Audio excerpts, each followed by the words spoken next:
Let's see, I don't know if they're drafted yet.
Alright. Too many messages everywhere.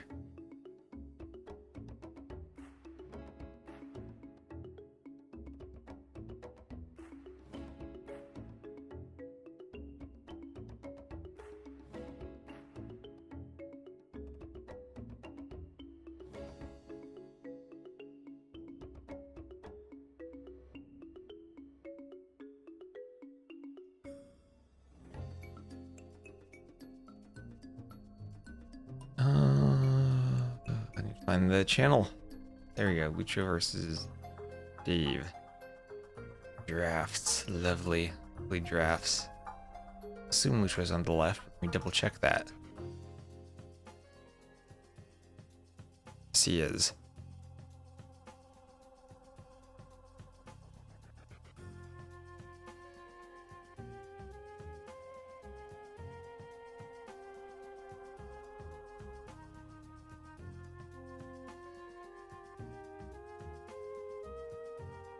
And transition. Whoosh.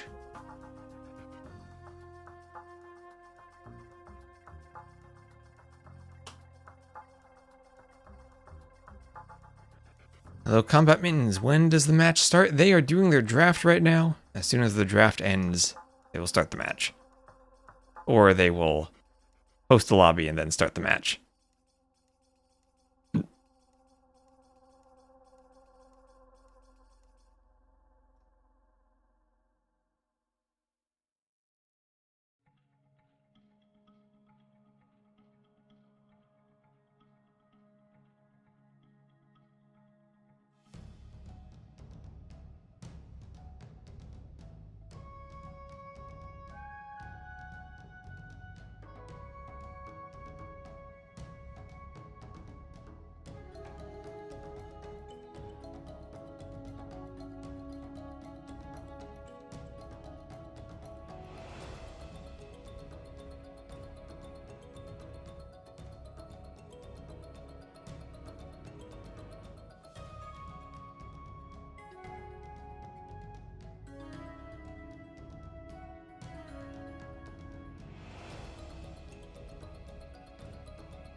Alright, let's see.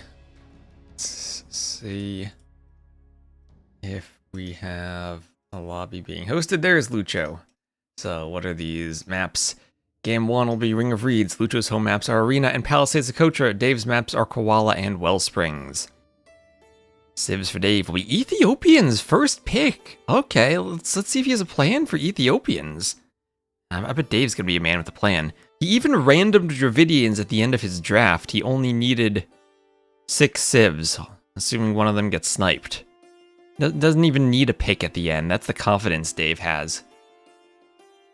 Lucho, I'm liking his draft. Bengalis, Bohemians, Khmer, Chinese, Spanish, Berbers. That feels like a strong set of sudden death civs. Dave, Ethiopians, Teutons, Saracens, Celts, Khitans. He's getting a bit more creative there. Other than maybe Khitans potentially for Koala? Or a Skirmore there. Dave's gonna cook here. No doubt about that. Dave's got something cooking.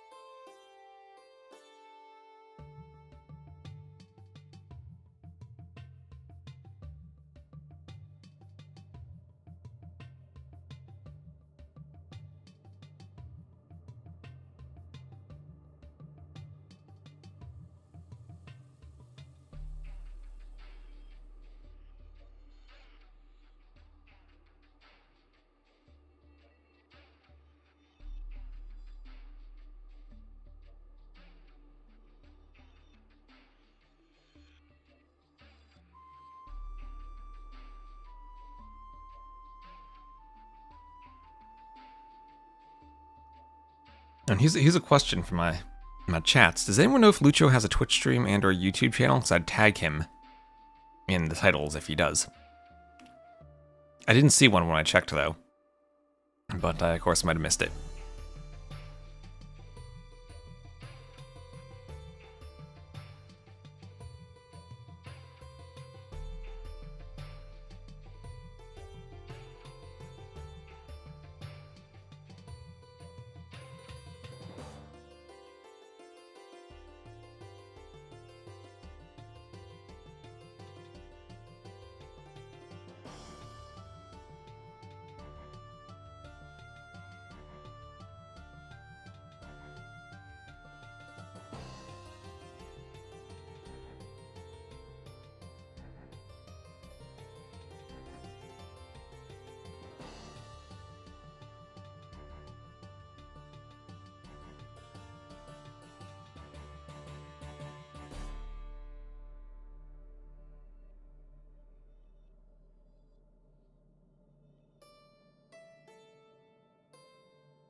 This is where the 2-minute stream delay backfires. I'm trying to spy Dave's stream to see if he has the lobby up. Oh, there you go. There's Lucho again. And it's delayed and I can't see it. Still on his draft screen.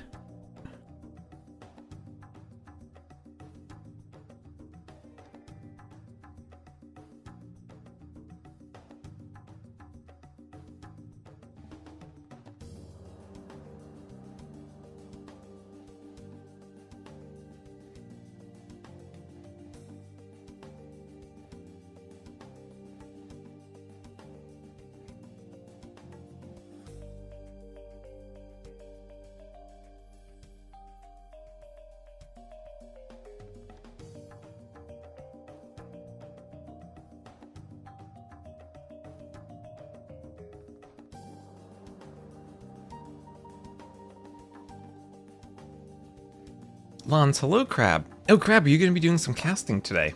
I saw you mention that in the AOQ Discord. I saw Gabby's set got posted to the Rex there. Yeah, after lunch. Nice, nice, nice. What is lunch? What is lunch for Crab? And don't tell me some type of crustacean animal you're eating.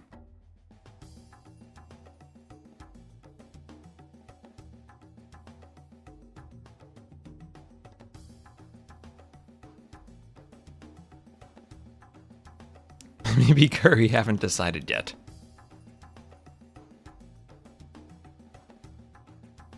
That sounds yummy.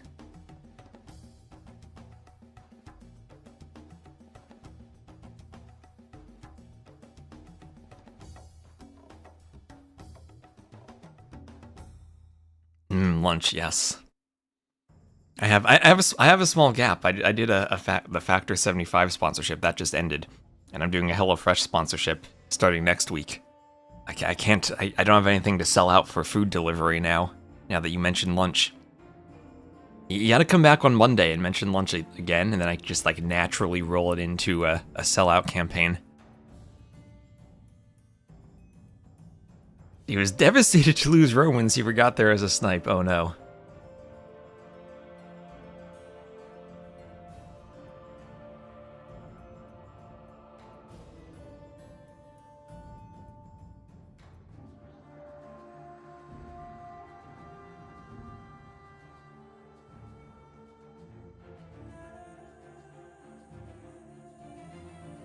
Alright, failed to start observing. Let me restart DE. Get your thanks DEs in the chat.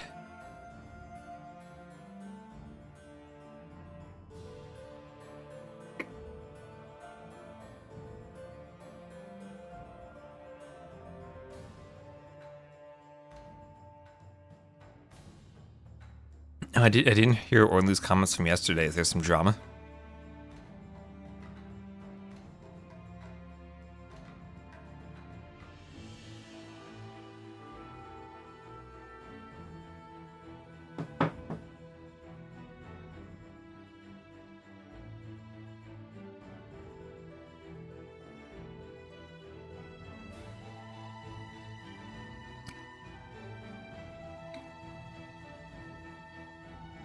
Okay, if there ever is Orlu drama, this is all I do.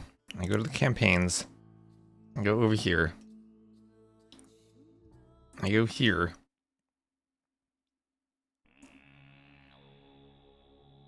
We let DE load. And then we take a little journey over this hill. Because the thing about Orlu is I know where he lives. So he best not be starting no drama. Kappa.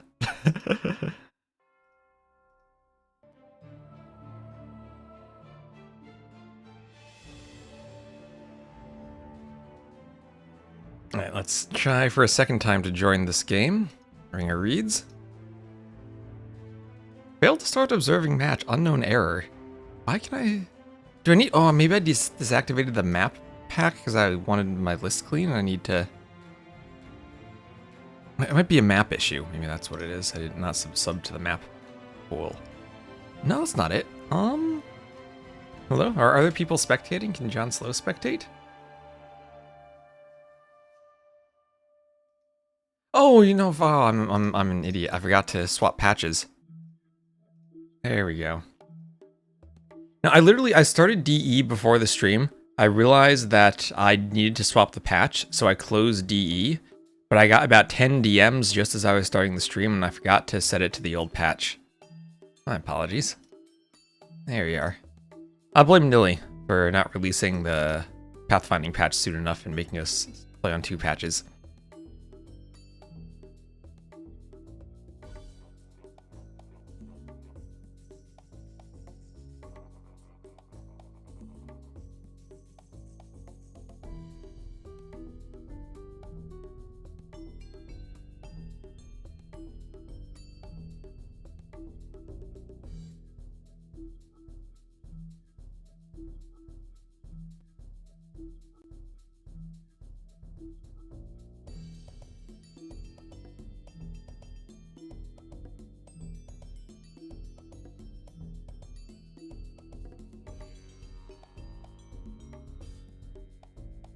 Where did I go? Oh no, that's capture. I had to close capture H, so the patch. Sorry, I'm DEing right now. I'm DEing.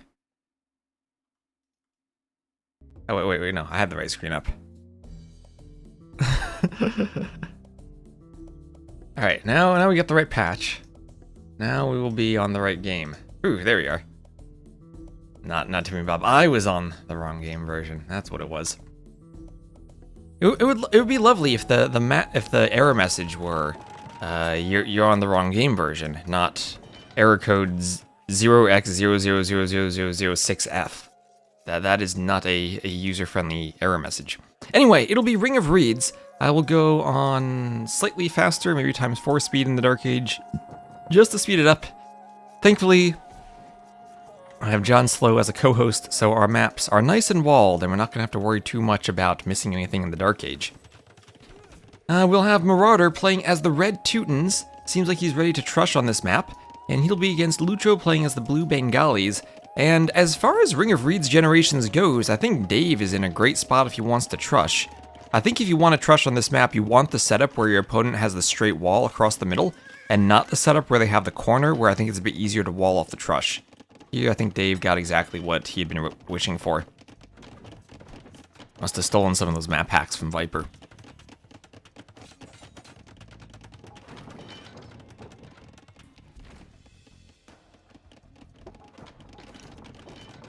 And he's gonna dock the middle. Let's go. Dave is fish booming on the inside.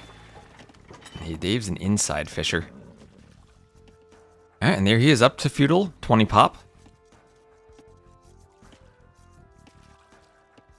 And yeah, I'm honestly surprised on the outside we don't see more dock blocks. Because you can dock and then maybe do a bit of palisades. And you do that in 2 spots, and then your opponent, if they do their own outside dock, can't sail around. But Lucho's going for not the dock, but the mill on the outside. Maybe he's thinking he needs to go up fast enough to counter the trush. So he's investing into the lower wood cost of the mill, and then of course not investing wood into the fishing ships, which do take a bit of time to pay off. And do, of course, mean you're readjusting your eco to spend more vil time on wood in the Dark Age, so that can't affect your uptime. He's gone up on 23 pop. Unless he's just thinking he's going to go the Phosphoro build and didn't practice a Phosphoro build with a dock. That could be it too. As we see, he's up on 23 pop as the Bengalis. Doesn't have loom. Does anyone think Dave can win a game? You gotta believe in Dave. I don't want to hear no Dave slander.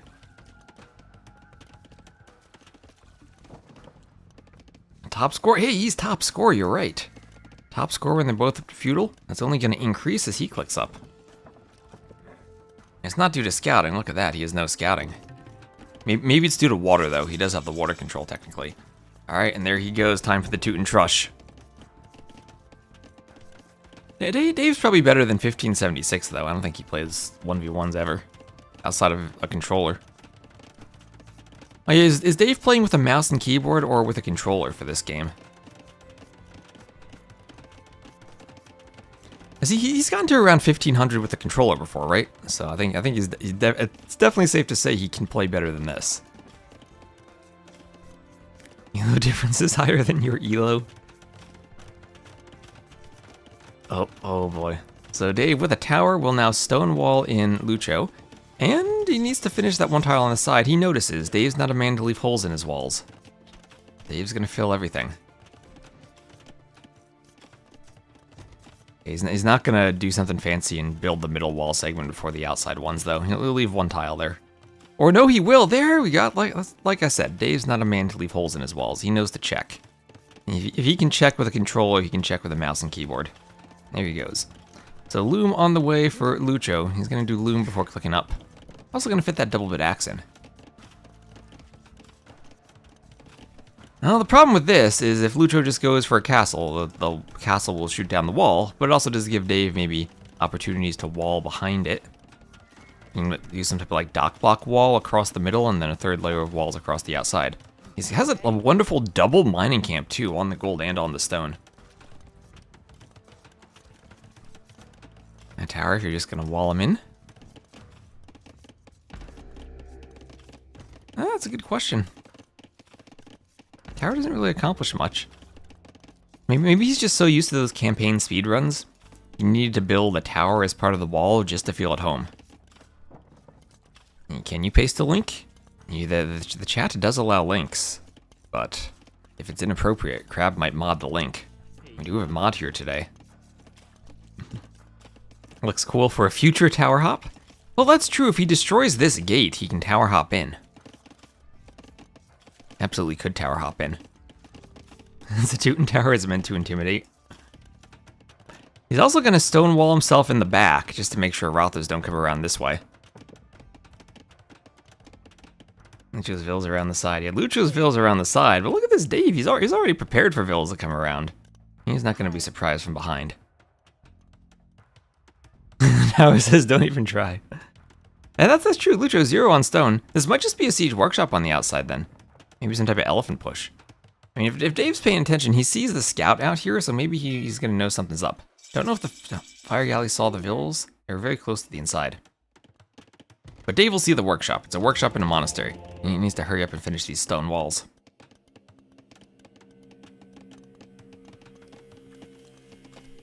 I've seen the tower rush on this map several times, and I don't think it's really worked.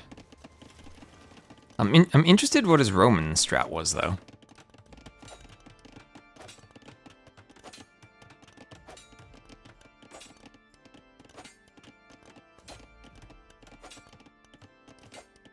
Stone walls even keep rams away.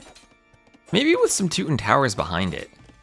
So like the defense here is he's gonna need more on stone, but the defense is you use your towers to keep the monks away, and then you can keep re-walling to keep the elephants out. Yeah, +5 on short for the Wellsprings does feel pretty nice. Okay, Dave, I know you like your demos. I don't think that's gonna reach. I don't think that's gonna reach. Oh, it's gonna be converted. Oh, actually, this is Dave's plan. He's gonna let the demo be converted. The smart thing from Lucho would be to charge and then swap, but no, he took the bait. He took the bait and converted the demo. He took the bait. That's not gonna kill a galley in one hit. Oh, Dave, the genius debate plan right there. So Scorpion's out, and yep, that's exactly what the tower does. Keep the monks away so you can wall. Would have probably liked the tower a bit closer, but it gets the job done for now at least. And on the other side, he's forward with some fire galleys, and he's seeing, hey, Lucho, you got no fish. I'm up to the castle age. What are you gonna do about that? I'm Teutons, I got a tower. I garrison 8 Vills in the tower. I'll do enough damage to the elephant over time, maybe not with the monk healing in the back. Oh, wait, look at that. Slowly, he's out damaging the healing of the elephant until a second monk comes out and also heals. Selected, yeah, get away. Pop-up message. So Dave is up. No one can keep Dave down, but the elephant is through. The elephant's through, but he's gonna wall the elephant in, and now the Vills can deal with it unless the mangonel comes out. Does Dave have loom? Does Dave have loom? He has loom. Okay, he has loom. We're good on the loom count. Now it's just even easier for the tower to get the elephant. He's trying to debate the elephant into the mangonel fire like it's a campaign. I'm telling you, Dave knows what he's doing. He knows what he's doing.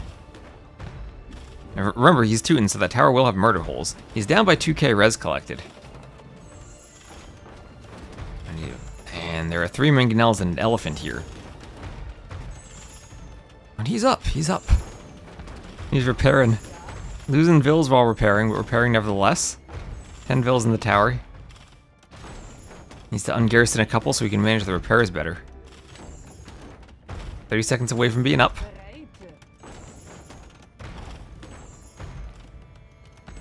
And he really wants to get a Castle Age tower because the Castle Age towers have more hit points now. Oh, there go the mangonel shots. He's losing the Vills. Losing everything. Needs to hop inside. Oh no, just trying to get HP there. Doing another tower in the back. That one might be a bit late, but he's up. He's up to the Castle Age. He made it. He made it. The Ellie wall to block level. The arrows. Oh, you're right. You're right. The elephant will block the arrows from hitting the mangonels. And man, monks healing those elephants is just crazy. 19 Vills. Well, he made it, but at a great cost, I'd say. Trying to do more towers. He needs a tower to protect his tower villagers.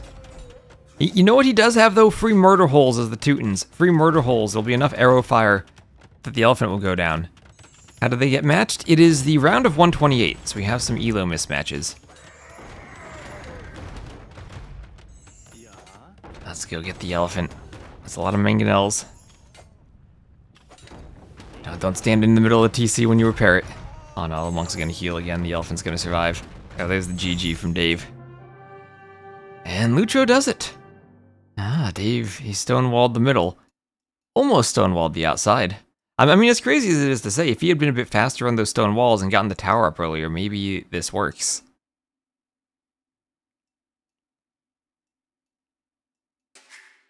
His unit position is ridiculous.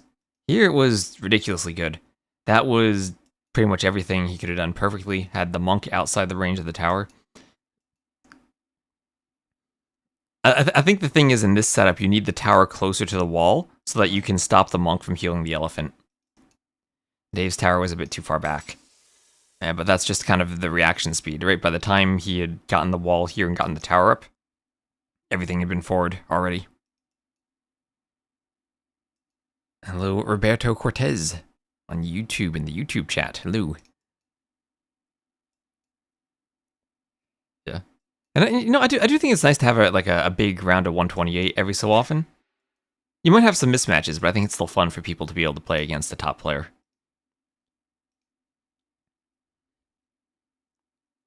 Or to schedule with a top player. So 20 to 3 KD for Lucho. Gets a conversion. You see Dave's res collected almost flattened out as he was repairing that tower.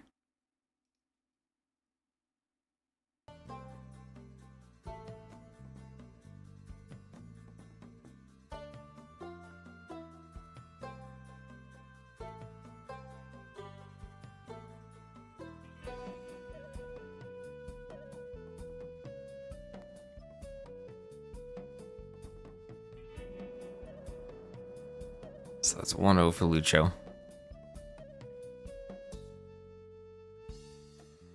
And, well, Dave he fell victim to the Roman snipe, maybe. We'll blame it on that. He'll win the next 3. No worries, no worries. That was also the very first Civ pick, right? First Civ pick. Civ advantage. Civ win for Lucho. No problem. Next games will be better for Dave, guaranteed.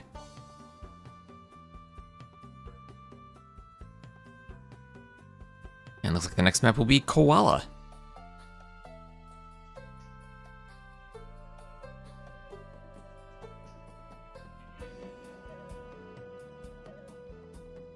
It's already 1-1 on your screen. You're prepared for the comeback.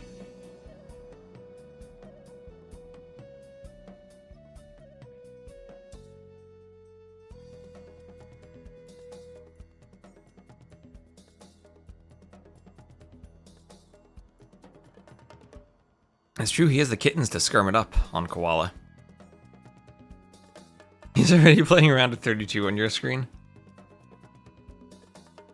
He's already beating T90 in the finals on my other overlay.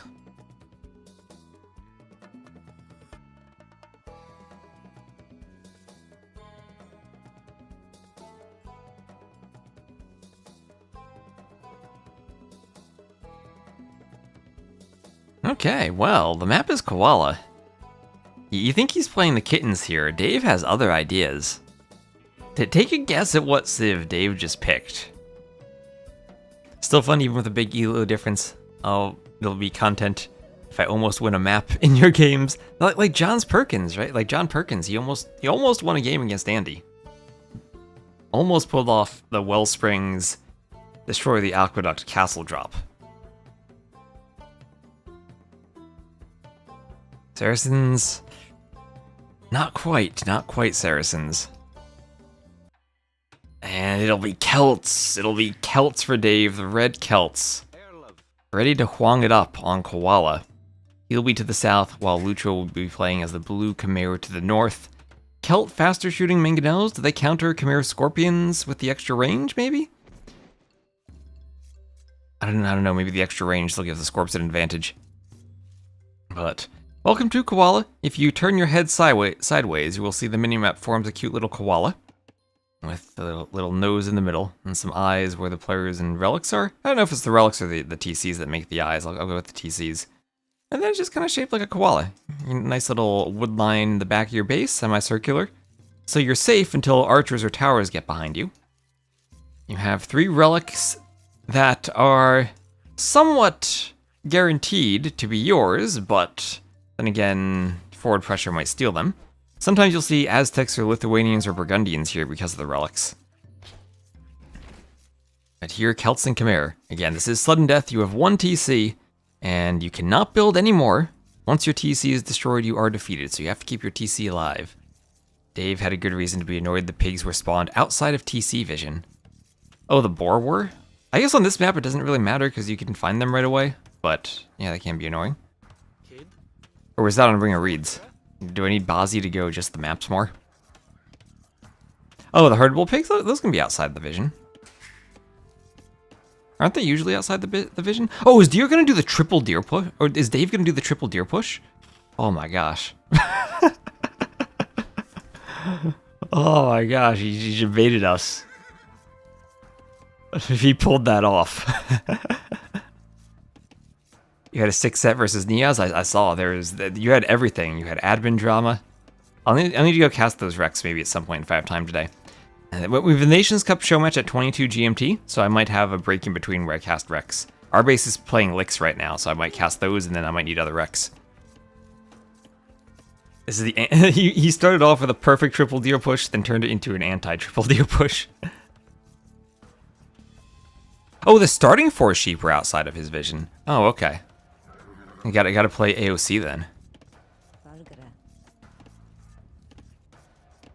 I remember when Zero Empires made a video showing how to find your sheep fast every time. He 100 times in a row just found his sheep. That was to dispel some rumors about how difficult it was to find them. Oh, Dave's being lamed. Now that's the downside of not doing the triple deer push. You then get lamed. Oh, Dave he sees that on the minimap. He's not going to take that. He's not going to be happy about that. He's going to go scout fight. Dave's not going to back down either. He's not the type of guy who's going to back down from a scout fight. He's committed to this. He's committed. Lucho doesn't want that thing to turn around. Now, let's see who wins this. Will Lucho back down? So Lucho's backing down. Dave's got to win that. Yeah, Dave's got that. He's killed the scout. All planned. He intentionally failed the triple deer push just because he knew Lucho would be greedy. And he'd kill the scout. He will quadruple down if he has to.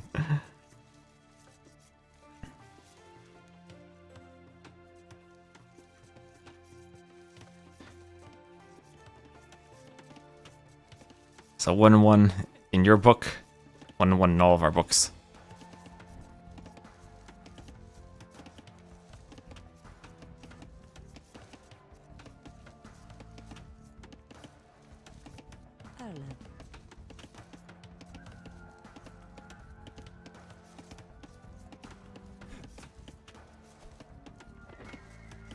Ibex taken there. Those are premature quick walls, given that Lucho lost his scout. He's just being safe. He's building another koala inside the koala. The fact is, he wasn't scouting himself either because he was fighting the scout, so he doesn't want to be caught off guard by a drush that he won't be able to fight with the scout. So I can understand wanting to be extra secure. Takes the score lead now. Takes the score lead, and he's going to use the quick walls as part of his wall. It's like when you use a funnel as part of your wall and use your quick walls. And so he's doing loom, and is he a feudal queued? He's got to have feudal killed. He ran into the TC. To be fair, agreed. He probably wasn't prepared for the TC to be that close to the berries, but he does run right into it, so now neither player has a scout.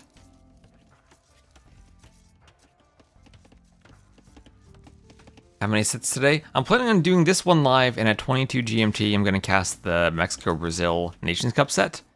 But I'll probably fill time in between by casting more of these sets. So how many depends on how long it takes.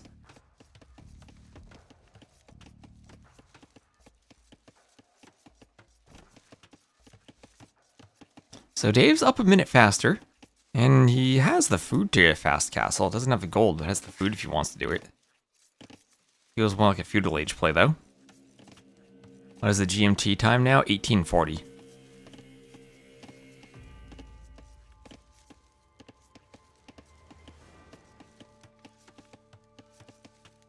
Oh yeah, Timmy Bobby, you still playing Yo? Was that today or tomorrow? I remember seeing it on the schedule.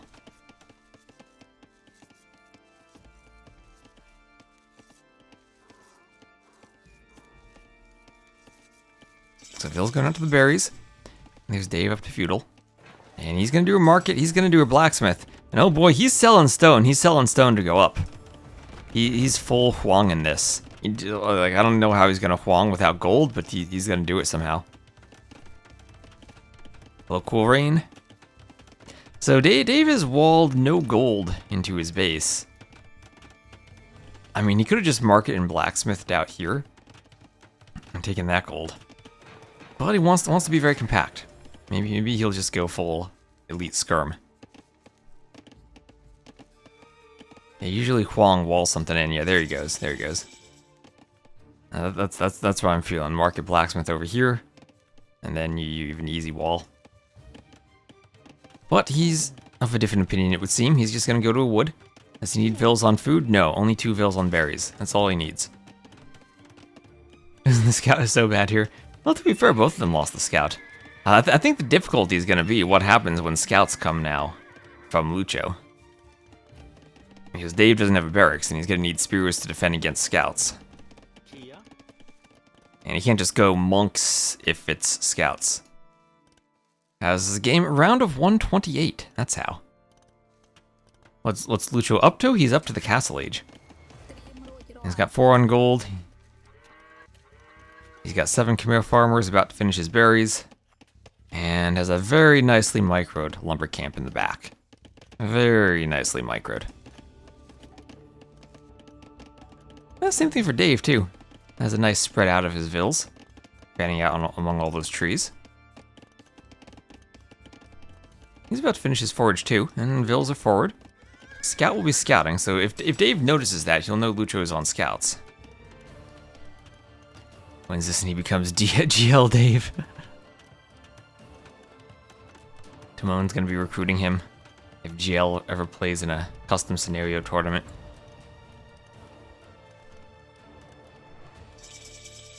Is he true? I have no idea what Dave's elo is. Dave probably doesn't either. So double workshop, let's go.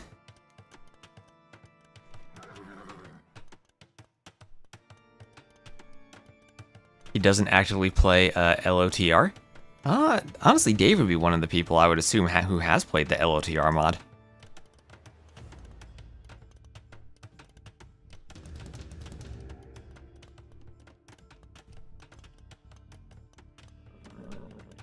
I don't know if that's available for DE though, but there is a big Lord of the Rings mod for AOC.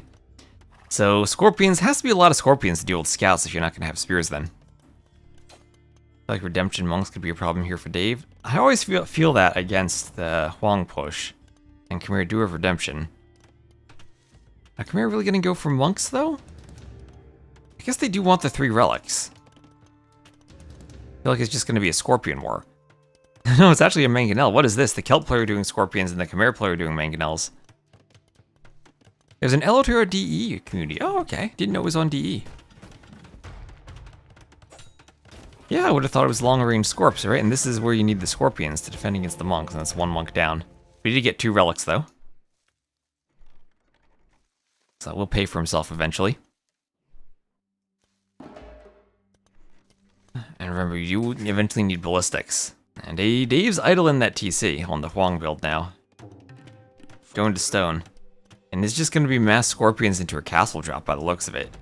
Heavily on the stone. Minor spelling mistake. Looking grim. Oh gosh, what is this pathing? Does he want to go in or out? I really bet he wishes he had a scout right now. All the scorpions are bunched up. Here comes the mangonel. He's got to see the mangonel. Yeah, he sees it. He sees it. And he out-micro that. I mean, if you force the Chimera player into mangonels, you're not letting them use their extra range scorpions.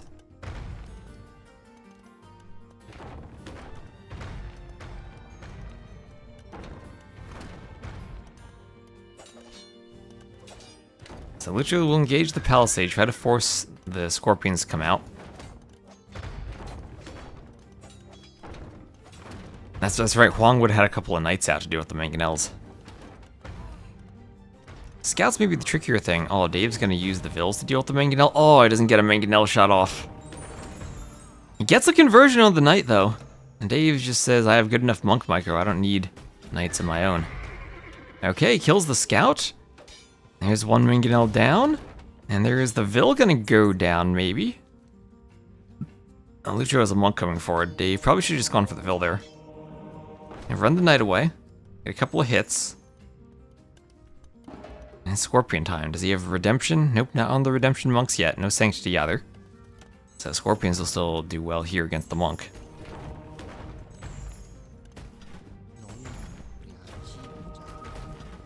Isn't this the opposite of what they're supposed to be doing? Celt's doing Scorps. I guess Celt Scorps are still good. Could be a second knight for Dave. And it is a second knight for Dave. Lucho, what are you doing? What are you doing? There go all your mangonels. Dave has the knights. Well, now it's going to be redemption monks. Let's go. Let's go. Dave is back. Dave is back. He's doing it. It's now 11 military to 0. 23 to 36 Vils, but Dave's pushing. Oh, Vildiff doesn't matter when you're Huanging, right? It's the Scorpion difference that matters.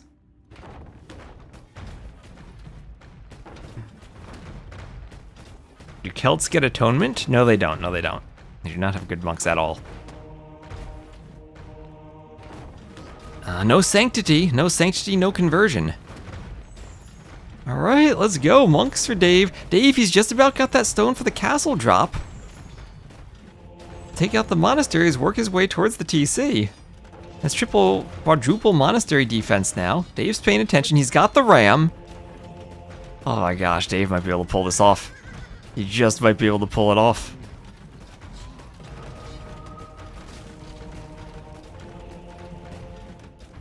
Redemption's in, but the monks are not in. Where are the monks? There's one monk. That's not enough for conversions. Oh, Dave, no, Dave. You hit the castle hit the TC with the castle. Don't get one shot by the mangonel. Don't get one shot by the mangonel. Oh, Lucho was going for it. He was going for it.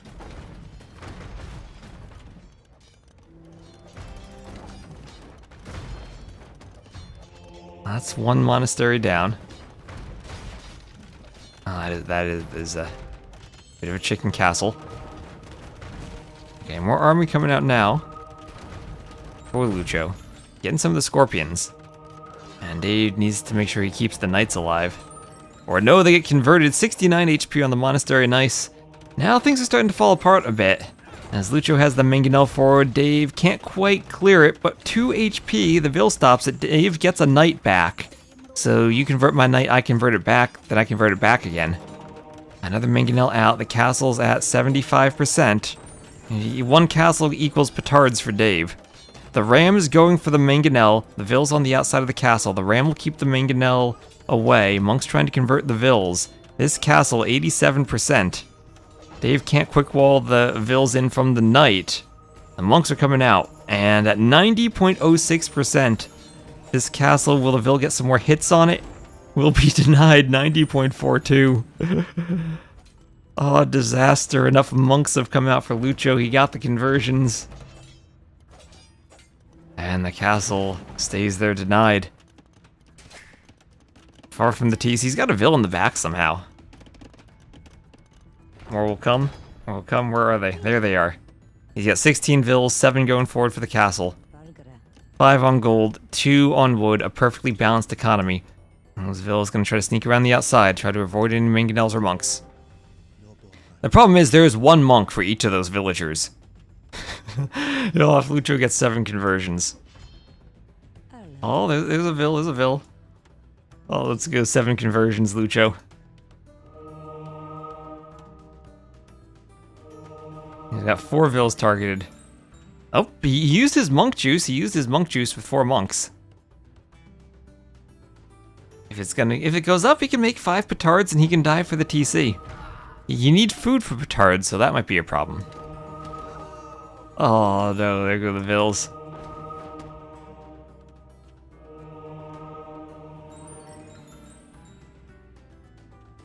Oh, there are two more conversions. So 47 Vils to 7.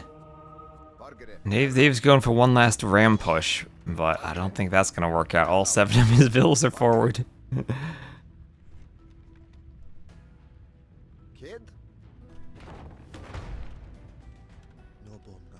And Fervor coming in, that way the monks are extra speedy and better can catch the rams to convert them. Monks already are faster, but easier to convert when they're extra faster. There's the GG. Dave's not going to call it till it's well and truly over. He's the man who's going to fight. And there we go, 34 to 13 KD, 10 to 6 conversions. Looked scary there for a moment. Dave definitely fell victim to the lack of eco of the Huang push. Couldn't quite keep it up enough to get the castle. It made it interesting, though. Made it interesting. This is the caster Dave, yes, indeed. Maybe giving us hope that he can pull off something in the next game.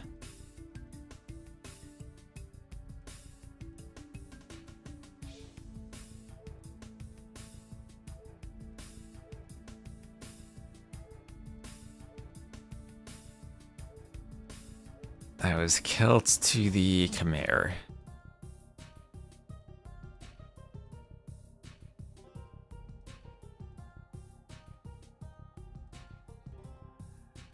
RBase tagging to check a bugged map. What is this admin?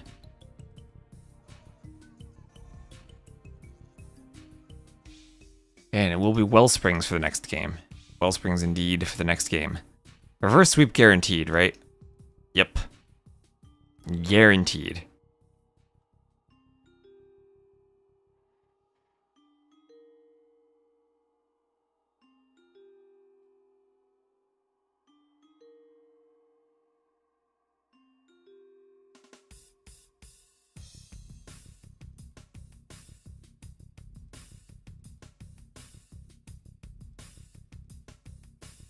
Close game? Was close for a moment. Definitely close for a moment.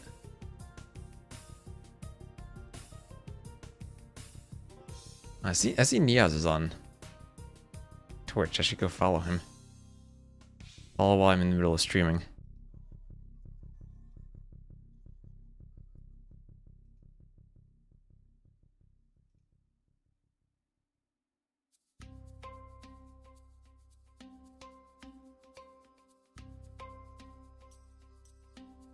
See, all the German players are playing games right now. I see Akro, Turs, Shikso, Anatov running. Playing NC23 Arabia.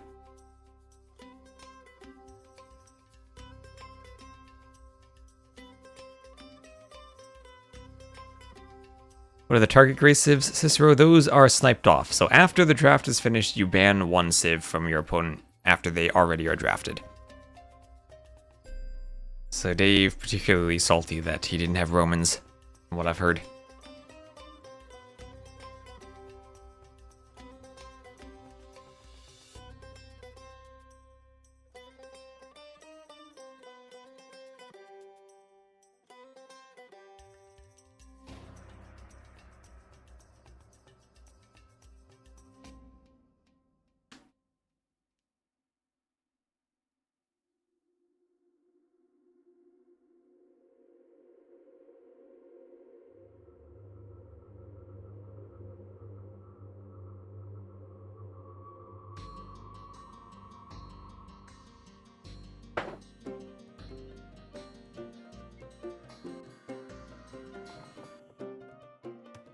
Alright, so we will have Lucho playing as the Blue Bohemians to the south, and Marauder playing as the Red Saracens to the north.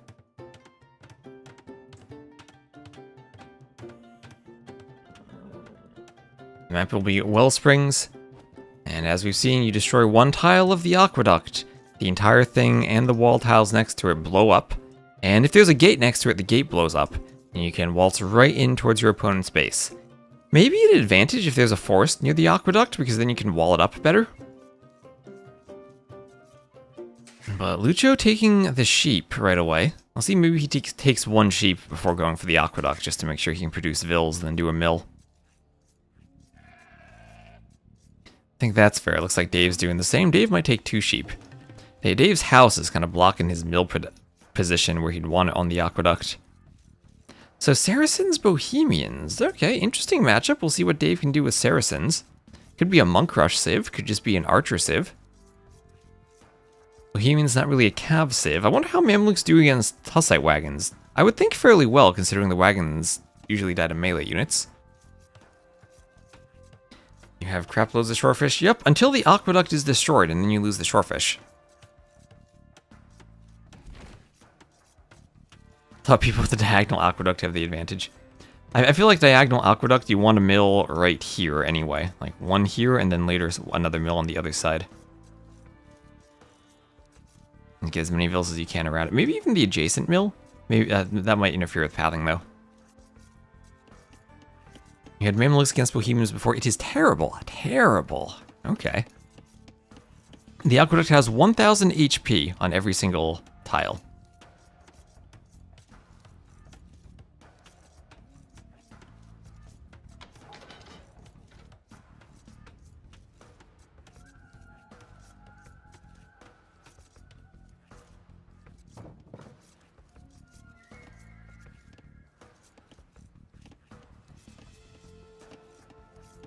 Do they not know about the aqueduct? They have to know about the aqueduct, right? They have to know about the aqueduct, right? I don't know why they haven't milled it, but... maybe they're just doing a standard build to lumber camp, then they'll mill it, right? They mill the berries. Okay, yeah, Dave, there you go. There, mill exactly where I saw. Okay, so Dave is just saying, you know what? I want a lumber camp first. I'm gonna play this standard. I'm gonna do a lumber camp, and then I'm gonna do a mill. Like a normal game. I'm not going to rely on the stragglers. I do think, though, that taking the stragglers and saving the rest of your food for later on is great for when the aqueduct is destroyed. You don't immediately need the farms. So I don't think I really like this approach, but I feel like this at least is reasonable. Lucho, maybe he doesn't know about the map. Maybe Lucho just straight up doesn't know about the map. Oh, did Dave kill the deer with the TC? That's why you take the shorefish. Can't kill them with your TC, no matter the patch. So, okay. Now maybe, just maybe, Lucho doesn't know what he's doing, and Dave might be able to get a win with the power of the aqueduct. Because I think it's pretty clever to hide the fish underneath the aqueduct, because you're not going to notice that unless you're prepared for it and looking for it. That's a nice trick in itself. What does it do? Actually, the aqueduct itself does nothing, but there are shorefish underneath it for scenic purposes. And then if you destroy it, then you can break into your opponent's base because it causes a chain reaction explosion. I don't know what it's filled with, but it's certainly not water if it explodes the way it does. I'm saying there is a chance, yes. And if the aqueduct is destroyed, the fish vanishes. Yes, indeed. Yes, indeed. It takes the fish with it. And at that point, you need to rely on farms or the rest of your food. So Dave with 5 vills on the shorefish, sending a 6th, should have a good eco advantage.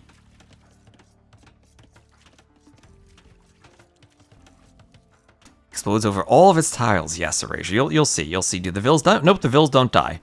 It only does damage to the buildings adjacent to it. The vills don't die. Kind of unfortunate if you're like Lucho is and you have a gate next to it instead of just a wall tile. Because then you open up a bigger hole. Dave would only... honestly, it's only a 2-tile gap that Dave has that could just be walled to the house. Not even like a 3-tile gap if it's 2 wall segments coming in at a straight angle.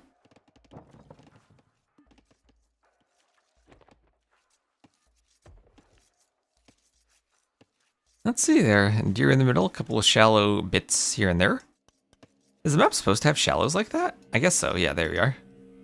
Okay. I was surprised it was just one tile of shallow and there were no others. But they're all over here. Randomness strikes again. There we go. So there's Dave up to feudal. Market blacksmith, he'll be up to the castle age. And look at that res collected difference. That's only going to expand as he now has 7 vills on the shorefish. And Lucho is still not understanding what the aqueduct does. Attacks it with the scout. So scout's gonna do 1 damage. It's gonna take a long time to destroy if you only have the scout. How many maps did I make? I didn't make any of the maps for this. This was all Bazi and Marinto and Welcome to Rapture and the normal clown team of map scripters. I am added to this because John Slow needed someone to handle the payments because last time his bank would not approve when Microsoft sent him the money. And my credit union approved my payment like right away for cartographers, so he needed someone to handle the money. And then in this tournament, I'm the money. It's like you know when you play board games, you have someone who's the banker. That's what I'm doing.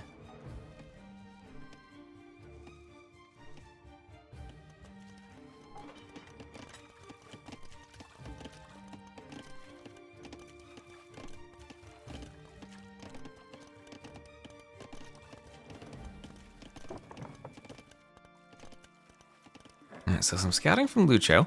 Dave, very heavy on gold. So that could be anything as Saracens, though, with the market. You never know how he's going to use that. Need a loan?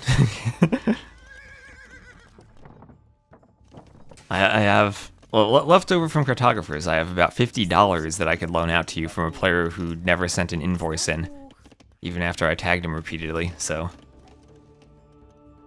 I can maybe offer that loan.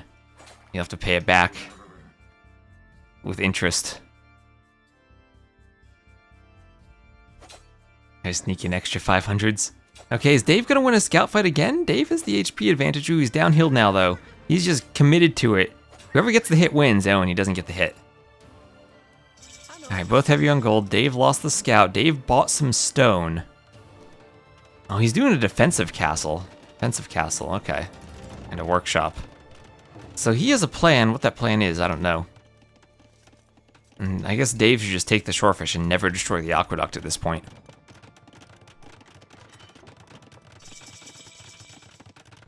Take it and go play blackjack. Oh, only if I'm very good at counting cards.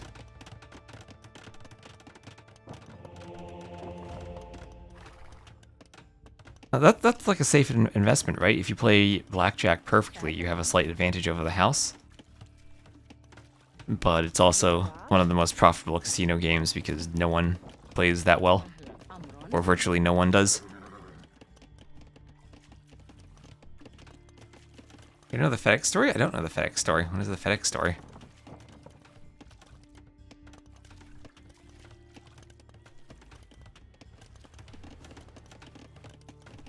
Yeah, if they find out you count the cards, they throw you out. Yeah, if you play too well, they ban you too.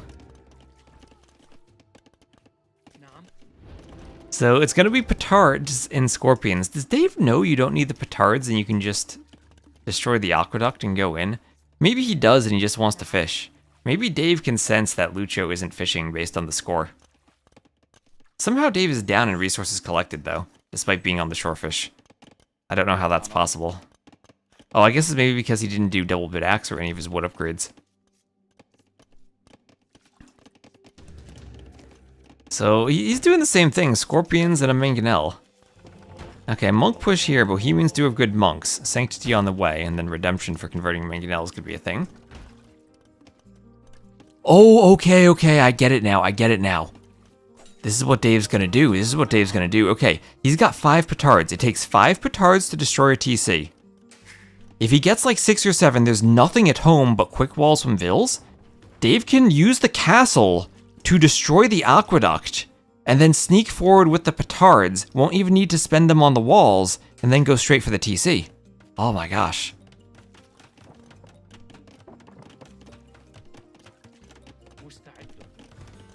Probably a myth.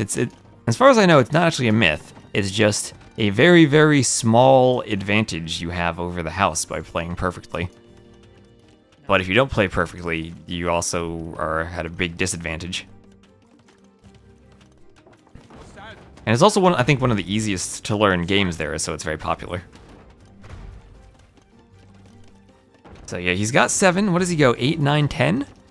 I think Dave's got this. He's got the Scorpions too to stop walling.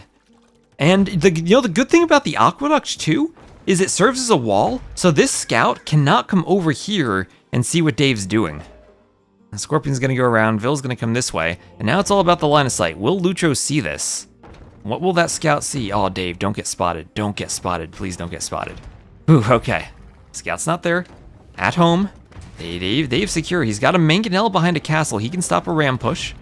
Maybe he wants fletching at some point for the castle arrows. A Mamluk too. And he's got this. Dave's got this. There's no way this gets stopped. There's no way this gets stopped. Oh, no, Dave, don't do a workshop. Just destroy the aqueduct. Take that castle, right-click the aqueduct, and you're in. And then you're in. Dave, use the aqueduct. Do it. No, Dave, this isn't the way. The workshop will be spotted. No, Dave, go for the aqueduct. Does Dave know about the aqueduct? Dave, you have to know about the aqueduct. No. Oh, there he goes. He does know about it. He's in. Let's go. The workshop was just a debate. He's debating the viewers. All right, he has a Mamluk there. Lucho doesn't know. Here come the Vills. To fight the Petards, there are farms around the TC. He needs to delete the farms to wall, and he calls the GG. Dave does it. And he takes a game against Lucho. He does it. He uses the aqueduct. And he gets the Petards in. Let's go. Let's go. Don't resign there. I think maybe when we get to the later rounds, we need to ask players not to resign in a TC snipe situation. Just let the viewers see it, I think. Call GG, I don't give you the meme. It's an interesting aqueduct. It's like I said, that thing is not filled with water, and I do not think those fish are safe to eat. Oh, let's just appreciate this for a moment, Dave. I'll need to get a photo of the aqueduct exploding and maybe use that for a thumbnail. So Dave with the absolute right approach there. Castle defends the TC and destroys the aqueduct. Sneak the Petards around. Scouts on one side, Petards on the other. That was perfect use of the aqueduct right there.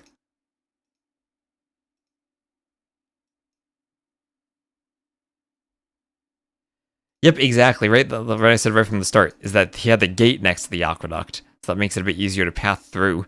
Even though the forest is behind it, so that also makes it harder to path through. So I guess maybe some trade-offs in both directions there. Forest is wide enough, I think you just go straight through, but you never know. This isn't the Nilly patch, this is the before patch.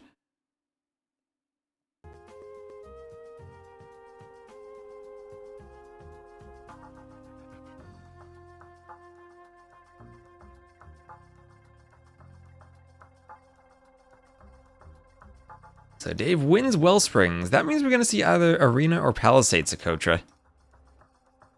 The Saracens do it. The Bohemians lost. And I mean, Dave still has Ethiopians. He still has his very first pick, which I guess is for Arena. And then he still has Catans for Palisade Sakotra, maybe. It's the perfect game to demonstrate the map. I guess so. I feel like I don't even want to make a video demonstrating the map because then people are going to know about it. This would be perfect for it.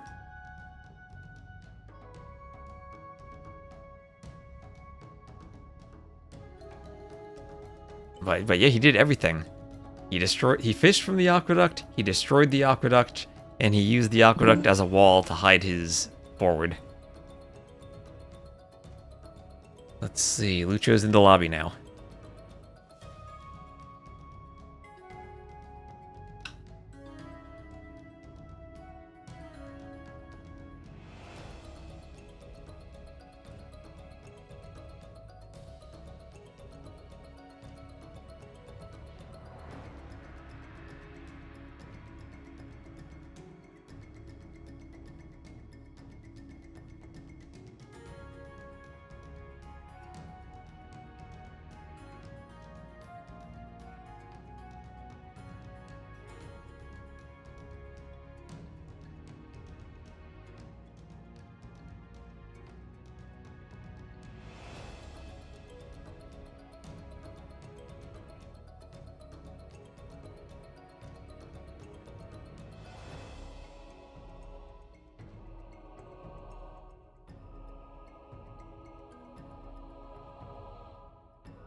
No longer in the lobby. Did they launch? No, they're just rehosting the lobby. Oh wait, they did launch. All right. So it'll be Palisade Sakotra. And Dave's not using the Catan here, he's using Ethiopians. So Chinese versus Ethiopians. Okay, interesting. I don't know what Dave's thinking for Ethiopians here on Palisade Sakotra.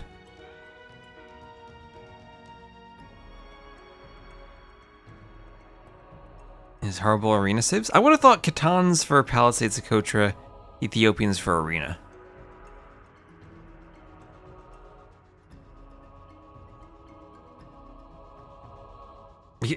I guess there's the Spanish maybe, because Lucho doesn't have great arena civs left either. Spanish and Berbers, I guess, would be the options. Chinese aren't really an arena civ.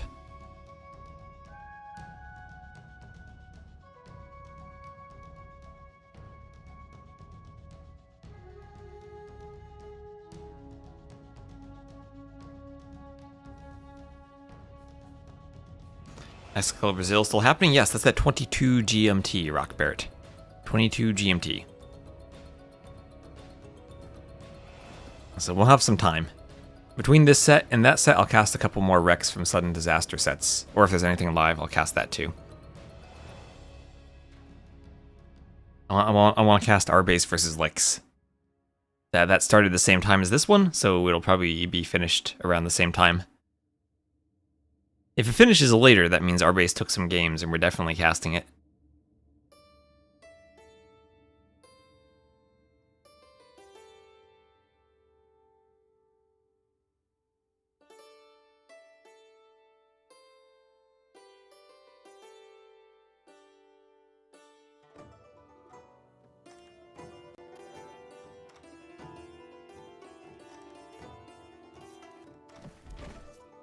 Okay, so it'll be Palisade Sakotra, home map for Lucho. He will be playing as the blue Chinese to the west. He'll have an elephant in the back. Dave will be the red Ethiopians to the east. He'll have an elephant in the front, and he will immediately be able to take it with that Vil if he wants. That is a center elephant. That's not even a home elephant. Yeah, there you go. That's pretty far forward, too. He'll need the scout to block. But there he goes. All perfect. Absolutely perfect. Look at that, Dave. He can micro. He'll bring the elephant back. Everything working out. Shooting it once, twice, thrice. Blocking with the goat and shooting with the Vils. There he goes. Absolutely perfect. Absolutely perfect. Is the Palisade a device to ensure both players can FC? I don't even know if you can FC on this map because the Palisade doesn't really protect anything. It protects your berries, but all of your golds and stones and zebras even are in the middle. Might even be a delete the wall to push the zebras play. Lucho, did Lucho scout his elephant? That elephant is halfway in his line of sight, but he does not see it. Is there a chance he didn't actually scout his elephant? Maybe he thinks Dave lamed him already? Gosh, the times I've seen this map, the players who have the safer elephants don't actually bother to scout it because it's too safe.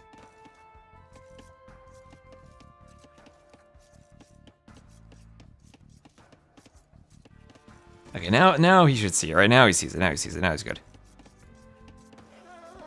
He's pushing the zebra, though. How big is his monitor? It's no longer in his line of sight. Do you think he noticed? I mean, he might be intensely microing. He might not have noticed. Adding some houses. Still hasn't taken the elephant.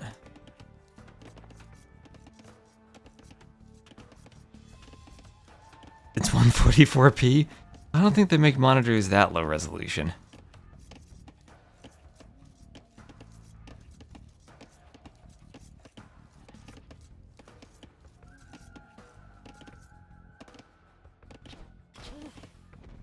A zebra taken by the Vils. Another zebra trapped inside. Dave will wait for that to reset, then try to push it again, maybe? Now he's just gonna go back outside. Hope that it resets by the gate, maybe, and gets pushable again. And he's cooking there, but maybe overcooking with the zebra. You'll get another one in now. He uses a smart toaster. Smart toasters probably have some high resolution control panel, like a touch screen. Maybe he's just playing against a controller player by using touch controls.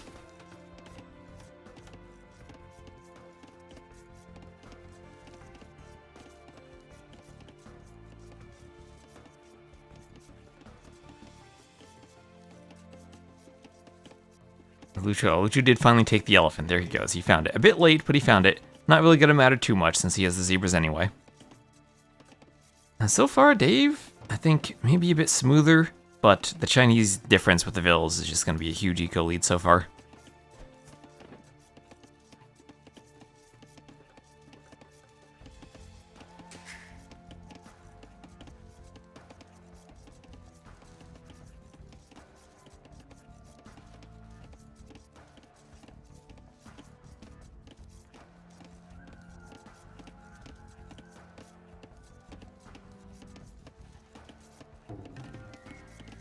Another house, and then feudal on the way for Lucho.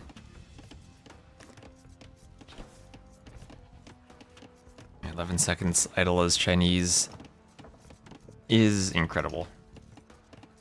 Right, it's a 5-second idle time difference, and you're playing the Chinese.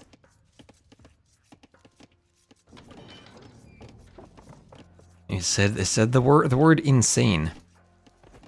If you read only the 3 words at the end of your sentence.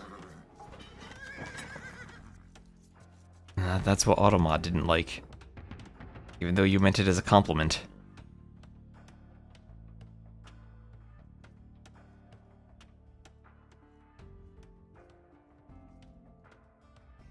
Soon every word will be automodded. I mean, this isn't DE. But Automod isn't quite as bad as the in-game chat filter, at least.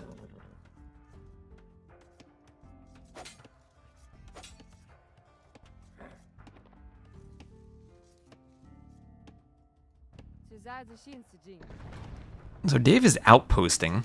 Lucho's deleting his gate so he has room for a mining camp on his gold.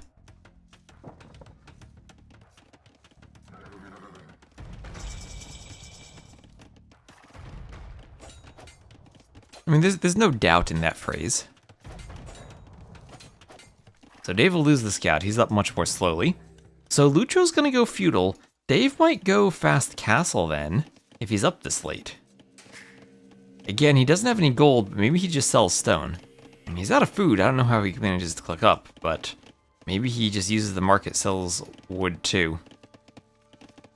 This is on the old skirm patch, yes. This is on the old skirm patch.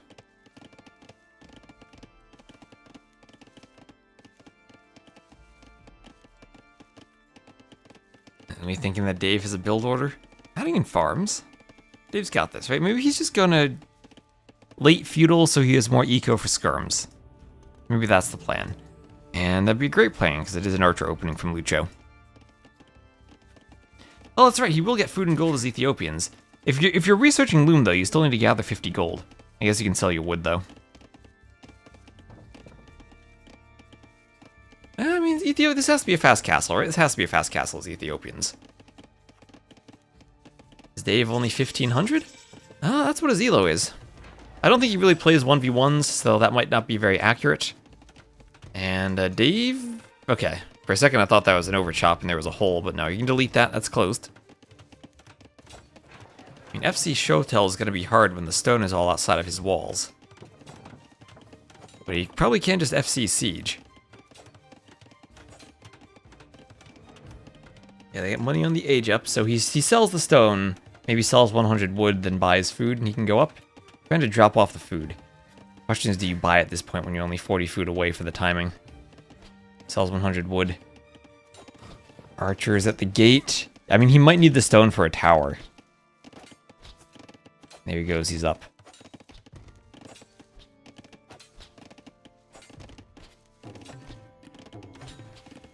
Try to get some HP on the houses to keep this out. No fletching yet for Lucho, so the villas can wall fairly well. Dave still didn't have to sell any of his stone. Now remember, you can't build any more TCs on sudden death. So that stone has to be used either for towers or for an eventual castle. And that is a quick age up from Lucho, who has just sold everything at the market to afford to go up. He's still pretty heavy on the gold. But Dave with the outposts, he sees that Lucho's down here. He's going to go mine some gold up here, try to do a clandestine gold mine. And honestly, Dave could wall this in pretty easily. It looks like he's going for it now. Trying to keep the scout out. Oh, he's going to trap the scout. No, that would have been epic. Alright, Archer's coming over. Dave still, he needs another tile of wall. There he goes, there he goes. And honestly, just a gate stops this now. So he'll be walled easily. Getting more houses up. And then that builds the house. Oop, oh, he almost had it. He almost had it. And then one more house. One more tile. One more tile. Almost. He can turn around and wall now. Keep more of this out. The archers are there. He's on the gold. He has the gold. He can run. Okay, you'll lose 2 vills. Okay, he might lose 2 more as they're hiding behind the houses. You forgot about him there, camouflaged. But he has enough gold for some scorpions now. He has the workshop. One defensive tower, just a faster wall. Might send everyone to wall right away. And he's fine.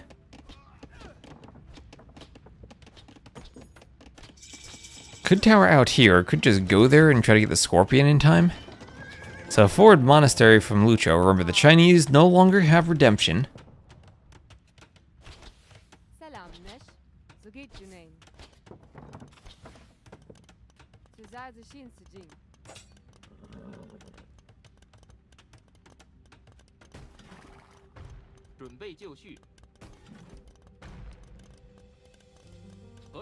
Still going for the archers.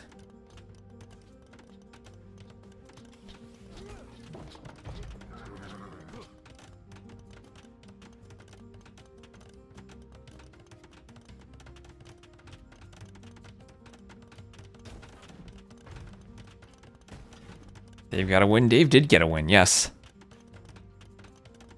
Yeah, I think he wants the castle. He has the wonderful Ethiopian monastery now. And Ethiopians do get atonement, so he could be potentially in the business of converting the monks that Lucho makes. Rocket cart from Lucho.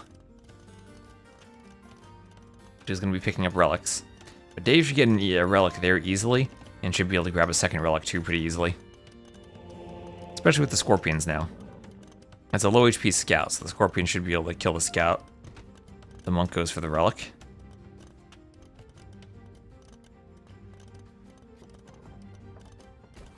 Yep, scout on the wrong side of the walls to stop the monk from getting the relic. Healing the vills. Dave has to worry about the rocket cart. Oh, he gets both scorpions!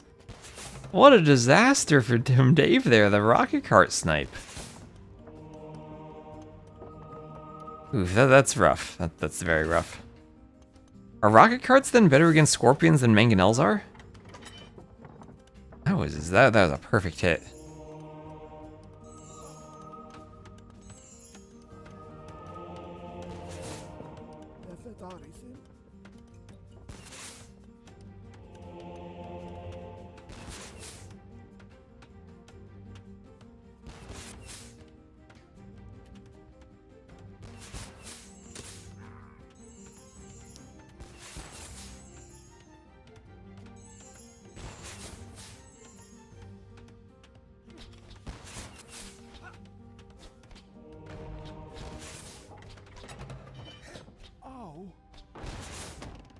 So around the side, Archer's still patrolling around that relic. And Dave's one relic will be ejected soon because of the rocket carts. And Lucho's push continues. Look at that Chinese economy. He's up by 3,000 resources.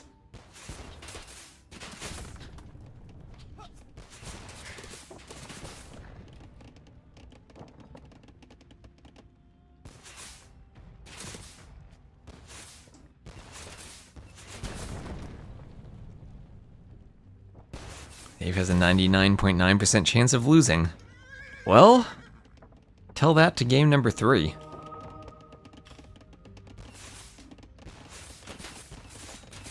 And now it's rocket carts on the TC. And I don't think there's a way, unless Dave micros 1 mangonel against 5 rocket carts, there's no way.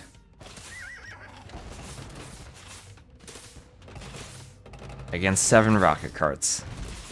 There's no way. Well, he gets 3 for 1.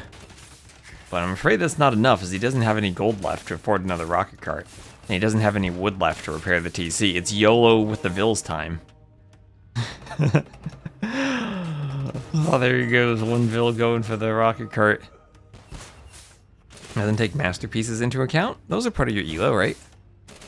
Masterpieces are part of your elo.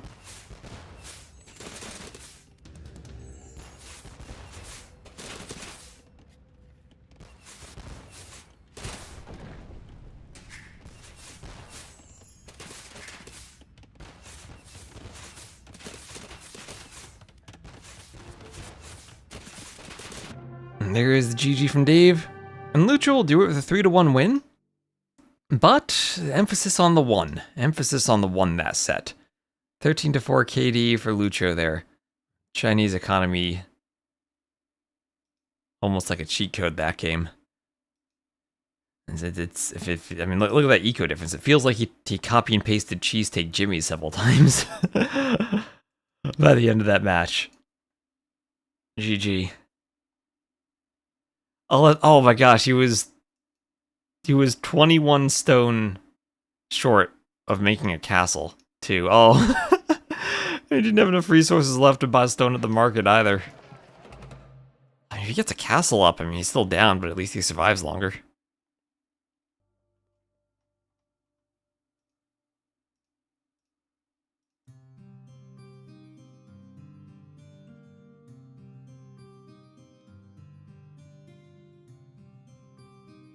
Alright, so it's a 3-1 win, though, for Lucho.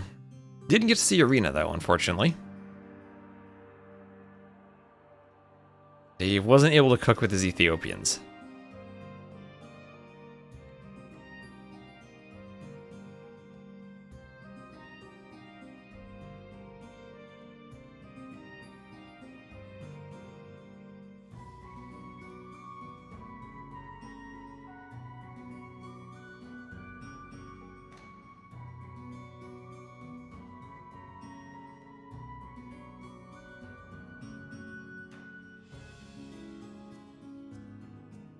Are there more sets? I will be casting more.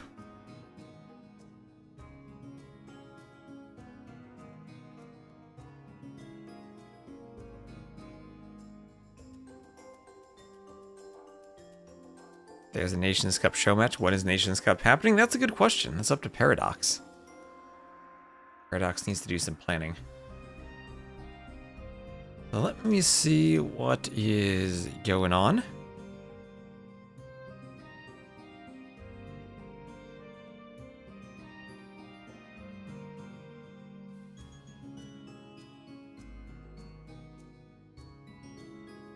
Do we have any more scheduled sets?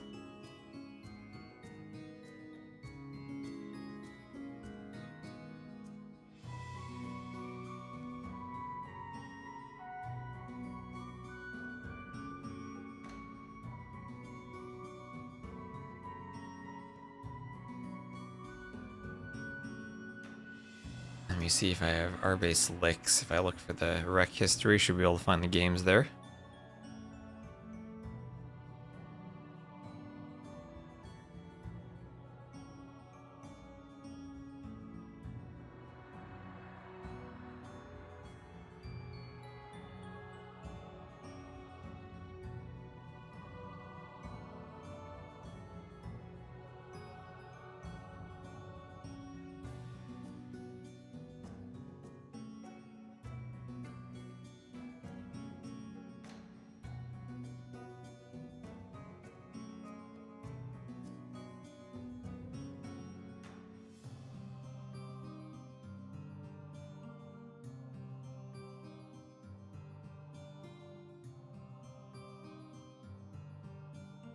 Alright. Let's do RBase versus Licks.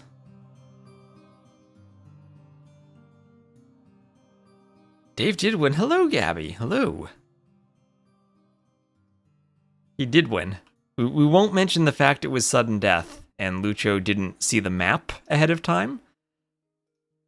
We'll give Dave credit for the win.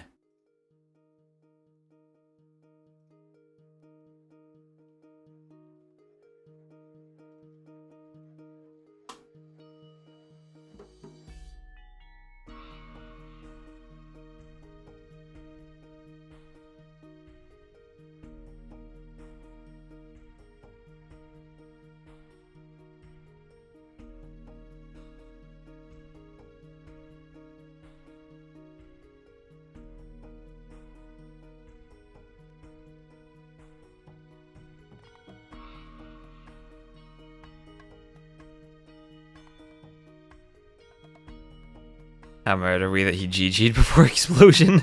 10 out of 10. 10 out of 10. Semi-props? I think we give him full props. Absolute full props there. If only he were playing with a controller, that would have made it even better. Alright. So let me get the drafts ready for this. Will be RBase versus Licks.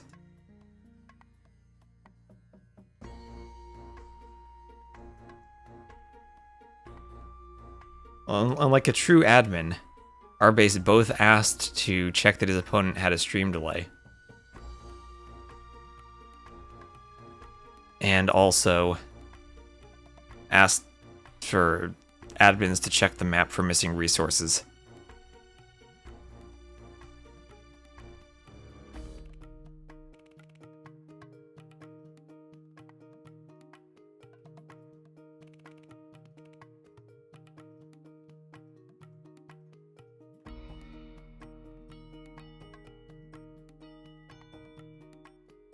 Oh boy, hello RBase.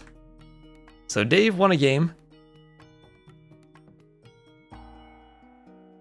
Similar to that time I beat Mihai on Empire Wars Water Nomad.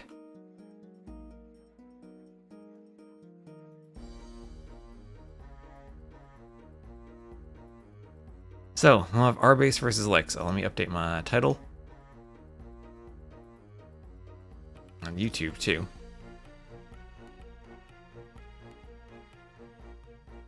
And then, of course, in a couple hours, we will have that Brazil versus Mexico show match.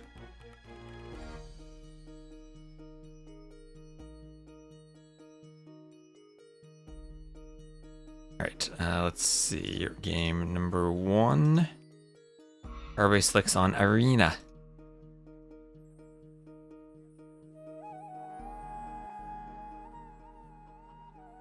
And here we are. Since we have Rex, I guess we can maybe speed up the Dark Age a bit for Arena. RBase, are we gonna Dave? Yeah, so now we see, does he have something cooked against Licks? This will be Sudden Disaster 2 Arena. This is the same as DE's Arena from the old patch. I think next round we'll use Arena from the new patch, where Bozzy's gonna swap that out. Because this map script itself breaks on the new patch.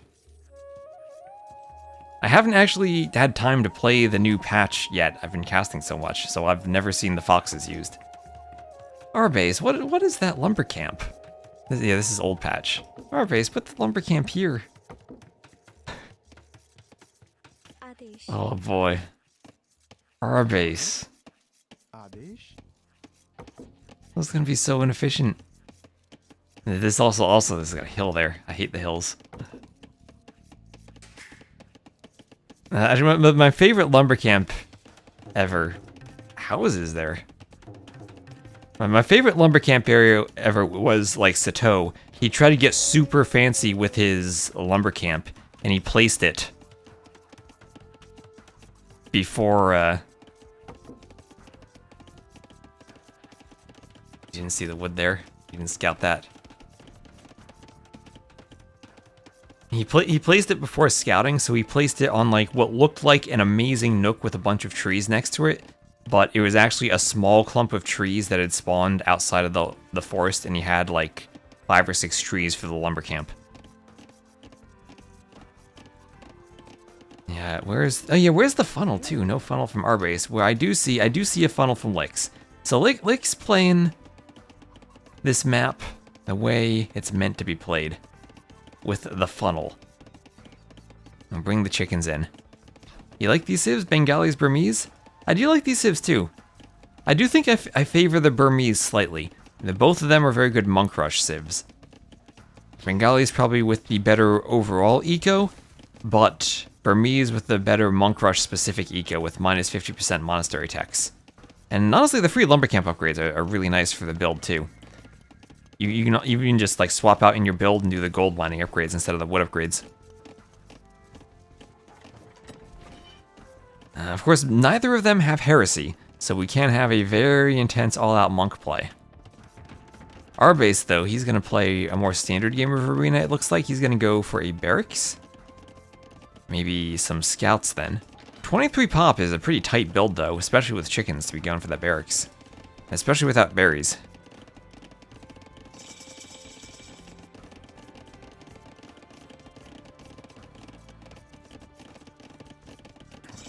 I do feel like the double mill is kind of necessary, but yeah, there's the stable in the market. Mushy Bengali Trust.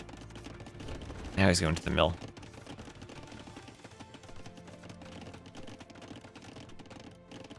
Oh, there's a loom on the way. Okay, so 3 on gold, loom.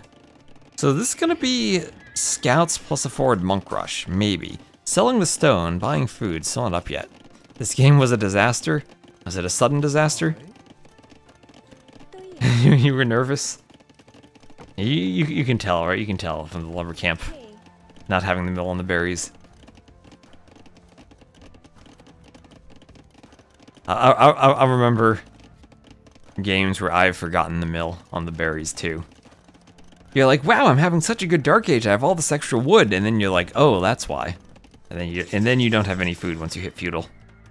So double monastery forward from Lix. Scouts out from RBase, but Lix doing what you usually expect, walling in the vills, keeping him safe from the scouts, and he'll get the monasteries up.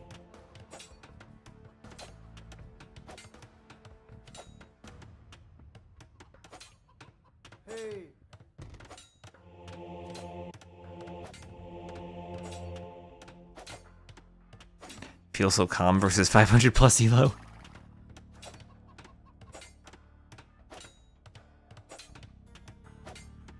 I actually kind of like this setup here. He can't reach the barracks. There he goes. But with the 2-tile gap in between the monasteries, actually, he can fit monks in here quite comfortably for conversions.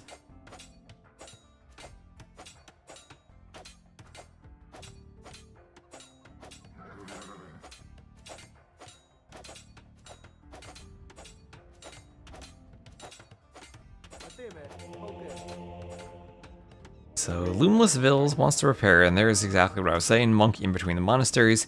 Keeps the scouts away. Double monks. So, 30 to 28 now. A bit of idle time there, but a couple of Vills ahead. And he does have Loom.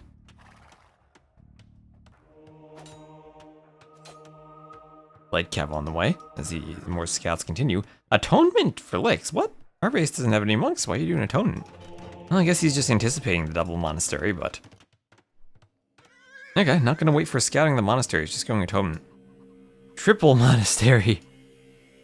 Okay, let's go in full monk rush clown mode this game.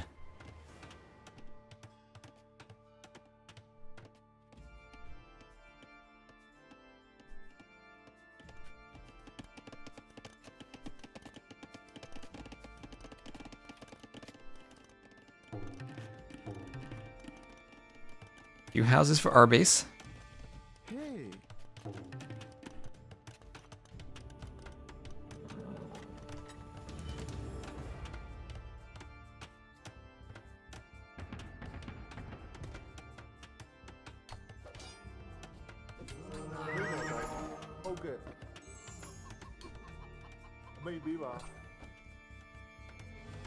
As the monk picks up a relic.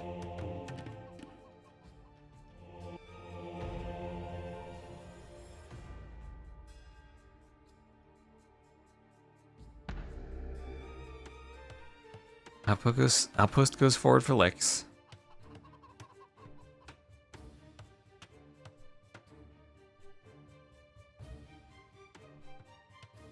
And the scouts here coming forward for our base. Guess which map you always ban on the ladder? Fortified clearing.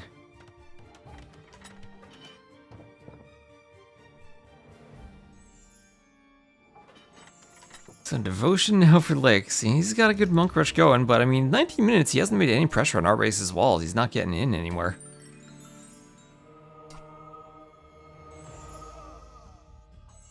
RBase should co-cast. Next time we're locked in a closet together, he can co-cast again. Along with Memb and Dave.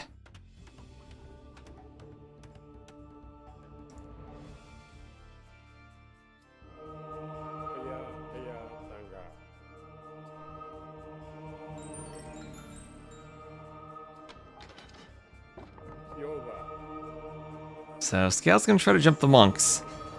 Well, scouts are very resistant to conversion. They'll pick off 1, 2, 3, 4. How the... What? That was, I think, more than he ever could have hoped for from those scouts. Now RBase has Atonement himself. He's going for the Monk War.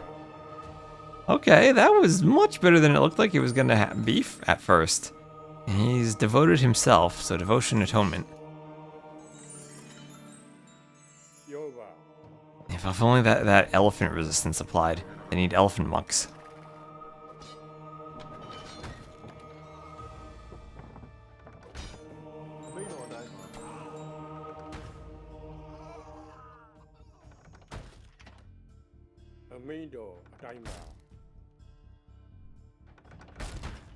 Ram's going for the gate. I'll have a workshop in the back from our base.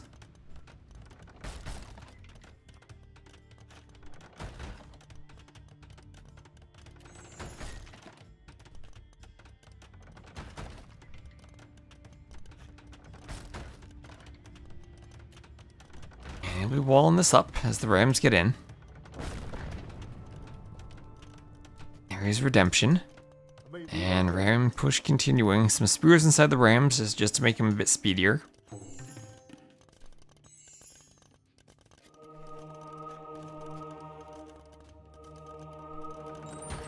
Now here come the monks. We had one conversion from our base. Like trying to get conversions back. Mangonel going for the Rams. Our base can't play monks. Well, you can play Mangonels though. He's keeping the Rams out. I mean, our base is up now, 46 to 39 vills.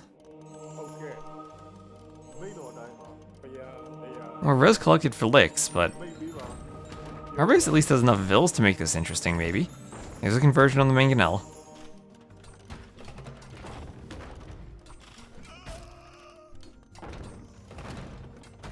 Mangonel going for the gold vills. Our base still with a 6 vill lead. Okay, our base still with a 4 vill lead. With a 3 vill lead. With a 1 vill lead.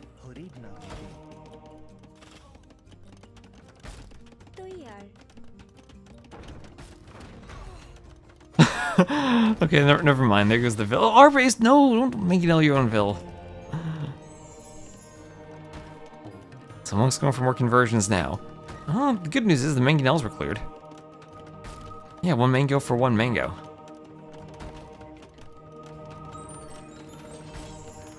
Monk's trying to get conversions. A few conversions here and there.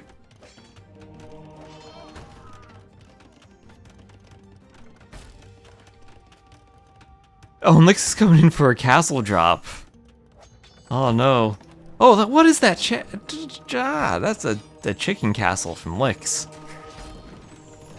Here's the forward castle. I was way too afraid of the Mangonel.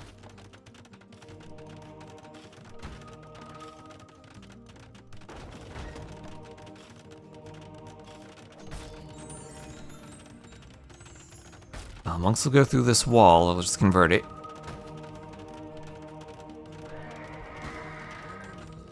There's still no stopping the monks. I think RBase just deleted the scout there.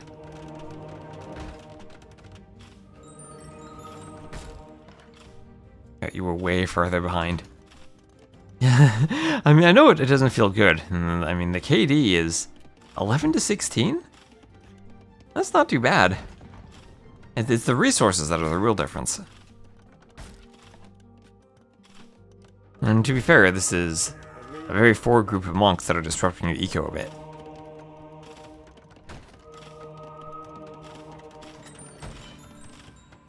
Okay, where are these vills going? Our base just gonna mine stone or gold on the outside, then try to go up? Oh, what is this? Lix is up to the Imperial Age. He's up to Imp. He's up to Imp.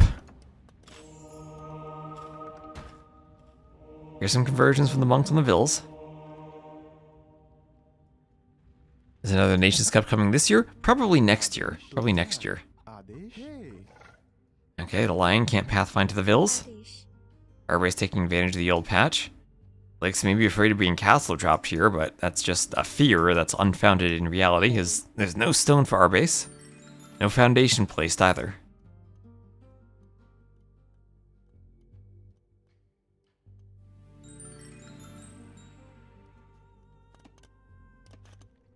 What are these villas up to, though?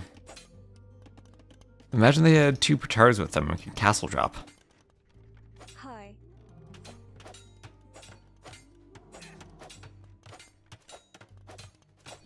Hey. Rambai can't hit the Vil.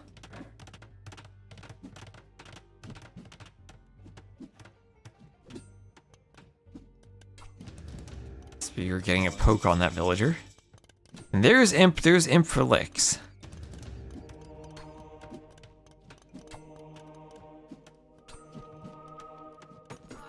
So there's a mining camp for RBase on the stone, monastery going up.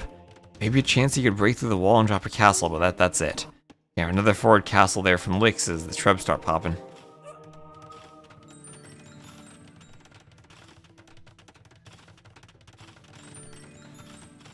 And there is the castle. TC with some vills inside of it. And Faith for Licks, he does not want to be converted. The Treb is out, castle will go up. We'll see how long the TC lasts. Probably not all that much with Rams, a castle, and Trebs all on it.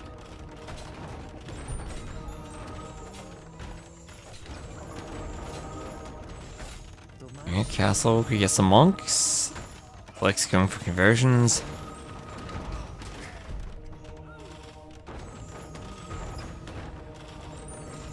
Treb, one more hit on the TC will take it out. RBase needs to repair. He's going to call the GG.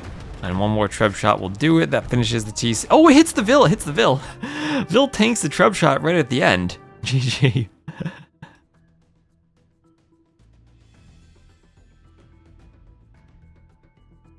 Look at the Nations Cup for more updates. The Nations Cup will happen soon. It's a brewing. And look at that eco is really close for a long time.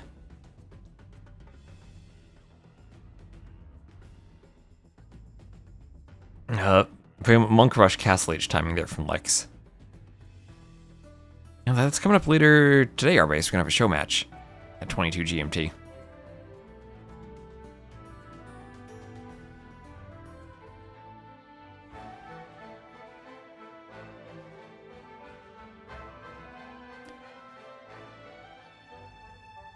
Not thoughtful. Not a full one today. That'd be a lot.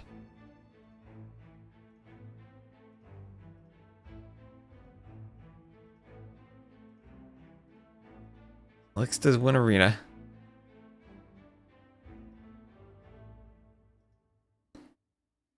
And Byzantine's still the first civ. Alright, before this next game, I'm gonna take a minute, I gotta open my window.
Alright, game number 2 on Wellsprings.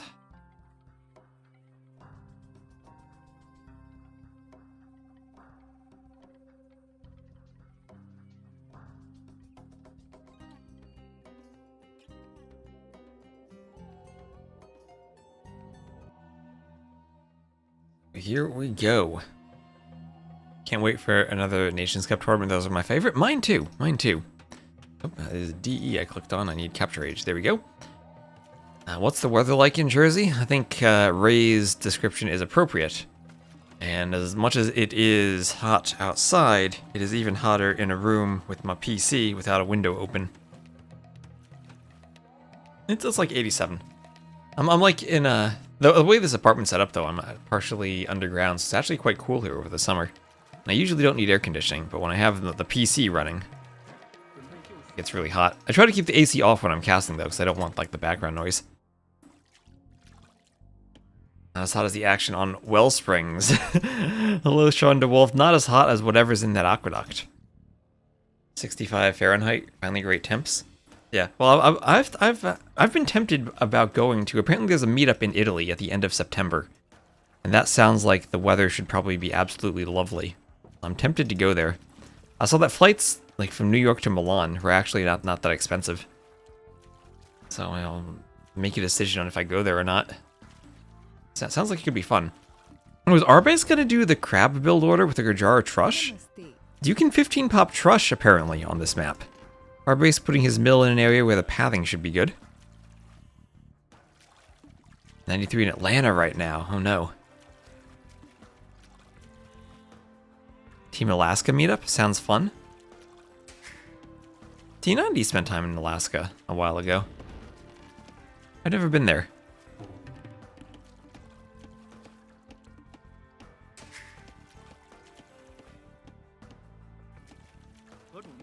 It is oddly the flights are much cheaper than the Scotland meetup I was tempted to go for. I really wanted to go to Scotland though, because in Edinburgh there's a place I wanted to take photos of, because there was a necromancer who first published about logarithms who lived in Edinburgh in a very small castle. There's like a university built around it now. And the math nerd inside of me wanted some photos for the logarithms video I one day eventually will finish. Lex has more wood in his base. Rigged. Admin Ray. Time to admin Ray.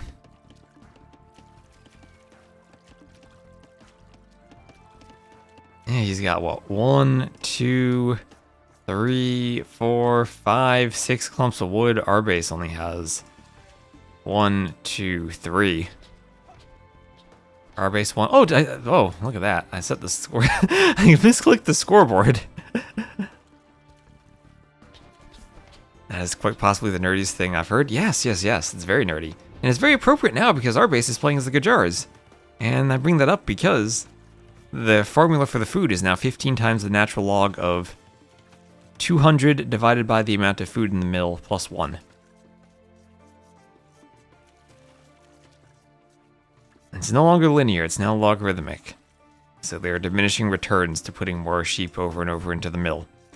But that's 800 food worth of sheep, so that's 15 times the natural log of 6, which is, I think, comes out to about 28.6 food per minute.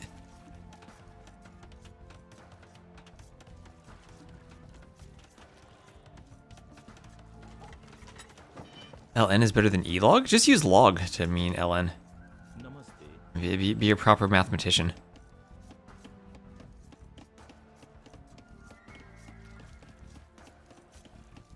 Oh, Ray was making a crappy political joke. I get it.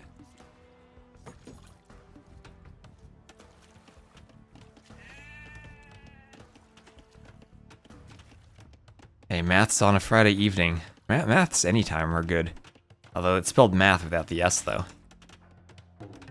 So, Lix very clearly knows about the map. He is taking the shorefish, and he has saved his sheep. 1 sheep, and then the mill didn't even bother finishing the sheep.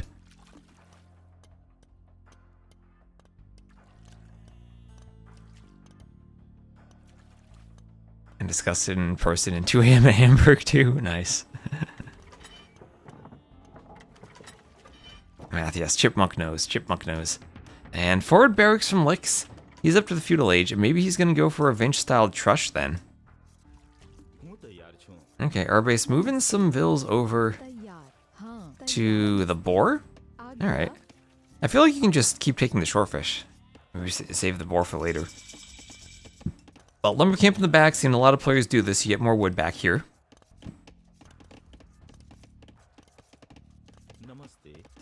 And then taking the gold there is RBase. RBase is like, this is until where I practice, what do I do now? Nope, Aqueduct Destruction is not on a timer. It is destroyed whenever the players decide themselves to destroy it. Villagers cannot attack it, they only repair it. It's just like the wall on the wall. So, you can't destroy it right away. Your scout would need 1,000 hits. It does 1 damage since it has 8 melee armor. But a tower rush maybe could destroy it. Some men-at-arms maybe could destroy it.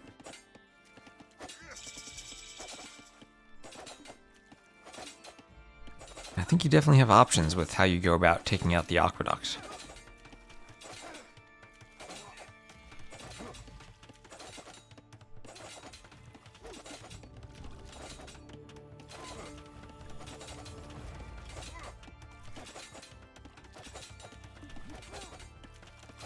Yeah, Dave made the high IQ play there. Dave used all the IQ on his play. Why is Trush the meta here? I have no idea, but I guess if you Trush, you're usually in a position to take your opponent off of the faster shorefish. So if you're Trushing, you are having safe shorefish at home, while denying your opponent the ability to take theirs. Wanted to sneak out, and it took that gate. Yes, it did. Thank Nilly for that.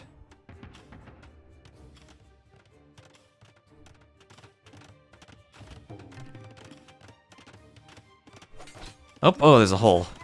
RBase, no, there's a hole. Oh, RBase now gets to feel what it's like to be in a Vil fight against Lix. There goes the camel, there goes the Vil. And Lix is gonna pull back. Can't wall there. I guess you could have had a couple tiles in front of it though, but yeah, I guess you can't wall on the shoreless water surrounding the shorefish. Ironic that it's called a shorefish when it's actually made with the shoreless water that doesn't have the beach on it. So Castellation on the way for RBase. RBase, he's gonna be the first one up. Okay, maybe he can cook something here.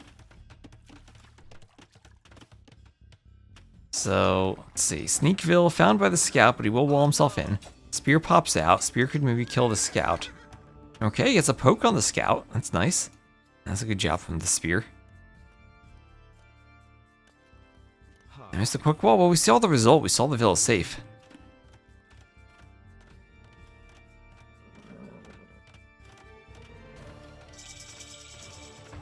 And there's the castlage done. RBase gonna send the Vil out. And he wants a workshop, but here come the archers. And that's not going up.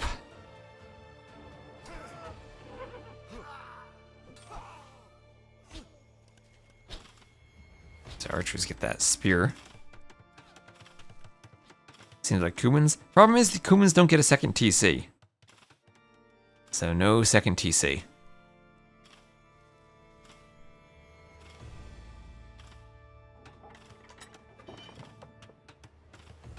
A bit like Sunburn. Yep, annoying to go back and forth around the wall until it's destroyed. It's a very interesting map. I really do like it.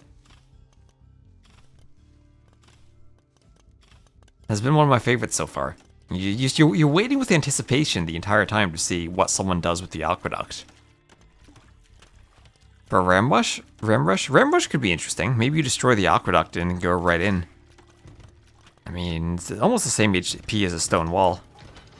Maybe there's no point there, you just Ramrush the actual wall.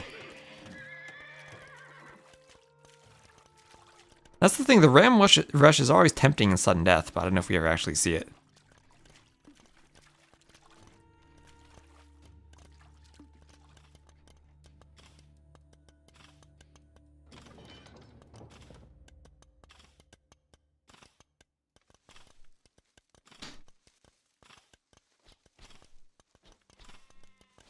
Caparenzman Castle? Maybe.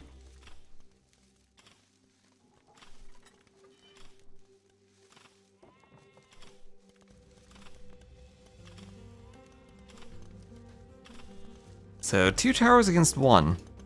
And here come the elephants. Oh, here come the elephants. So Workshop had to go up at home for RBase. He'll be going scorpions and elephants now. I'm trying to do a forward stable.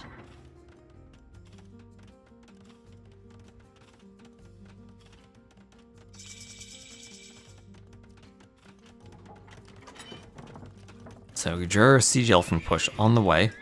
Double stable defense here from Lix.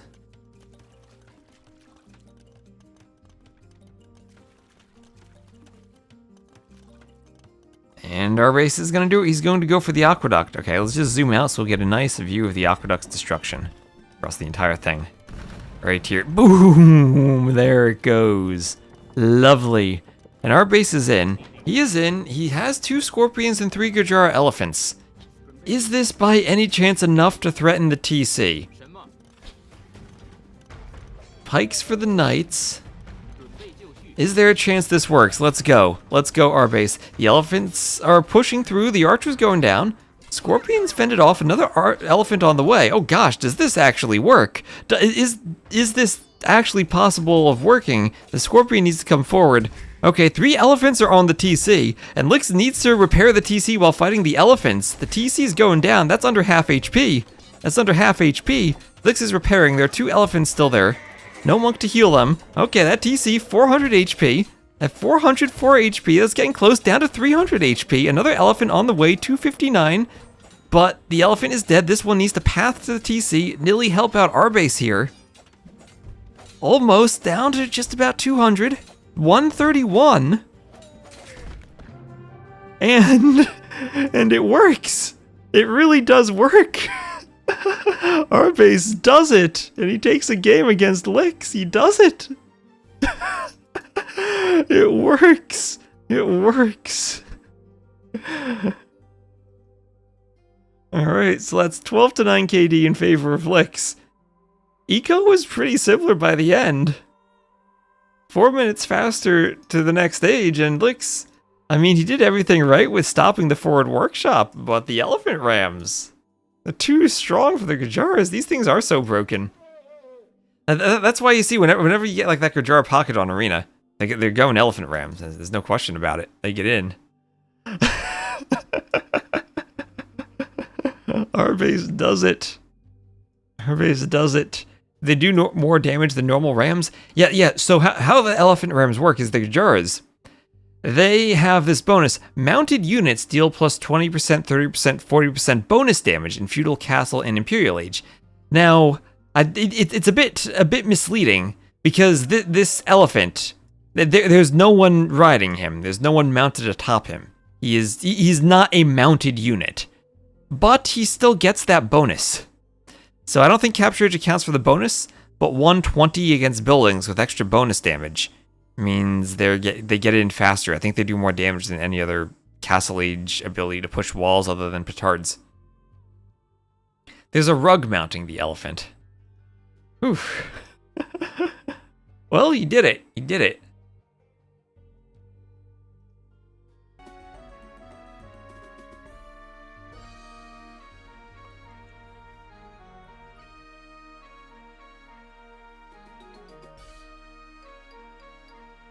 Alright, so that ties it up 1-1. You had to take a 10-minute break after that. RBase gets a win on Wellsprings. RBase gets a win on Wellsprings. So that was a win with the Gajars. And a loss with... Oh, I don't even see. What Civ was he? He was the Khitans there. Okay. Alright, alright.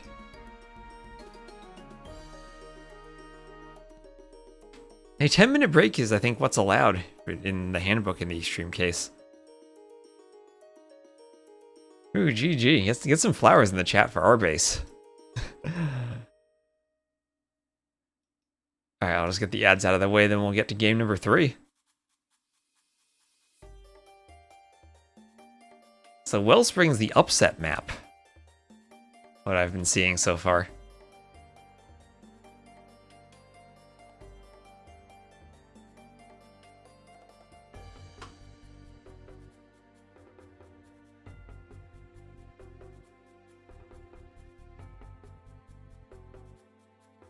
Now, I don't feel so bad about losing that game. Yeah, because RBase was on one of those games we played against that team that went Italians, Gajaras, Khitans, and just pushed with the triple Gajara Elephant Rush on Arena.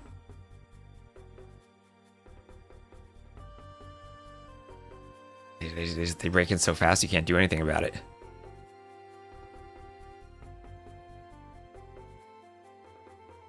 You can merely watch as your buildings melt to the elephants. Alright, game number 3.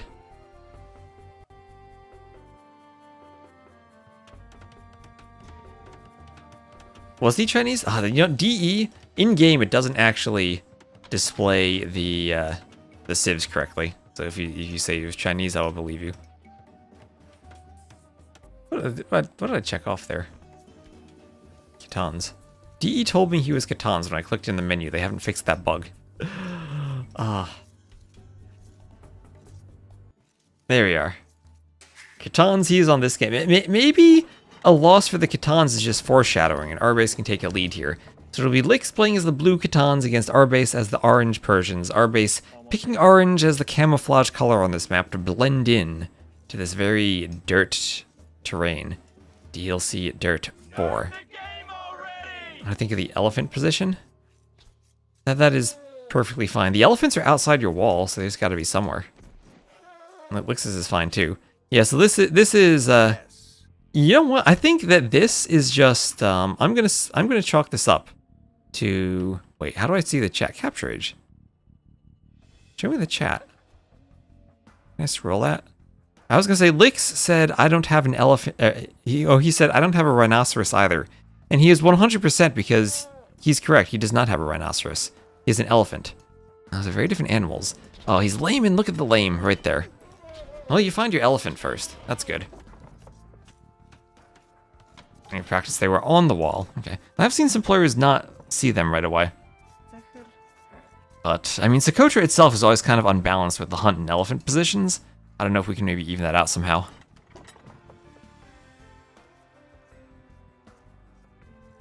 And also, hello, Triphammer.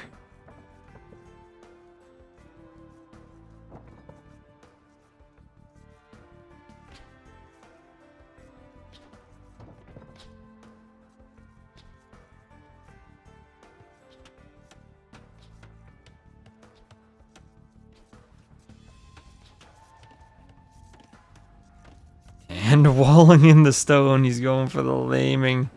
He's going for the full laming. He's not holding back after that loss. He's scared now. Hit the meta of just killing all the hunt.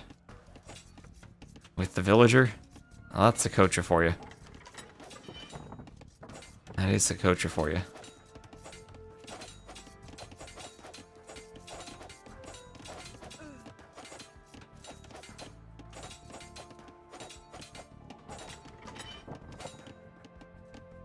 Playing Sakotra against Lix is probably your biggest RiuT nightmare. I mean, it's not even that much of a Vil fighting map. Depends on the deer spawns, especially with the Palisades. So, lost your scout there to the Vils, and Lix will just mill his zebras. Not gonna deal with much laming there. So one eco KD, I guess you counter-lamed. And you'll just mill your own zebras too. Lix is very good at the laming, into low Sosa.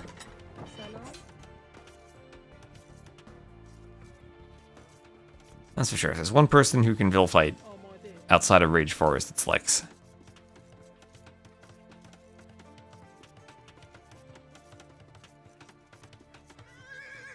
So 3 HP left on the Lix Scout. And there's the barracks from RBase. And here come the Vils forward. If you can construct the barracks, maybe you can get militia for the fight. But Lix is deciding, you know what, I'm just going to Vil fight. I will win the Vil fight.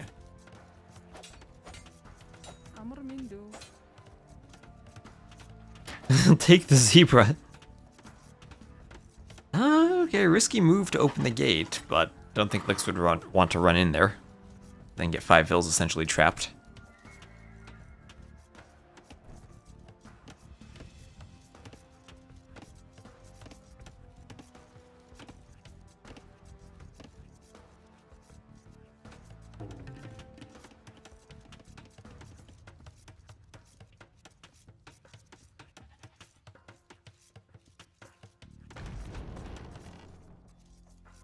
Hey, militia coming out. They'll fight the scout.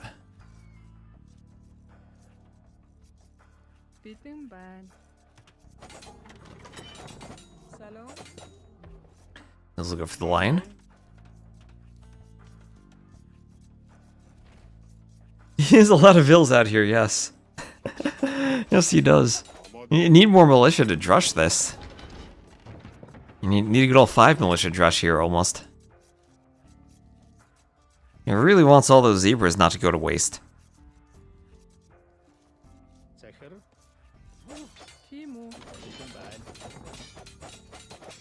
Okay, big fight. That's a low HP scout. Gets the scout.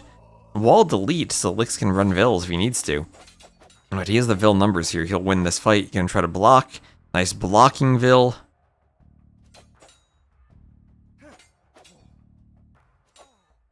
And down he goes. The other 3 Vills get away. Thought you killed a Vill as well. Nope, it's 2-0 Eco KD. You killed the scout at least, though. You killed the scout.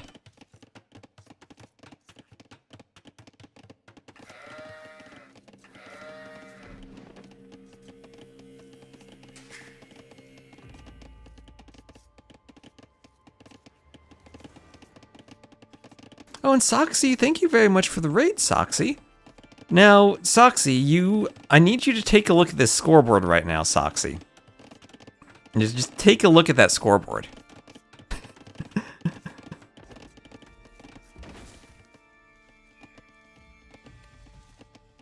Oh, look at the res count. RBase not up to feudal yet. Hello, Soxy. I'll just tell you that with this scoreboard, I did not misclick anything. That is the absolute correct score. Oh, Shakuni, right away. You gotta remind Soxy of that. That's tough. That's nasty. You don't gotta do him dirty like that.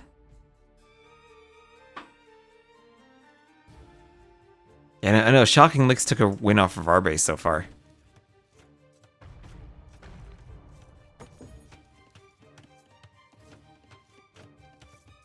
Alright, RBase will have a nice double mining camp at the front of Lix's base. Lix just deleting his walls. You don't need no walls. Yeah, you were 1 tile off from the masterpiece double mining camp. Well, there's a range. I guess the good thing is he doesn't see this. I think RBase is the new Hera.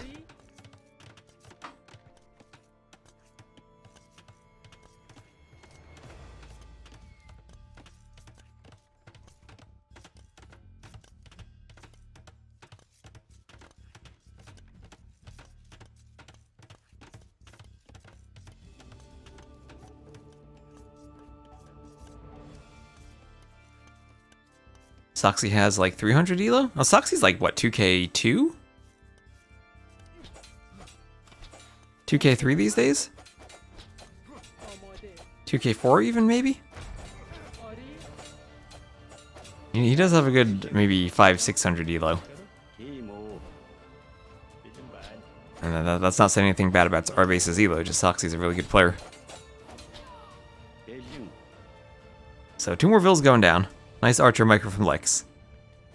You gained from 2k4 to 2k2. Perfect. Elo like age is just a number. An important number, though. Maybe even more important than age.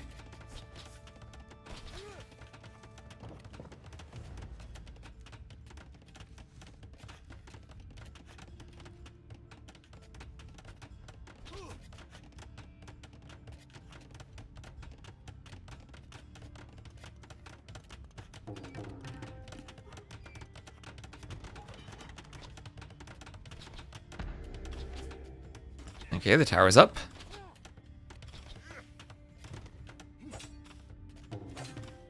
As is the house.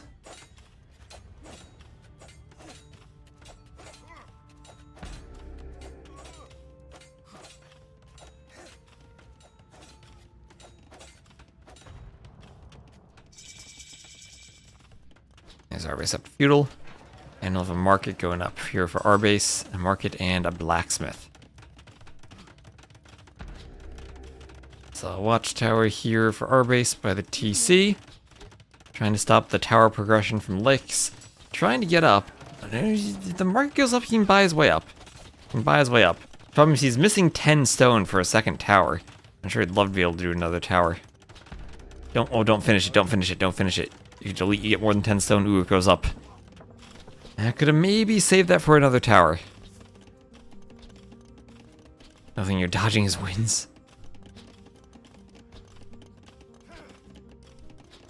Well, you wanted to finish it anyway. Okay, okay. You're resigning? Well, maybe not when you're up to the castle age. Lix is still invested in feudal. He's not going to be up just yet. RBase will have a nice advantage in that click-up timing.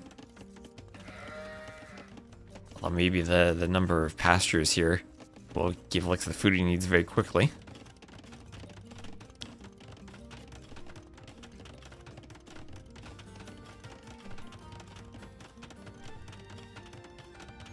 Skatons will be up in 2 seconds.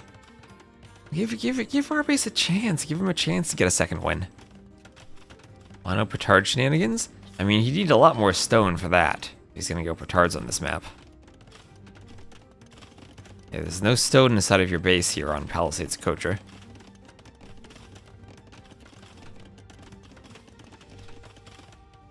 So if Lix were not trushing him completely, definitely would be an option, but don't think there's any accessible stone now for RBase, or even any place you can sneak vills out undetected.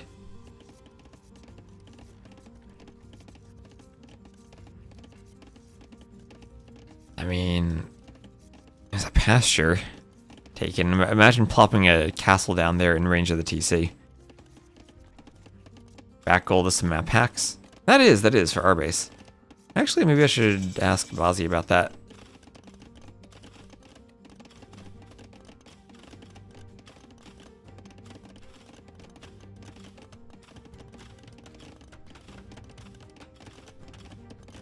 Let me post that.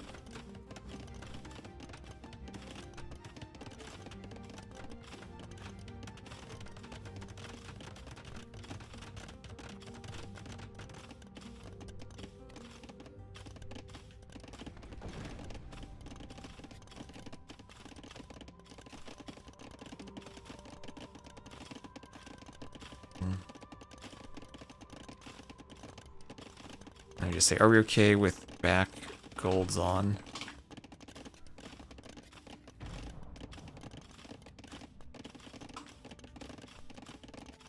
Palisade Sakotra. There we go. Posted in the admin chat.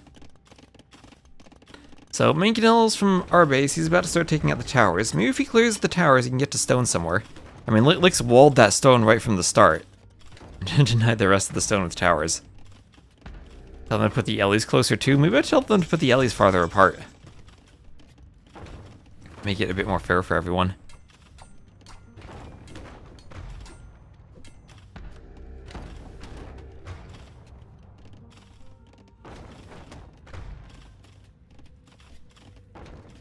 Manganello taking out the tower. Okay, RBase is going to stop attacking the tower. Content just to destroy his own walls. Move to the next one.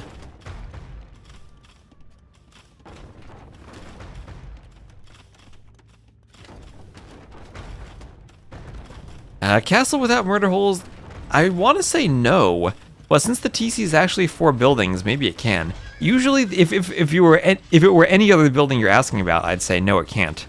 But the TC maybe is special. Oh, that Step Lancer. What did that Step Lancer just do? Step Lancer was nasty. It took out the Manganelles even with repairs. That tower stays up. Oh, you saw the gate go down and you thought the tower was down. Oh, okay, I gotcha.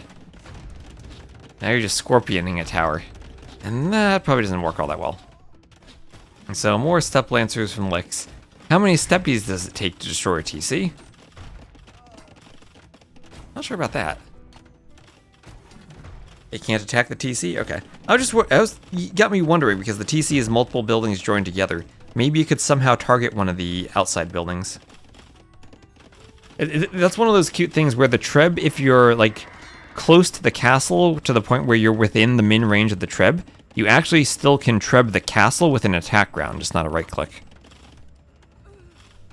Tons like 15 steppies. Maybe like 1 steppy. They do have all their attack upgrades now.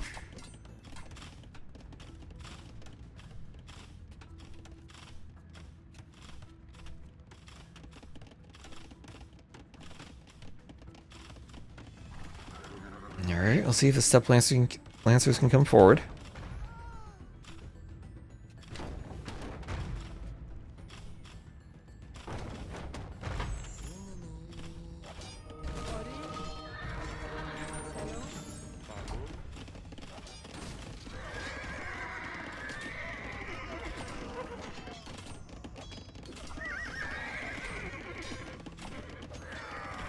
Okay, Camels clear the Step Lancers. Guard Tower, though, for Licks. Guard Tower does not want Mangonels clearing them. He's repaired this one, and that one is back up. That tower is back up almost, not to full HP, but to enough HP. More repairs on the way, too. Think of the repairs.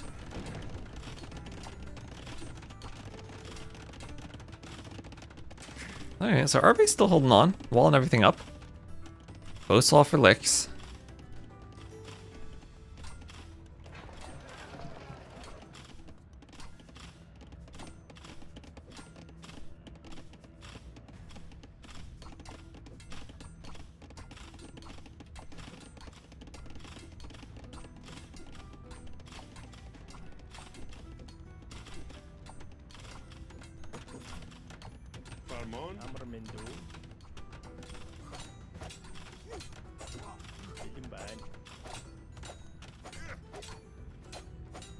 Bill's attacking the spear. Spear will go down.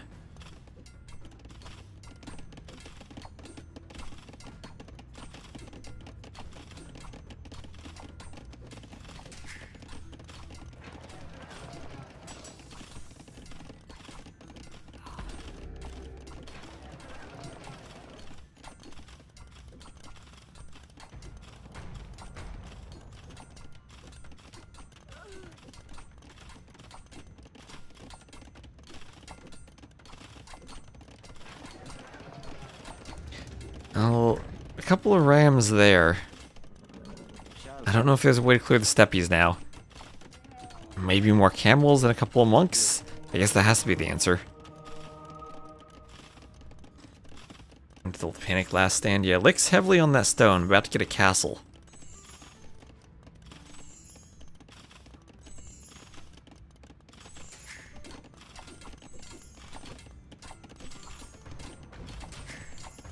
And tower's even near the TC doing damage to it. If only that tower were closer to hit the TC. It's a couple tiles off. Now here come the mangonels and the rams. Ooh, the mangonel goes down to the guard tower right away. Alright, wall delete.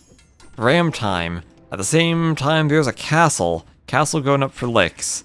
And this is the desperate last stand push of RBase.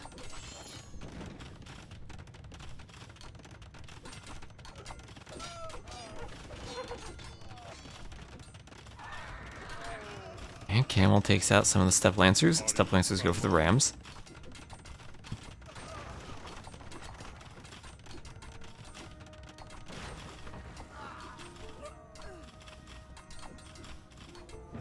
Alright, Vills go down. There's the GG from RBase as the castle goes up on his TC, and at that point there's not much else he can do with the castle there.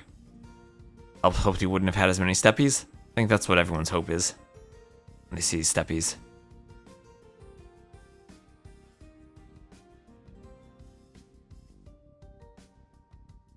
So there we are. The res weren't even that far apart for a while, at least. So RBase got to experience the full Licksville fighting experience there.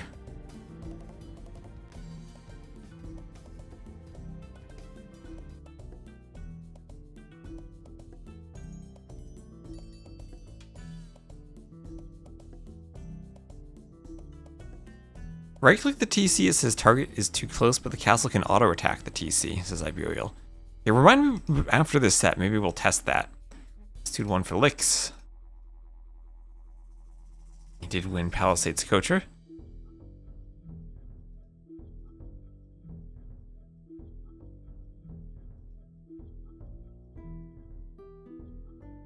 That was Catan over Persians.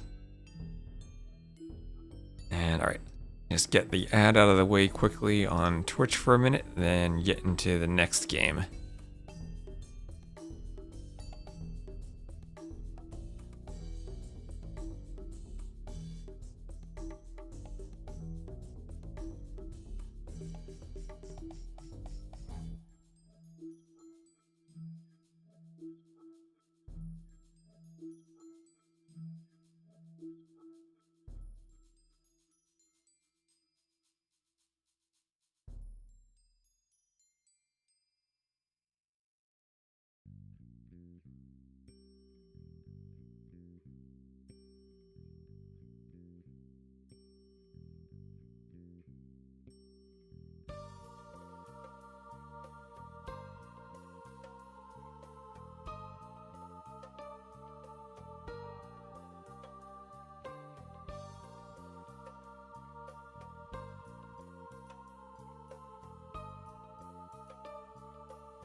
Alright, let's go game number 4 on Canberra.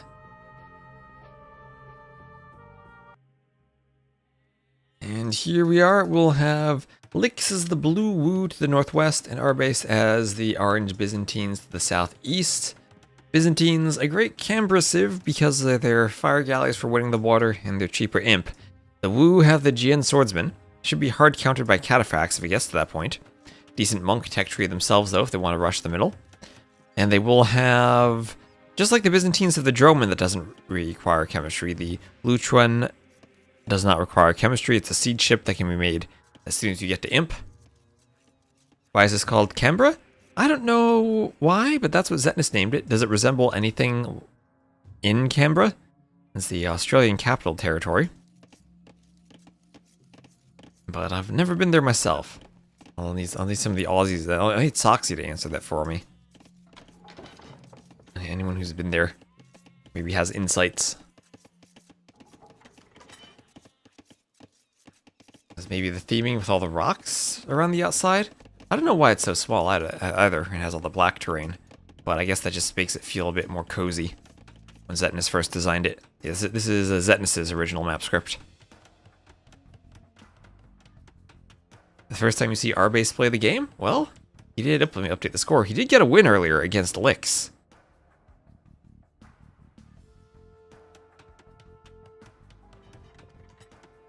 Did get indeed a win against Lix. So RBase gonna dock the middle, and we'll see the strategy if it's just go Byzantine fires. A tricky map to play because you don't have deer inside your base, they're all outside. You need to take your boar and get a good uptiming if you want to go up. Let's see, first time you've seen him play a 1v1.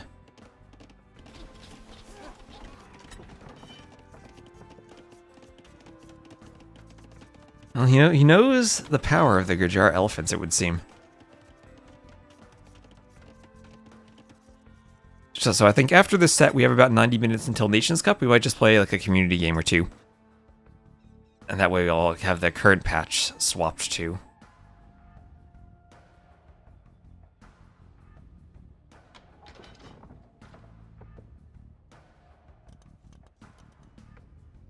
So a couple of extra fishing ships for Lix.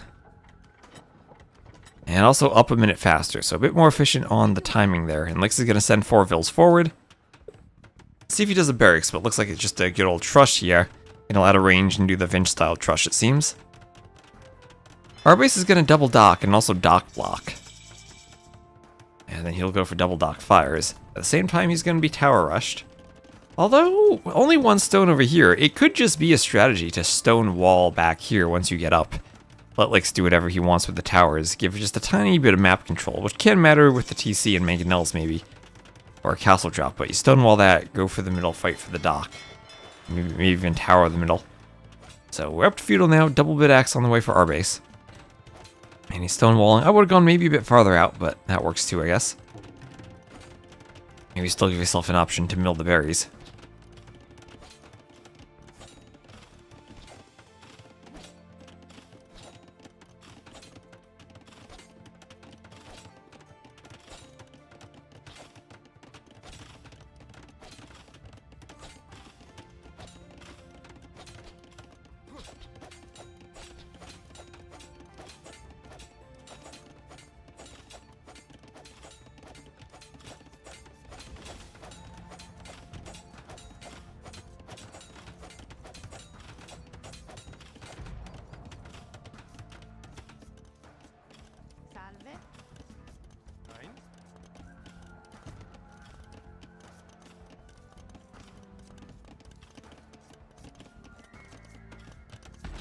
And towers go up.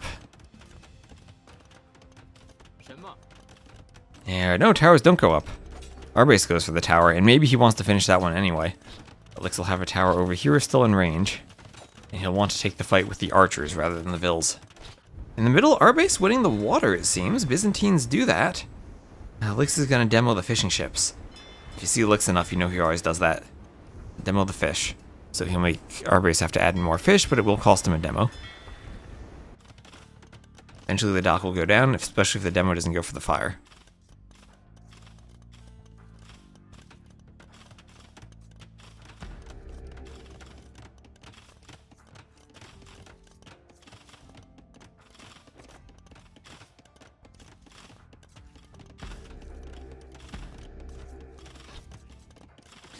So tower 5, I guess you only need 4 vills in the tower even after fletching nowadays, after the recent changes.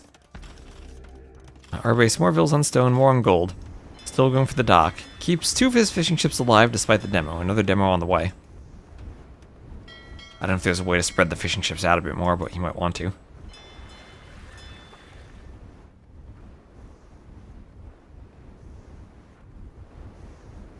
There is fletching too.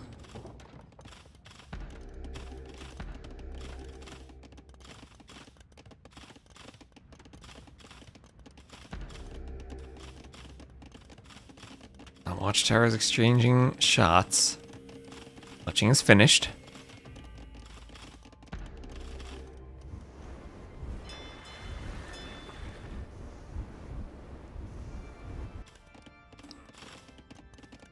And dock going down too. So how's our base feeling here? Down by 600 res collected. So maybe some inefficiencies while defending against the Trush.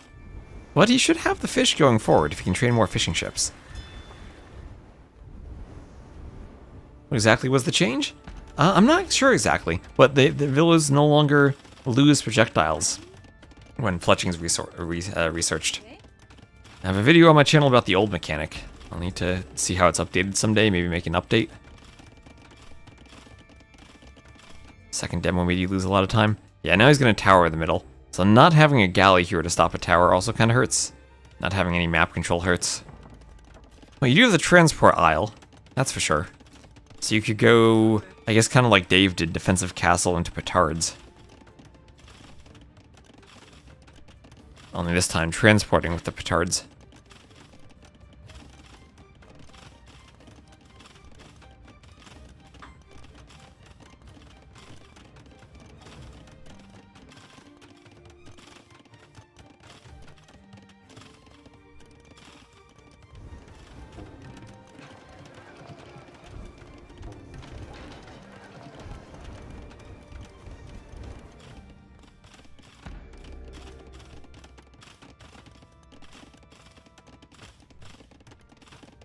He has defensive castle Dromans. That too.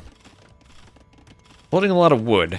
Situation where you probably need a few more farms rather than wood, and you'd be up to the castle age sooner. Or even fishing ships. Lix looks a bit closer to clicking up using the market first. I mean, fast in for that food eco. Well, it will be tough, but Lick's spawning more stone. Yeah, the fish loss was bad. Yeah, and here you're gonna lose more fish to the watchtower. Those watchtowers are tough, as you can't really destroy them with ships if they're far enough from the coast. And they cover the entire middle.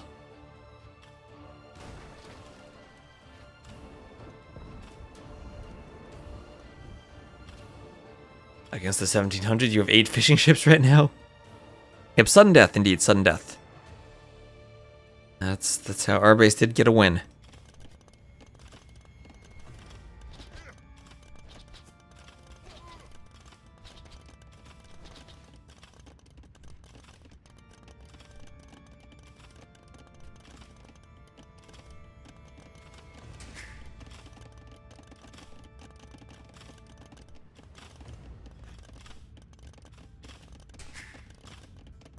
There is Castle Age on the way.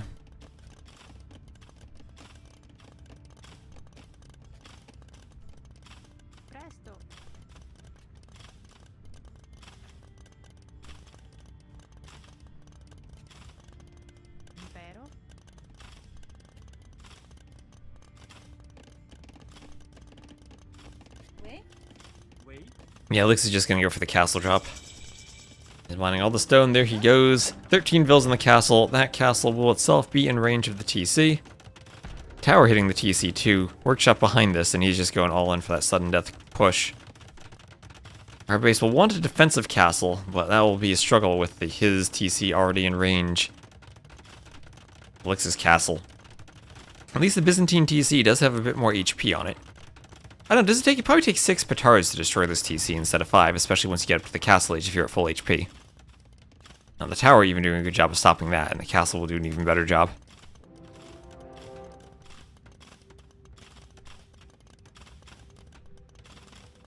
Gunfire archers get extra range versus ships, do they?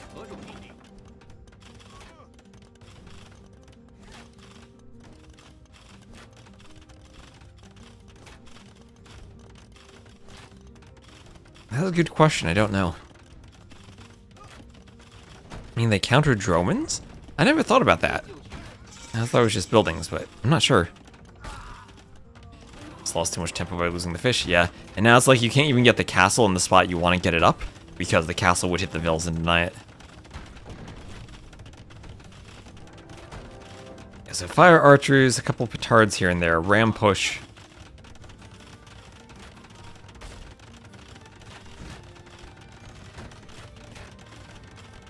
And this looks pretty close to over. More petards. The rams are on the TC. Looks at least getting a ram push revenge for those elephants earlier. Everyone preparing for RBase.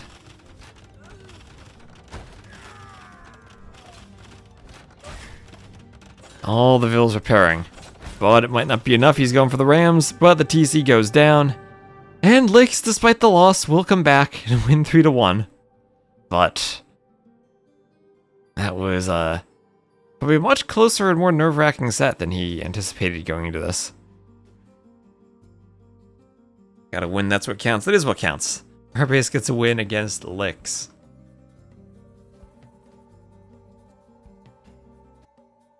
Thousand Chaos has an advantage in sudden death. Maybe he does. Maybe he does.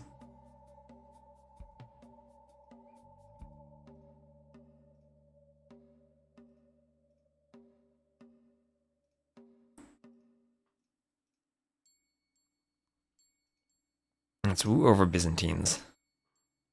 So, GG. So I think what I'm going to do is I'm just going to go... Let's see, are there any more Sudden Disaster, like, live show matches right now? Even myself is kind of finding it difficult to navigate without the Wikipedia page. Friday, 10 a.m., 11 a.m., no, 2 p.m.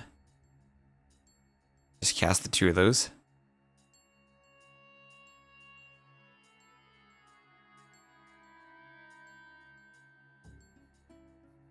Okay, more earlier in the day games.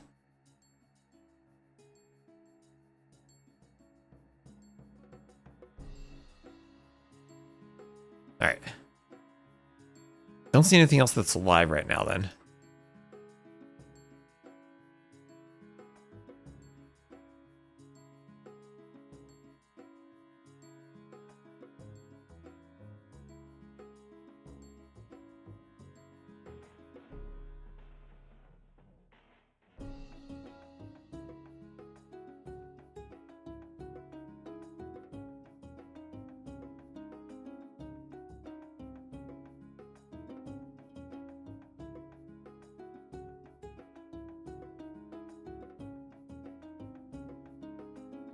Alright, so... You killed game 5, should've gone Celts. Alright, I think what we'll do here... Showmatch is at 22 GMT. I think we'll maybe just play a couple community games.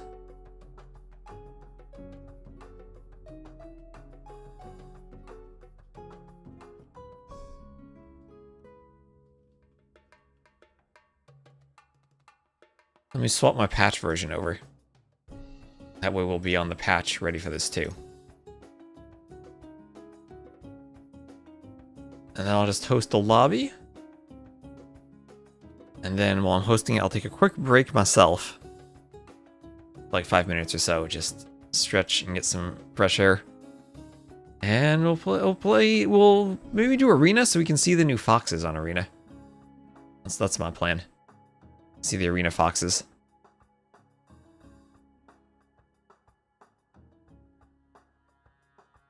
Just wish there was the losers bracket. I honestly, I like single elimination. I like that it's nice and quick.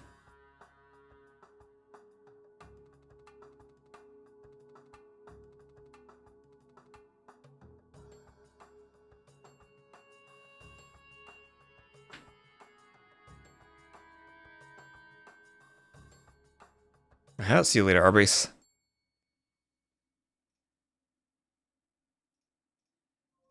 Let me get sounds on in game 2.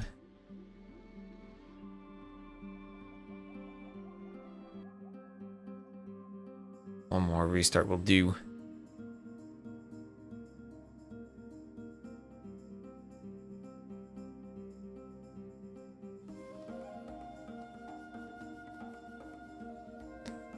DE requires lots of restarting.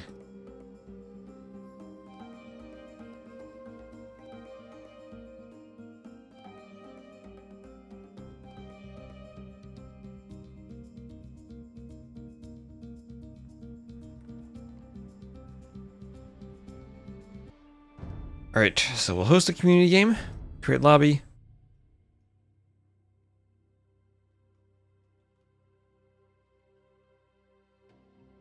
Do we need a password? I don't think so. We'll allow spectators, no delay. And we will play the new arena with foxes on it, apparently.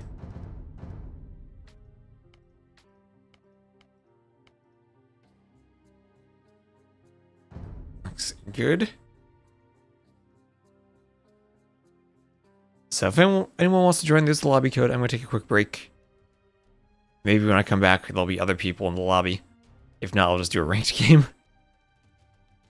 So stay tuned. I'm going to take a quick break. And again, in about an hour or so, we'll have the Nations Cup Showmatch coming up.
Yes.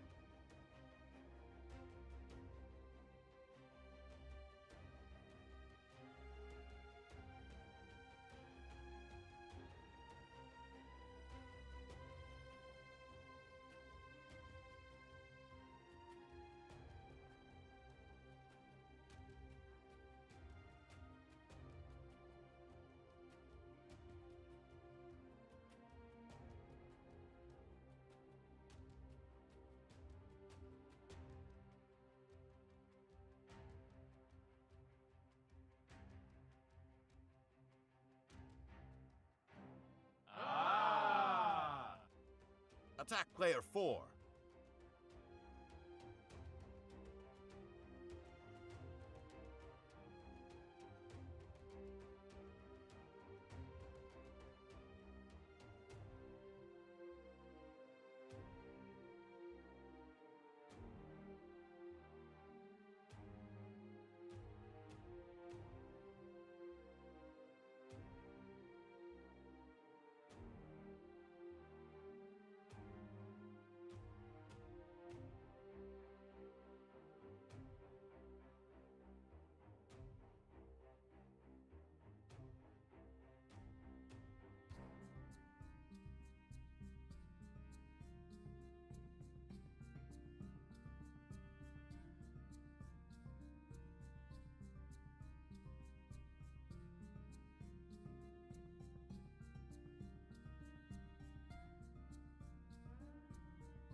Yes.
Attack player 1.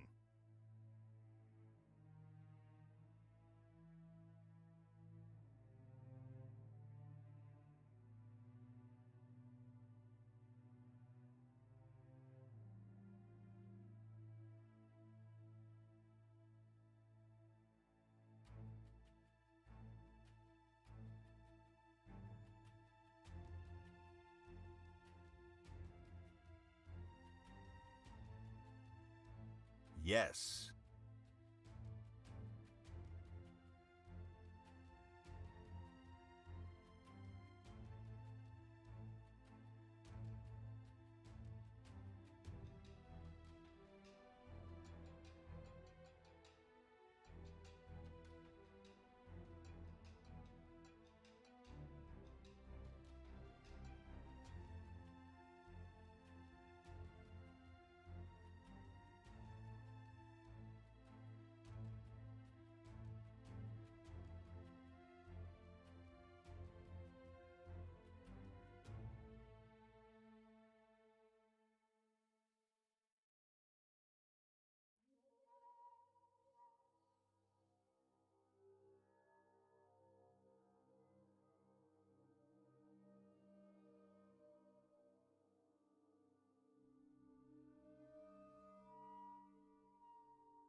Dadgum.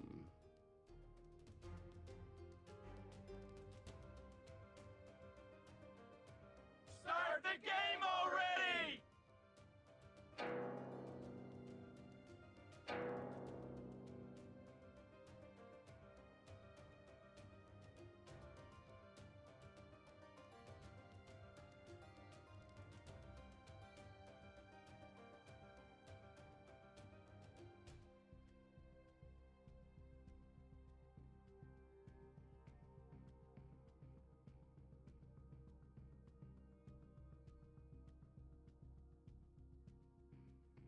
Okay, wow, look at that. The lobby is actually filled. I wasn't expecting that. Talking to Dave about his awesome win. Okay, do we try to balance this? How do we balance this? Okay, Burial's like 700, 1200, Severus is 900, 1000, no elo. I don't know if we can balance someone with no elo. Alright, everyone's spamming. We are here. Alright, do we just random this and go? I'll split Iberial. Random teams and hope for the best. Oh, we have a spot. Okay, oh, we have 2 spots. I leave as soon as I get here. Alright, well, if Sunny wants to play, we have a spot. We have a spot now.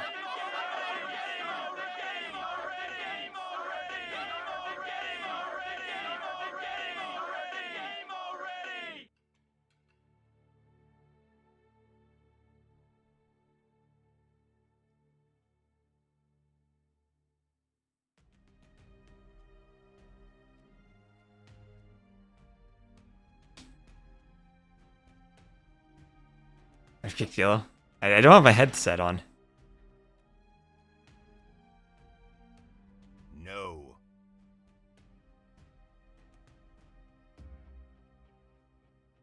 No.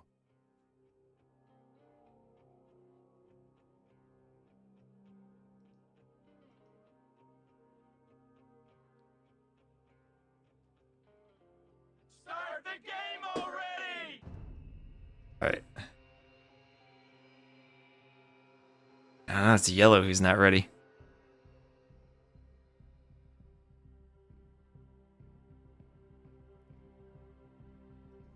Attack player 5.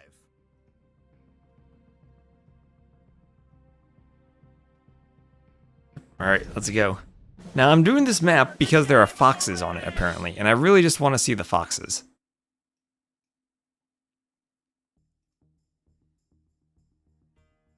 We are Malay. Okay, for the pocket, we can go elephants.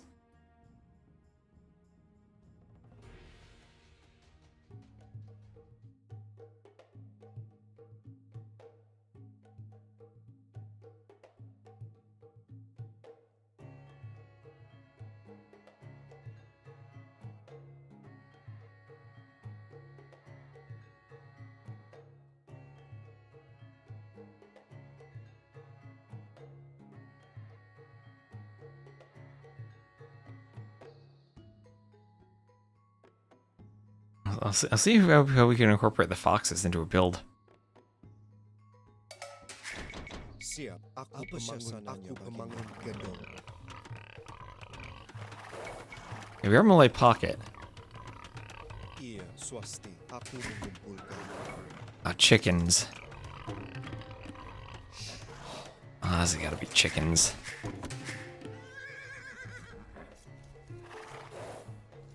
There's the 1800. That was Iberial.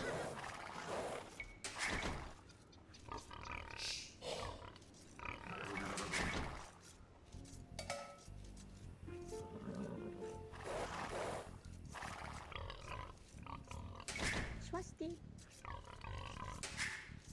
Here. Aku mengumpulkan. Alright, take that sheep there. And go to that wood line. I want to find my stone soon. I still want to find a fox. I'm wondering, if I take the foxes, do I actually need Siap, aku pemangun gedung. to mine gold? Iya, aku mengumpulkan. I shouldn't do that. Shouldn't force drop off at this point.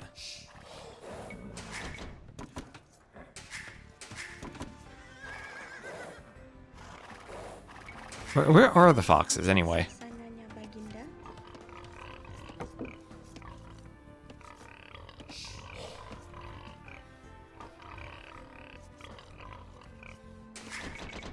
Siap. Aku Swasti. mengumpulkan.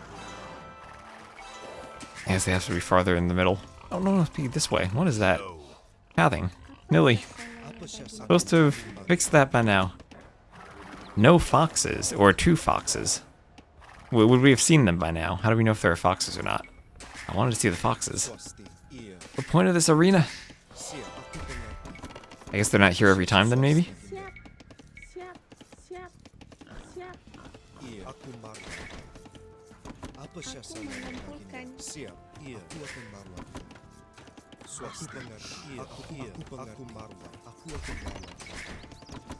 Apa siasananya bagi? Iya. Siap. Iya. Swasti. Iya. Iya. Iya. See any foxes? Aku mengumpulkan. Aku mengumpulkan. Aku membangun Siap. gedung. Aku Siap. mengumpulkan. Apa siasat? Aku Iya. membangun Siap. gedung. Mengumpulkan. Swasti. Apa siasat? Swasti. Oh, food, make sure we don't get idled there. Siap. Oh wait, there is a fox. There is a fox. What? There it is. How do I open the gate? Severox pushing it in. Alright, 35 gold. Iya. Swasti. Aku akan marwah. Here we go. There. There we are. Alright, I got an allied fox.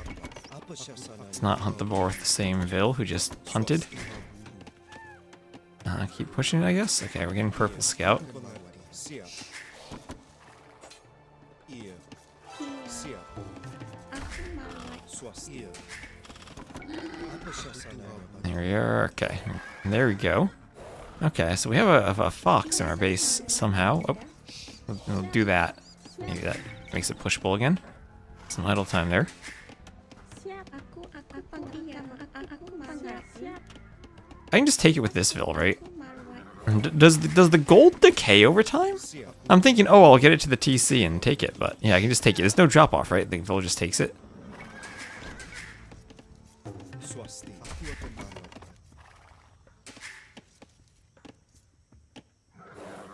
It's actually amazing if I can get enough foxes pushed that I don't need gold. Iya. Iya. Apa siasananya? Siap. Iya. Apa siasananya? Aku mengerti. Swasti. Aku marwah. Apa sasananya Baginda? Aku pemangun gedung. Siap. Aku pemangun gedung. Siap. Aku akan marwah. Apa siasananya? Swasti. Chop that, please. Thank you. Swasti. I'll just mill instead of funneling, I guess. Yeah, there's no drop off. Okay. Aku mengumpulkan. Iya. Aku marwah. Apa siasananya? Baginda. Swasti. Aku pemangun gedung. Aku pemangun gedung. So I don't need all that much gold. Apa To be honest. Aku pengerti. Aku tuha buru. Aku marwah. Aku tuha. Aku tuha buru. Aku tuha buru. Siap. Aku tuhaburu. Aku tuhaburu. Swasti. We can do lots of scouting because we don't need to push the deer. So we'll scout everything in the middle. Tempted to go kind of light cav. Where are you two going? Siap. Siap. Aku pemangun gedung. The civs. Teutons, Turks, Goths, Inca. Okay. 1 fox is 35 gold, it looks like. Although I guess we got 30. Does the gold decay? Is there decay on that? Should I have used more Vils? Swasti. It's crazy if that's how that works. Aku tuhaburu. Maybe it is. There is decay, says Happy the Andy. Hello. Oh yeah, we casted your set the other day. Apa siasananya? Swasti. Baginda. Aku akan marwahnya. Sudden disaster. Okay, so with decay, apparently it's 31 gold. You don't need to drop it off anywhere, so I was thinking it'd just be like some magic thing. Mengumpulkan. Okay, so that's Niu. He's up. He tower rushes every game on Arena. Even the Kami games. Or Freddy's. Alright, so I guess I just need a few Vils on gold now. This is the Malay. Pemangun gedung. Iya. Aku pengerti.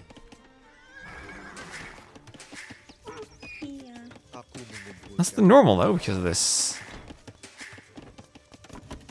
box we had. So I guess we'll just put 3 there. Go up on 29. I have no idea what build to do with the Malay with chicken, so let's also not forget about that. Oh, and John Slow, thank you for the raid. Thank you for the raid. I don't know what sets you casted, but we saw a couple of upsets today. I think you did cast Dave. That's not the only upset of a pleb versus a expert. Let's not say pleb. Of a less than 1700 elo versus a more than 2k5 elo we saw today. That's my elo? I'm usually around like 1900 or so. Don't ask me for a build with the chickens though, because I do not know one yet. For the Malay. Aku pengerti. Siap. Iya, aku pemangun gedung. Aku panumbang kayu. So we'll cast it tomorrow? Nice, nice, nice. No spoilers then.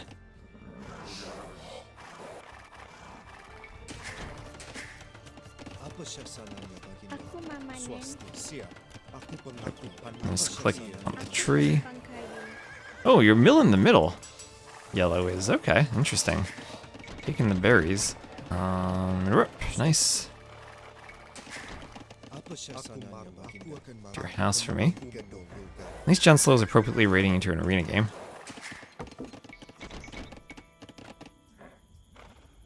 We're experimenting with the foxes. I grabbed some gold from a fox earlier.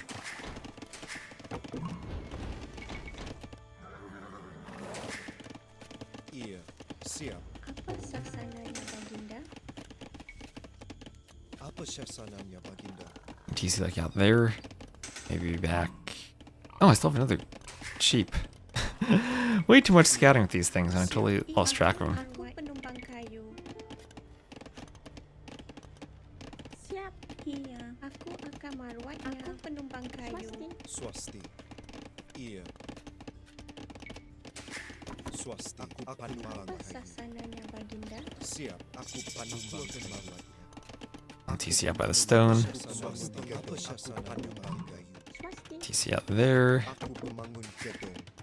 Siap. Iya. Apa sassananya baginda? Do some bow saw. Aku pemangun gedung. There we are. Siap. Siap. Swasti. And a couple more farms around here. Purple is scouts, alright. Ooh, yes, purple does have scouts. Sounds scary. Iya. Aku I mean, we just boom into elephants, right? Even if we are against Goths. That's the play. Malay elephants. They should be cheap. I can overwhelm the Halb numbers. That'll be the hope, I guess. Aku panumbang kayu. Swasti. Aku pemangun gedung. Panumbang swasti. Aku mengumpulkan. Siap. Aku pemangun gedung. Iya. Aku pemangun gedung. Apa syasananya? Aku pemangun gedung. Iya. Apa sassananya baginda? Aku panggali tambang. Apa syasananya pemangun gedung? Siap. Aku panumbang kayu. Yeah, let's have them there so we can buy food. Siap. Almost at farms to keep the GCs running. Swasti. Aku pemangun gedung. Apa syasananya pemangun gedung? Iya. Siap, siap. Iya. Aku penumpang kayu. Aku penumpang kayu. Aku panumbang. Siap. Pemangun gedung. Oh, and there are the scouts from purple on my doorstep. Aku merawat. Siap. Siap. Siap. I'm worried that as the streamer, they might be doing something Apa aggressive towards me. Siap. I curse the streamer when I'm just 5TC booming into elephants, it is. Oh, okay, something's going down over here. Iberiel's coming to try to save his flank from the trush. Those are foxes. Good foxes. Guess they come in groups of 2 then. Pengerti. Swasti. Apa syasananya baginda? Aku panumbang. Iya. Siap. Swasti. Apa syasananya panumbang kayu? So do loom. Aku pemangun gedung. See you there. Iya, siap. Swasti, iya. Aku akan merawatnya. Sasananya baginda. Siap, siap, siap. Siap, siap. Siap, siap, siap, siap, siap, siap. Okay, that stone should put me set up nicely for another TC soon. Let's go back there. Just make sure I don't get siege tower to do that. Keep adding more houses. Swasti. Apa syasananya? Aku panumbang kayu. Siap. Aku panumbang kayu. Siap. Iya. Apa Okay, syasananya? boom, TC. And wheelbarrow. Swasti. Aku pemangun gedung. Siap. Iya. Swasti. And we can afford it, we'll do the farm upgrade. Apa syasananya? So the plan here is just Omega Boom Malay. These things are pushable, and they don't reset. Do they reset? Doesn't look like they do. Alright. So just like infinitely pushable. Siap. Aku pemangun gedung. Aku pemangun gedung. Aku pemangun gedung. So we'll do handcart and heavy plow. So green is pushing back. Orange is push.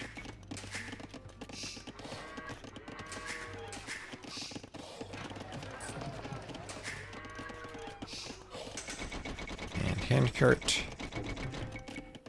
There we are. Iya. Aku pengerti. Siap. Siap. Aku panggali kamu. Siap. Aku mengerti. Siap. Siap. Siap. Swasti. Siap. Swasti. Aku pemangun gedung. Apa sasananya Apa baginda? syasananya? Aku pemangun swasti. Aku pemangun gedung. Alright. You know, you should be able to do rank, I think? I don't know what everyone else in the game is. Kinda would like the Fort Castle defending that gold. If we could. Let's see, is anyone else around here? Iya. Aku akan merawatnya. Iya. Siap. Aku pengerti.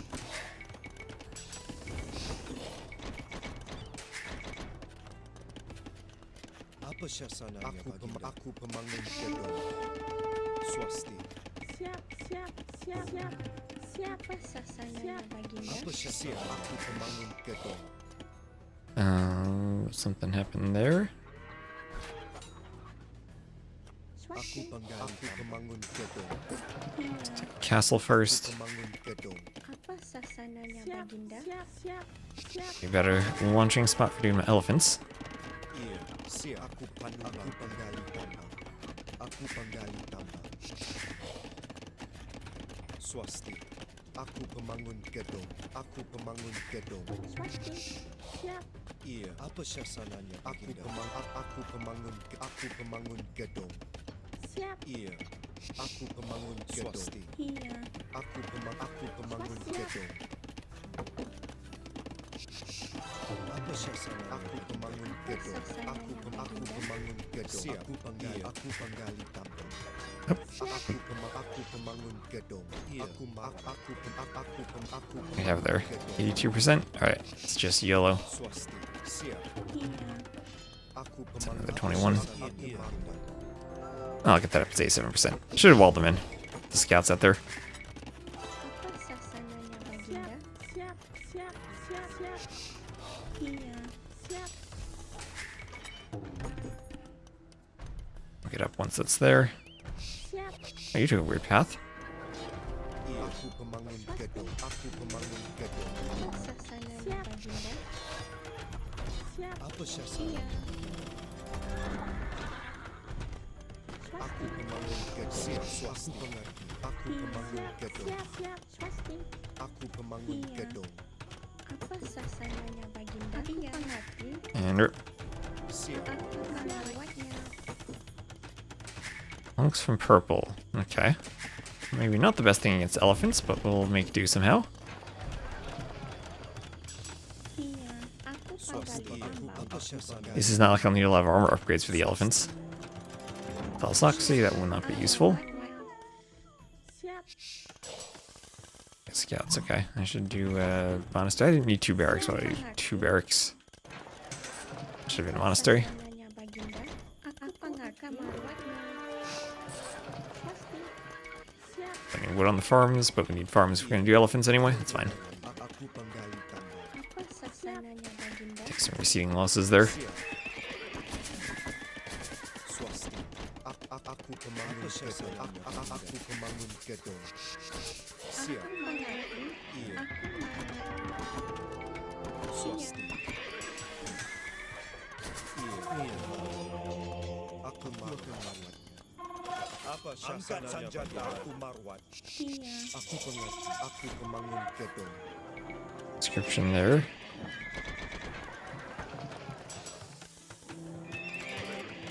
That forced lever, we don't need that yet. Iya. Aku mengerti.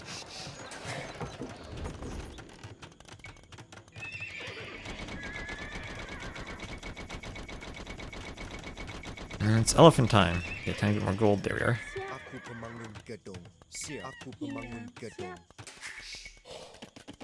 Apa sasananya Baginda? Siap.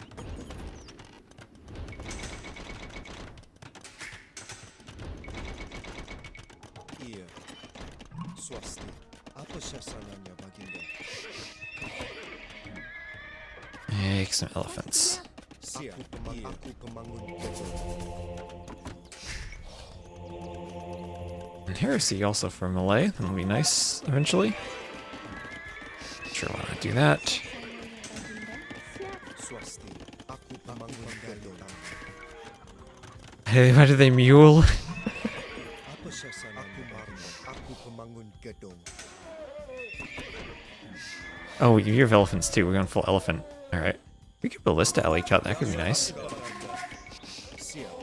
Aku pemangun gedung. Got a thing there. Okay, so fully upgraded Malay elephants now.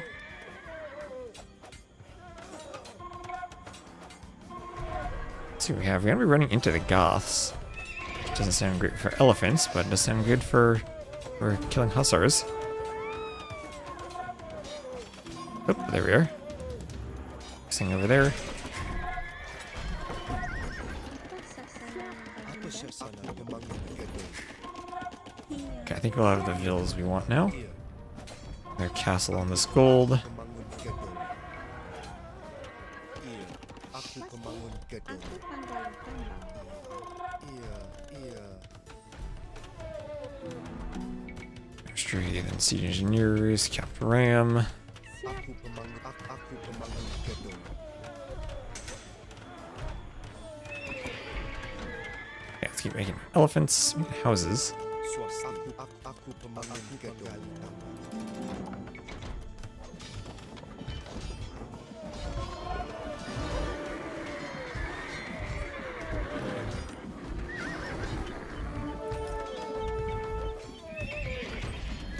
More elephants.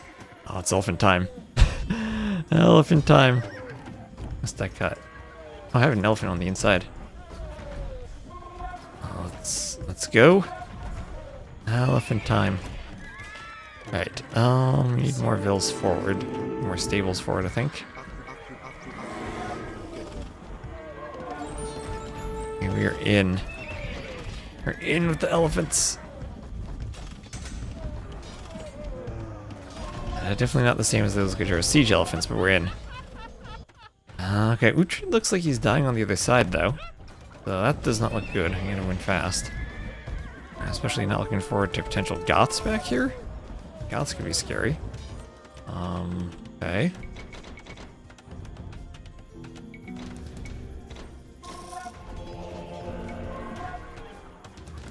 Devotion is pretty important, actually. Apa sasananya Baginda? Aku pemangun gedung. Swasti. Siap.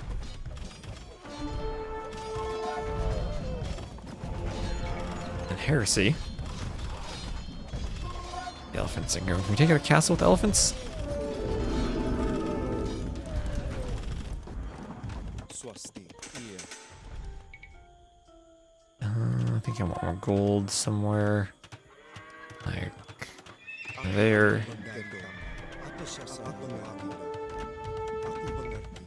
Aku pemangun gedung.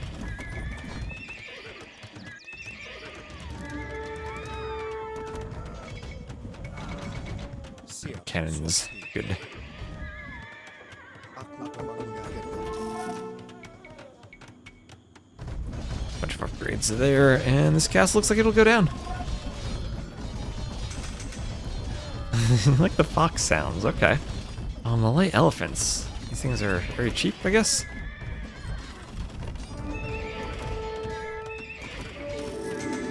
Okay, this is gonna be the problem then, the halbs. We're going halb. What are you Turks? Okay, I think we're good here. Chasing the vills that are running.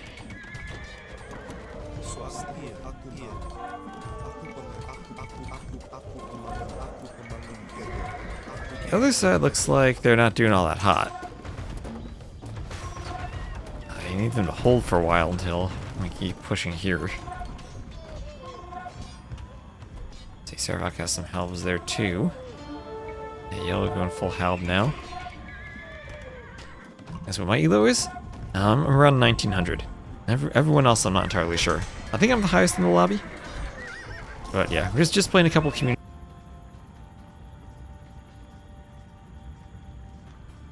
I have to push with heavy scorpions.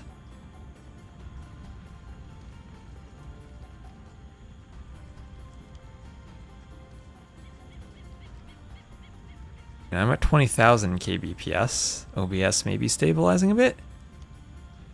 Yeah, the game I disconnected, I think. Man, don't you miss that old save and wait screen? Let's see. I think we're back. Are we back? Back. Okay, so F5 to pay respects. My internet dropped for a second, and I'm going to be dropped from the game probably soon. See if I come back on YouTube. Let me know if I get an audio issue on YouTube, because I've heard that happens before with drops. We'll see if I ever get back into the game if DE like reconnects me. I might get like a fast speed up.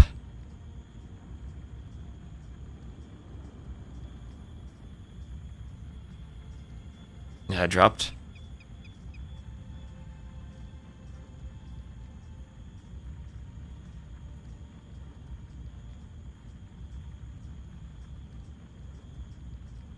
Rip.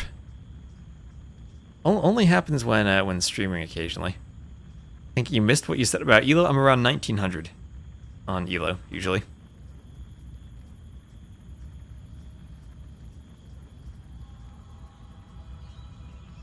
No, but if it shows that I dropped, then people probably quit the game. I wonder if the yellow clock from my burial actually had anything to do with that. Because sometimes when other people get a yellow clock, it actually kills my internet and drops my stream. It's very weird. Usually it's a red clock, though. But... oh, did something move? No. Alright, maybe I just resign then. I'm gonna win that anyway, but... 165 kills. Alright, oh gosh, DE, I need to restart DE. Thanks, DE. And that. Also, let me know if the audio is fine on the YouTube side.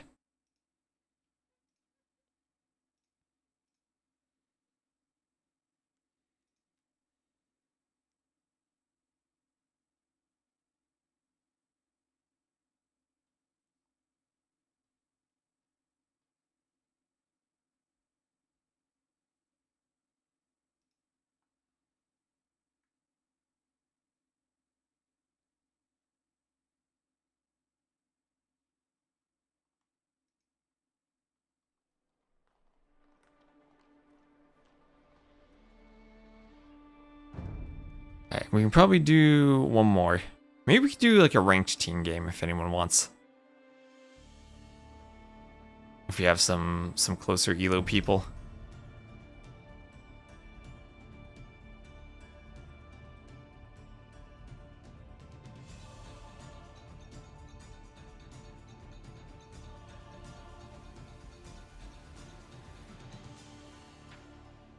Or we could just do another comic game. You saw the foxes. Maybe we just do a quick Sakotra game. For the show match.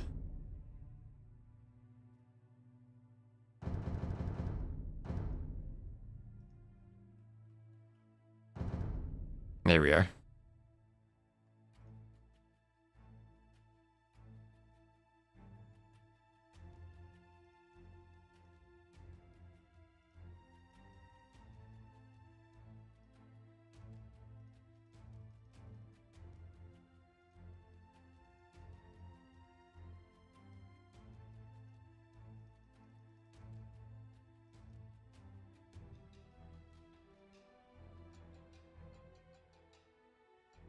And if not, we can go ranked.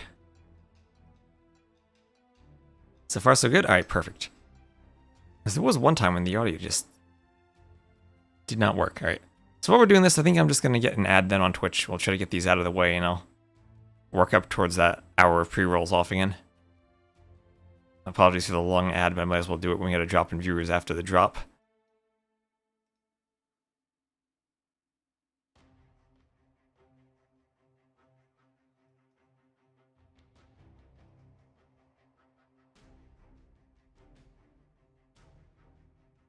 Let me see what Paradox sent me.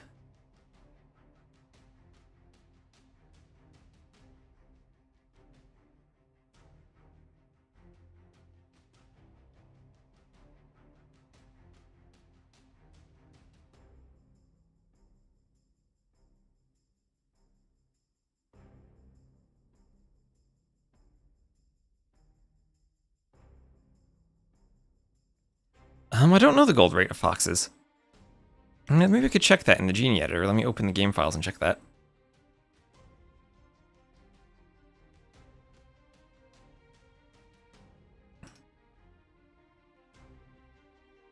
There's a red fox and an Arctic fox.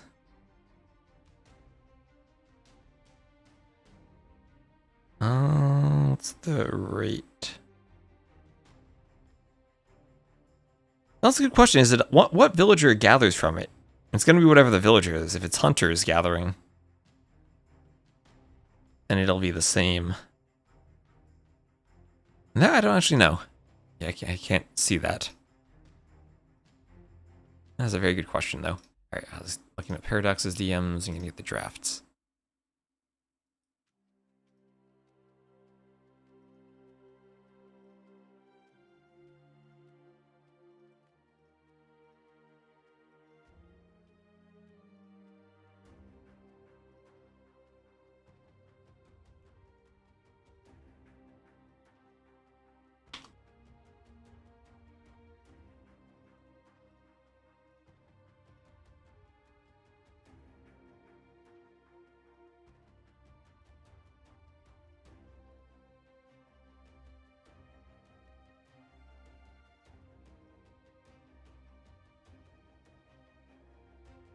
Alright, oh, okay. He left. Well, let's do a team game then. One quick team game. Ran Nomad favorite arena? Sure. And hope that PC does not potato.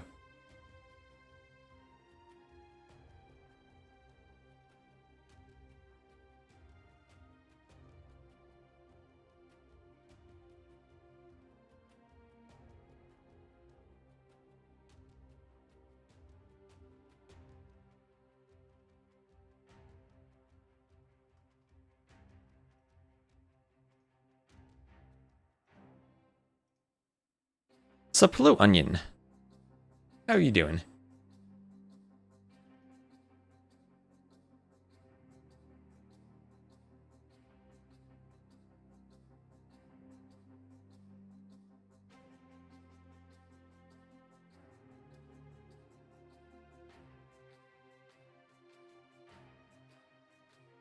I feel like I'm usually streaming earlier in the day these days, so I guess I gotta get used to doing content around this time too.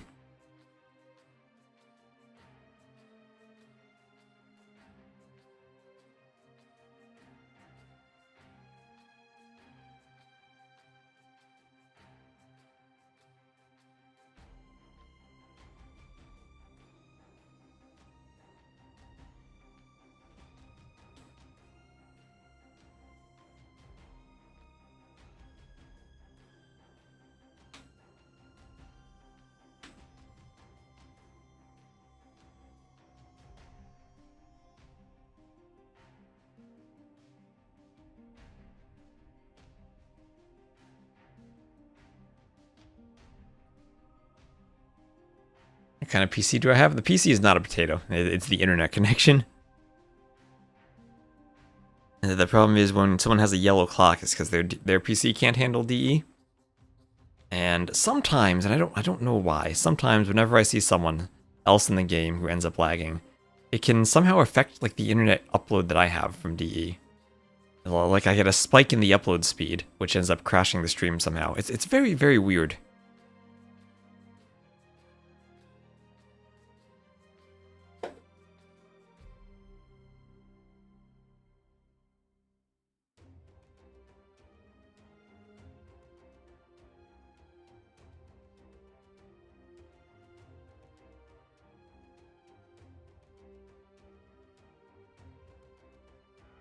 Nah, that's fine. I don't even know if it's that serious. It might just be my internet dropping. Okay, Black Forest. Marimba. Let's go. Oh, you'll fight with someone. Berbers, maybe. Twinians and Berbers are ready to fight.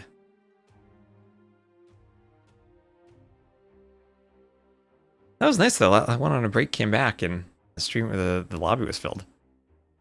Send Scout ASAP. That's someone who knows how to play BF. Britain's Pocket. Now, BF's not necessarily the map I want to see when we got 25 minutes, but... Alright. I want Dravidians, too. Let's see if we have pawns.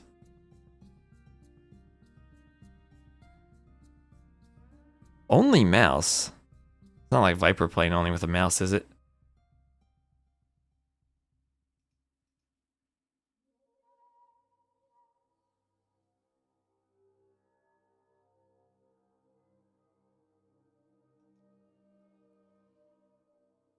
Britain's Malay flanks. Choosing violence if he needs a scout ASAP.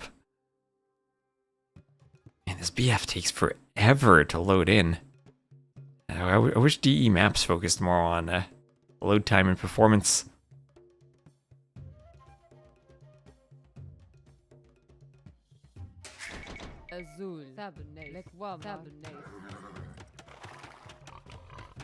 Pick up those sheep.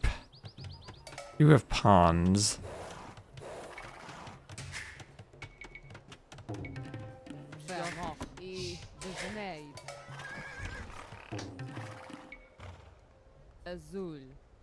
Oh gosh, how do we even wall this? Okay, I think we just go forward to lame. This isn't even something we can wall.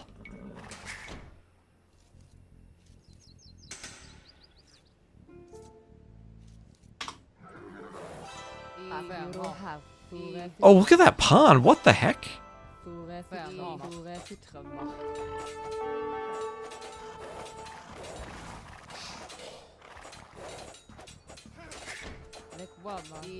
You're faster.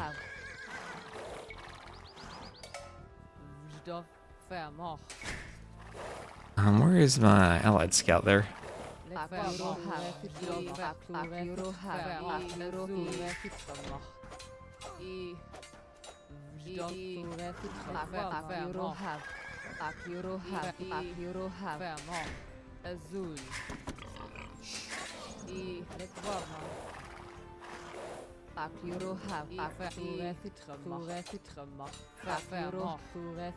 Oh, why did you? Alright, so my ally didn't send their scout, and I got killed by the pocket, who sent their scout. Great start then. Okay, let's see if we can lure this boar in without a scout being too disruptive then.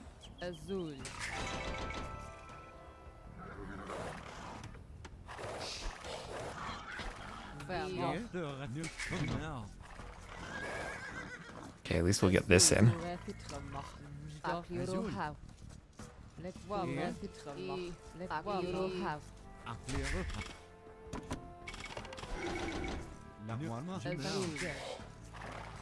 Alright, this... I'll just go men-at-arms then. Did you guys go forward?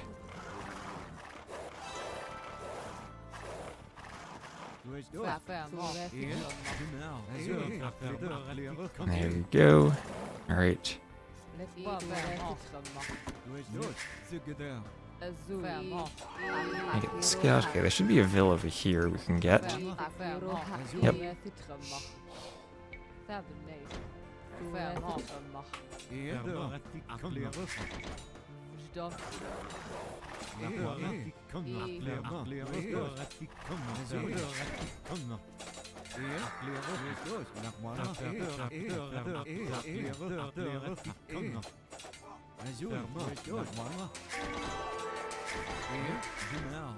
Another board down there. Alright. Just wait forever. Forever so we're faster. What is that X? You combat. Use the hill. Oh,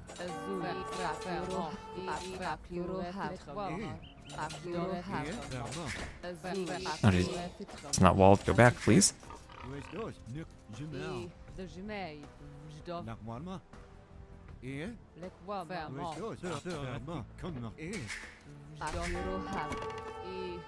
Probably get a lumber camp eventually.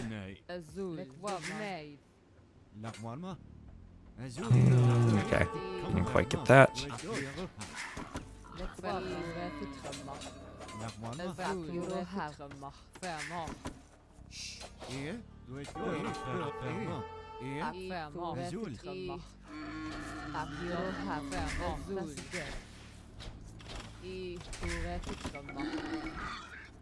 Okay. Some full HP vills here. Just come forward and on that hill, see if we can fight.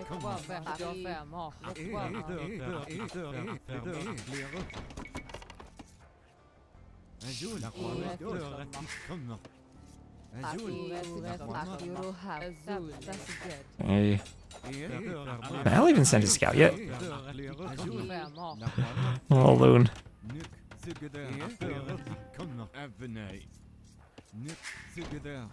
So we get another one wood.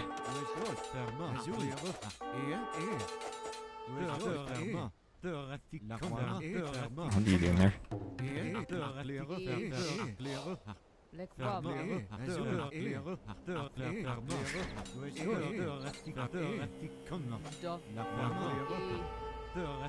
That one.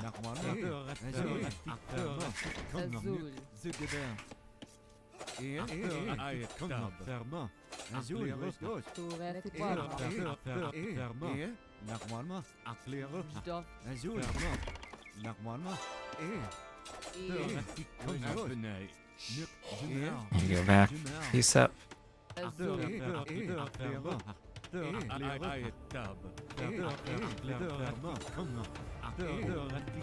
Wood off the gate if we can. And get that destroyed.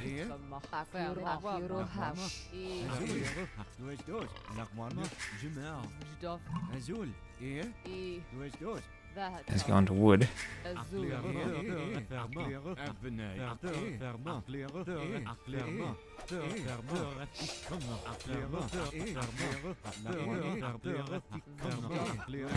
Alright.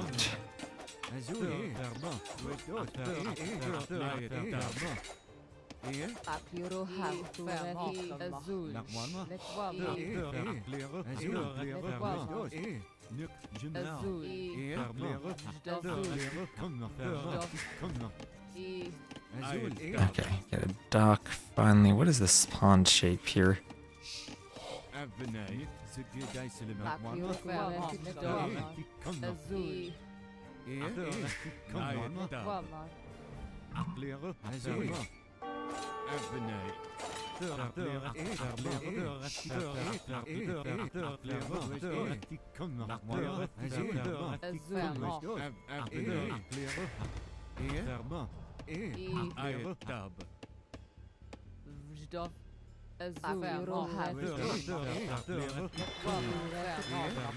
I wonder what my pocket's doing.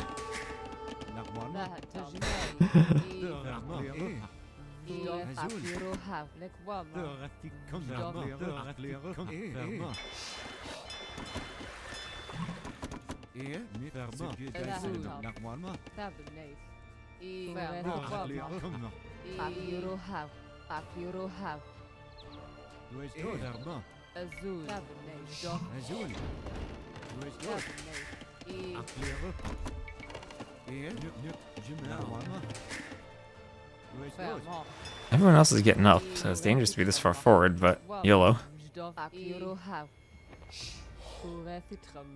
What is that?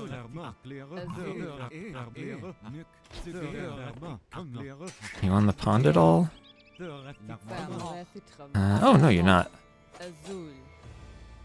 Alright.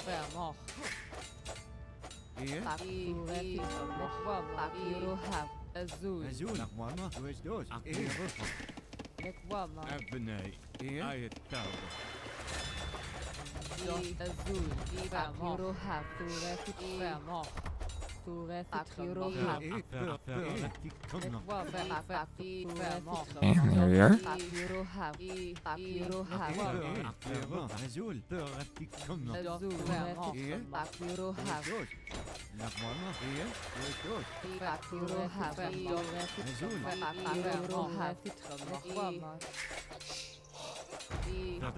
Alright, you're back. Nice.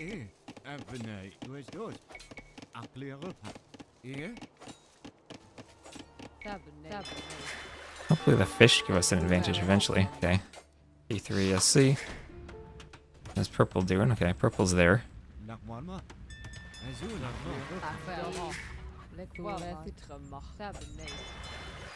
Stop them taking the pond at least. This is how you play BF.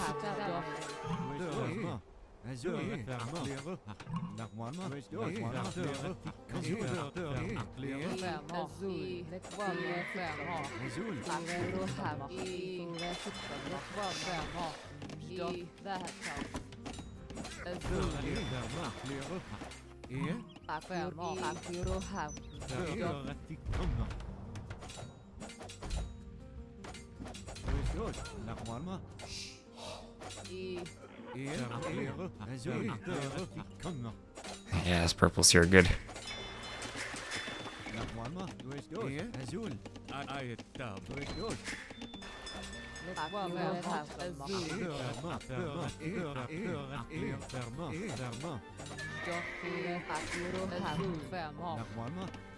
Let's get back.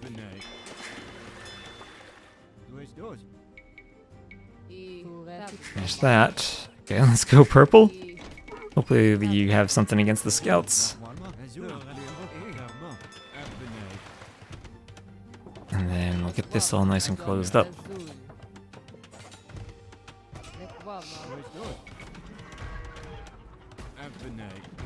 That will work. Okay, this worked, right? We're ahead, I think. Oh gosh. We need to get to the next stage for fish traps. Alright, it's time to go up.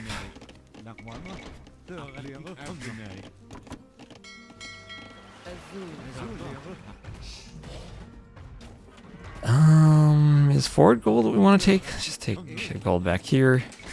And drop off. And we're up.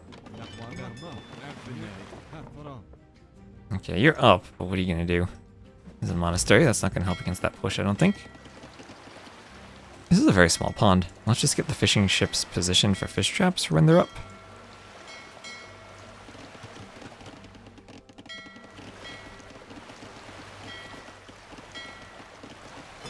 Alright. Why am I sending this many vills? As blue has to send then. And we're both sending, and now purple with the siege can get aggressive. Alright, purple, let's go. Pocket's gonna carry this. Scorpions can kill those vills. Dravidians. Not Gajuras, but still elephants at least. Okay, 5 fishing ships there. Yeah, we're definitely in a better spot than blue is here. Scouts from green didn't do that much, so... Ooh, blue's calling the GG. Alright. We're walled off from the knights. Not the best walls, but walled at least.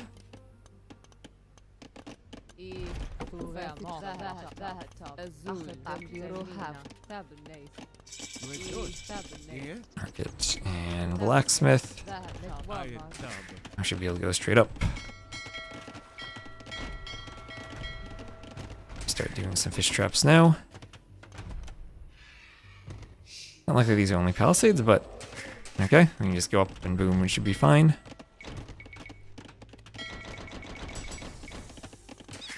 Maybe need an extra vill or so.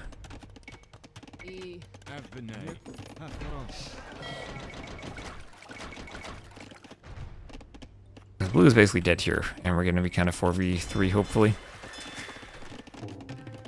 Maybe one more vill.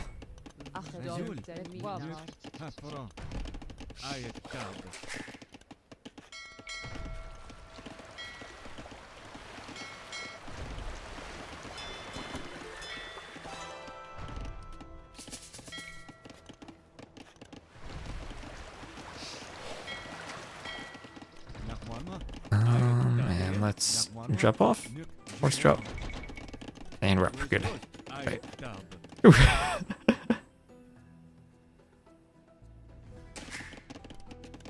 Up with fish room 2.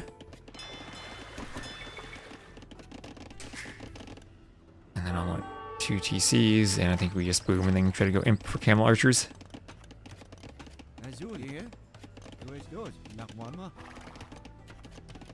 Need that many on gold. Tempted to do horse collar with the fish. Maybe it's better just to do more fish traps. I need to wall this ASAP. Send all the vills.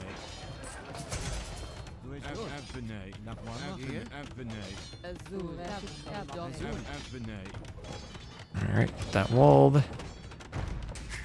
Actually, maybe we don't do. Just in case. Maybe we go some type of tower. Get back to gold. And stone walled at least. Maybe just go monks. Let purple boom a bit more.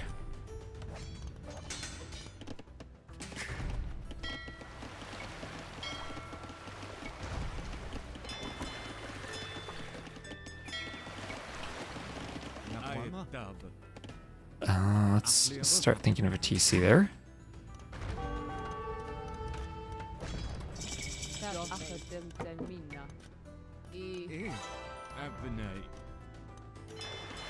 We're gonna be, let's do gillnets.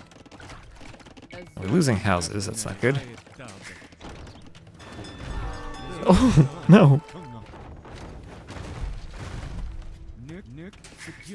I lost some vills there. That's Yes. a bit icky. Okay, we'll repair that. He's gonna get a stone wall there. So we'll rely on purples to defend then. We'll just see if we can keep booming.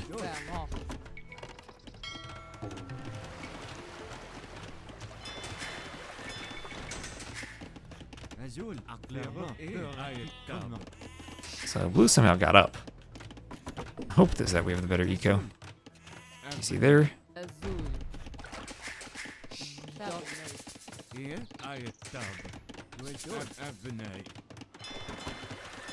Still do more fishing ships too soon.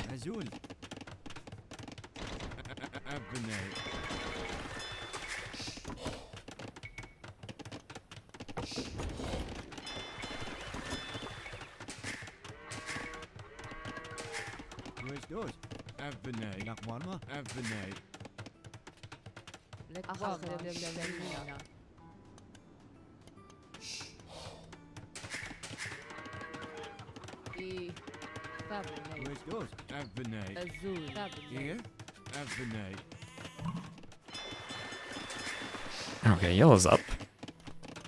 Yellow's hopefully ready to push that side.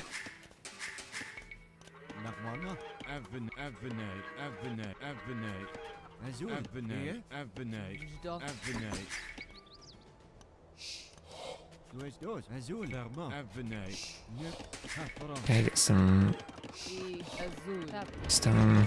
As I said, we're gonna go probably camel archer. Khmer could just be something where we go camels.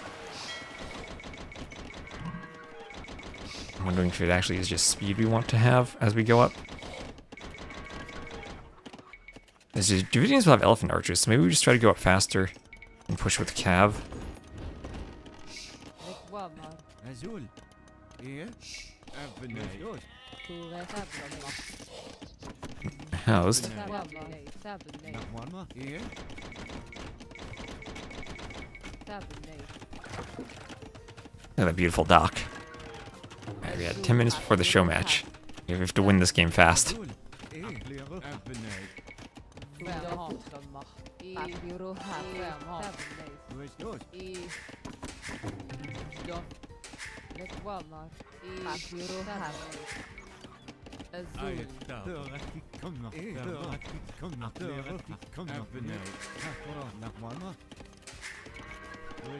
Not that many. Not that many vills on the farm. Okay, so university, then monastery. I think as we go up. I'm trying to go for those Berber cavaliers. Maybe handcart first. That'll slow us down a bit though. University.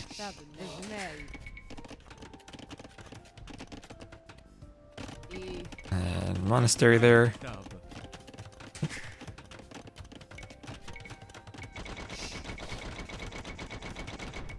Handcart. Oh, we're housed again. Yes.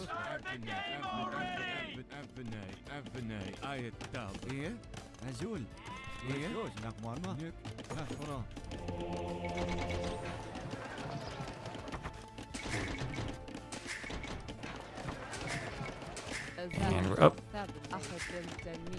Add one extra TC while we're on our way up. Point of the wood fort. There. Right. Some house villagers. Why not go lower those boar?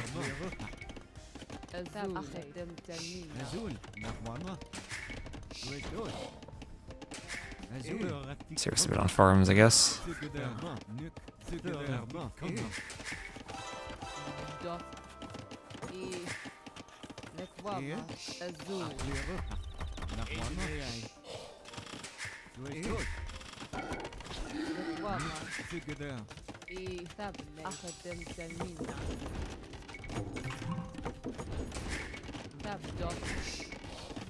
And green up.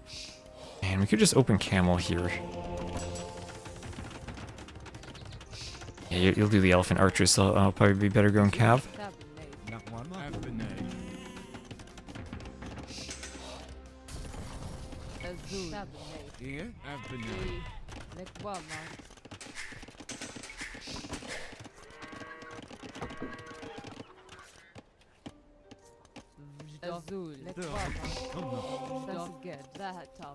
Hopefully those will spread out themselves nicely.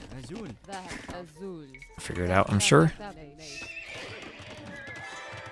Yep. There. Yes. Just go convert.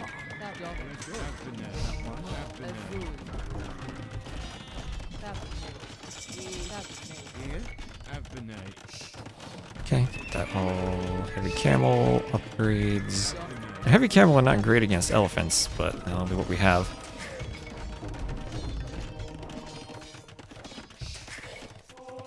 Office stones, let's go there. Crop rotation won't come in time for the useful.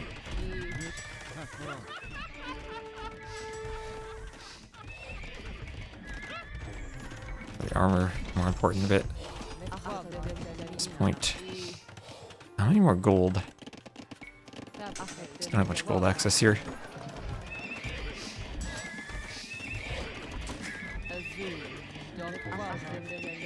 Hope that mangonel's getting in the way. Thank you.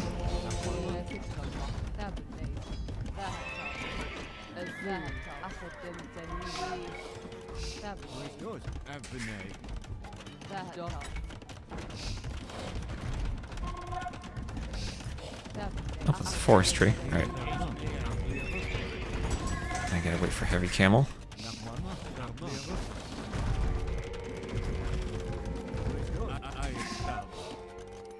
Okay, let's get a castle up here.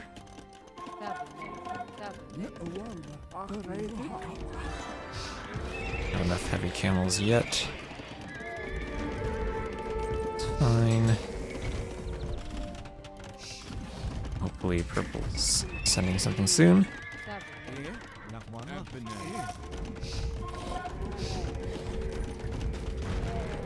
Paused again.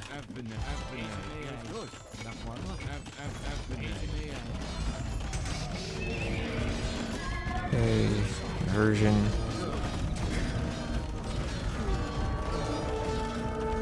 Yeah, so Berbers don't really have much against elephants.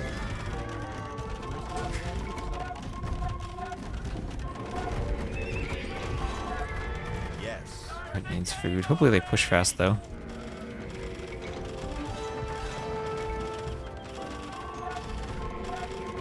I could go. Is Pike actually better than Heavy Camel here?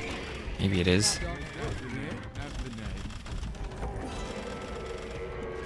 Maybe too deep. So you're Dravidians. You need some siege onagers there. I can just hold for him to get SO, then maybe I can somehow be okay. I mean, we got a gold access soon, so it's gonna be literally just Pike. Let's hope that Pike works. I don't have the gold to go monks. Oh, alright. Brimba's slinging. Alright.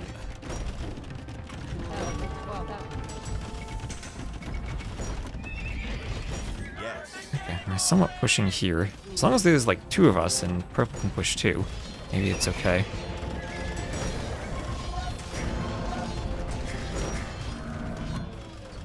Just getting some arrow shots there. Let's get ready to repair the castle. Reveal's on the way.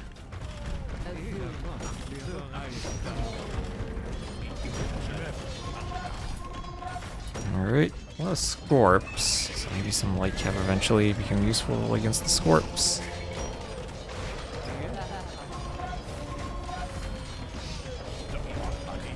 Who is up? That is not good. Yes. Pushing. Alright. Take that. One stable left.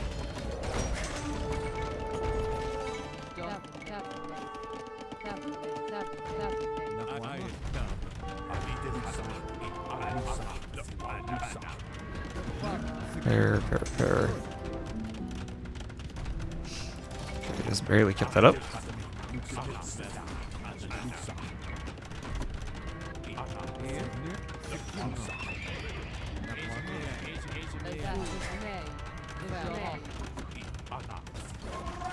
The Scorp's gonna wreck us. You have halves at least, okay.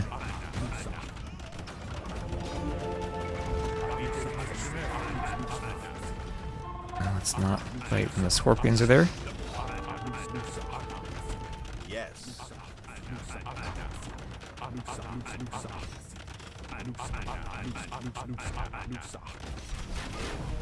Yeah, they're pushing there. Okay, we got a castle there. Maybe I could get cannons out. Yep, I can't fight the elephants with anything here. Purple, can you get SO?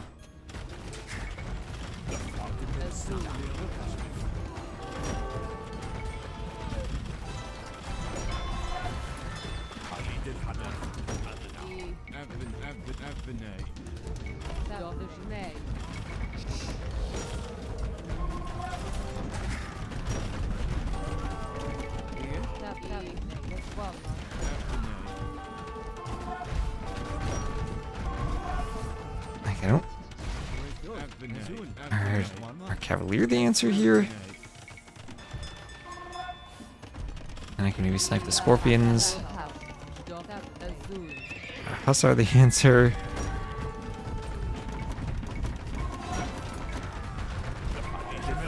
Yes. You don't even have room for more stuff. Can't really go Hussar without food. I really don't have food.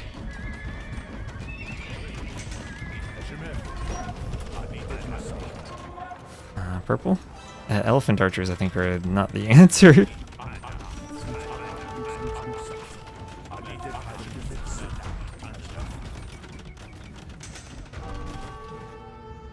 No. I will die here.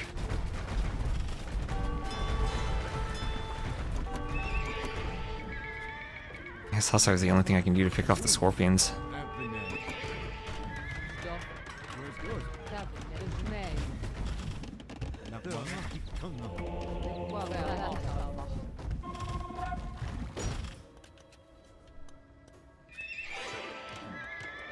I need you to push, otherwise I'm just dead. Purple's not fighting.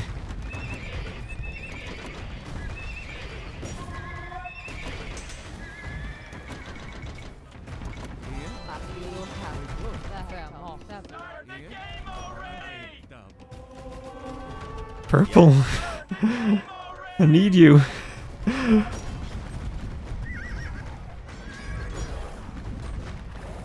The Hussars have to be the things to deal with the Scorps.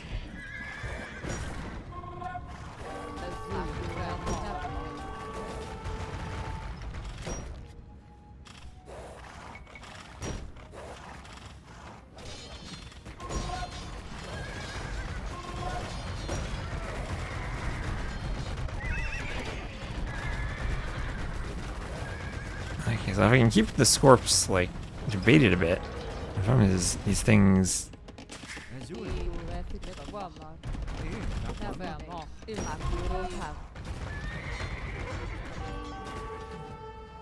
I can mark it again.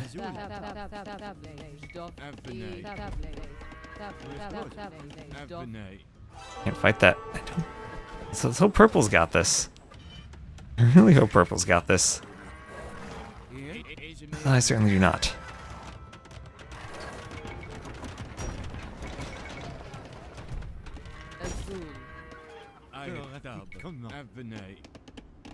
I need you to cut me through. I have all my upgrades, so I can, if I'm like slung food and I have space, I can reboom easily. Oh, that's a big if.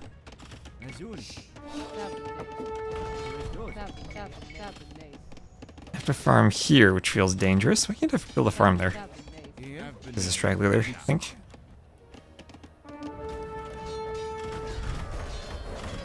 Okay, let's save these Hussars if we can.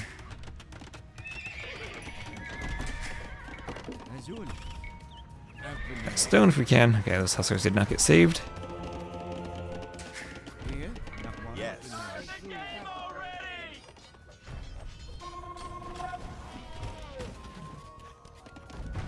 And Purple is Dravidian Siege Onagers. Purple, what do you need for SO?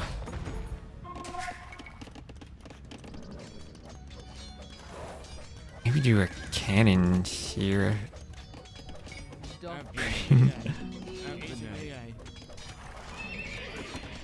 Purple.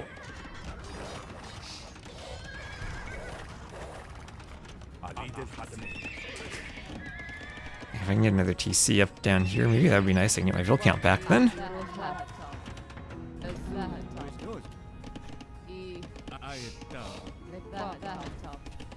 GG.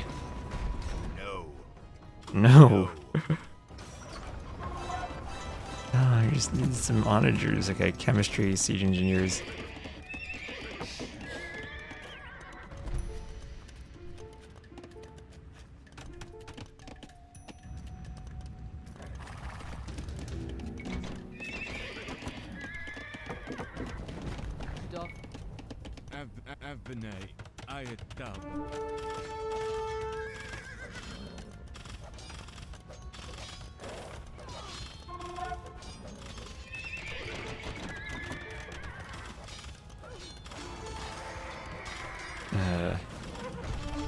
Sling. Hello. I mean, burp. Need the sure. Yes. Okay, as long as there aren't like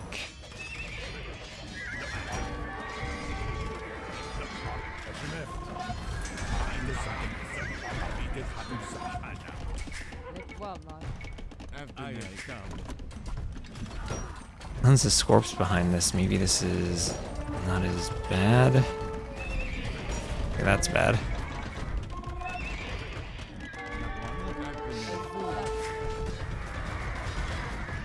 We need siege onagers. Start the game already! Yeah. Yeah, Red is I think rightfully angry there, but I'm sure you're trying to get angry if we can avoid it.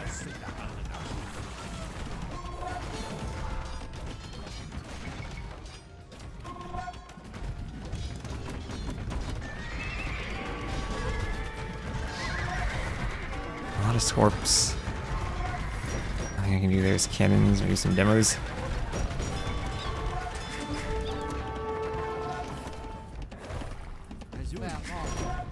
So this is dead.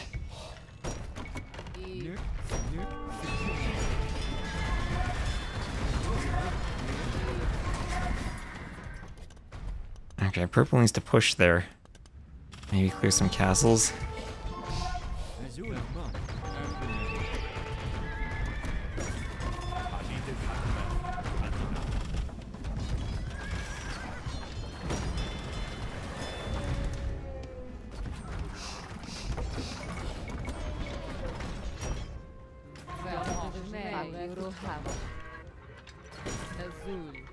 Market will die. We didn't get that back. Okay, purple's there.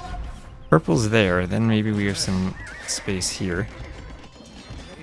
Maybe Vils can get that trib. Running out of housing space.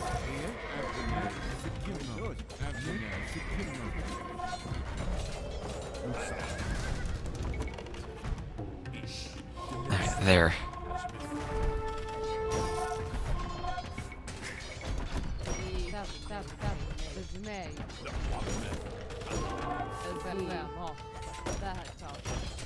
At least my Vils are fast.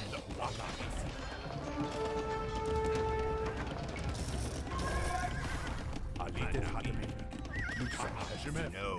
No. No.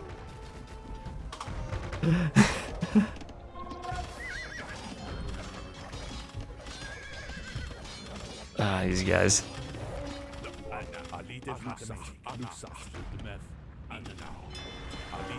think our fishing ship's back again.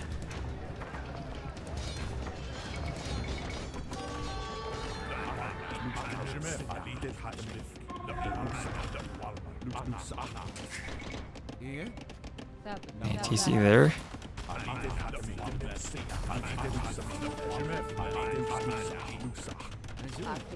Let's go repair.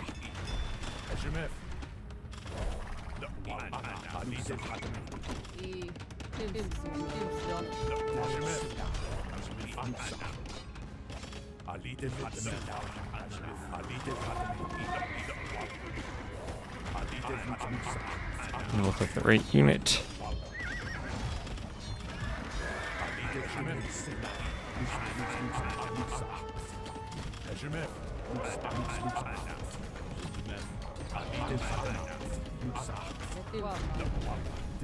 Okay.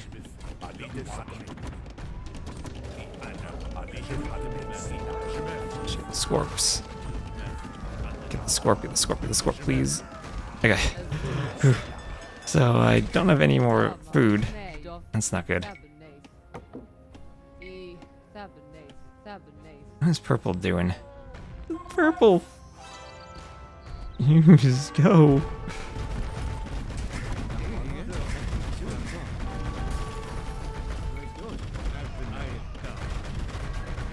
Oh man.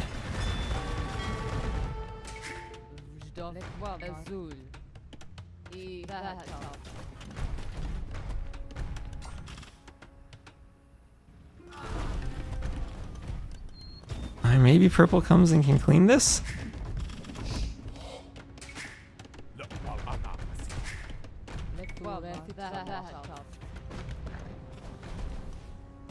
We'll need siege onagers at some point. Okay, if we can get that castle, that would be helpful.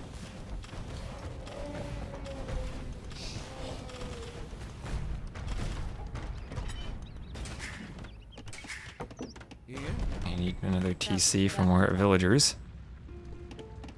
Everything down there is dead.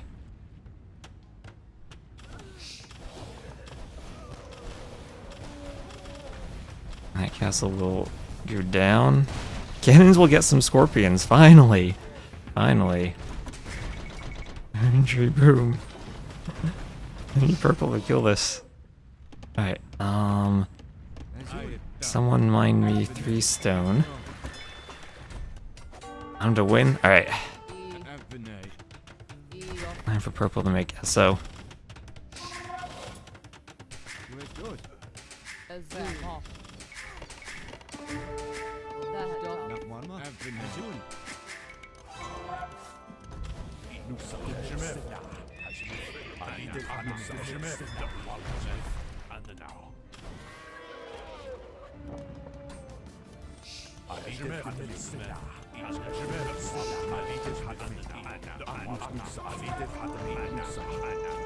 Okay, out of there. Reveals there. Nope, that's house walled in.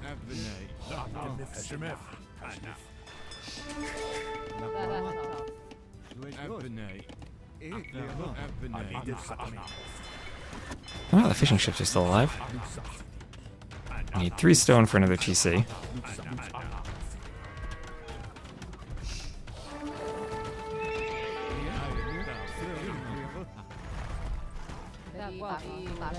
I do not want to be buying it.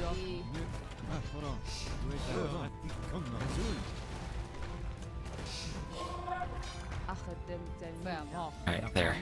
TC.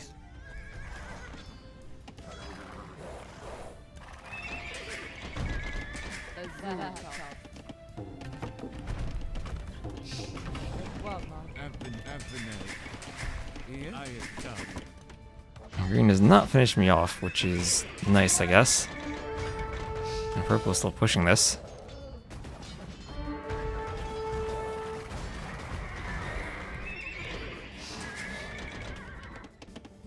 I'd love if purple could cut for me.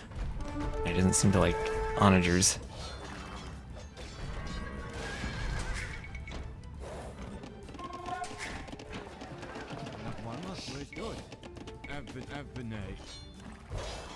GGWP weird team. What? Oh, that is useful. That is useful. Okay, we did it somehow. Somehow we did it. They're complaining about their team too. Alright. What was that game?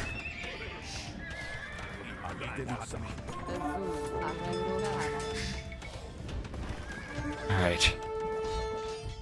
Alex, no, don't be mean to purple, but that was, finally had enough elephant archers and cannons there. That was right. I mean, the push initially to kill blue was good. But just as Berbers, I don't have something that can fight that.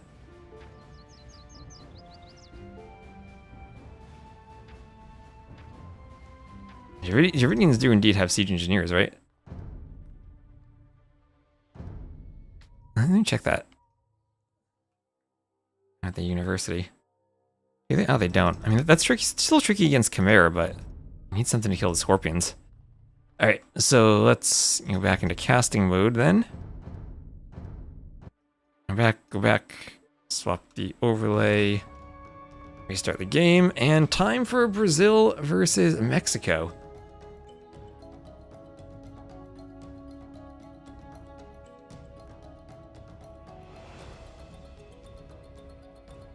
Let's see what we have. Game 1 will be Arabia.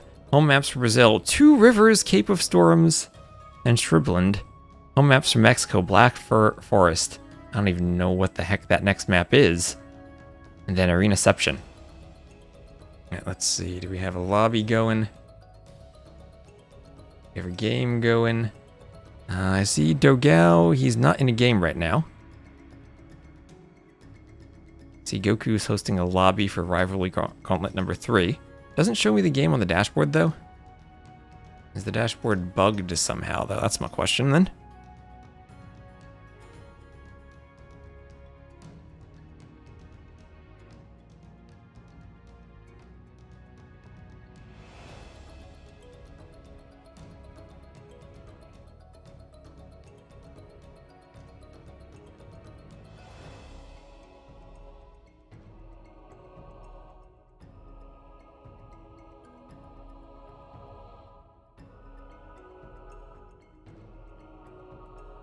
Alright.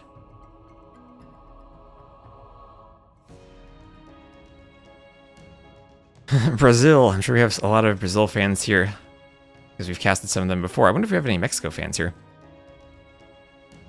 So, let's get this going. And let's see. Is there a game started right now? Okay, I see Danielle is in the menu too. So I don't see a game.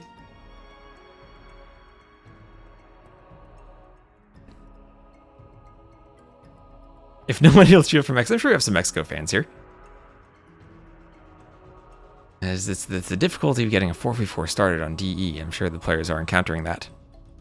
I saw that RiuT was on the roster for Brazil, and that very much intrigues me. I saw RiuT is on the roster still. And that could give us a very interesting game if RiuT does play.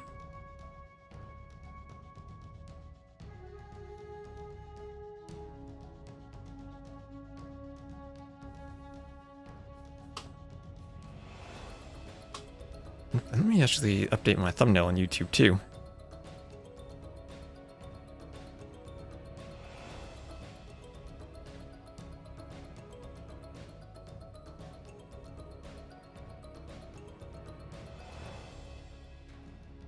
I don't have the YouTube chat on the stream. You can come to the Twitch chat if you want to cheer on the screen.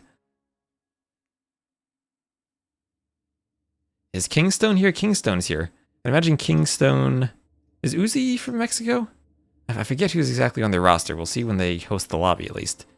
Okay, yes, I do see the lobby. So it's Kingstone, Sinister, Lobo, and Mauricio.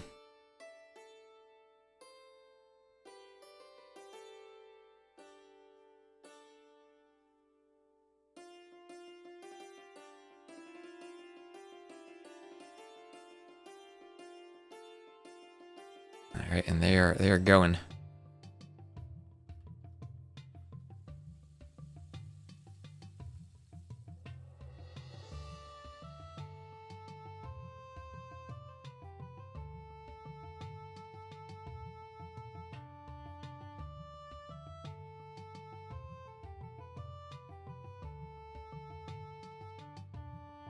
So it's Goku, Dogao, Stark. The other two players on the roster are Miguel and RiuT. And for everything I've heard, RiuT has been around these days.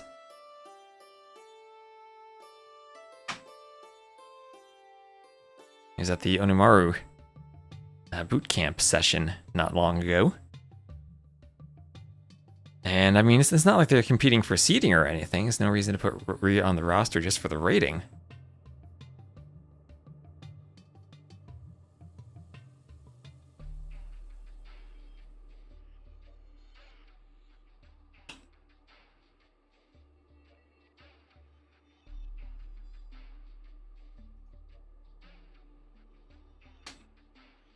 It's like a friendly match, but there's a prize pool for it. I'll clickbait the title by putting RiuT playing ? Because he is on their roster.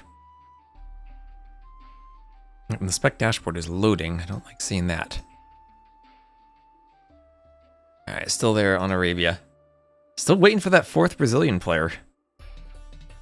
Goku, Dogao, and Stark so far. The suspense is killing us, Paradox. So Paradox, what is the information? RiuT is on this roster. Did you miss the team Leary is going to? He has not announced where he's going to after he's left Onimaru. Same with Heart having left Wonders. Do not currently know.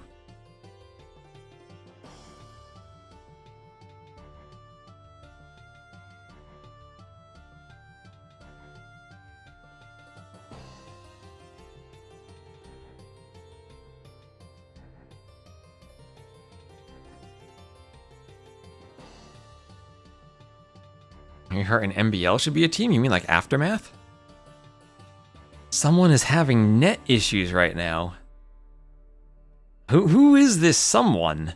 Paradox not typing the name of the final Brazilian player who is having these internet issues. Oh look, it is RiuT. It is a RiuT. What is that? That is going to be...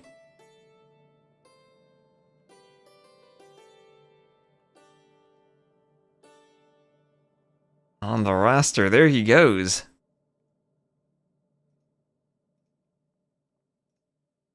Nope.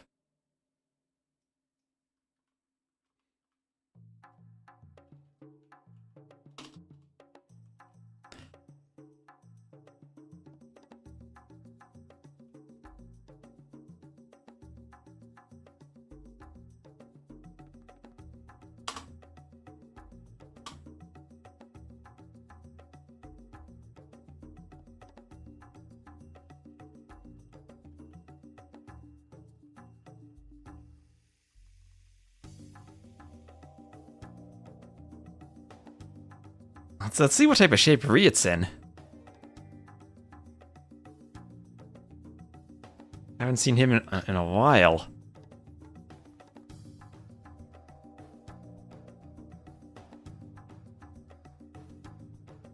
It was really the best. RiuT was there pushing Viper for a long time for that #1 spot. Beat him in some events even.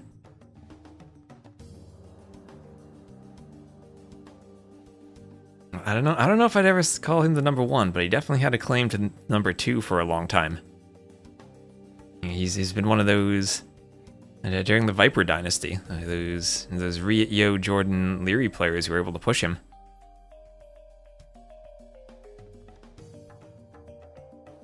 Founding father, not one of the founding fathers, but one of the, I guess, the next generation. Played on Tyrant years ago.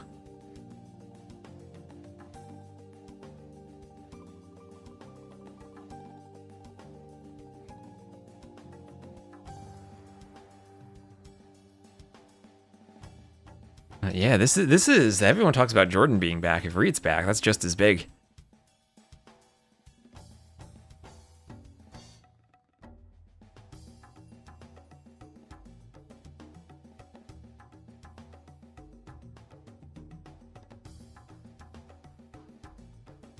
Elo would old RiuT be like 2K9-ish if he were at the same skill level he was then. He'd be up there.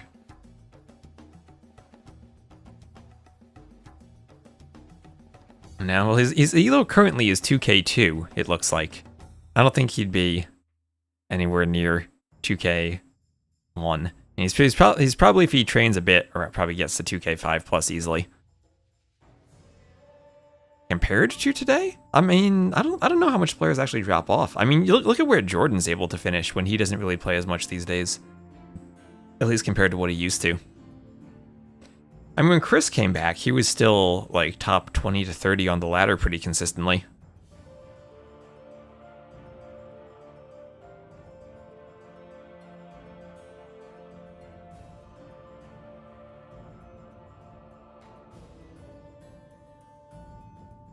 I feel like it's easier to come back and play team games than 1v1s.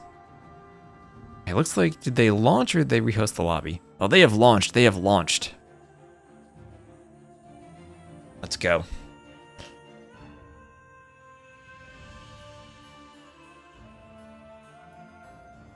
Well, it's team games you can more have a specialized role, right? You don't need to adapt as much as you do in 1v1s.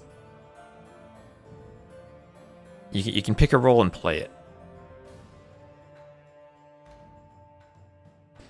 Are your messages don't appear? I see them. It looks fine on my end. Maybe an internet issue or something on your end briefly where they didn't send. He was with Kapach and Doubt at the very beginning? He definitely played with a Doubt, but he wasn't with Doubt at the very beginning.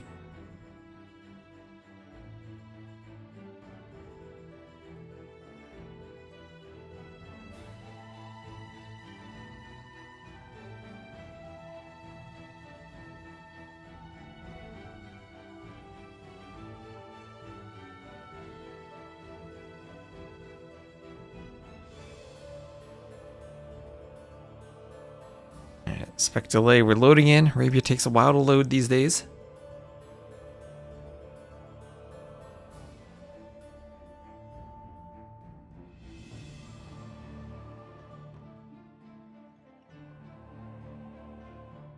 Arabia takes a really long time to load. I'm stuck at the loading screen. Watching the players load in was brutal. This is the downside of DE Arabia. It takes forever to load in a 4v4. I think I'm gonna start pretty soon making just my own version of every map. All right, we are in. We are in. Here we go. Oh, the lag. The lag. I can feel it. I'm gonna zoom in so hopefully it gets less laggy. All right, let's get this set up. We will have Mexico versus Brazil. And I mean, I introduced the players, but we can't start with anyone other than RiuT, who is in his green color. RiuT has a Magyar pocket. Now, if there's one thing you can do in Age of Empires, it's go scouts. All RiuT needs to do is 19 pop scouts. And I think he knows how to play that. RiuT, I mean, along with Jordan, one of the originators, I think, of scouts as the pocket, back when everyone was going FC Knights. Or everyone was going full wall FC Knights as the pocket with some sling usually. So he will be the pocket for Goku. And one thing to watch for Brazil is they tend to go forward and lame right away. But looks like RiuT's not doing that. Looks like he's just scouting around. And let's see, is this Chicken Arabia? Is this Deer? It's Deer Arabia. Okay, so just what Jordan, or just what RiuT's used to. These returning players, I'm getting their names mixed up. Just what RiuT will be used to. So it'll be RiuT and Goku on one flank. New Civ, the Shu for Goku. We'll have the Roman pocket for Stark. And then the Britain flank for Dogao. So Britain Shu flanks, Roman Magyar pockets. Feels like a good Civ composition here. We'll have Kingstone as the Inca flank. And Mauricio as the Vietnamese flank on the other side. With Slav and Hindustani pockets for Mexico. So the Slavs, honestly, one of my favorite Arabia pockets because of their team bonus of the extra wood you save. If you're a flank going barracks and 2 archers, you're saving 75 wood right away. And if you're the Inca, you're adding that on top of the extra 50 wood you're saving from not needing any extra houses in the Dark Age. And so your player is going to be killing the Boers with their TCs. Well, almost.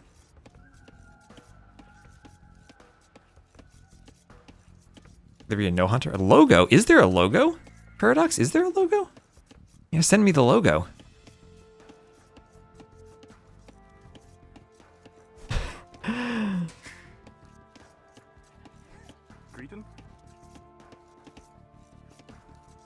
SD2 is covering? Oh, I'm supposed to use a Sudden Disaster 2 logo? Am I?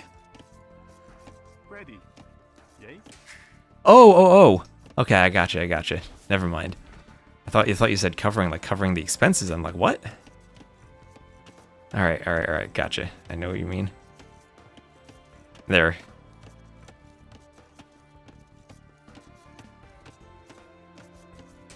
Should there be a no hunt Arabia? I think it's important that you have something to do with your scout, and you can decide to take the hunt. It's kind of why I don't like chickens. I think it's important to do stuff with your scout. Oh, RiuT killed the... Look at that, RiuT. He's back. He already knows the new meta. Kill the boar with the TC. Look at that timing. Only 9 food left on this one. Minimizing the rot, going to the berries. 3 on wood. RiuT's back, indeed. Not missing a single beat. Pushing the deer. Can he do a double deer push? Is RiuT gonna do a double deer push? Look at this guy.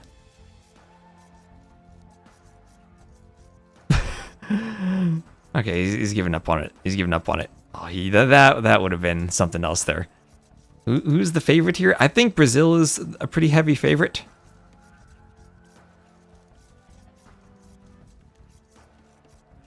I'm just hoping we don't have a sweep like we did in the first 2 show matches.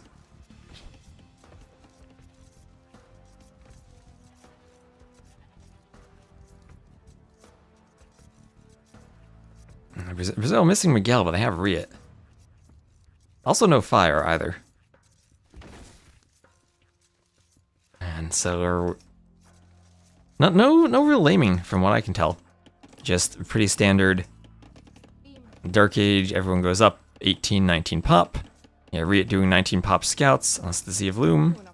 He is Loom. So about as standard as you can get from RiuT. I'm just gonna take a look at the pockets if they do 1 or 2 lumber camps. 2 lumber camps from Stark. I never really feel comfortable in my builds doing 2 lumber camps. I feel like I just can't fit it in the team games. Now, are we gonna stay on 1? Maybe he has room for a second.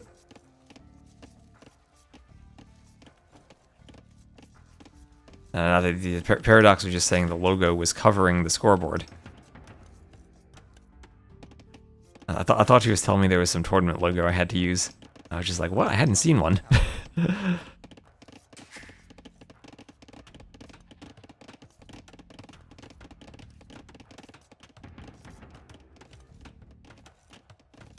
It's still on the screen? Wait, there's no way it's still on the screen. Hold on. Oh, there we go. Alright. Fuck. There we go. I had OBS in studio mode and I clicked to turn it off and it turned it off, but I didn't transition the scene. There we go. Now we can see RiuT's beautiful name on the scoreboard. As we'll have a scout fight over here, both the pockets coming forward, and Mauricio will lose to Goku, but Goku takes a hit from Sinister. RiuT there on full HP though, with his Magyar Scout with the extra hit points. There we go.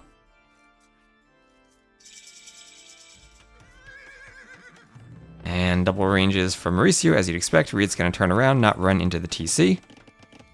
And just start moving around looking for Vils.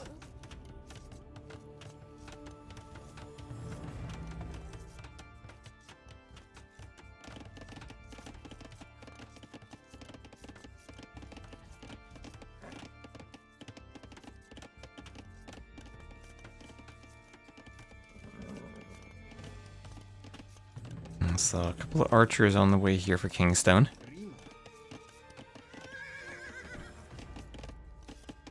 Yeah, standard scout hoovering. Standard scout hoovering.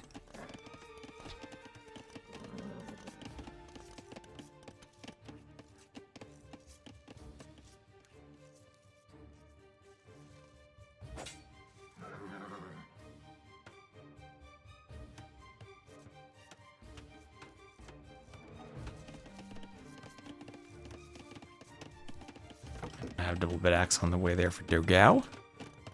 Any non-meta picks here? Nope, this is all very meta for Arabia Civs.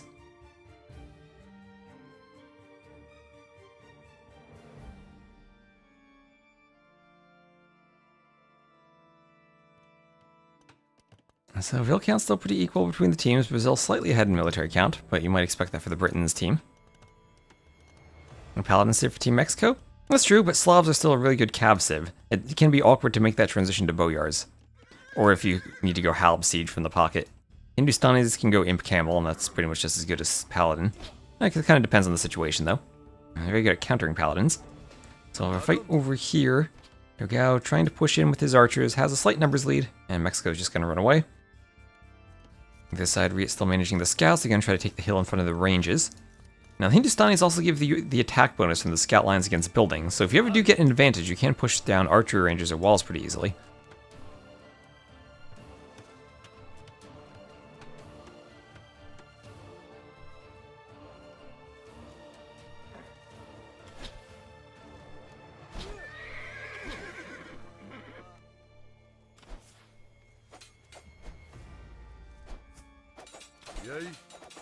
Archer's going down. Ready.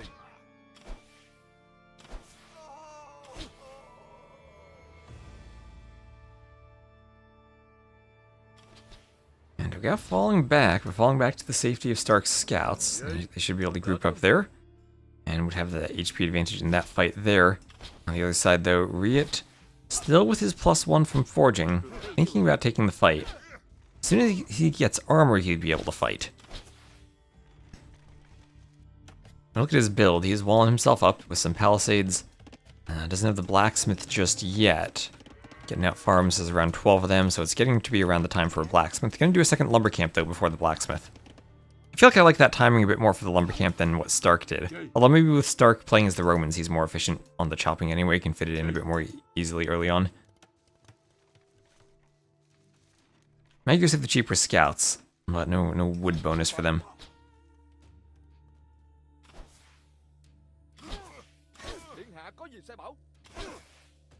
Did he get bloodlines? You prefer bloodlines to armor? Maybe that's what RiuT prefers. I just feel like if you're against the archers, you need armor. Well, I guess you kind of need both anyway. Okay, a little bit lack of control. I wonder what hockey setup RiuT is using, because he was really playing in the single queue days. Last he was like at his peak. I wonder if he's taking advantage of many of the new DE features.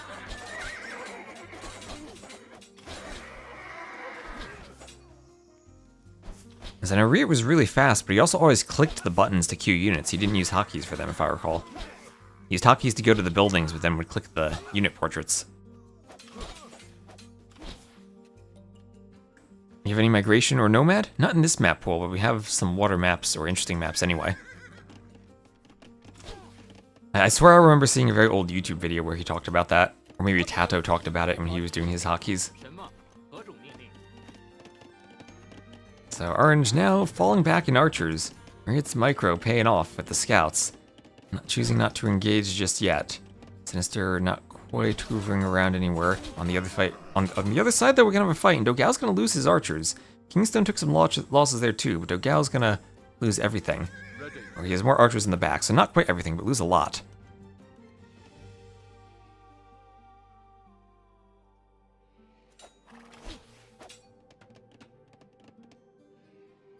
And now we're gonna have bloodlines on the way for Sinister, but RiuT was able to add in that upgrade much earlier. He has armor. RiuT now has fully upgraded scouts.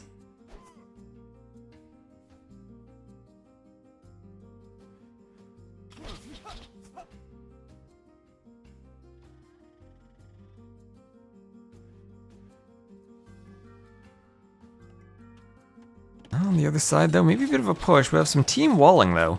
Team wall between Dogao and Stark. Dogao trying to get the market up. Archers will come over. But enough archers there from Dogao to keep this safe for the moment, at least. Now, double stables for Stark. But he's not going to be able to fight without Dogao, and Dogao right now is behind their own walls, and they might not want to delete. So RiuT and Goku deciding to dive in towards the pocket. And double stables there from Venin, who is fully walled. Fully walled up, but stables could be the weak spot. And now Mauricio needs to run his archers all around to try to catch up. And we're going to have a very quick castle age there from Goku. He can turn that into crossbows before taking a fight. He's going to be really happy. And to run away from that big mass of scouts. In total, HP is very close. Hill advantage, though, for Brazil.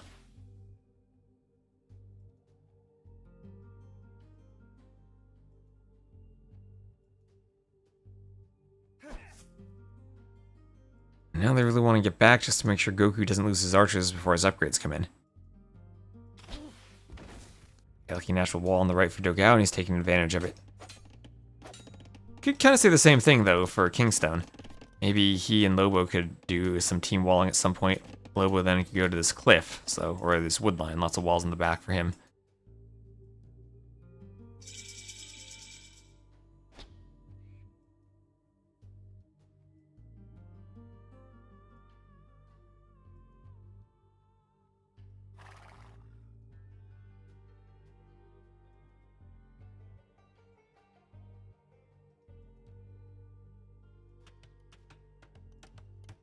And scouts closing in.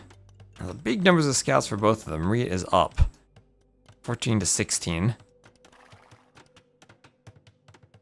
But with crossbow support, that's going to force a tower on the gold from Sinister. And now that it's actual crossbows, won't be too long to get through the stable.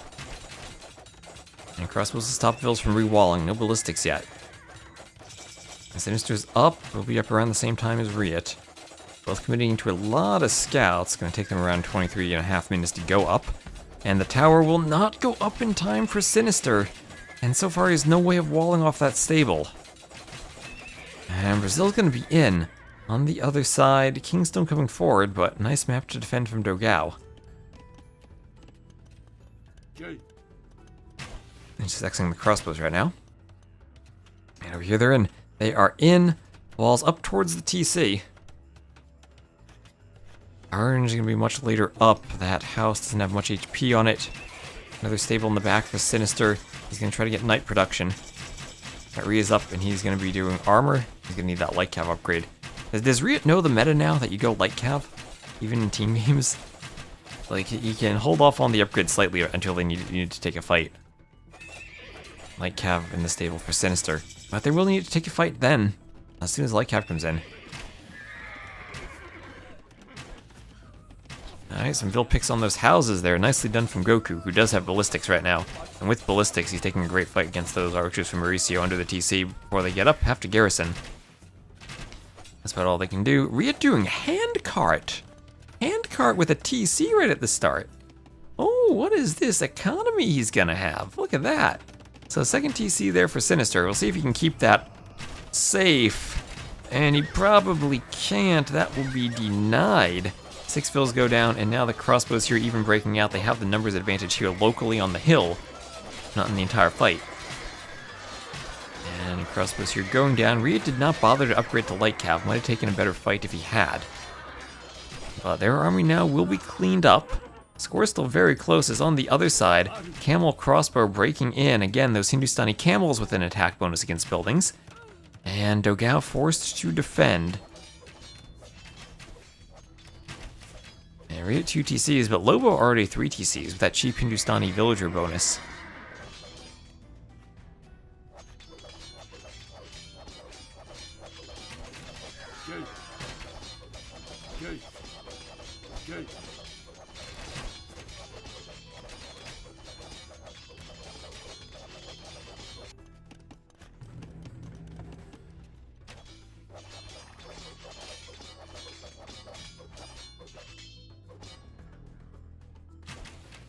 It's running around, both thumbing on the way from Mauricio.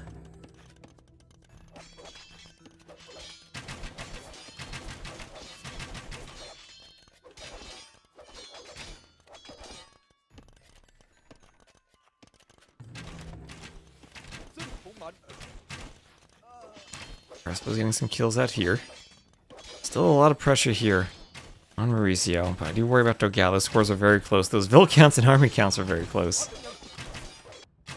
Feels like Dogao's trying to push out. Don't know if he has the numbers to do so, though. Crossbow's starting to go down.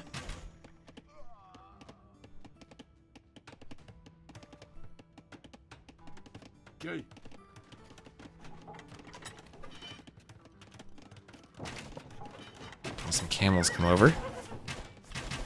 Crossbows will be picking the camels. Down they go.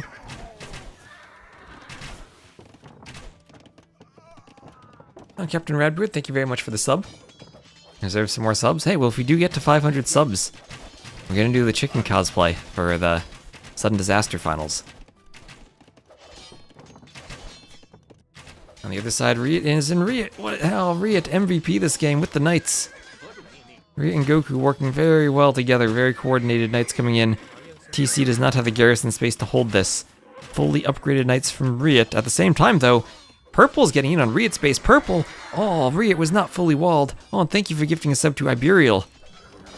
Oh, RiuT. Absolute disaster at RiuT's base. Oh, that's why maybe I said RiuT MVP too soon and jinxed him. As Purple gets in. Oh, man, these players could have maybe even been team walled over here at some point. Between, like, right over here between those wood lines. I mean, at this point, Brazil could have been full team walled from how Dogao was on the other side. But Purple gets in. Alright, the pocket getting to RiuT's base. RiuT a bit overconfident with how far forward he was, and all of a sudden, Mexico is taking a good score lead with a good 20 military over Brazil right now. Yes, chicken cosplay. Okay, at the front, Dogao going for TC. He and Stark are fighting, but this TC might not go up. We have Imp on the way, though, for Goku, and Goku's going to need to do some carrying now, as he is going to be double teamed at the front. He's going to need to get a lot of Arbalests very quickly, and that is something the Shu can do with their wonderful discount of archery and blacksmith technologies that benefit the archers that being discounted. Do a quick Bracer Arbalest combo. Get some chemistry going too, but now things are starting to collapse for Brazil. Things are absolutely collapsing here in Dogao's economy too. His forward gold harassed by those crossbows. As the crossbows keep breaking in.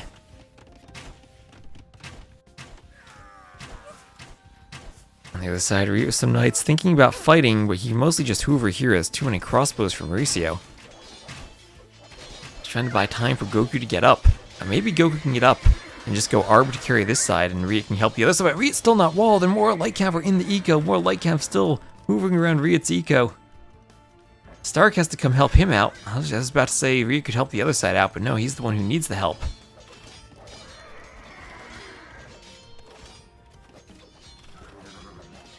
Well, it's the classic team game, you're not walled and you get punished for it setup.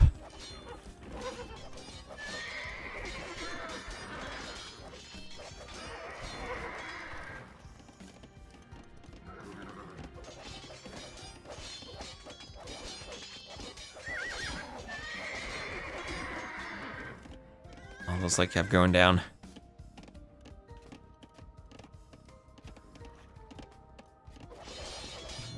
And on the other side, still pushing in, still denied that TC from Dogao. Oh gosh, Dogao had another TC denied by Kingston with some more crossbows. Everything now going wrong for Brazil. In a game where it looked like things have been going right, very suddenly those raids on RiuT have turned it around. Goes from one side pushing while the other was holding to both sides now needing to hold. And hope that this imp carries it. There we go, chemistry RB bracer. And Goku's gonna need to take a great fight here. Now, the thing about Lobo is, as the Hindustanis, it'll be harder for him to help out against an Arbalest push. Because he doesn't have the Nightline, only has the camels.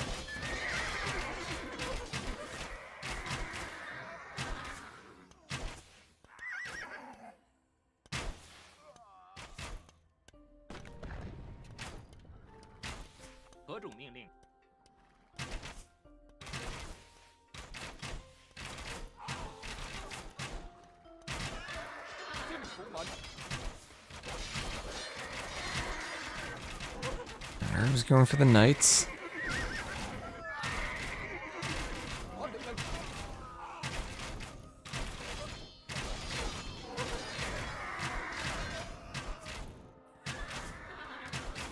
Crespel's killing the knights as more Arbs give chase. Knights involved in the fight here. It looks like they're pushing it back thanks to the Arbs now. All thanks to the Arbs. As the team go down 20 Vils, and the Arbs are gonna have to make that up really quickly. The Inca on the other side, they and the Hindustanis are up. Red and yellow up to Imp. Gao still down to 41 Vils.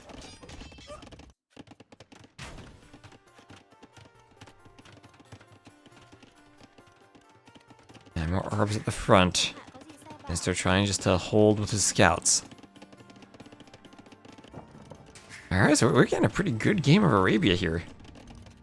It feels like Brazil's maybe stabilized a bit, pushing back. Still had a pretty big population deficit. About 40 as a team overall. Stark looking for some raids, gonna get some idle time out of Sinister there. Mexico not team walled either, and here comes a raid from Lobo with a bunch of Hindustani camels. And that TC, not denied, at least will go down right away to the camels. More upgrades. Oh, Lobo didn't even have the wood upgrade. Bosaw. Has to wall the Vils in just to garrison them once the TC goes up.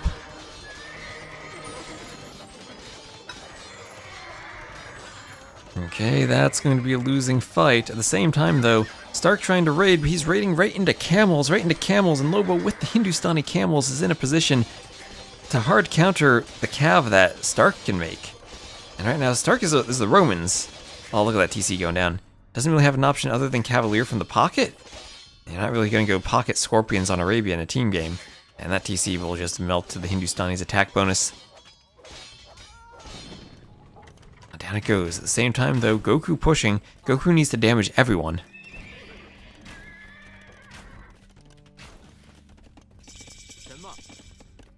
And a few knights from RiuT. RiuT up to Imp. Not going anywhere nearly as fast as the Hindustani player, though.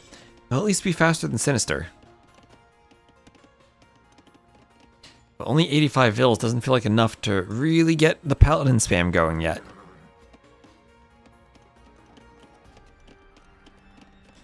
Heavy camel there for Lobo. Our camels and pikemen still pushing in over here. RiuT has the wall behind this, desperately going for the walls as fast as he can. The pikeman switch from Stark actually working. Well, he's the Romans and he needs to fight Hindustani camels. Can't go Cavalier, he needs something, and his something's gonna be pikeman. Maybe it's Pikeman and Scorpion? Is that viable from a pocket? Pikeman and Scorpion? And at this point, the Hindustanis being the top scorer is absolutely devastating to the pockets, but not so much to the Arbalests. Not so much to the Arbalests. They'd much rather be fighting, or Goku would much rather be fighting camels and paladins.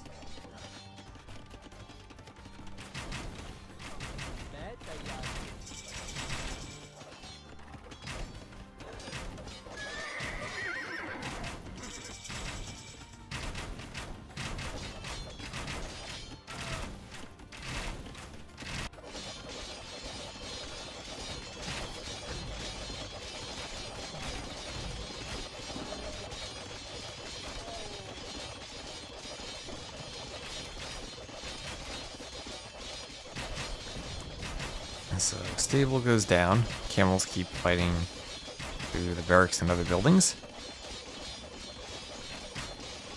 And not much left for Stark to defend. He's going to try to throw up a panic castle, and then defend with some Roman scorpions.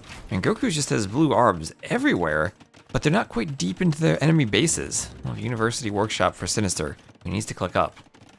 And Mexico is taking a bigger and bigger score lead as the Ram push continues, pushing onto the town center. This is why this is when Arabia 4v4s are good.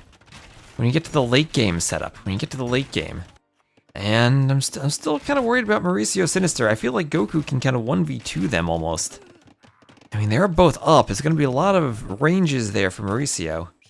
And I guess full-on upgrades, the extra HP matters more. Unless we get Bolt Magazine for the Chuko new Arbs. Which could be... he doesn't have that, does he? No, he doesn't. The question is, does Goku know that Bolt Magazine exists? So RiuT has Cavalier. RiuT has Cavalier. It's going to be hard to carry with Cavalier against the Hindustanis, though. He needs to combo with Goku.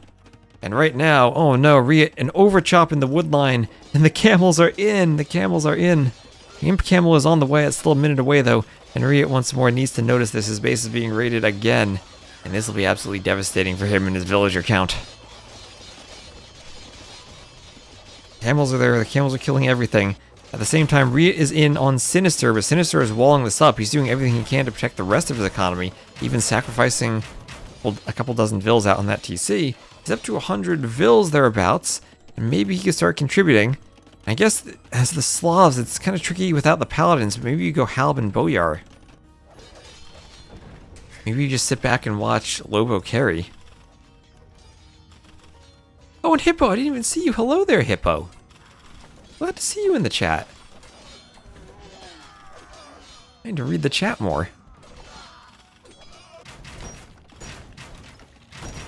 As our Rams pushing on the other side, Trib coming forward for Kingstone.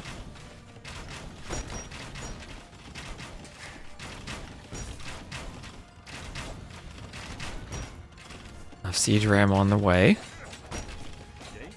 And not a good feeling when you have to fight Rams with villagers, and there are Arbs protecting them. All these Imp Camels now. You're finally able to catch it. Well, it's amazing to have you here. That's another reminder that I'm going to reply to your message later. So Arbs pushing through, and still there's no good way to fight the Arbs. No way to fight the Arbs here. Goku with a huge mass of unremovable Arbs. The Imp Camels cannot engage this. He's gonna need Arbs at home though, because the Imp Camels are coming into his base. Maybe that's what the Camels do. They avoid the Arbs and go for the villagers. I don't think Goku's noticed this yet. He's being absolutely devastated with a couple of holes in his walls here and there. Oh, he lost the Imp TC. Sinister lost an Imp TC. Oh no, Sinister. Oh, he's putting Imp in another TC. He's putting it in another TC. He might lose this one too. Remember, Arbs actually do a lot of damage to Castle Age TCs. And deleting the walls to fight the Arbs. RiuT's gonna do what he can with the Paladins to protect the Arbs. How many Arbs are stacked there? 36. How is this? Is this finally where the Arbs get cleaned? There's still 28 of them left. A couple of Paladins in there still. But finally they get cleaned?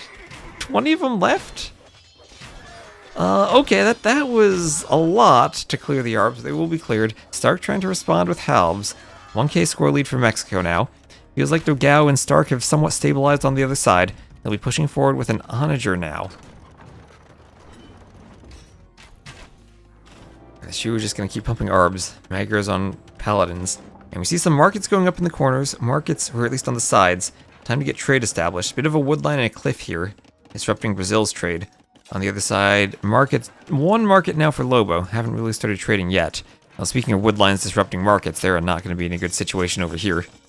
Wood lines on the other side a bit cleaner. Have an area over here, and they're going to try to wall that off. But Goku pretty close to pushing. And now maybe it comes down to the fact that, yeah, the eco has been raided, but what about the trade? Maybe at least Brazil might have a bit of a safer trade line if they can stop this? With Halbs, Roman Halbs, maybe they can? Eagles pushing in. If Stark could get legionaries, he could fight the Eagles.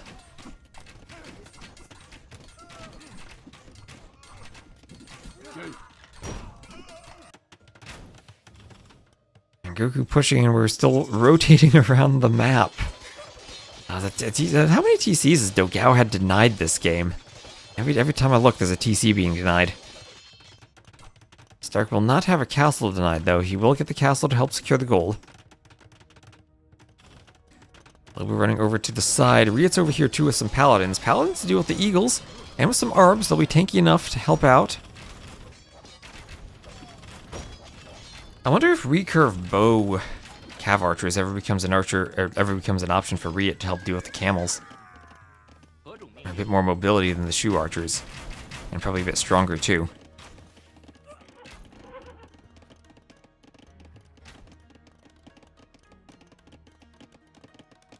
Okay, still good archer numbers for Goku, but Mexico has a huge villager lead.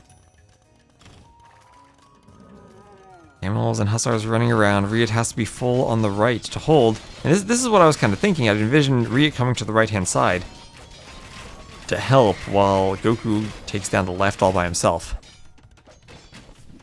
A camel eat TC? Hindustani camels eat TCs. And TC's getting eaten on both sides. The score increasing, though, for Mexico. They got now just about 100 vil lead. Dogao falling apart down to 53 vils. Mauricio at least is 77, slightly more. Everyone in Imp, but now the trade is threatened. The trade is threatened for Brazil. Threatened as it's added in.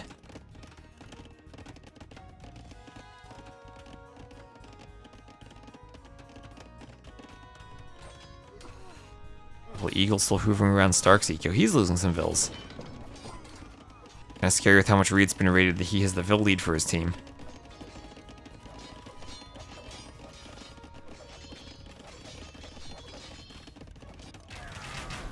Arbs. Oh, speaking of TCs getting denied, Sinister has everything denied. That's a Doubt Castle in the middle of his eco. That's a castle being denied. Castle also being almost denied on the other side with Eagles, but Arbs will finish denying it. As Vils there will go down.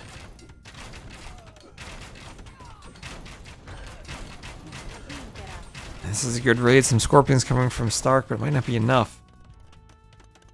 And markets just plopped down everywhere for the team, trying to get the trade.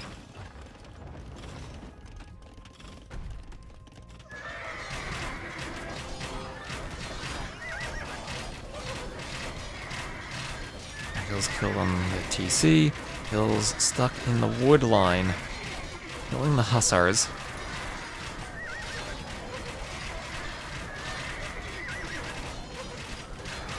Taking out the camels. That's a good number of Arbs still stuck there. But the hill bonus here, at least for Mauricio, will pay off. More Hussars coming back. Those Arbs killing everything, though. More Arbs on the front. Goku gonna pull back. Now 1.5k score lead for Mexico. As crucially, they've gotten down here with their Arbs into what would be the trade line. RiuT trying to clear that with some Paladins coming to the opposite side. That's enough Arbs, the Paladins go down.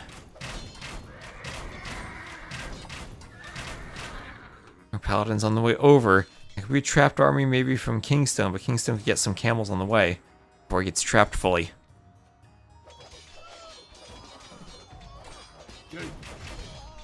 Paladin starts to take out the Arbalests.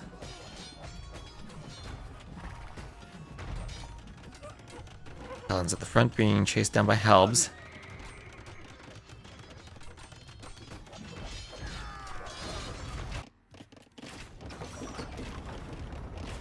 Traction Trebs now. Traction Trebs shooting at the wall. Alright, alright. Here we go. Castle taking out the house.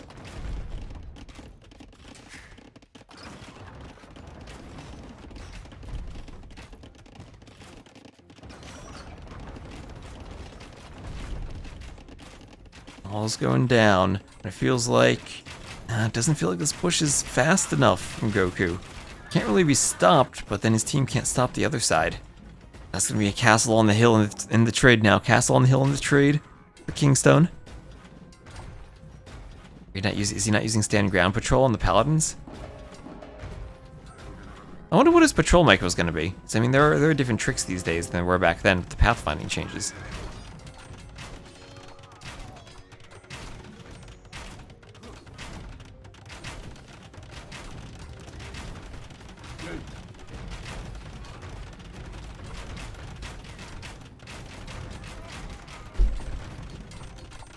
So Scorpion's here, but I'll take out a workshop. Don't know if they can push the castle.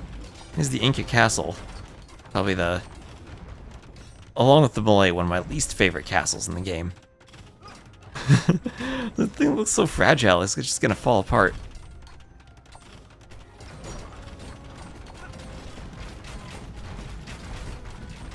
The barracks going down as the Scorpions keep pushing. At the same time, though, Hussars getting into Goku's base. They'll be raiding the villas all around.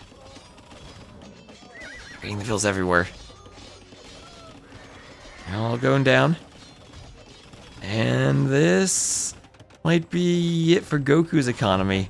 He's at 115 villas, but should be losing a lot of them. Oh my gosh, Dogao, don't have another TC denied. Not over here, not again. No, not again. Oh, poor Dogao just cannot make a TC anywhere. Not again. Over here, maybe a slight pushback here. Paladin Scorpions. Dogao just has to reboom somewhere. He's got 70 vills. I don't even see him. He's rebooming in the back by the trade, not contributing anything. And now needing to fight 3v4 is just giving Sinister the path to raid.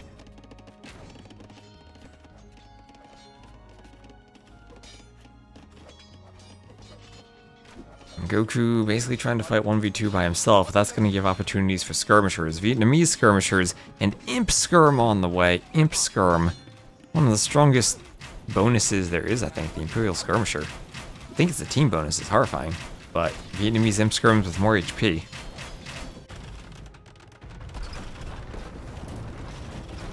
And the castle being pushed, though. Kingstone not quite holding this, but he is playing 1v2. And he is so far stopping all the trade. At least he's getting the halbs in on the Hussars. Castle's killing the Scorpions. Maybe Stark a bit overzealous with the fight. RiuT probably wants to go snipe the vills in the castle.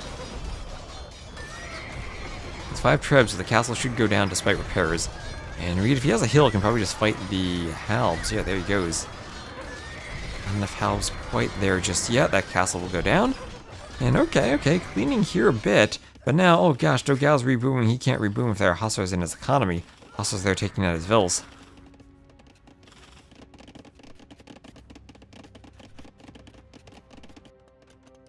On the other side, some skirms here fighting the halbs. Halbs have to push the Hussars. Halbs going for the skirm. Scorpion pushing back. This is now 3, almost 4K score ahead for Mexico.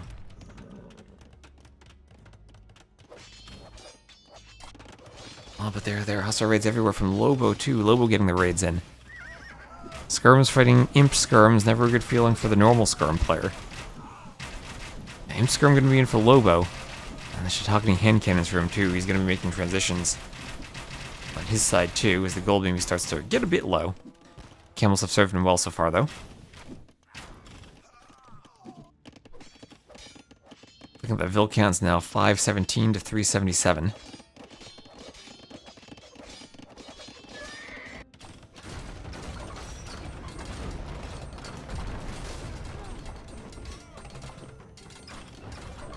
Oh, we could have maybe one-shot that castle foundation with the Treb, but didn't quite get it there. All the Trebs going down. Now the Hal was really pushing from Kingston. The Scorpion numbers have dwindled, and the Paladins are not there. It was a close trade situation with that setup on the castles.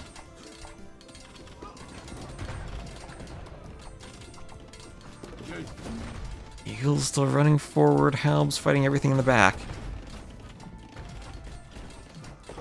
Castle, they're trying to be useful. Eagles will run under a lot of arrow and scorpion fire, but they'll get the raid nevertheless. That's a lot of purple again on Goku's eco. Goku down to 84 vils. He's got 70 arbs, but no economy left. RiuT here trying to clean it up with some hussars, but not in time.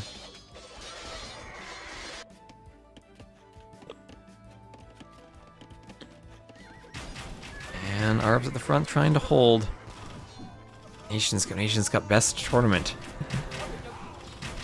Man, I've missed having 4v4s. There's stuff going on everywhere. This is crazy. And then we'll have a castle drop here from Kingstone. Castle drop on the way, more rams. And this will take out the secondary trade. And with that trade, there will be the GGs from Brazil. And Mexico will go up 1-0. Whew. Man, let's look at those stats. I haven't had a good 4v4 in a while on Arabia, and that was a great one. 600 kills for the Hindustani pocket. 603 kills to 602 kills for Goku as the Shu flank. They lost a lot of units, feeding him into the meat grinder trying to get those kills. So, Lobo, most food and stone, Kingstone most gold, and Stark most wood. Those 826 uptimes. If you're really fast, you can get 825. You gotta spam hotkeys as you load in. Hello, Hideo, and hello, Timilori.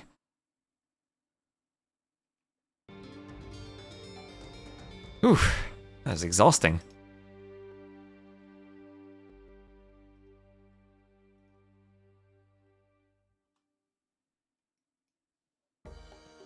So, what type of scores do we gotta check off? That's 1-0 for Mexico.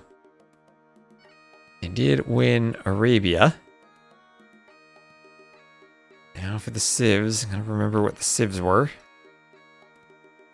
It was Shu.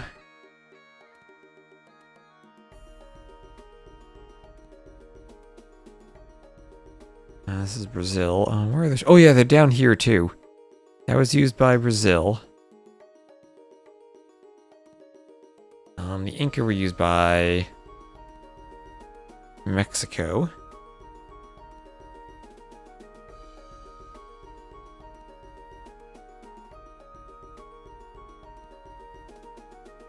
Aztecs were used.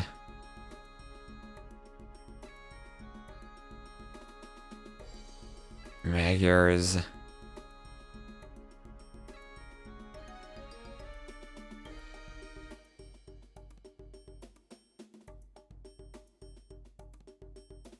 Romans, there we are. Magyars, that is a death there. Okay, I'm missing one more. What was Dogao that game? He was the Britons. Where are the Britons? Are they down here? Oh, they're the very first pick. And lost of them. Okay. So then we had Hindustanis. Was that Malay? No, that was Vietnamese Inca. So Vietnamese Inca. Okay, so they're used by. Wait, no, I had that already. Used by Mexico. Slavs. And Vietnamese. Which I checked off already. Okay, good. We got all the civs. that is a challenge to check all the civs. Let's see. It probably takes them a long time in the lobbies anyway, so we'll see if they're in the next lobby. It'll be Shriveland. Okay, and they have a lobby up. RiuT's staying on. RiuT's staying on.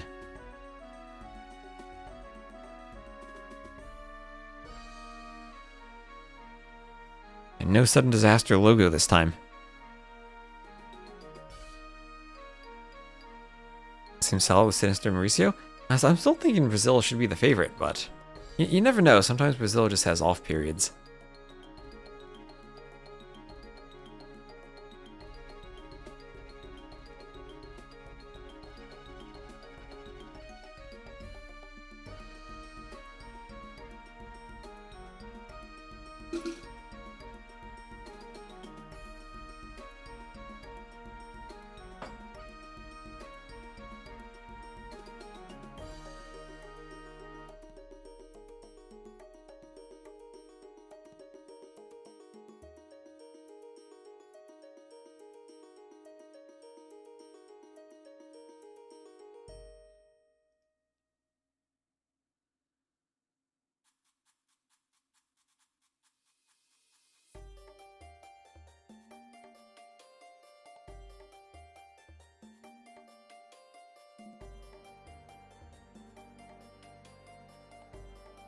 It's still in the lobby. This will be Shriveland. This will be a map. Lots of rock terrain, kind of like enclosed in a circle, so you can't wall it fully. Unless it's the version that has rocks on the rock that you can use as part of your wall. That's what it was in Red Bull.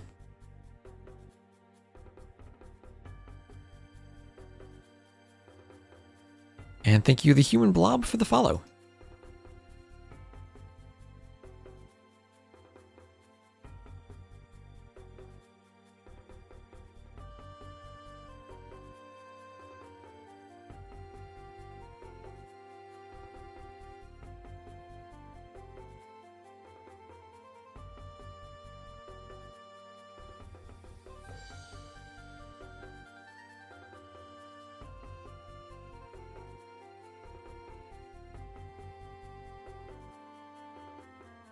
Alright, so just waiting in the lobby, I think.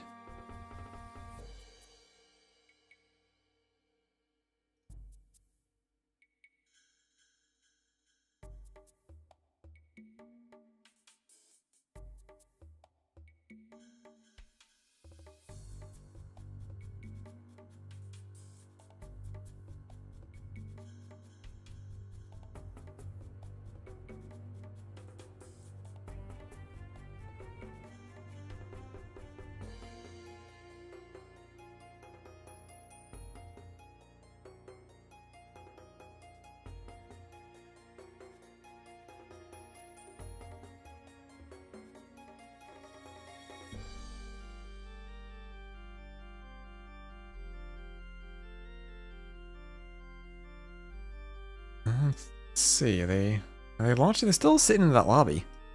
Having a grand old time, hopefully transferring the map properly. This Shriveland is from the game, but it's probably a custom map that needs to get transferred.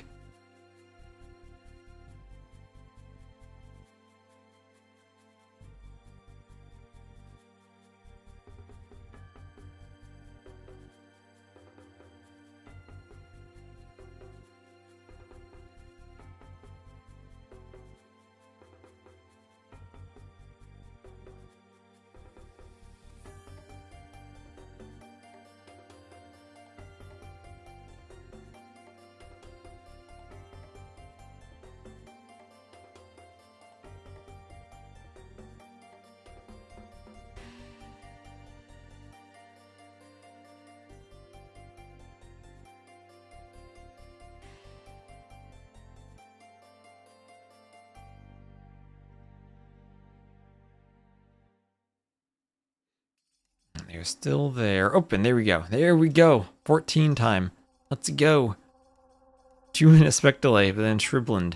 Oh, we can't see the sieves while loading in. Oh, this isn't the... Oh, the UI change. No.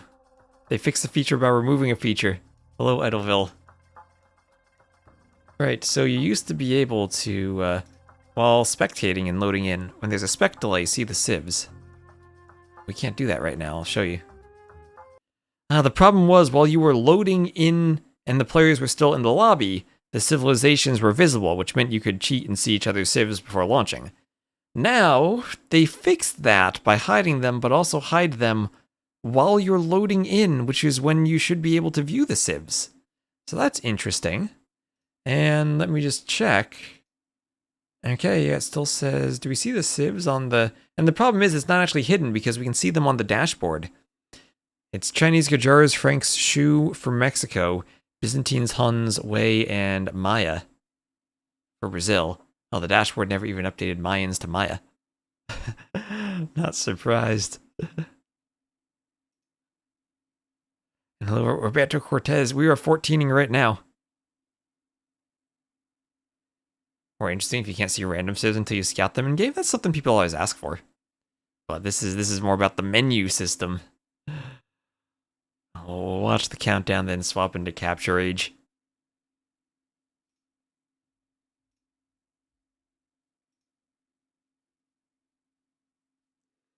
Now, this is, I don't think I've ever actually seen a 4v4 on this map. I've played a couple 2v2s on it, and I've seen some 1v1s on it.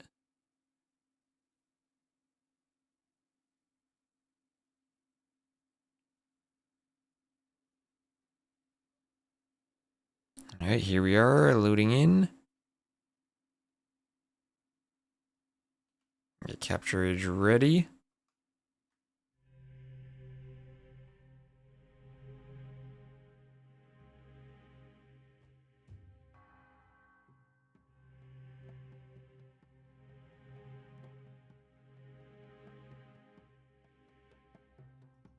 Alright, this map takes a long time to load.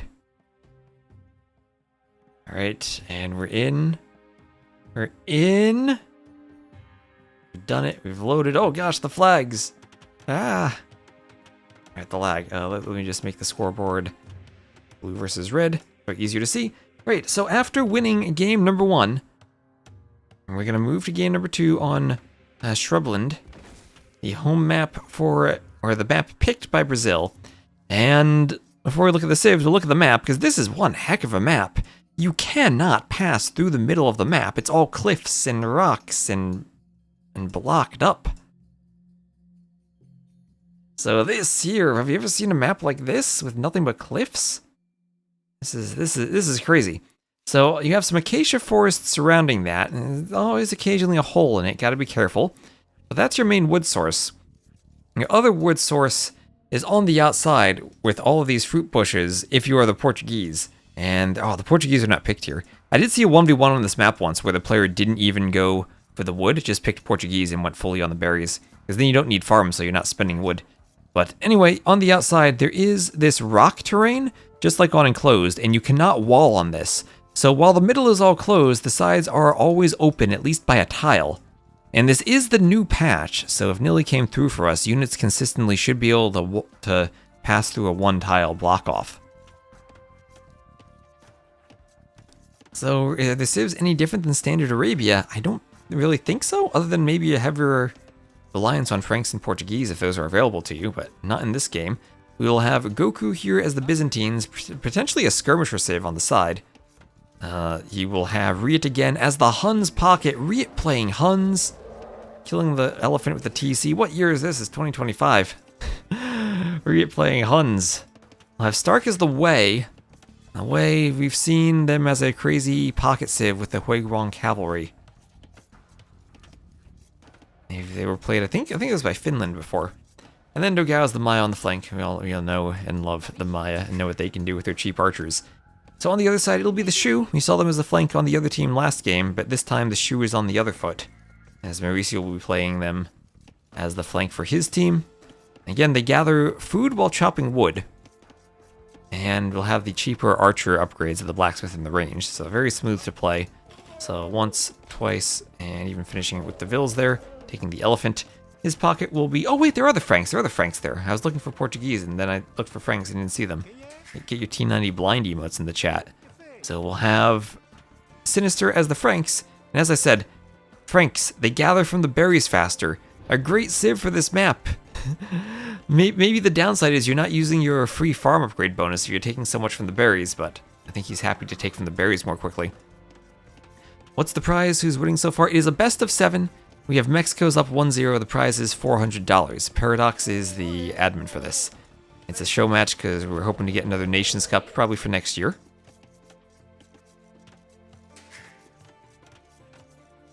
And just getting some promotion for it, getting the teams. So some run in the games. Get players like RiuT coming back.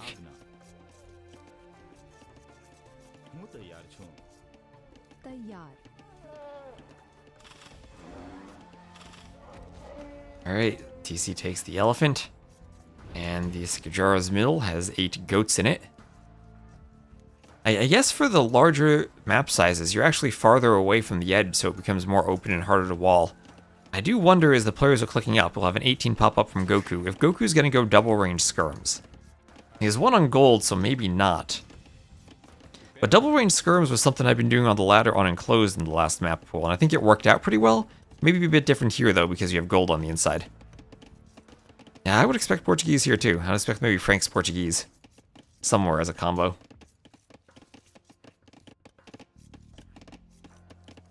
Maybe even Portuguese, you could risk them as a pocket here. If you have all that food and you don't need farms. Just smoothly going for the cheap gold for Cavaliers. Blue Lumber Camp. Oh my gosh, Goku. The lumber camp is too good. Your vills are stuck. The lumber camp is too good. Oh, I would build the lumber camp here too. I don't blame him. But and this is pathing not even Nilly can fix. And the worst part is these are acacia trees. They have 150 wood on them. It'll take them longer to chop through. Oh no, Goku, you masterpieced too hard. With that wood line, you need maybe a couple more vills on the stragglers. Pathing is fixed, they said. So everyone has clicked to feudal by now. We'll have, let's see, Goku's up and doing one range. And does he have the wood for the second range? No, he doesn't. I wonder why. Anyway, the range will be going up. On the outside, we'll have some scouts hoovering around and fighting. And Dogao needs to get his ranges up. There he goes. Stark Scout is on that foundation for the moment. Spear comes out, will force the scouts back. Always hard to play Eagle versus Scout and Feudal. The scouts are stronger, but then you have the spears to add in. Dogao will be walling up, but of course you can't wall this. I wonder if you can still wall with a diagonal gate across it. Sometimes you can do that if there's like a diagonal across. Or you can wall right up to the diagonal. Might not be the gate, might just be 2 palisades across the diagonal. I don't know if there are spots like that. If there are, you definitely can take advantage of them. Yeah, you cannot cut through the middle on this map, no. Looks like a map called Donut. There is a map called Donut, but yes, it does look like a donut. Oh, you're making me hungry for donuts now.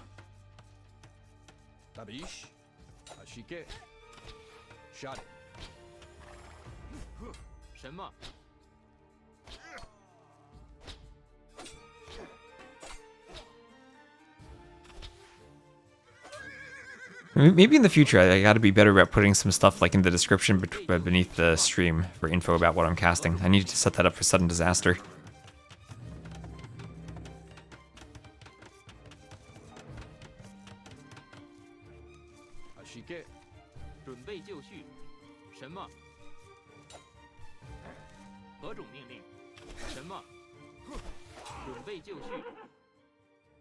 Oh, and the game is paused. The game is paused. What is the pause? We have paused by Dogao. Alright, so let's just take our bearings here. We have archers on the side from Goku. Kind of surprised to see Byzantines just going archers and not any skirms. So they had a freeze, and they paused, and they went. But it seems like a very standard skip the mill, delay it until later, add in the ranges as fast as possible type of build. Standard flank stuff.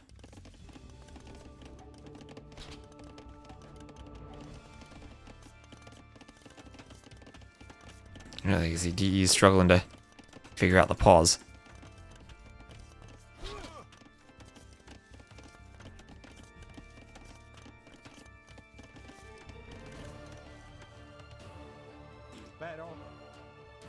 And Fletching's now coming in for both players over here from Mexico. There's Stark a bit forward with the scouts, not really getting a push though without Dogao's archers. Dogao double ranges, just going to be amassing as many Maya archers as he can now. Shot it.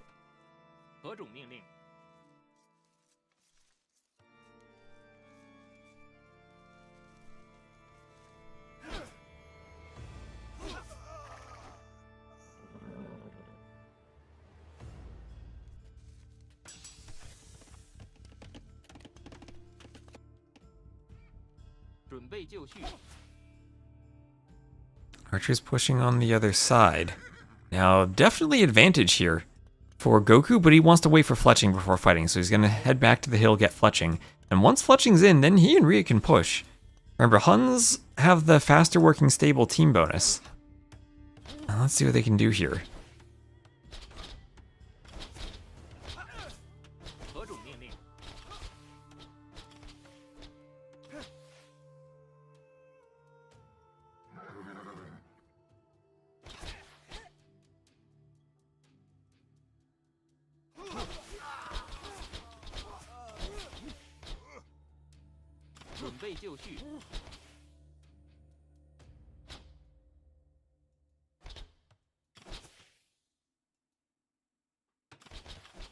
fights on both sides. Lots of dodging and hoovering. That's the hard thing about spectating the 4v4. You need to watch two different archer scout dances on both sides.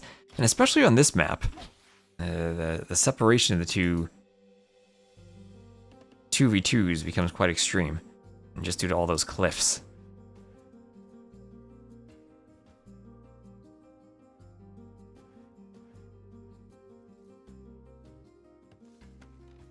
Next thing out here, we'll have an X from Goku.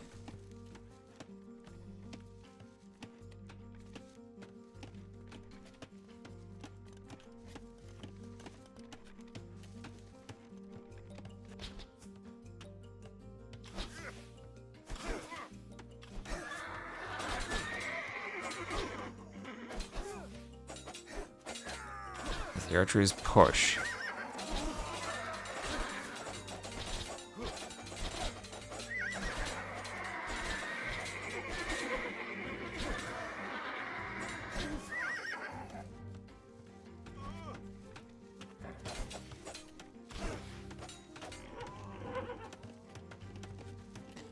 And castle, well, the first player to click up to castle will be Kingstone. When he's clicking up, maybe at the expense of his unit numbers, that's going to let RiuT and Goku get in around the back. It's a big fight here in the middle of this base with the armies of Dogao and Stark trying to slip through that rock terrain. And now Dogao is there on the berries. He'll be picking villagers, so quite a few vills going down for Mauricio. And they go, and now these archers can maybe head to the pocket? Now, if it's hard to wall the flank, it's got to be hard to wall the pocket here with this rock terrain. Scouts coming out for Sinister. Once again, feels like Sinister is going to maybe be taking some damage. Archers in the back for Mauricio, but can't really help just yet. And Brazil is getting around both sides. They can honestly group their armies up at some point. They're going to force this team to be back inside their enclosures. That's going to keep them off the berries. And extra important if you can hit the berries of the Franks player. That faster working berry bonus. And Dogao pushing. What do these scouts not have? Bloodlines, because they're Frankish scouts. No FC unique unit on the flank. No Franks flanks for those FC throwing axemen now that got buffed recently. The archers here with only Frank scouts with that bloodline, still really hard to take the fight, even with armor. Meanwhile, big archer scout numbers over here is still maybe an advantage for Mexico on top of the hill. That hill's going to be crucial for them. And I think this fight is good for Mexico, especially with the crossbow upgrade in. Yeah, there's the crossbows. Stick Koreans on the flank, go unique unit. And survive the Great Britain draft.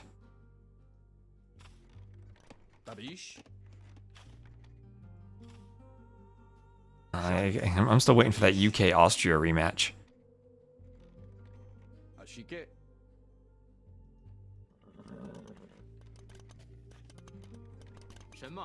Alright, lots of crossbows moving forward.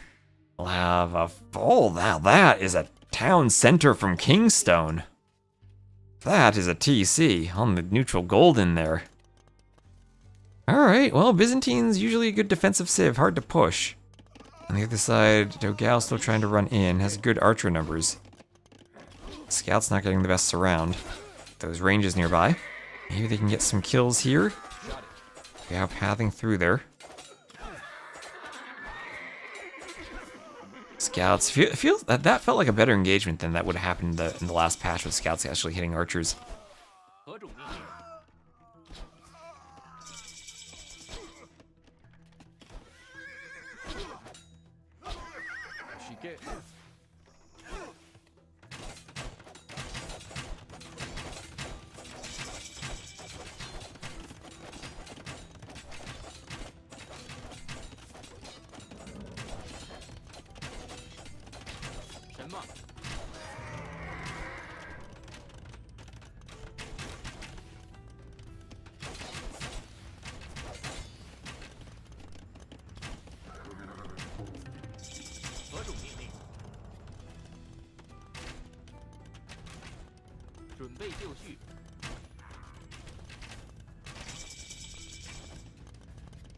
何种命令？Salve。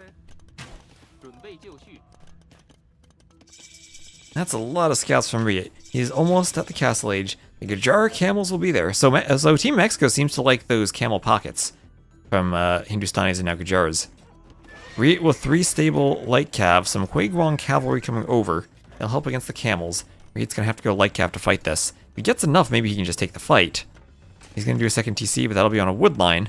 I'd love to see a TC on the berries at some point, maybe, but the camels are gonna find his berry villagers, and this is gonna be rough for RiuT. And again, it's just light cav to the rescue, but it's light cav against camels. I think he has the numbers there. The camels will run away. Camels actually ever so slightly slower than the light cav, but there's a good group there. The Huiguang cavalry here will be the slowest. And meanwhile, on the other side, crossbows are getting into Goku's base. Look at remember when that lumber camp was so nestled in the forest that it was blocking the vills? There's no more trees by it. Alright, so on this side, still a score lead for Brazil, but it feels like Mexico's starting to get a really good push going over here, especially on the right side. And you look at the Vil count now, Goku falling down. And Mexico has gotten a 10 Vil lead for their team. And up there we go. Might have just been a hole in the wall by the wood line, or it even just wouldn't be a task to break Palisades at this point. And Kingstone feels like he has a safe advantage here getting the TC forward. Mauricio's taking some knocks though. Everyone in castle, but doesn't quite have the numbers out to defend against this on the front yet, just has to rely on the TC. And get into a triple archer range wall off on the wood line. Oh wait, what is this? There's 5 ranges! Oh, this was the shoe. He's gonna beast on 5 range crossbows? That's gonna be hard to keep running.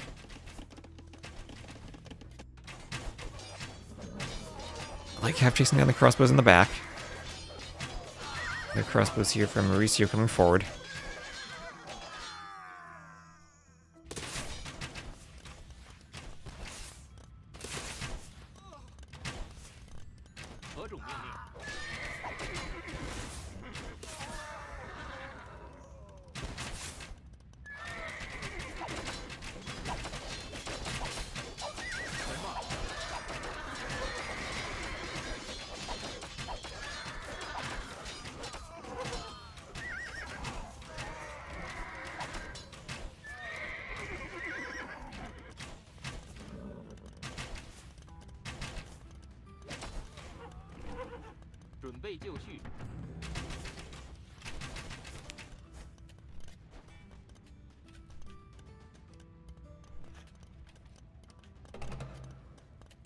And here comes the rocket cart. And this is a push. RiuT now has to stop, and they need 3 people to stop this. Those camels are not something that can be fought, and it's especially deadly to have the camels because it's the archer civ who's taking the beating on the flank. You need a lot of archers to fight camels properly. And I don't think they have that here. I don't think they have it. The camels are winning the fight. Mexico takes the score lead. And on the other side, it's not quite the same level of pushing here. Mauricio just throwing everything he can into the crossbows to hold while his team wins the other side. And what is that? Imperial Age on the way for Dogao. Imperial Age for Dogao. And then, well, he has 4 ranges himself. With the Maya discount, he's going to have much cheaper crossbows and probably be able to take the numbers advantage over Mauricio. The question is going to be, how does he push once he gets up? How easily can he afford ARB and the upgrades on 53 population? Or 53 villager population. Maybe not that well, but at least he's doing better on vills than Goku is that his gold is not even safe. The knights are getting in and raiding. Gajura's happy to fight both pockets in one place. Exactly, fighting both pockets in one place, and it's a place that doesn't have crossbows.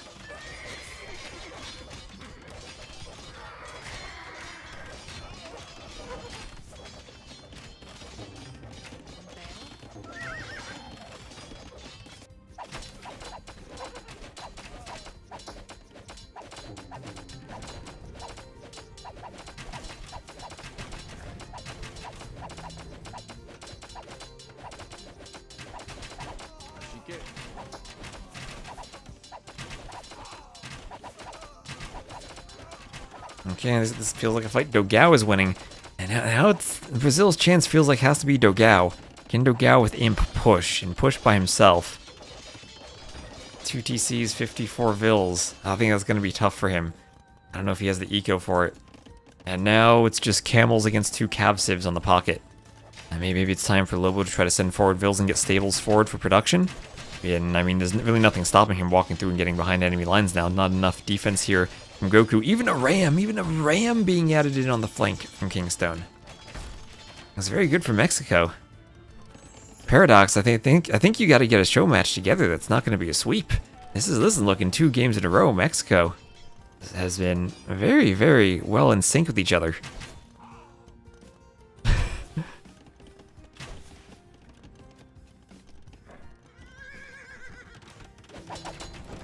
Okay, forward castle here for Dogao. I did 2 tours. I came into this thinking Brazil looked like a favorite. Remember, Brazil is a former Nations Cup champion.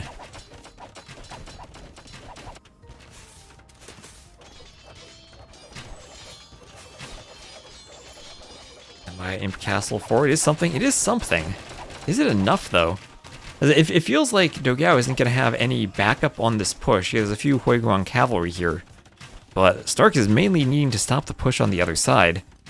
And of course you can't wall this out. But it will be, what is that? 1, 2, 3, 4 TC boom for Sinister. He is the Franks. And once he gets up, he'll be able to go Frank Paladins. He needs to get his castles up. The cheaper castles will be great for defending against the Yarbs. And can Dogao push fast enough? Can he get maybe Siege Ram to push through the buildings? Can he get Trebs to push castles? Can he get all of the upgrades for the crossbows and afford all of that on 64 Vils? And still push in time to save his team on the other side, because these camels are still hoovering around. I don't know how Huiguang cavalry do against camels once they all get upgraded. I'd imagine the Gajara camels are still amazing here. Send 20 crossbows to help clear. I mean, he only has 29 military. It's easier said than done. I mean, imagine maybe it could have been a situation where, as Stark's being raided, it was Stark pushing on this side, but Dogao going to help clean the other side with the archers. It feels like they were missing archers. But I guess that's still a bit easier said than done, especially when you can't just go in a straight line with all those cliffs. And the archers really don't have that much mobility.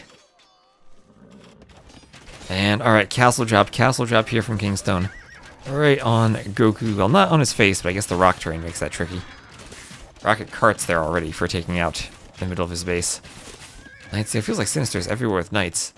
And we can admire this lovely new Frankish castle architecture. As the villas are running, Mauricio is playing Migration. No Migration as a map this week, but Migration as a game mechanic here. As we'll have a traffic jam, as Mauricio tries to get through the houses. Okay, now we can really test the pathing. How is the pathing? Oh, that's working out. These villas are kind of finding their way there. One standing idle. You went idle. Oh, there we go. Oh, there we go again. Second attempt. Making it through. Okay, that was almost good. One at a time. This is the perfect map for testing the pathfinding with those one-tile gaps. Okay, castle taking out some of the knights, some of the light cav. On the other side, Dogao pushing still. Still a few layers of house walls before he can really go for it. I guess they've gotten through the middle. Get there. He's missing obsidian arrows now with this push. Better than usual public transport experience. Alright, so pushing here. Stark with a good number of Huiguang cavalry. I guess the answer now, how does this unit do against Gajara heavy camels? I would imagine the camel should counter this, but then again, it's its own unit. Maybe the heavy Huiguang cavalry could be the new Seion pocket paladins here. Stark uses them well, and he's going to be on both sides with them.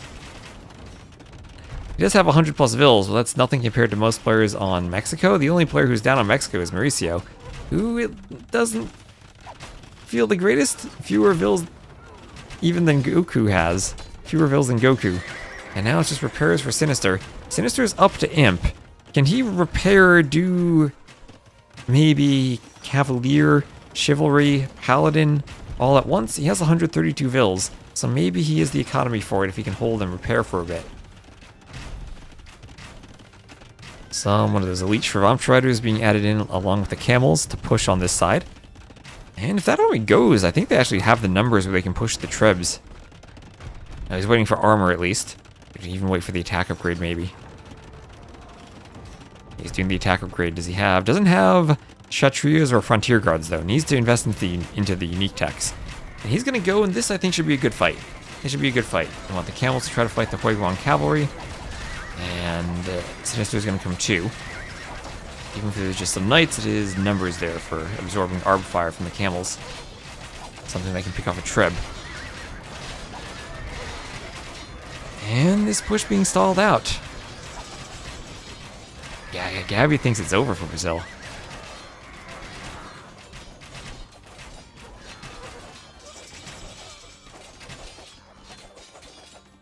Now there's Sinister up to Imp. And now Dogao stalled out. Over here, a fortified wall with one tile gap in it. And Frunil, thank you for the follow. I don't know, based on these first two games, I feel like maybe Brazil needs Gabby to carry them now. It feels like the team is missing their best player. Yeah, they're gonna have 3 corners too.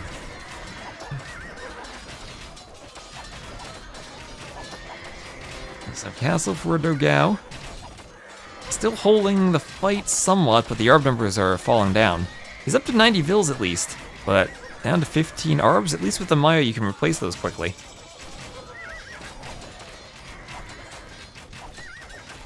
Lobo is a beast. Lobo is a beast. And Clout1, thank you for the follow.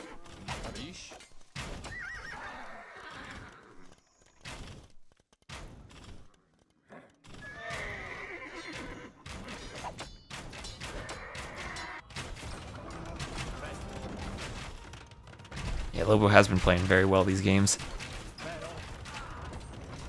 准备就绪， Ein.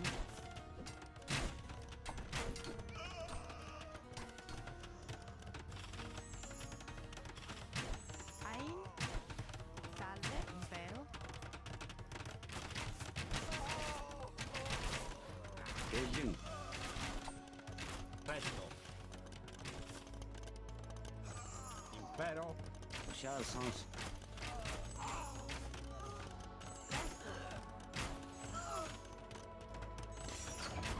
And Treb's pushing for Kingstone now. Treb's pushing on the TC. On the other side, Dogao maybe getting his ARB numbers back a bit. And again, as I said, Maya, get their ARBs back. He's up to 44 again. Cavaliers here from Sinister. No, the Frank players starting to get their numbers up. Now, how do Frank Paladins do against heavy Huiguang cavalry? Yeah, Brazil's down almost 100 Vils. And Goku at least has gotten up to like 69 or so Vils, but it's still a long way away from contributing. At least the Byzantines, at some point, they'll be able to click Imp with how cheap their Imp is. But that point might not come soon enough. Yeah, so 10 melee armor, that is insane. The Cavaliers have only 5. They will have more attack if they can get Blast Furnace and Paladin, but maybe a fight before the upgrades come in isn't enough. And not a lot of gold on this map. It's important to take those forward positions on the side so you have the gold that spawns in between you.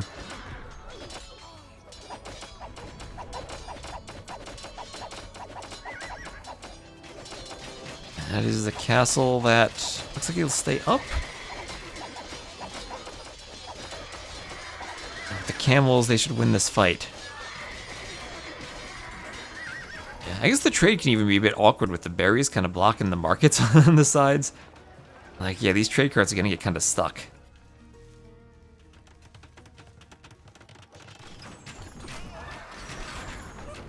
Lobo and Kingstone, very, very good players here. Working extremely well together on this flank.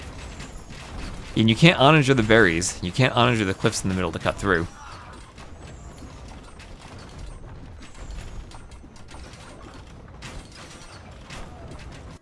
Yeah, exactly. Very hard against the Franks Paladins. As now the Paladins have enough attack, you're getting up to 18 attack that you can get through the armor of the Huiguang cavalry.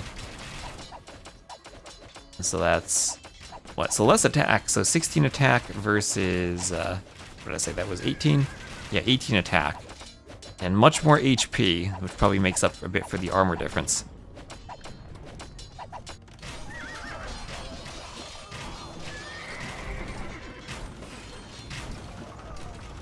So skirms here, and Goku trying to make everyone's favorite unit as the Byzantines. And RiuT pushing back with some Cavaliers. As the Huns, he still hasn't been able to afford Paladin.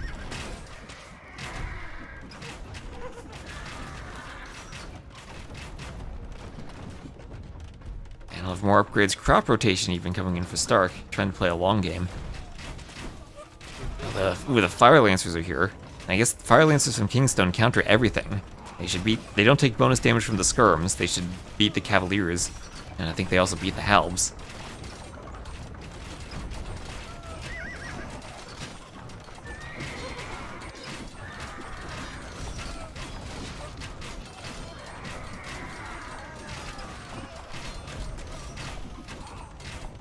And Arbs in the back. Yeah, those Fire Lancers take out the Trebs. All Fire Lancers, amazing here. That's interesting. Chinese on the flank now, being able to go Fire Lancers and Imp. Doubt we'll see them as a pocket anymore now that they no longer have camels, but Fire Lancers make them much more viable on the flank. They were already a pretty good flank, as long as you could get past the Dark Age start. And some more raids coming in. Stark trying to get into the farms in the back. Lots of farming among the berries. Stark's just still sending everything forward through that one hole.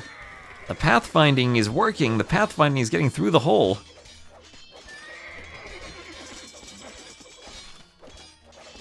Yeah, Fire Lancers kill archers too.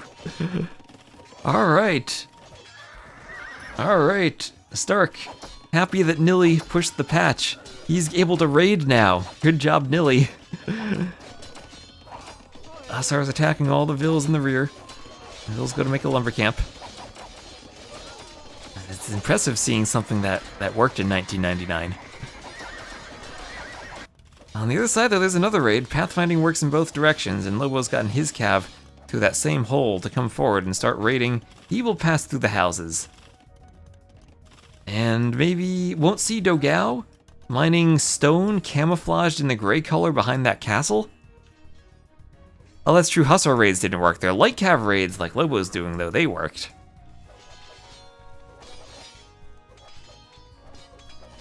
Also, Hussars weren't added till 2000.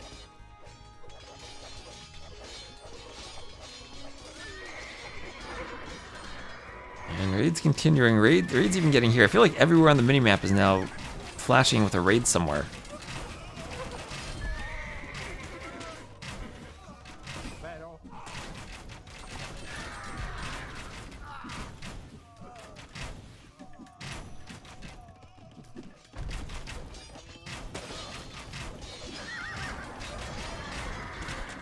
Seion is back. Is he back? How many vills he has? He has 115 vills. Is Goku back? Goku's at 116 vills. Now what military is he able to do?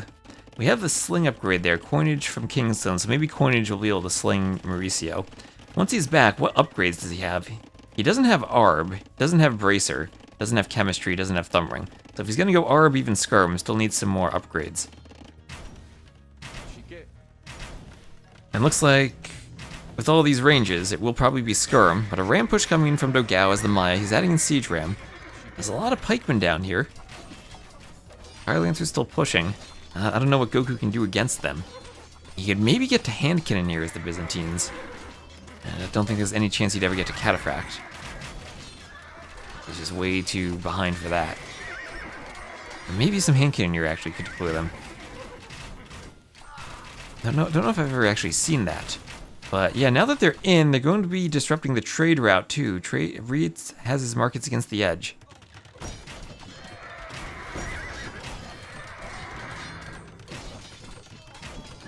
And trade situation is going to be hard.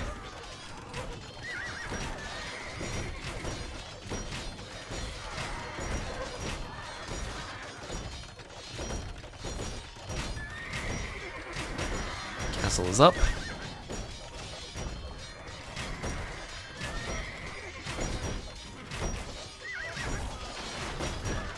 Oh wait, Goku's still castle. Didn't even realize that. He's still castle age. Well, at least, as I said earlier, he's Byzantines. He eventually can get up. But yeah, Mauricio definitely closer back than Goku is. Mauricio had 140 vills, so he just needs to do upgrades, and then he can contribute much better. Yeah, that ram push cleared a lot of these ranges, though. That was a good push from Dogao. On the other side, this castle here is still so far forward for Kingstone, and right in the middle of the trade. There's no way that Brazil's able to trade now.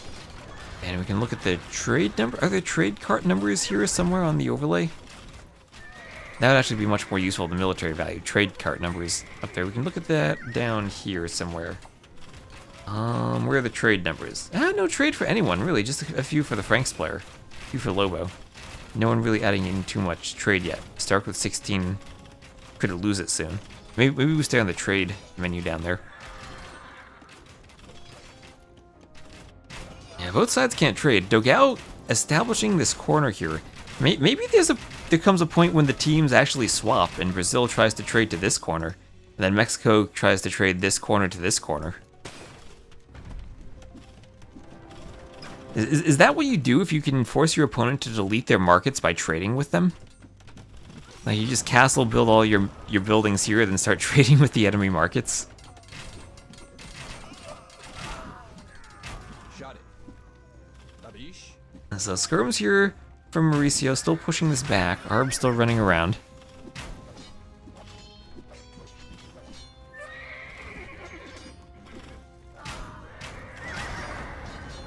And Dogao trying to do what he can to disrupt the trade. There's an idle trade cart there for Lobo. So no trade happening here, at least not all the way to the corner. It'll be a short trade then for Mexico, with markets added in here from Sinister. So redirecting the trade. As the Fire Lancer push continues, getting to the villas of Goku. Goku has clicked up to Imp. He has clicked up to Imp. This is the Imp TC. No Trebs nearby. Bit of extra HP too as a Byzantine, so that should be safe. More raids from Stark, getting in on Lobo's eco. Lobo doesn't quite have the gold for camels, it looks like, anymore, so the Hussar raids will be dangerous. He is the Gujars, and he did not do Frontier Guards ever for the camels. And that would then have to be a really late game tech after getting trade. And trade's something they don't quite have just yet. Few Hussars going for the castle. And just getting some damage down.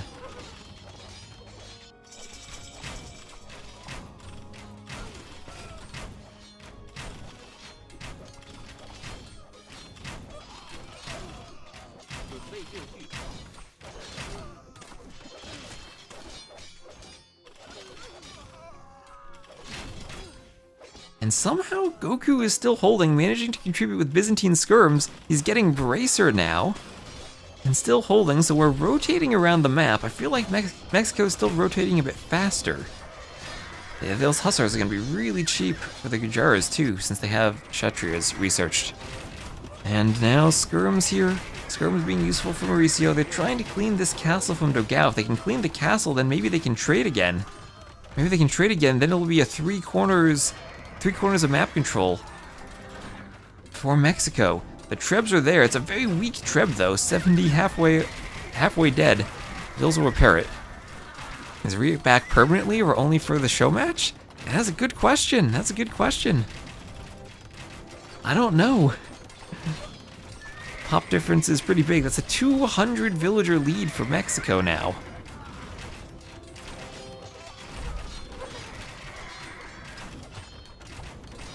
Brazil, they were down 100 vills 30 minutes ago. Now they're down 200.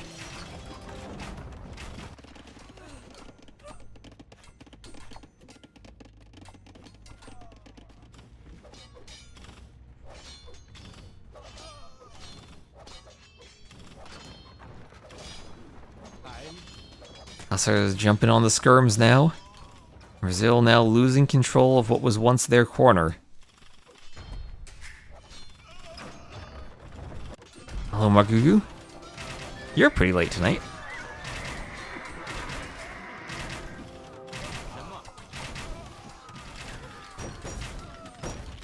Arb is taking the halves down here between the markets. And markets here just deleted? Deleted in the corner. Still worried about that castle. That castle's somehow still standing. Dogao gets some vills to repair it. He's doing everything he can to hold on to this corner and prevent Mexico from trading. Here we have Vulture Javelineer Skirmisher. Well, if Dogao's gonna go down. Oh yeah, RiuT's been killing the boar with the TC every time so far. He's come back and adapted to the meta right away. So we have Elite Skirm and Vulture Javelineers. No, one thing he's not going to have is single-minded avoidance of Maya skirms.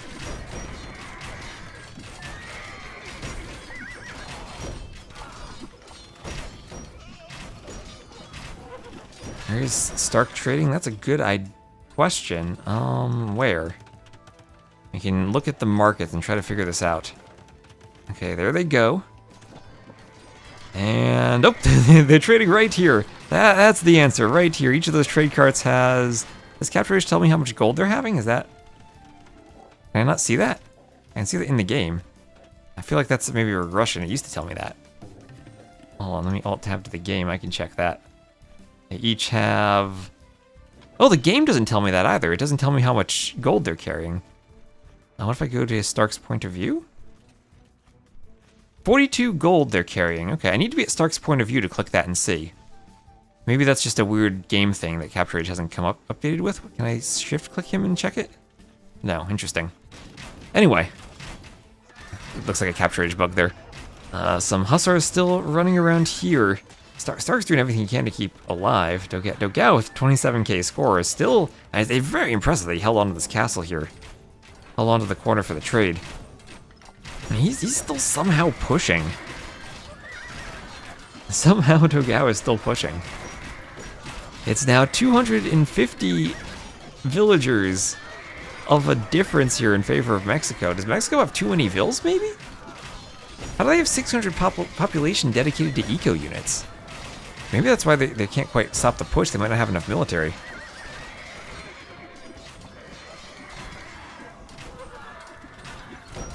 Thank you, Fact the Fact, for the follow. Yeah, maybe a bit of a shift with Brazil gaining the army lead if they can hold here. I mean, look at this army from RiuT. Halb skirm is the Huns.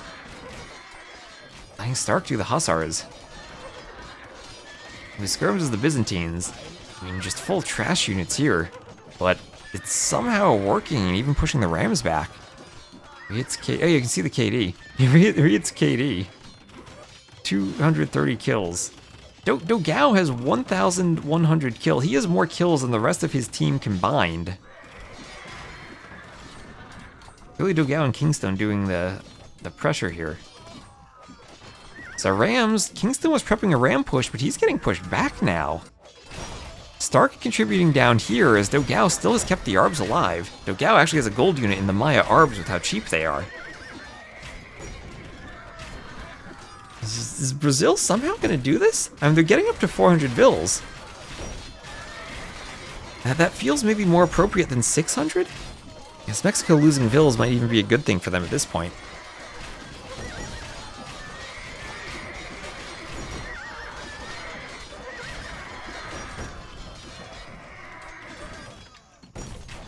And it still feels like maybe. Brazil needs to start trading down to this corner. And Mexico, I think, definitely should be trading here, aside from the fact that Goku still has vills in those berries somehow. Archers haven't quite been able to clean them yet. They've deleted all the markets there. They have short trade now. And Sentient Sloths, thank you very much for the sub. I'll count towards Partner Plus.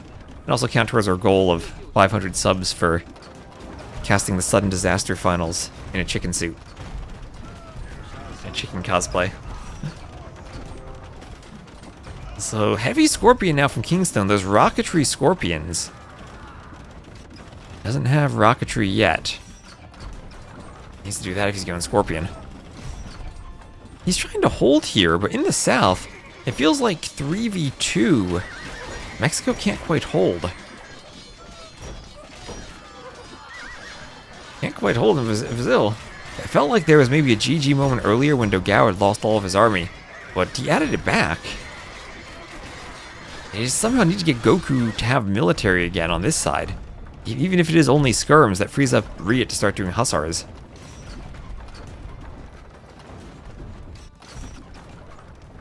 So looking at the trade, somehow Stark has 36 trade. And Stark and Dogao somehow are having gold units in the south.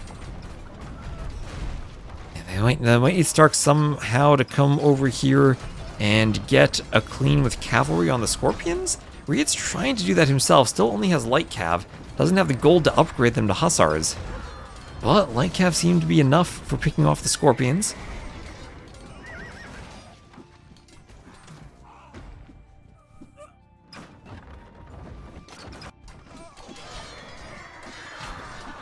Arbs fighting here. Champions. Frank champions. Against Maya Arbs. How often do we see that? When have I ever seen Franks going champions against the Maya? Probably never? I mean, maybe useful against the Hussar, Halb, and Skirm? And if you want an infantry unit as the Franks, at least do the Axemen.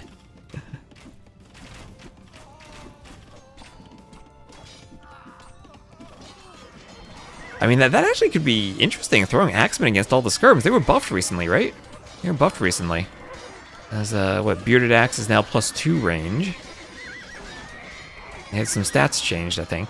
I forget exactly what happened to them in the patch, but they have been buffed. I've heard that they're crazy, but I haven't seen them used yet. I'm sure if Turs were here, he'd be masterpiecing with throwing Axemen. And champions, do the champions get any? What even is the tech tree for them? So, I mean, they are fully upgraded, right? Gambeson, Squires, Arson, all the blacksmith techs. So I guess they're good champions. That's the only thing that changed, throwing Axemen +1 range. Well, that's still a nice buff for them. Okay, oh wait, Goku's still at Vils down here. Goku is trying to chop all the way to the cliffs in the middle of the map. So, wait a minute, this map could run out of wood soon. As much as there are acacia trees, there are only berries on the outside, there's no wood on the outside. This could soon become a wood game. And the Maya longer lasting wood could be useful for Dogao.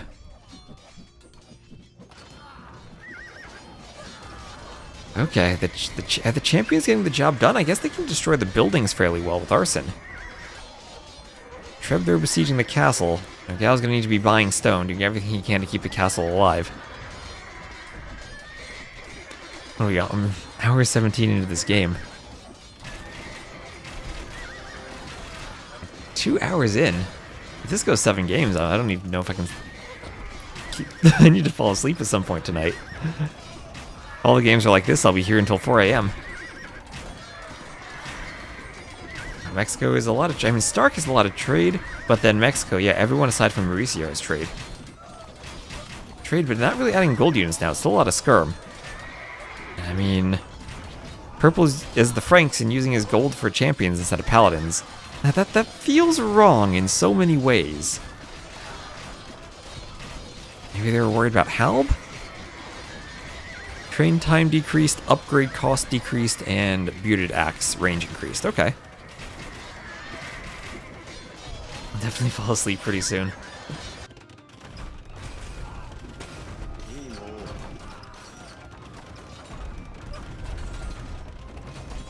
That is a lot of traction trebs. I still have no idea if these things are good or not, but that is a lot of them.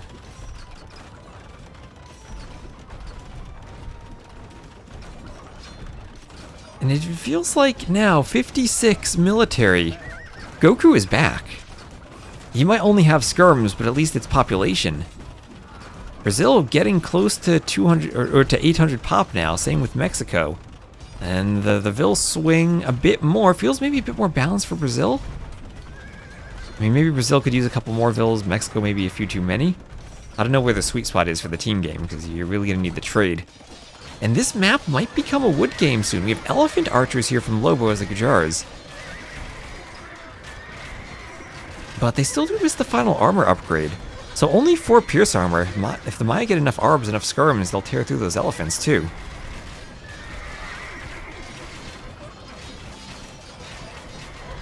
Stark trying to be on both sides. Dogao desperately repairing the castle. Looks like that might finally go down. It's a combination of 4+ trebuchets from 2 of the Mexican players there, from the 2 pockets.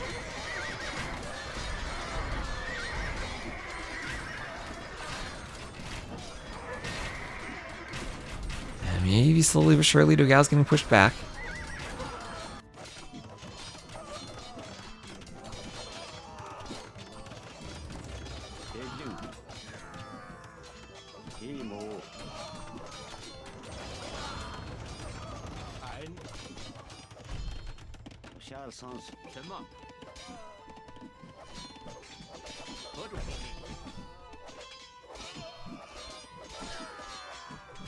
Skirm's taking out the 2-handed swordsman.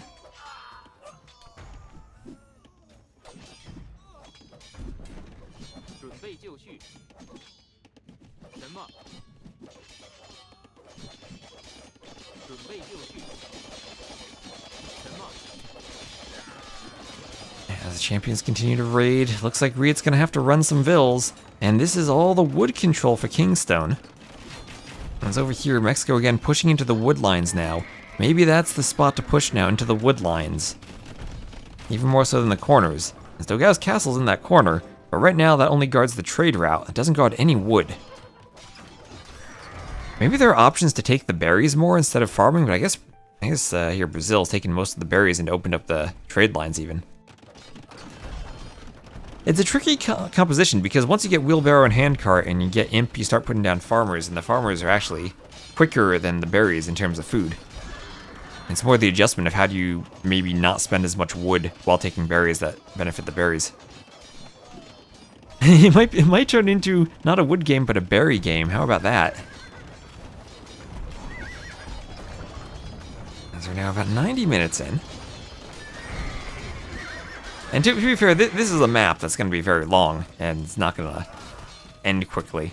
It's so hard to push with the middle occupied.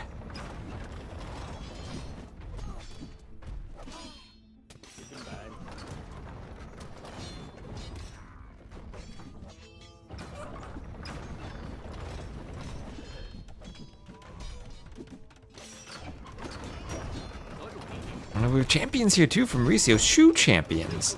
Wait, Kingstone's doing champions. Everyone's doing champions. Look at all these Chinese champions. They miss Gambesons, so not that great against the skirms. And they'd love to have one more armor against the skirms. Here, it's only 5 armor, so they'll take 2 damage. Shoe champions, they lack the attack upgrades. They also haven't had arson researched, so not the greatest champions either for the shoe. I mean, at some point, we're 90 minutes in. At some point, Goku needs to get trade and then can go cataphracts against the champions, right? That'll eventually be a thing, if the game drags on long enough. It feels like things are maybe turning around, though. Mexico pushing in the south. Dogao trying to go Elite Eagles. Does have all the upgrades on them. El Dorado.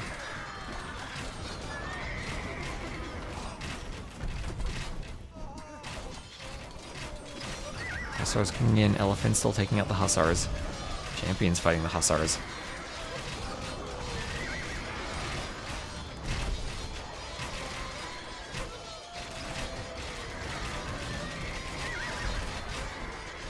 Treb going for the range.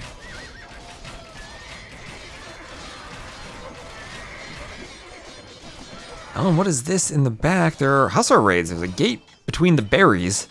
I've never seen that using berries as a wall with a gate in them. Wall was not finished on the side though. They have a berry gate.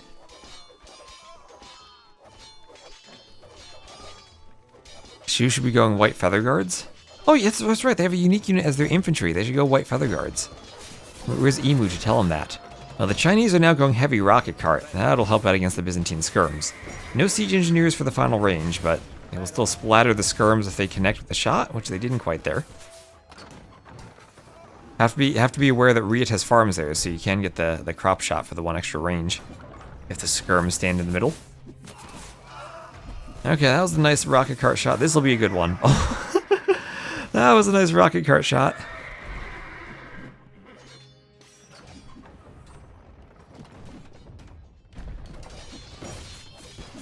And it feels like Mexico finally getting the push they need up here.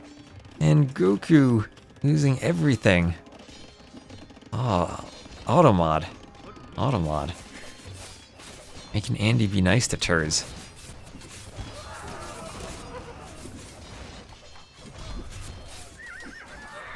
Rocket cart's hitting the skirms. There go the skirms.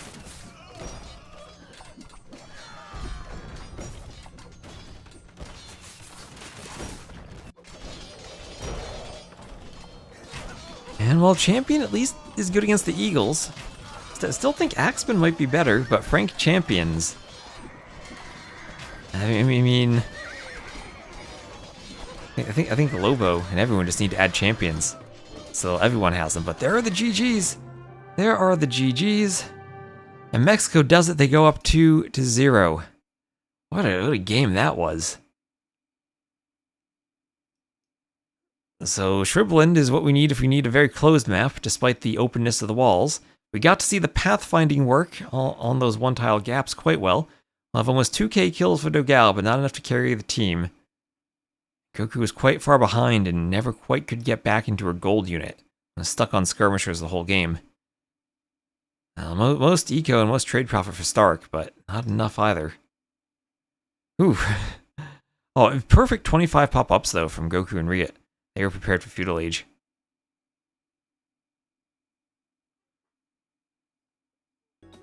Alright. Whew. That was a long one. How you feeling after that game, chat? I'm tired after that one. I'm exhausted.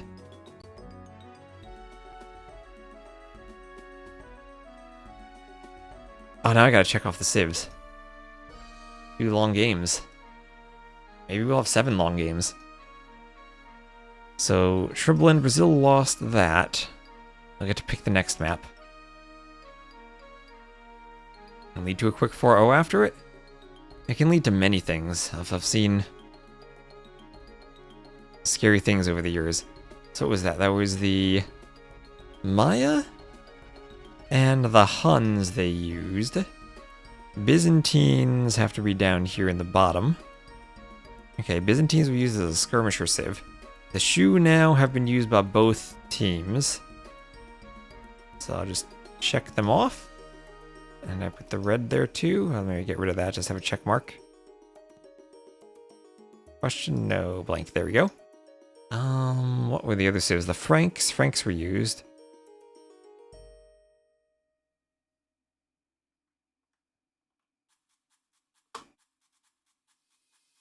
Are not playing? Don't believe so. He played in the previous one, but not in this one. So that's Byzantines, Huns, Wei, and Maya. And the Wei a draft? Nope, the Wei have to be down here.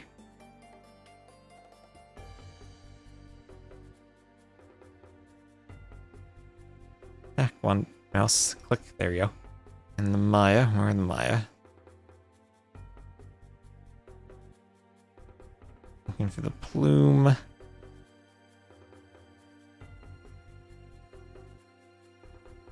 Oh, I checked them off already, there we go. Maya and the Wei. Okay, so we got everything there. And on the other side it's Chinese. Chinese, Franks, Shu, and Gujars.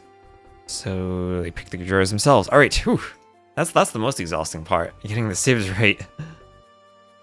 With the both use it draft at the bottom. Alright, looks like the players are going to take a bit of a break after that.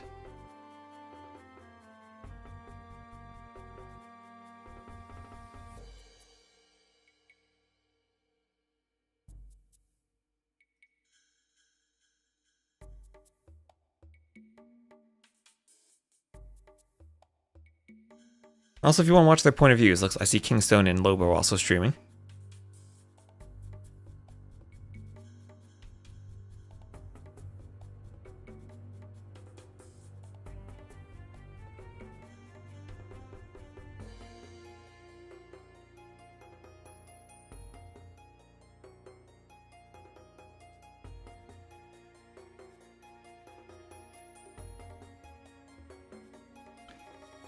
All right. Looks like Goku has a lobby.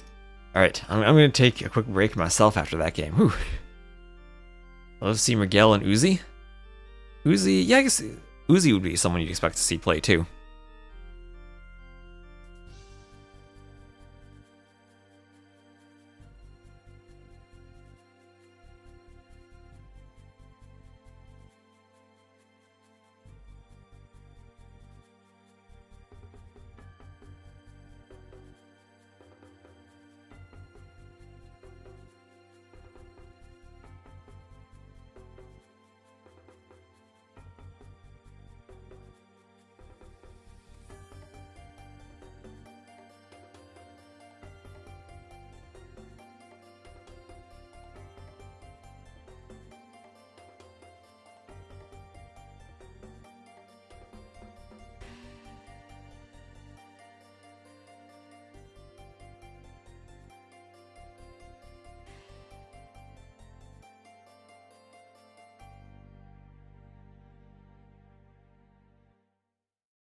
So what do you think, chat? Can Brazil come back and extend this? Give us more than 4 games?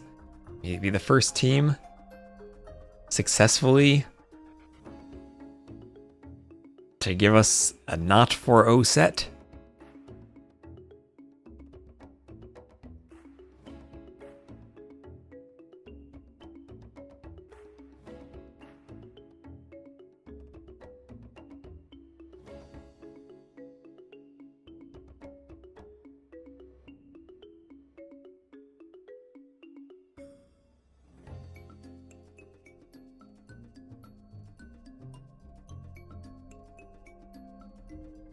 I mean, come back? Well, they'll need more than just RiuT coming back to play. They'll need to come back in the set.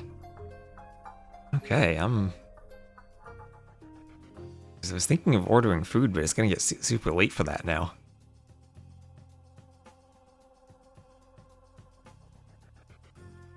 Okay, they're in the lobby. Still have Shriveland as the map. Rock Bear confident in Mexico.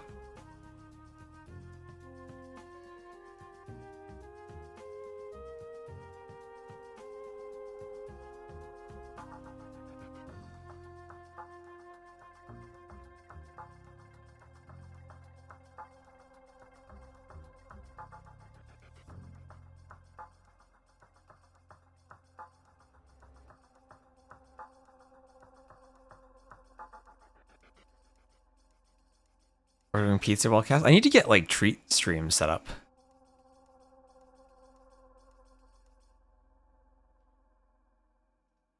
I could be like MBL and go pick up the pizza while casting with T90.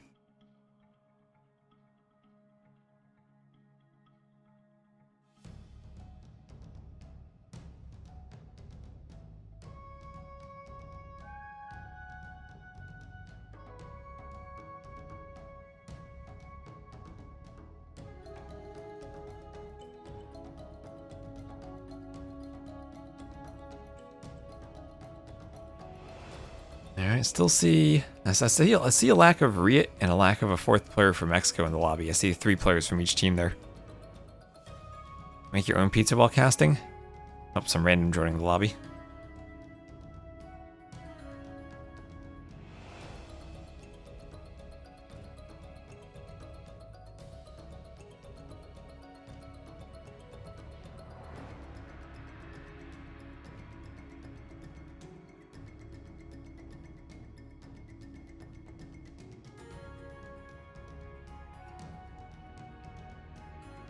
It's Friday night, so I never know if places open, stay open late or close early on Friday. I think no matter what, we're already past the point.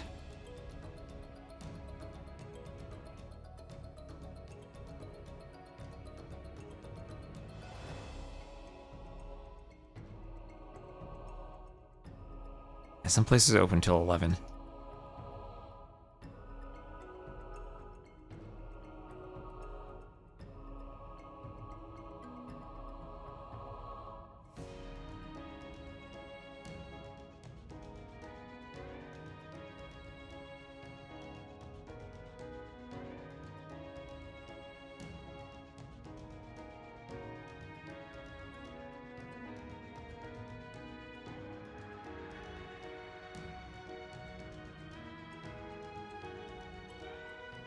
Need like a fast food location.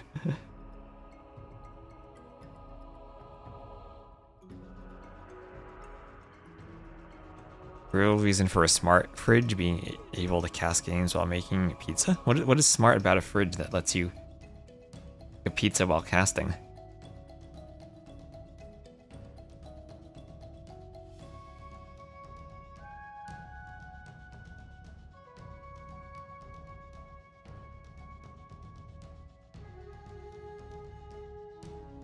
The giant display on the front.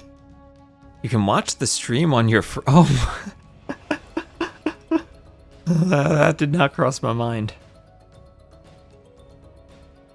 I guess you're right about that.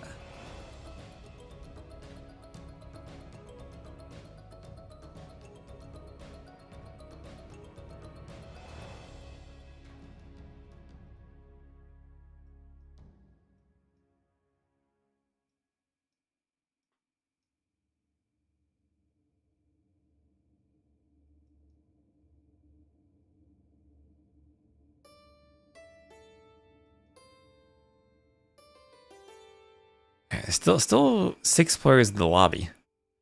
I think Paradox needs to hurry them up.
Oh, I see. Oh, Fire joined. Looks like RiuT is off. Looks like RiuT is off and Fire is joining. So same lineup for Mexico then. But Fire is now on for Brazil.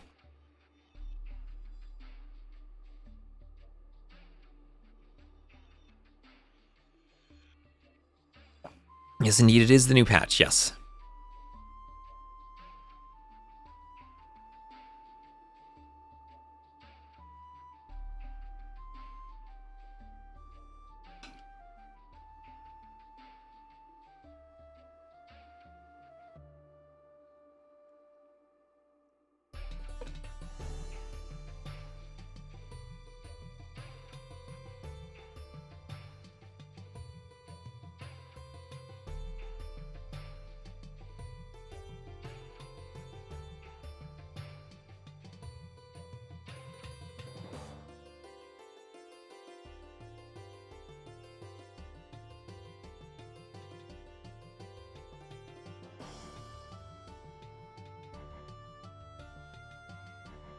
So the map will be Cape of Storms. I have no idea what type of game this will produce in a 4v4. I've seen it in 2v2s before.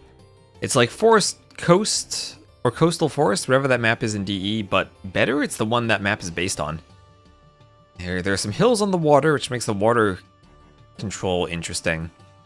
And all 4 players have access to the water. You have to move on more inland for more resources.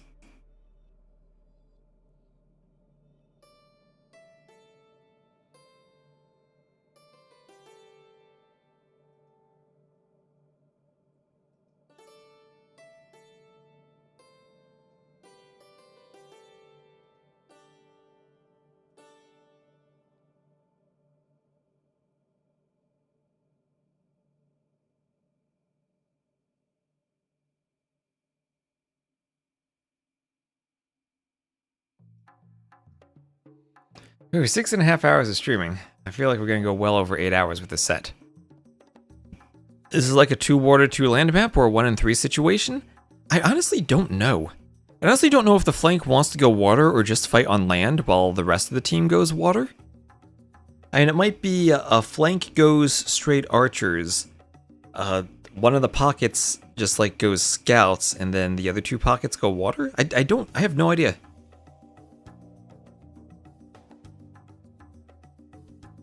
And it's like the super pocket has safe fish, even if you're losing water, just because of how far away they are. Oh, and I think they have launched. Yes, they have. Perfect. Alright, we'll have a spec delay. The map will be Cape of Storms. No idea what the civs are, but we do have Fire coming on for RiuT. Now, I guess it makes sense that Fire would play the water maps. Usually he does fill that role as the water player.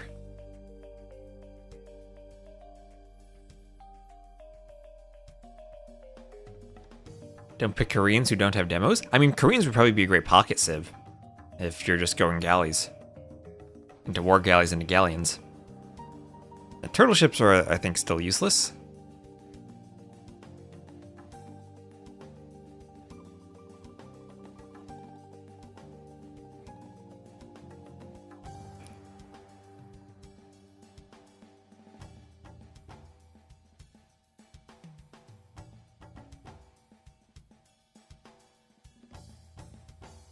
But I think there's going to be a lot of experimentation on this map to see what combination of civs are useful for flank versus different pocket roles, and how you play going on water versus committing to land. And maybe some civs are capable of doing both, like some type of like scouts plus fishing ships plus a few fires. If you're going galleys though, I feel like that usually has to be a very hard commit to water, and it's hard to do land at the same time. I feel like galleys would specifically be the thing that wins this map. Maybe there's like FC fire builds or FC longboats, depending on the civ.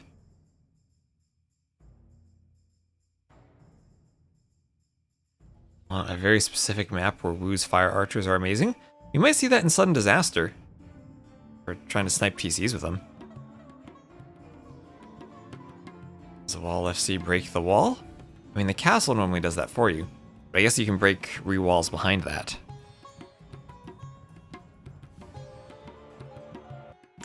Okay, so... Oh, the players are really close together. I thought they'd be a bit more spread out. But then again, I've never actually seen this in a 4v4. So it's Cape of Storms. You have a big, massive wood line in the middle. And on the outside, it's stormy on the waters. You have some hills on the water. That will be along this jagged coastline here. Flanks are kind of far apart, honestly. But what are the civs? We'll have Goku as the Dravidians, followed by Stark as the Bulgarians, and Dogao as the Khmer, and Fire as the Armenians. Armenians could be a good galley civ. We'll have that Dravidians dock bonus. On the other side, we'll have Kingstone as the Wu on the flank, Sinister as the Jurchens in the pocket behind him, Lobo as the Wei as another pocket, and finally Mauricio as the Saracens, all the way in the back. Faster firing galleys for them, that can be nice. Alright, Fire's mouse isn't working. Guess the cat got it.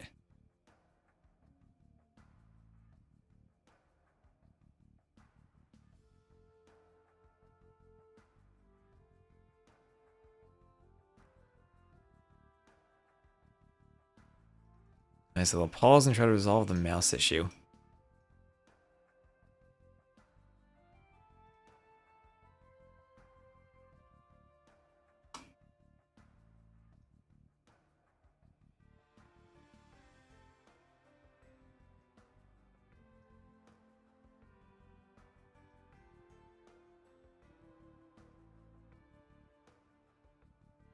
Even the Supercenter Walmart closes at 11. It's not 24 hours.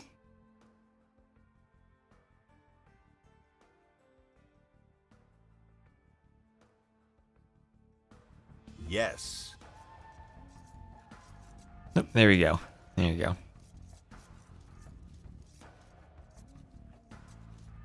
There's a convenience store, I think, nearby that's open 24/7. It's the end of the week and I need to do my grocery shopping in the morning. I need to eat something after this. So, shooting the boar with the TC. There you go. And a pause again. Yes. On the pause. If I have a sheep trapped, is a re. Up to you. Yes, please. Okay, what? Sheep is trapped? Is Kingstone's trapped sheep?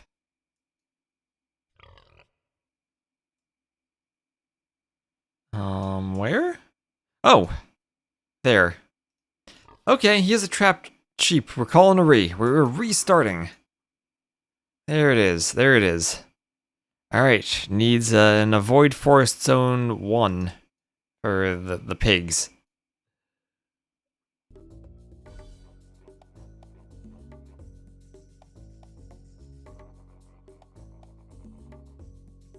Alright, just making me hungrier. Okay, back in the lobby. Give me. I gotta go find something to snack on while I cast this. I'm getting super hungry now that we're 6.5 hours in. This was a pig deal, a big pig deal indeed.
Time for a bagel run. Ooh, bagels would be nice. Right now. Alright, Cape of Storms, once more under the breach, dear friends.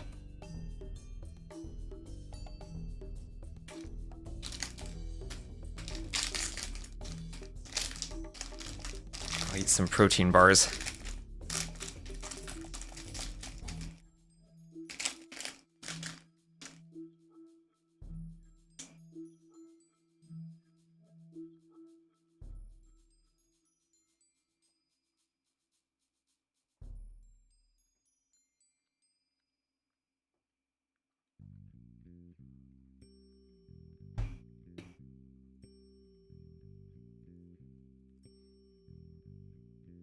My longest? Not even close. My longest, I think, was like 14 plus.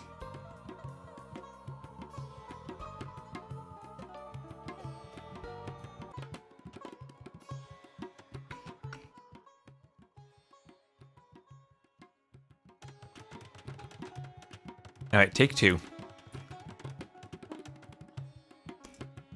What is this?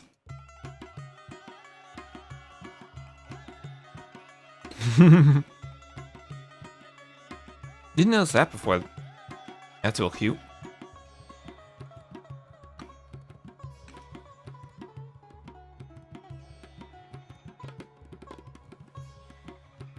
I guess you could dock there or trade there late game. I don't even know if the players will realize it's there. Anyway, outside of just this protein bar, we will once again have Brazil. Dravidians, Bulgarians, Khmer, Armenians. Against Mexico. Who will be Wu, Jurchens, Wei, and Saracens. Hopefully all the sheep are present this time. Party parrot. Hopefully all the sheep are accessible. And something these days we usually can't prevent in the map script now, the trapped sheep. How many boars do you have? Looks like it might be 3 boars per player. Yeah, it's 3 boars per player and you don't have berries. Okay, so it's a map where you don't really have much to mill. You could mill the hunt. Maybe that's where you go, oh, look at this lumber camp from Kingston. Look at this lumber camp. The teamwork, too. While building this lumber camp, he resets the ostrich for his teammate. The mistake, though, is he doesn't have any vills on this side. So it's not going to be as masterpieced as it possibly could have.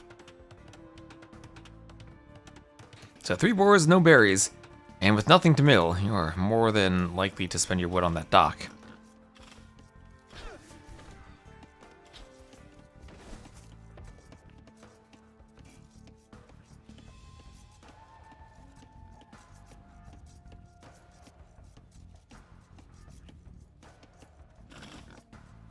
Okay, TC hitting the boar. Down it goes.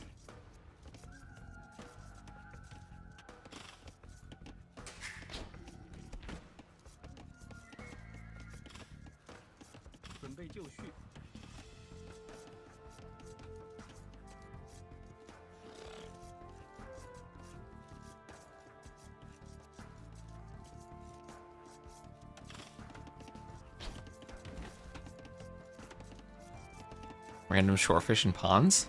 Oh yeah, random shorefish and ponds too. Guess you could mill them. That's something to mill. There aren't too many of them though. There's something to fill the south of the map. There's some over here. You come to the north and mill these? Don't know if it's worth it though. It's only 200 and you gotta move the mill every time.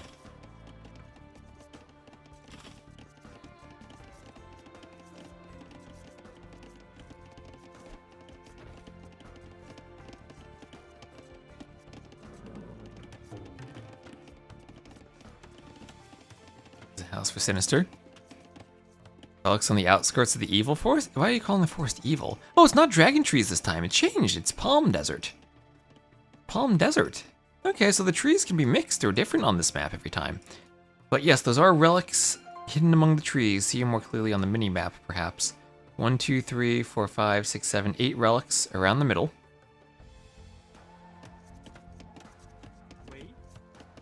Kingstone will lure in a boar. And ostriches will be pushed in. Wonder how many of those relics are trapped behind trees like that sheep was. Well, that's okay. You can cut through to the relics. This one's fine, but if it weren't, we chopped through two. You have to get to the wood line. The wood lines themselves are trapped by the baobab trees, but these have more wood. So you have to chop through the big wood to get to the rest of the wood.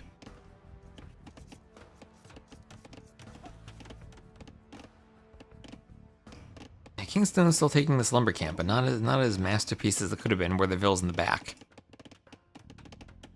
So everyone clicking up, and let's see who has docked. We'll have a dock from Stark, dock from Fire, and a dock from Dogal, all in the back.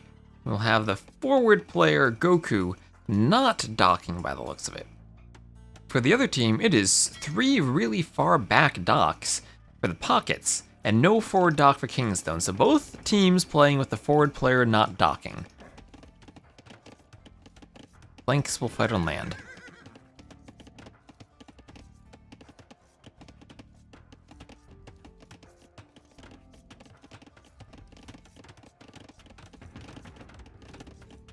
So everyone up to feudal, everyone except Lobo, that is, our purple player.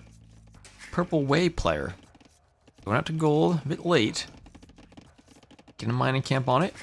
And he's gonna do a late loom and go up and look to fast castle. Okay, so they got maybe a Huiguang Cavalry FC plan here. Hey. Goku not gonna be fully walled there, gonna try to keep the Ville safe. They do have loom. Might have been better just to try to get hits on the scout with the Vills. Or I guess not with the purple scout there, purple red the same team.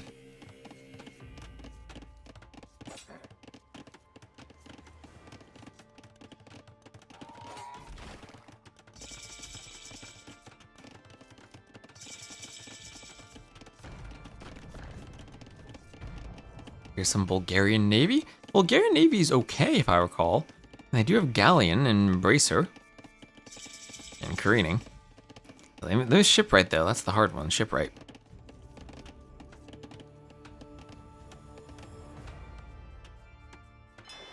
There's more docks, as Fire's going to be going galleys. So Fire going galleys. The counter to this is building the docks as far back as possible. So the galleys get to you as late as they possibly can.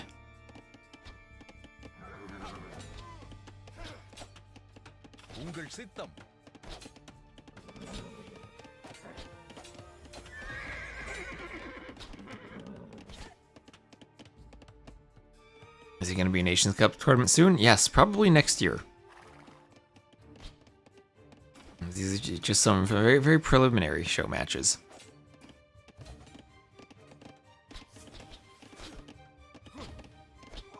House lines don't really give you much line of sight. It's only one tile until you get Town Watch. Outposts or watchtowers maybe.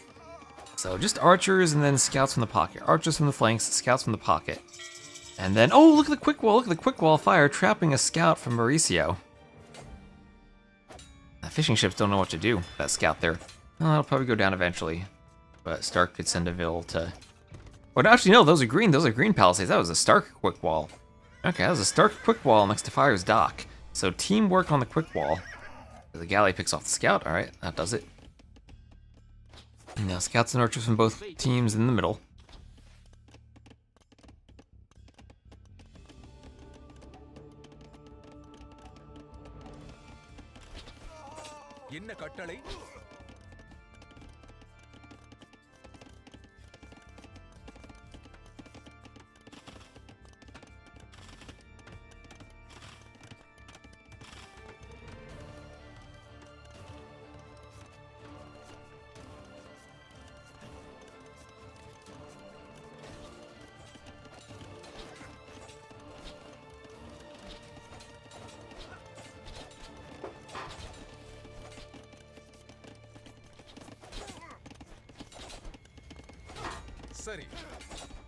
Archers fighting over here. Fighting going back and forth.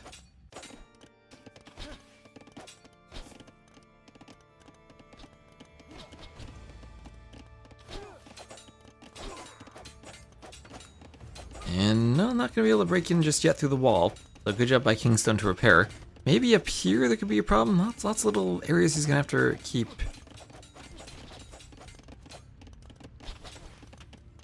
going. Goku, poor Macro. Goku doesn't have that many Vills. Where's the idle TC time? Lots of idle TC time from Goku. I guess he's just not on food anywhere. Because he doesn't have fish. And he's not on food, he's just going all out for the archers. The Goku's plan is just all out archers? And not worry about the food, by the looks of it. So, okay, that's something I wouldn't have seen. We see how Kingstone already added in a bunch of farms. Goku's saying, no, I want the archers numbers, and I care about that more than the farms.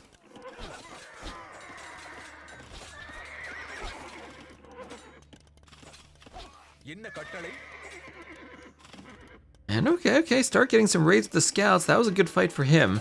That was a good fight as they're coming over, and he'll take another couple of scouts on the way. At the north, Fire gonna start house walling, doing a market. Just walling up the north of the map so raids don't come in from that side. And so far, so good for Brazil. Here come the galleys. Mauricio going galleys too.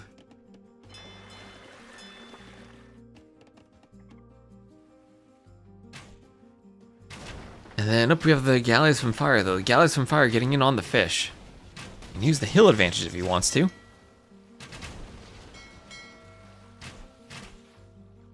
Needs to get 2 more fishing ship kills there. Ooh, that one survives on 1 hit point. 1 single hit point.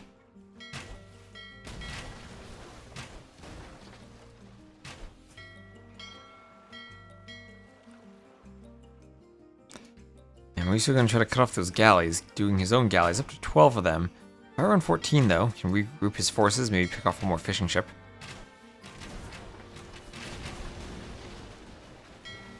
And 10 that goes. Alright, now we're gonna have a dock here. That's from Dogao. Forward dock from Dogao. He's docking along the whole coastline. Has some scouts getting in. Scouts getting in on a lumber camp. And Kingston might try to cook a bit too hard there. Alright, another TC going up for Lobo. Alright, so that's Castle Age now for both players with their middle pocket. So back pocket doing galleys from both, middle pocket FC, front pocket scouts, and then flank archers. The meta for these civs. Elephants coming forward for Dogao.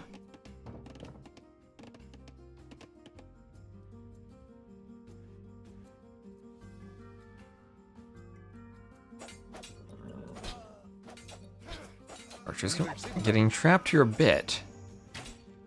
Also be trapped by the coastline, but the scouts in Cav will deal with that. This will be the Huiguang Cav from the way again. Xing in the middle as those elephants are trying to break in. So the Khmer player, he's not doing Cav, he's doing elephants against the Huiguang cavalry. No knights, just elephants. The elephants are through. Alright, this masterpiece strategy is Dogao as the pocket makes elephants. Alright. So open my next protein bar. I get protein if you want to get strong like an elephant. Just be stonewall defense there from Sinister. Is this the push Brazil needs? How do you stop this? You need pikemen, maybe.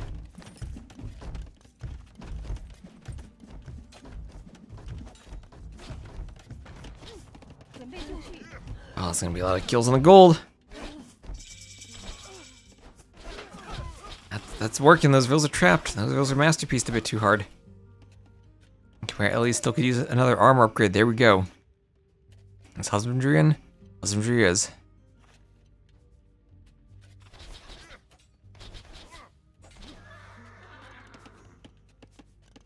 Eventually, the tusk swords will be useful.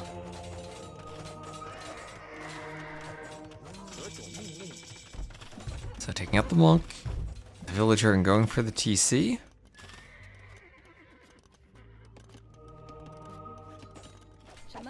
And still a boar left, but those vills are heavy on gold.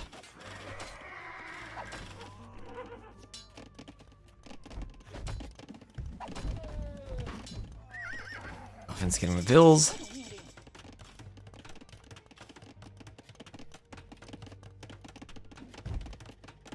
Monk's converting from somewhere, coming from the rear. Elephants will be speedier though. Just head on over to Disrupt Orange.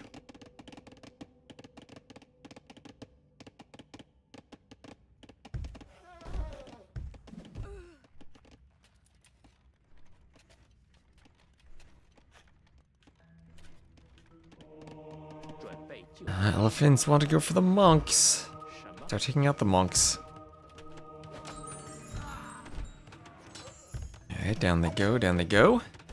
One elephant converted, though. Monk wants another conversion, but a couple of monks go down. The guy will try to run. He can get away from the monk with the elephant. Maybe some blocking could stop him. Oh, but no, he's not going to run far enough. The monk will get the conversion. Yep, there it goes. Here's another TC for Lobo. Alright, elephants in the back, though, getting on a wood line for Mauricio. The elephants are everywhere. On the water, it's a good war galley fight. Looks like some numbers there for Mauricio. Fire trying to get away. There is ballistics for fire. Not for Mauricio.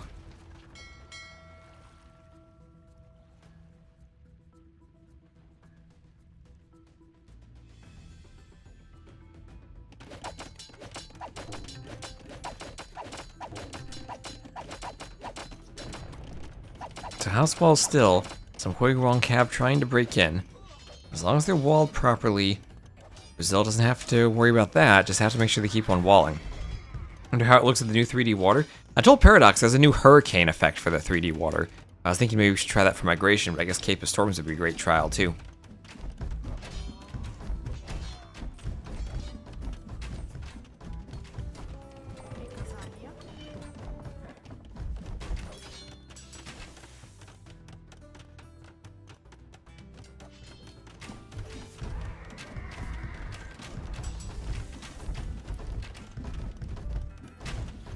So crossbow shooting the elephants. Elephant comes down.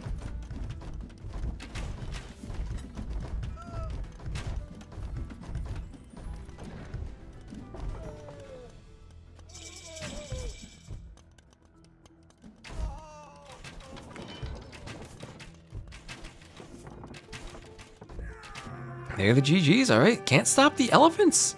Let's go, Brazil, on the scoreboard finally. It's not a sweep. It's not a sweep. So Dogao, 37 kills. Tatar's being great water sieve on the hills is hilarious, but probably true. And they've done it with the Khmer push. The elephants out pushing the Huiguang cavalry. No sweep. Put the brooms away.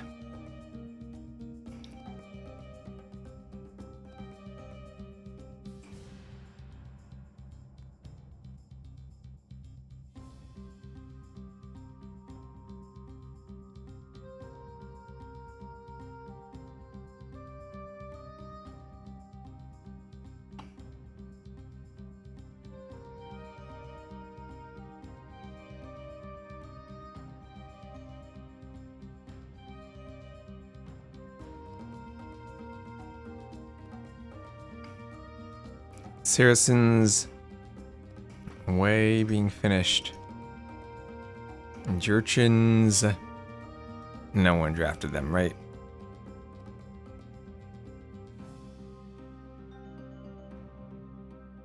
And Wu.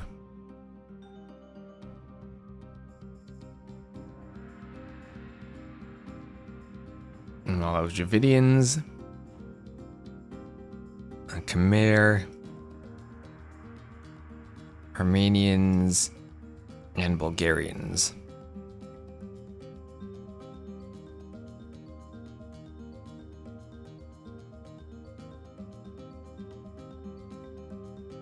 Okay, and looks like Arenaception will be the next map. Alright, I've never seen Arenaception as a team game, I don't think so. So this will hopefully be a fun one. It has Arena in the name, that's gotta be a good sign. You gotta love Arena.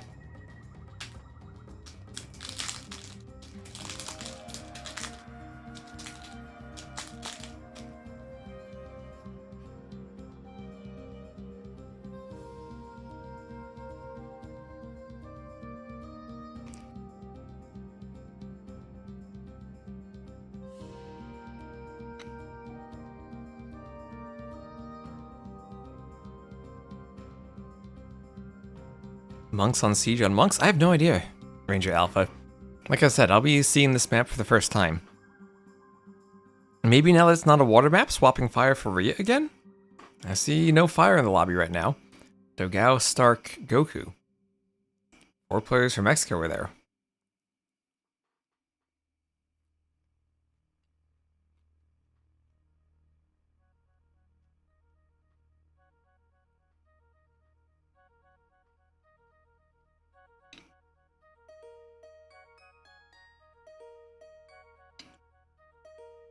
will be fire again.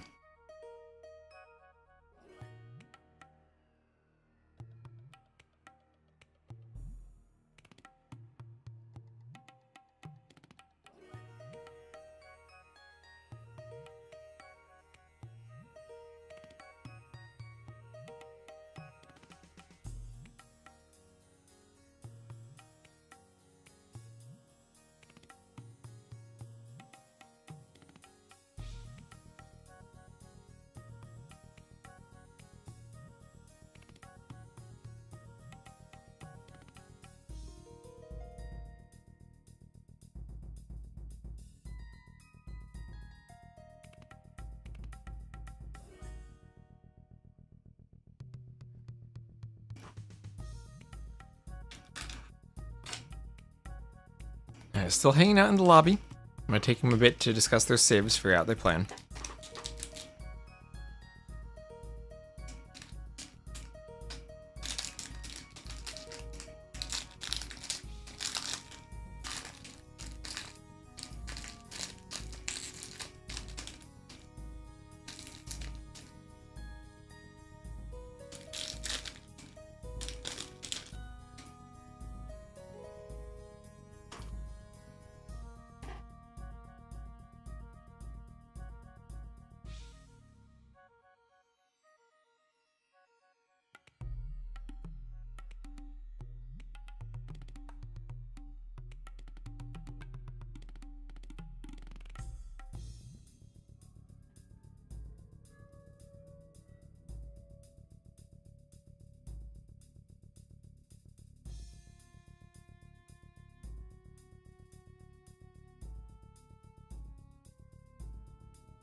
So I haven't usually been streaming this late recently. Sometimes I do community games here, but it's nice to have something to cast this time. As much as it is gonna run pretty late.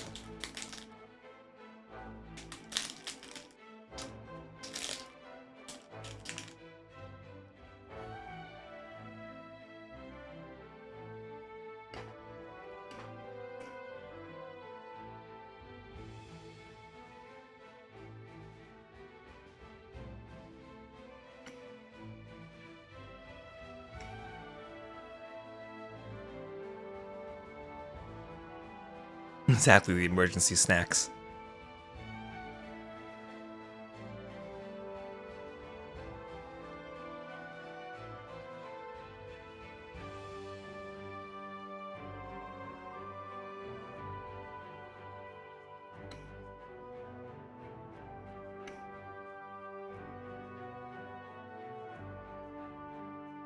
I naively thought I might be able to go to the gym tonight.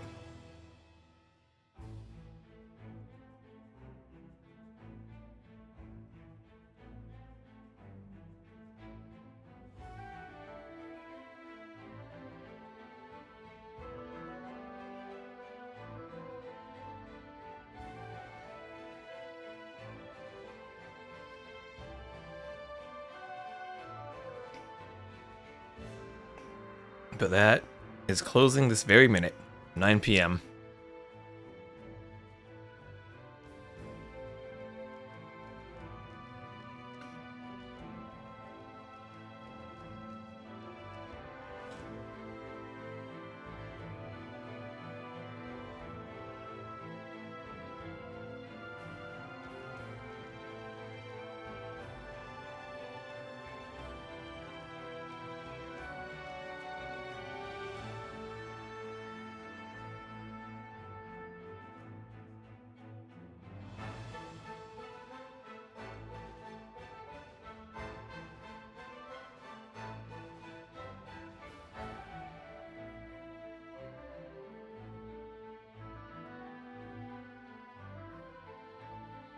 Oh, are they launching? Are they launching? Yes, they are. Yes, they are. Failed to download match content. Okay, time to restart DE. Thank you, DE.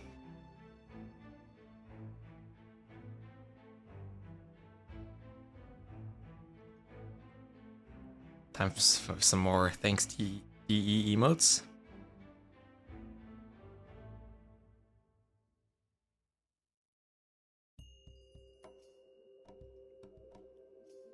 Okay, restarting the game. I think we'll be successful this time.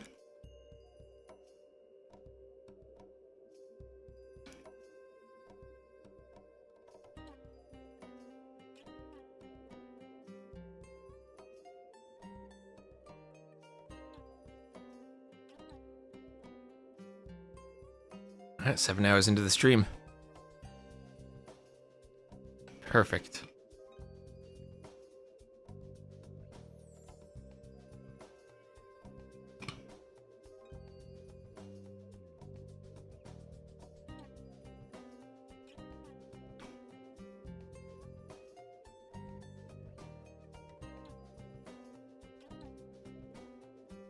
Nope, well, it looks like I failed to download match content because they rehosted the lobby. Might have been they failed to launch.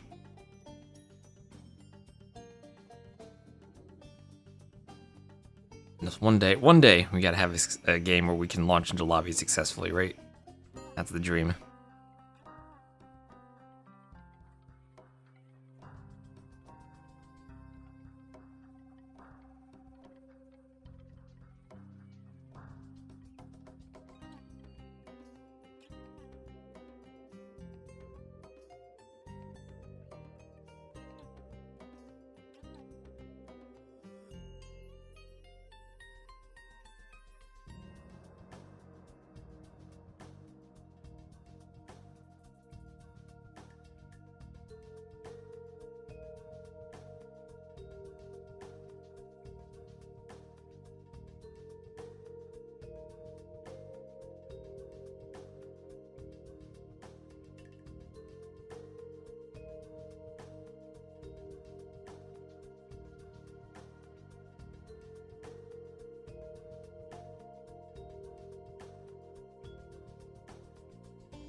All right.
Okay, let's see if it launches successfully this time. We got 8 players in the lobby. Hopefully ready to go.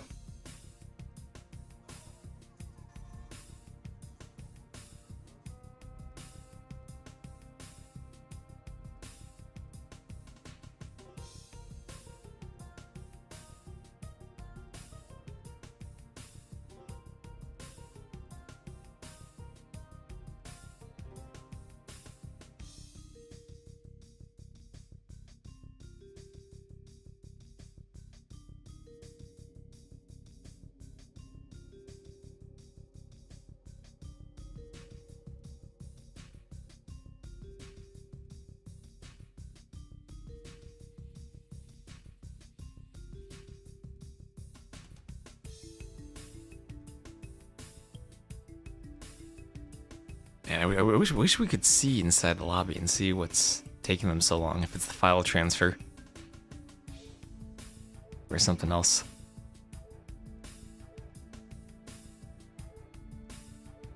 This is why whenever I do map scripts, I tend to remake them myself. Because usually I can make the file size and the loading process and transfer process a bit better if it's for a specific set of settings.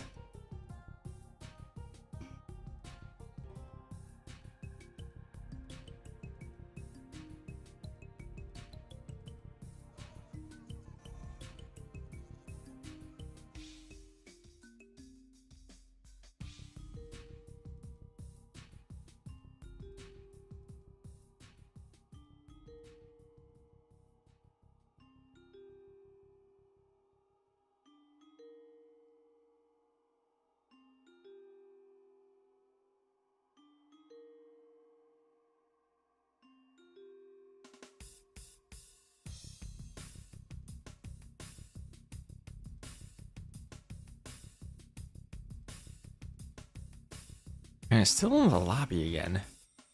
Maybe does Paradox have any insight as to what's going on in these lobbies?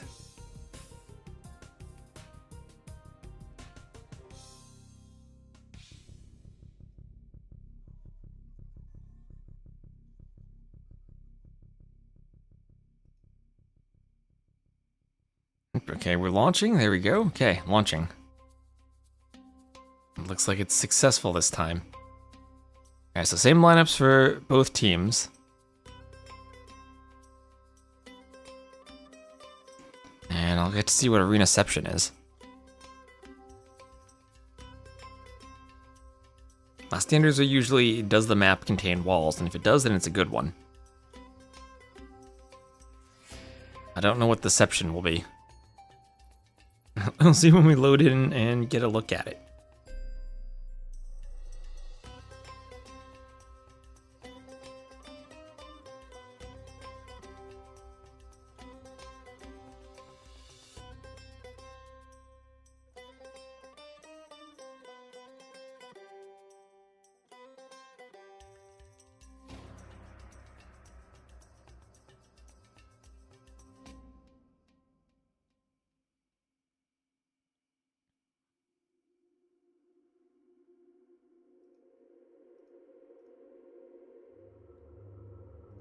At 42 seconds.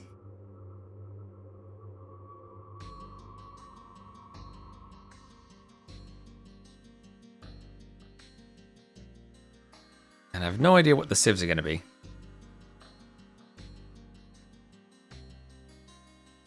Man, like 5 hours ago, it was a beautiful day, and I went outside to take a short walk, to take a short walk in between sets. Now it's like it's dark out. You can hear all the animals at night making noise outside. The worst was casting at NAC in Berlin in December, because I'd wake up and go there at 12 to start casting.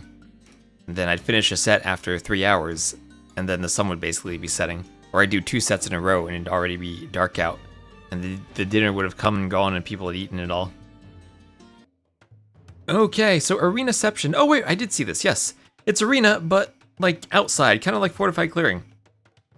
Alright, so Brazil will have Goku as the Koreans, Fire as the Poles, Dogao as the Jurchens, and Stark as the Burmese. Mexico will then have Kingstone as the Italians, Lobo as the Poles, so double Poles, Sinister as the Bengalis, and Mauricio as the Portuguese. So all arena civs with a pole mirror on both sides for some Schlachta privileges at some point. And Dogao now has a pocket, not as a flank. Different position for him. Definitely a different position for him.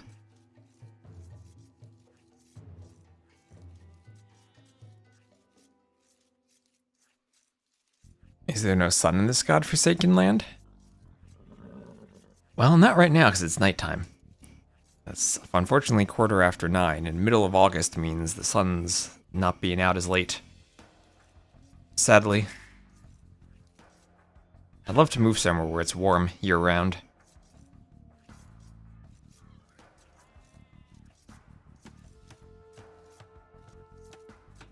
I'm guessing Mexico and most parts of Brazil would have much warmer weather than I have here. 可主命令。 I'd love that.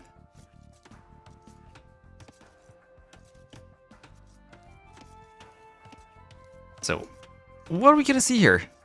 Potentially tower rushes from the Koreans. Probably yes, I'm from Jersey. I'm just outside New York City. Once again, realize how close to equinox it is. Why is the outside so barren compared to the inside?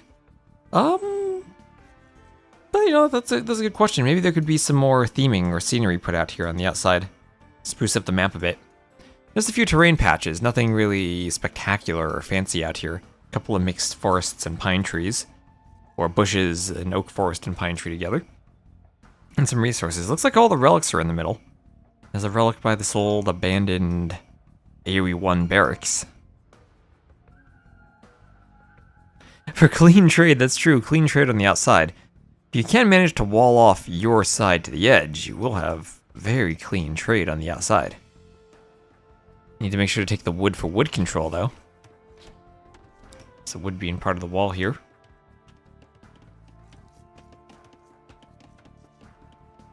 Yeah, when I do arena maps, I generally try to keep the wood a bit farther away from the gates. Because, don't like blocking the gates. Like, this is kind of close. Should be walkable blackness? You can walk on the black terrain in AoE 2, right? That's something we could make. Actually.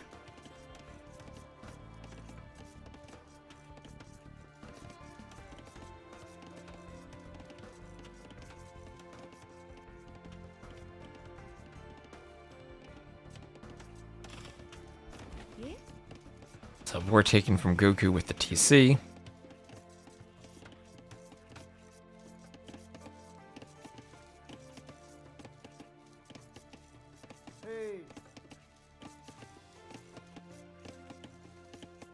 Okay. Hey.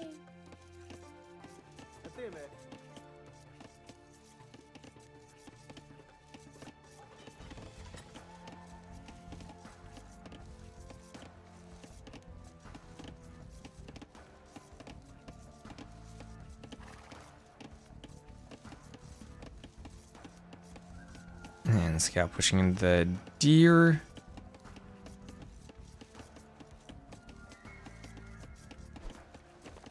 Taken by the Vills. Nicely done for Stark. So Koreans could Trush, and I guess we keep an eye on Goku to see if he tries to go for Stone. They could also go War Wagons. These are the DE HP walls of 1080 hit points. And Mauricio is the Portuguese. Probably doesn't want to Trush, but would prefer some type of fast castle. Don't always have that luxury when you're against the Koreans, though.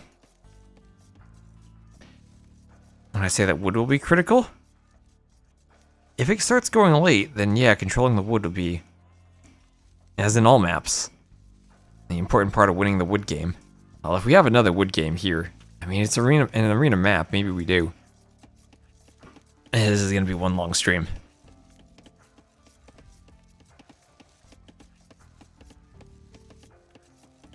So I'm glad at least there's deer to push instead of chickens. Gives you something to do with the scout in the Dark Age.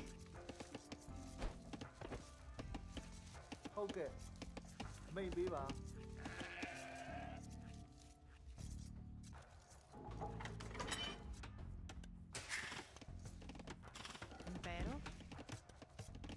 Yeah, everyone killing boars with the TC. Voluntary 12-hour stream. Let's see, at least I got some food. I'm holding up better now.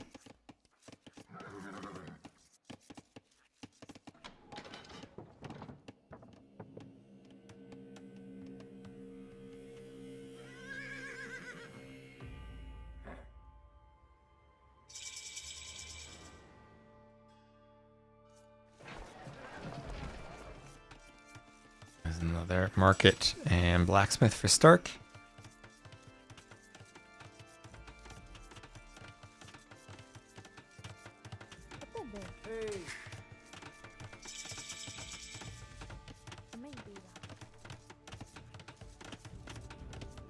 We'll start chopping a tree there.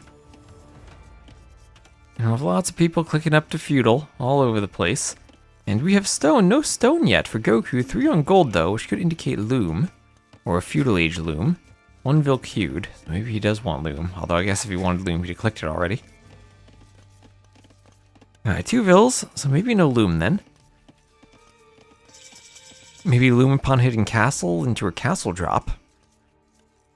So castle dropping on the Portuguese. Interesting. Portuguese would probably just go double monastery defense, get imp faster, then do Fetorias and push back.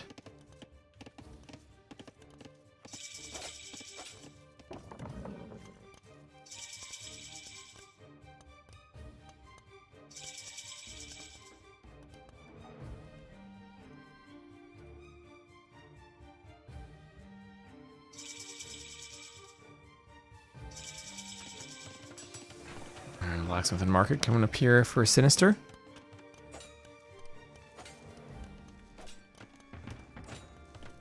Barracks also coming up for Mauricio.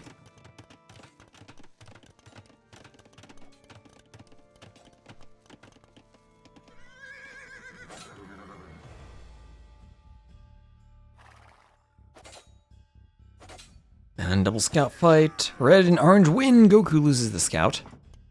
Alright, nice teamwork there, just barely to keep Mauricio's scout alive. Important to keep the scouts alive even on low HP on Arena, because you can heal them, of course. And doesn't want to engage with the scout there. Yellow's got that. Red's there to help. And great scout micro from Mexico here. And Mauricio's going to go forward, actually. So Mauricio going forward up to the castle age. Is this a monk rush? And where are those vills going? Is this a monk rush on the pocket?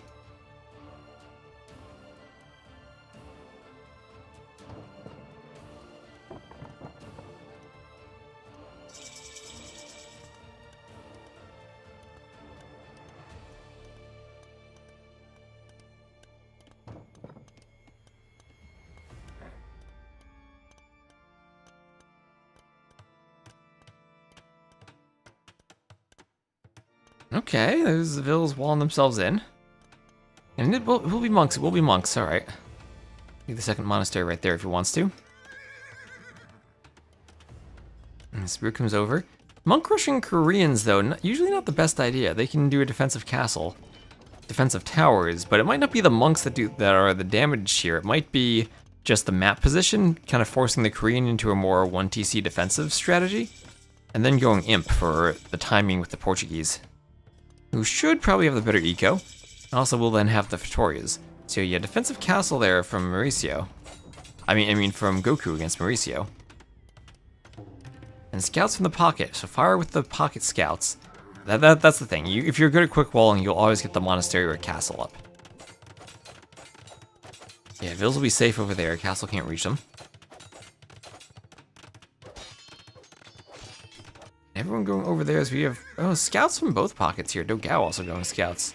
So Dogao and Fire both opening scouts. Jakieś rozkazania? Do waszych usług. Owszem.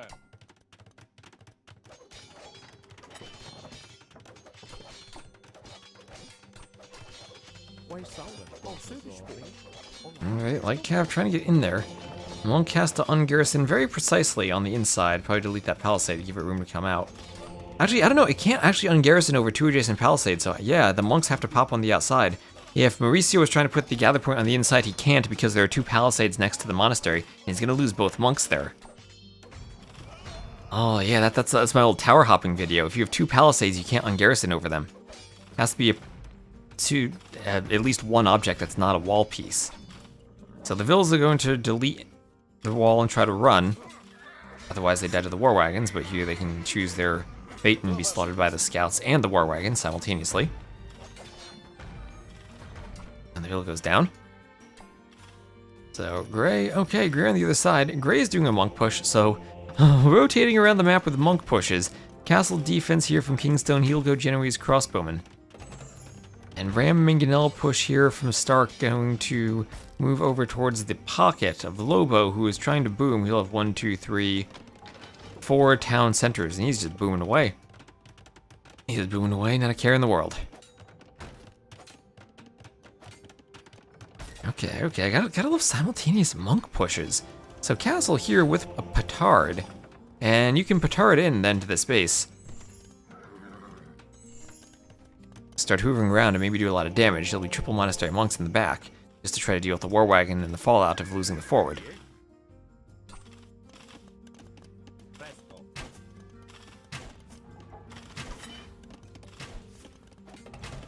Maybe hard for the Bengali player to help the flank without having access to knights.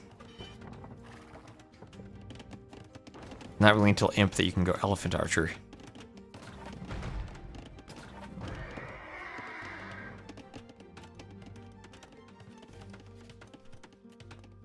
So wagons take out the scout. Monk wants a conversion on those wagons as they have to roll away. I realize I should next go to red on the scoreboard for consistency with everything. There we go. Now they're proper. I wish capture rate would auto do that.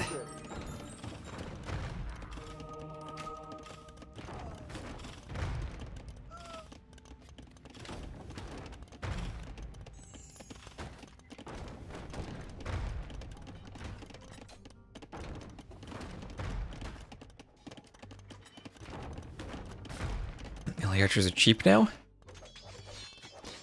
They are, but you still really want castle, I think, or imperial, I think.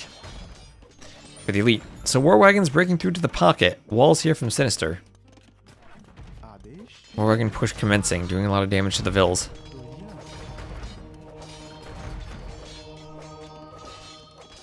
Monks from both sides trying to convert. Converted war wagon here. Light cav from Dogao coming over.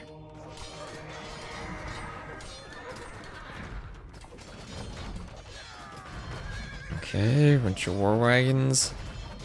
Shooting back here. Those war wagons are so tough to kill. They have so much HP. And if they're killing monks, then they're killing monks too.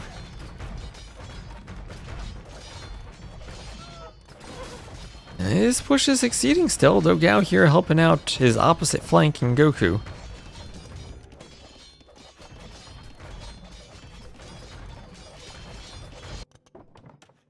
On the outside, though, oh gosh, we have a siege tower. We have a siege tower alert on the outside. Siege tower on the outside. Same thing. We got some walls going up over here.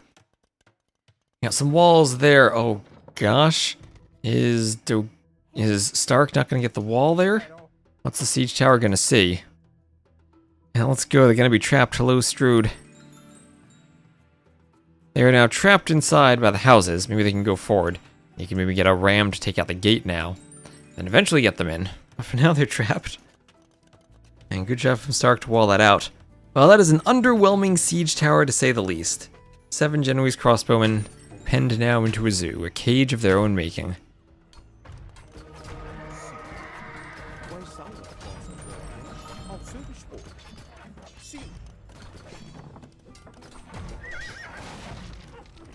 Pikeman slightly taking out some wagons there. Yeah, did you see that coming?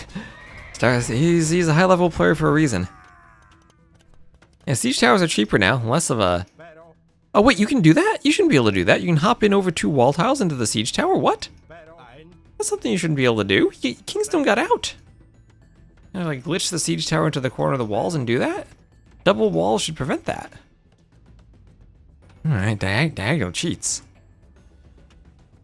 Kingstone somehow pulling off some magic.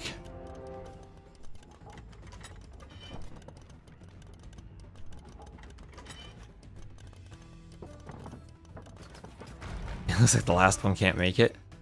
The last 2 can't make it. And they're trying. So, forward castle now from Goku. Alright, forward castle. Lots of monks from Mauricio. Forward castle moved to another location.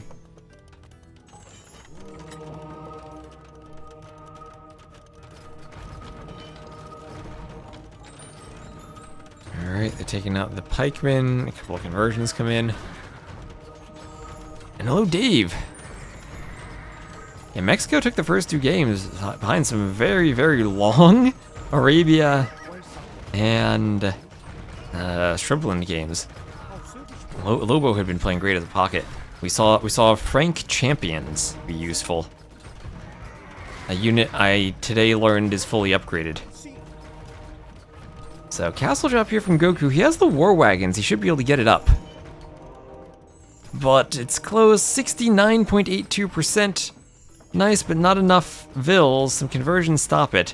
We'll have Dogao up to Imp. He is the Jurchens. What do the Jurchens do at this point? I don't know. I've not seen this yet. I mean, mounted units, Fire Lancers could be nice. Maybe some Steppies.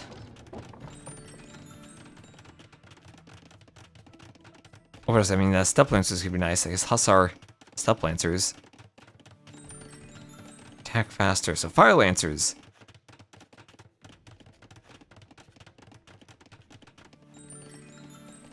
Alright. Maybe that's what he does. Anyway, this castle goes up. Finally some more vills coming forward. That'll secure the forward gold. Halb HRC. Heavy rocket cart. Are Cav Jurchen Cav Archers? Do they have mounted units? Cav Archers are mounted, right? You have heavy Cav Archer. No thumb ring, no Parthian, but ballistics. Chemistry. Huh, that could be interesting.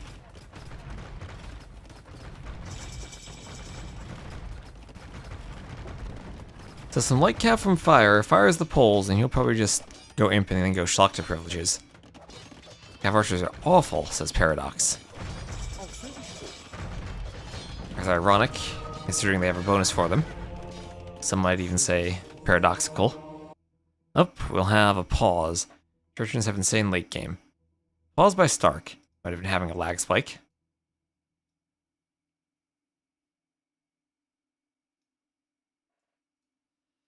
Okay, some walls going up here from Kingstone. It's going to make both sides fully walled on this passage.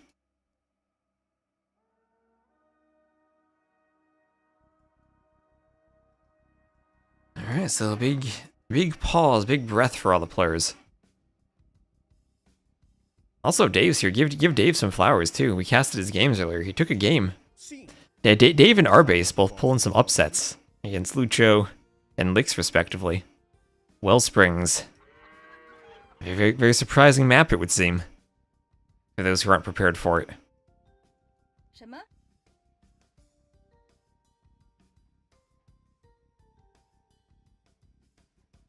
RBase and upsets. It wasn't even an admin win either, it was just straight up RBase beat Lix. Lix was not prepared for the Gujar elephants.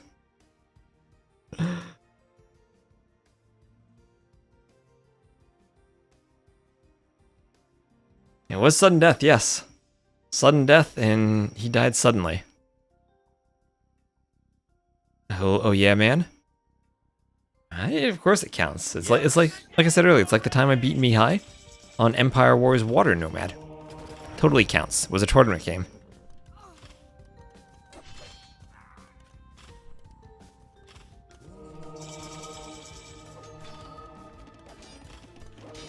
Strud's deaths are never sudden.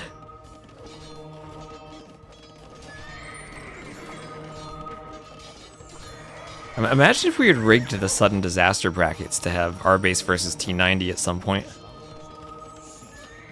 I guess if you both had or if RBase had won, maybe that'd be a chance in the future.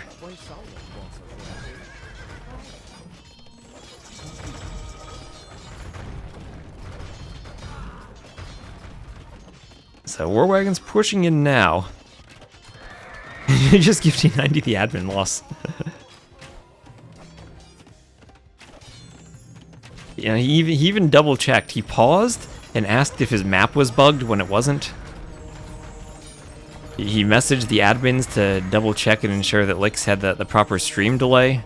Didn't want any disqualifications. He was very, very on top of the adminning for the set he played.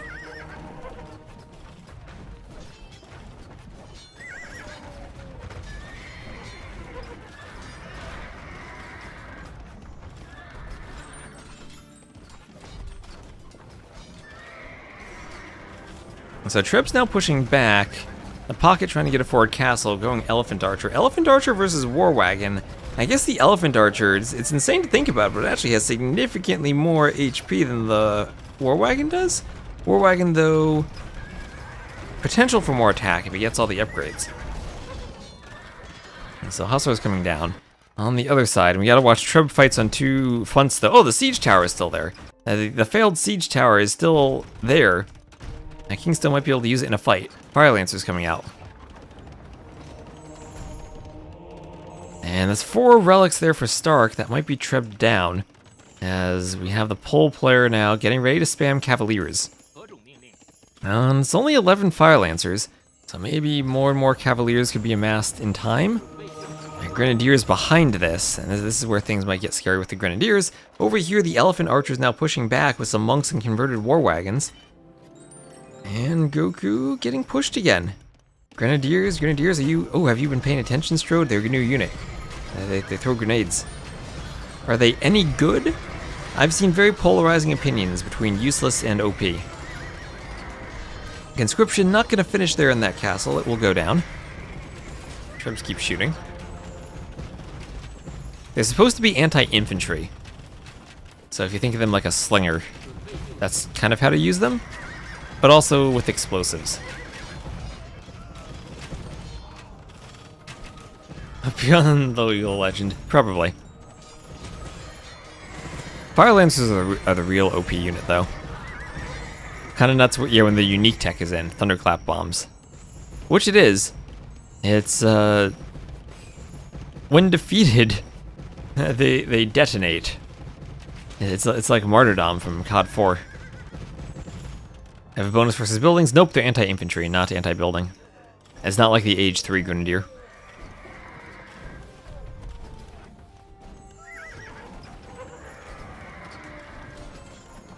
Thunderclap them. So here, Goku getting pushed. The elephants are moving in, and those war wagons are under threat. Monks want conversions here on the winged hussars. They'll get a couple as the pikes push in. And Mauricio's been on point with his monk micro this entire game. And even as the oh gosh, look at that! He's got how many monasteries? 8 monasteries with the Portuguese gold discount. Now that's how to make monks right there. 1 gold in the back, lots of gold access. And don't see a Fatoria. Didn't even need one.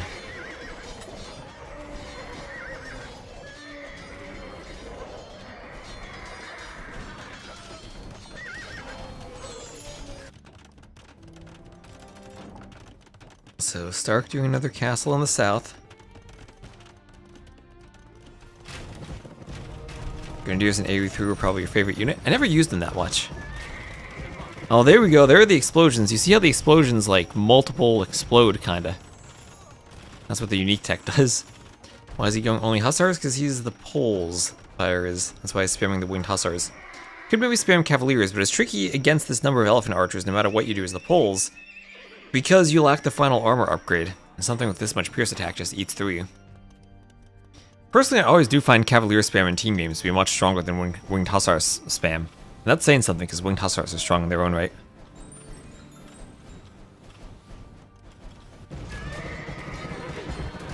Well, some cannons from Stark going down.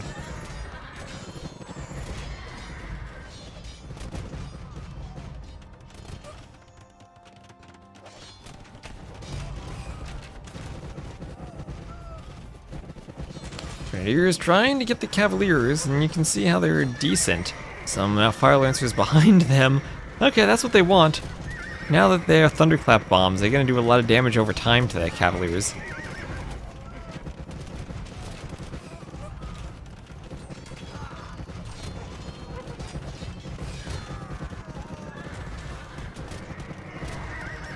Okay, Cavaliers going down.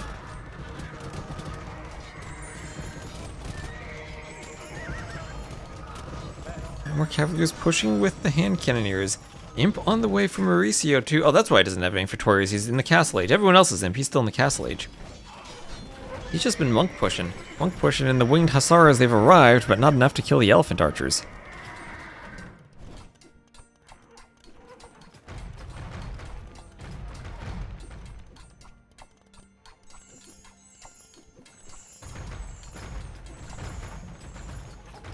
Now, as castles go down, war wagon numbers will dwindle. And this could be a good fight for the elephants. Look at all that extra HP they have. War wagons do have a lot of armor. Do they win this? Looks like they're winning, maybe.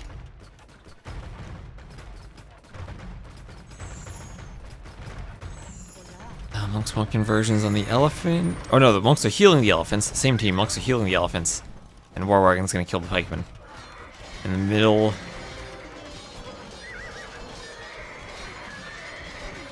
Elephant archers taking out some winged hussars.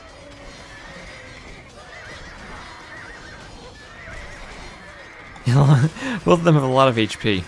It's almost like the ballista elephant archer battle. So, okay, the walls breached in the back, and Sinister won't get that castle up. The winged hussars have arrived, and they will kill that villager.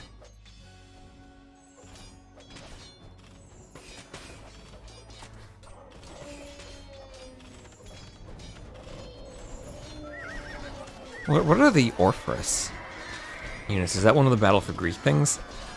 So LA Archer's being pushed back a bit. They're killing a lot of units here.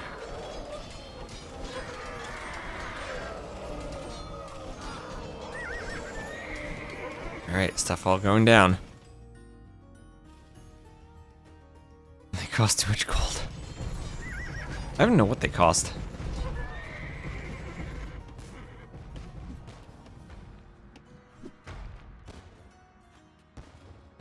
So...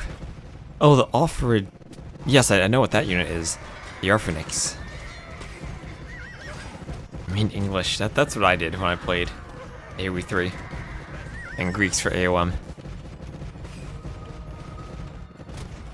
And all that land on the back? Well, here is some trade. Here's some trade. Fire's got it going. Brazil's got their trade going. Look at that. Trade is going. And right now there is a market for Lobo.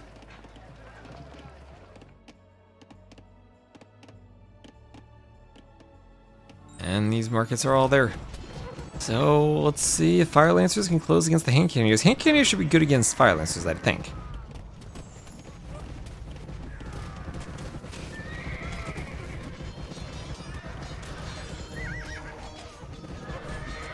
Where did my... Oh, there's my mouse cursor. The mouse cursor is so tiny for me, I lose track of it sometimes while casting. It blends in with stuff.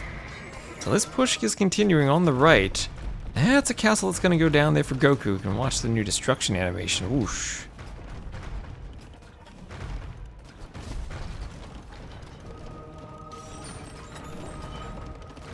Well, it's Elite War Wagon. Elite War Wagon. We don't see that all the time.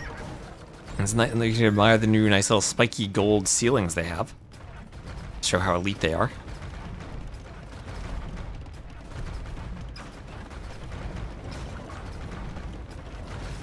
And, I mean, this is kind of stalemated here. What's mattering more in the middle is this blob of elephant archers, and it feels like that's pushing faster than whatever down here is pushing for Brazil, and the Fire Lancers can push.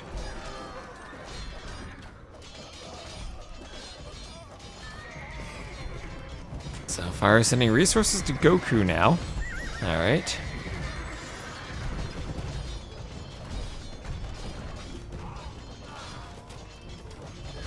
And there is going to be the GG's, as this push cannot be stopped. So Goku calls it, and Mexico up 3-1. Looks very good for Mexico indeed. Winning on the outside, winning up the middle in the north, winning up the middle in the south, and causing harassment on the outside here, while also getting trade established. So felt like Mexico just had that. 100 more vills at the end. Mexico going crazy. Maybe T West will actually get to sleep at a reasonable hour tonight if they win 4-1. Maybe Brazil will come back, though. Maybe RiuT comes back and saves them.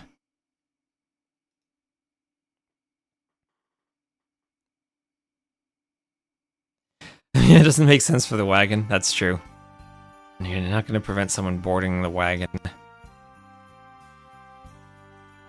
with a spike on the top.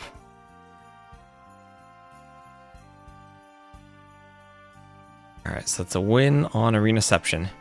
So maybe we'll get to see two rivers now. And let me check what those civs were again.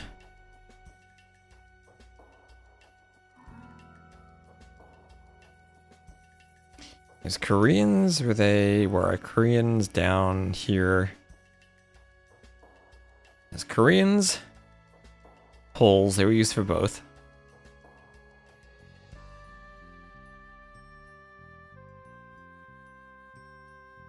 Jurchens.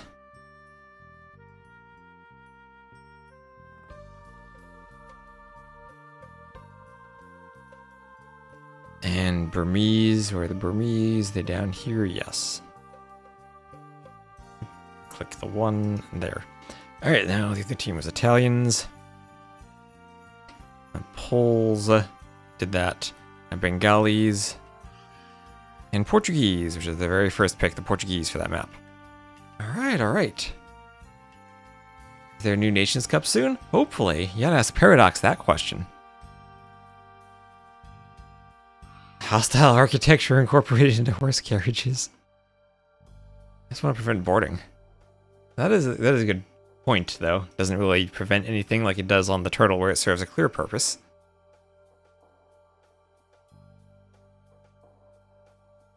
Yes, hostile architecture can be quite the struggle sometimes.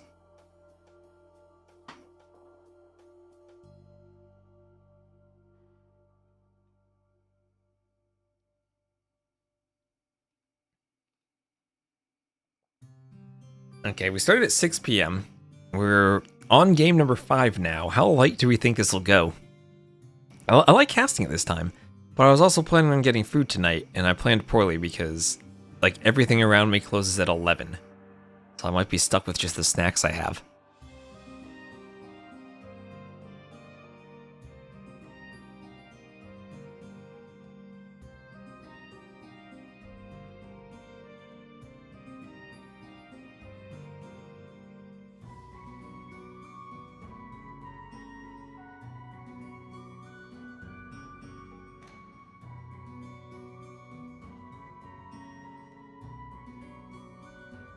Two games were very long. Imagine they hadn't drafted. Yeah, imagine they hadn't drafted ahead of time.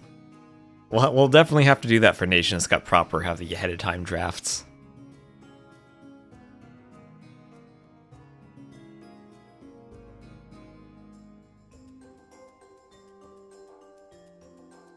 I want to go for a walk too. I mean, I guess what's going to happen is we cast this game. If it goes through game 6, then I have no hope of getting food. If this is a win for Mexico, then I run to get food, then go for a walk afterwards.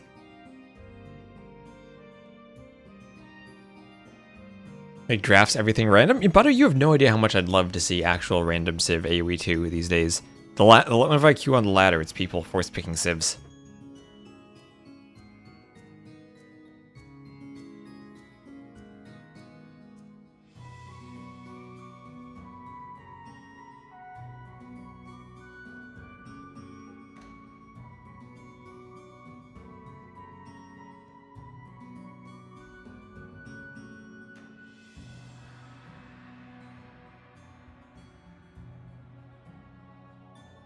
I would kind of love to do that, like arena random civs, and the proper arena with 1800 HP walls.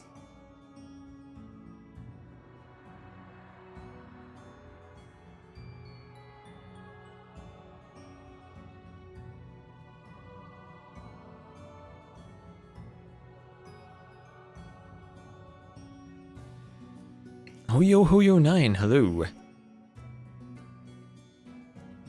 Corner gates. You know what? I could do that. I actually just figured out a way to do corner gates for Jungle Rumble because the technique I had been using was broken by the patch. Hopefully it gets fixed because it's a pathfinding issue, but it was broken. And Valley of Kings has a slightly broken thing too. Corner gates? Yeah, in AOC, gates on Arena were in the corners so you could tower hop. In DE, they're in the middle. Rarely you'll get a corner gate, but that's only when it's a 4-tile segment.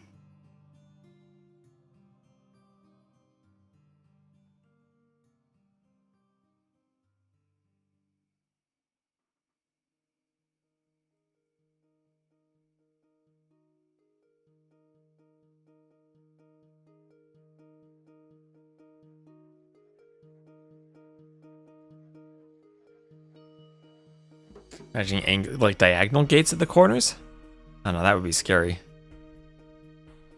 Yeah, but I mean, this has been incredible. This is the first time I've seen RiuT play AoE 2 in years.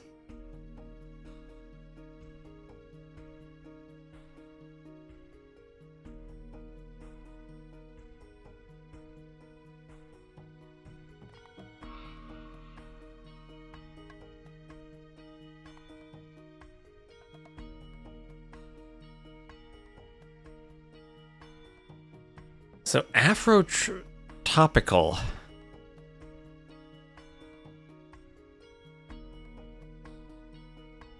The next map, a map I have never seen. I've never heard of it until I saw it on the Civ draft today. Makes an arena with diagonal gates at the corner. You know what, Hoyo? That might be absolutely... Oh my gosh! Oh my gosh, think about that! Diagonal arena! Oh, I should make that. Oh, yes. Yes, that's the next closed map idea. Diagonal arena. And hello, Overjords. Just a one-time thing for RiuT? Well, RiuT was at the Onamaru boot camp recently. So, I don't know, maybe a multi-time thing for RiuT. He did play 2 games. 2 exceptionally long games. So maybe he had to be like Jordan and have an early bedtime. Or maybe there's a chance RiuT's back.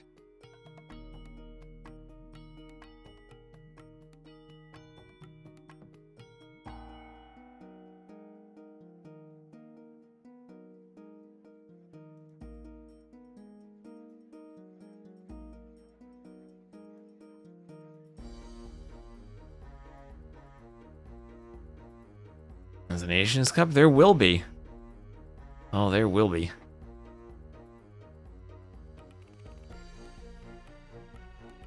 I wonder how much faster these games would launch if we didn't have to rehost the lobby repeatedly. And players could just join or rejoin immediately from the last game. I miss Voobly so much.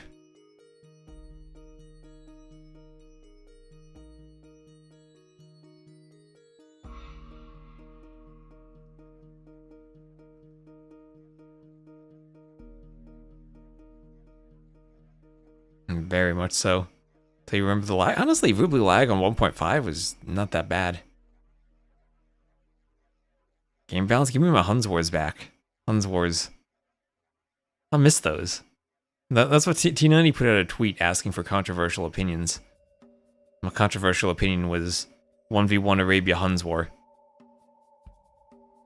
Was the peak of AoE 2 competitiveness.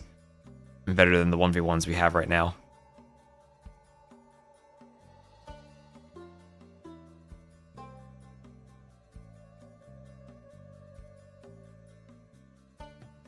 Most were not even controversial.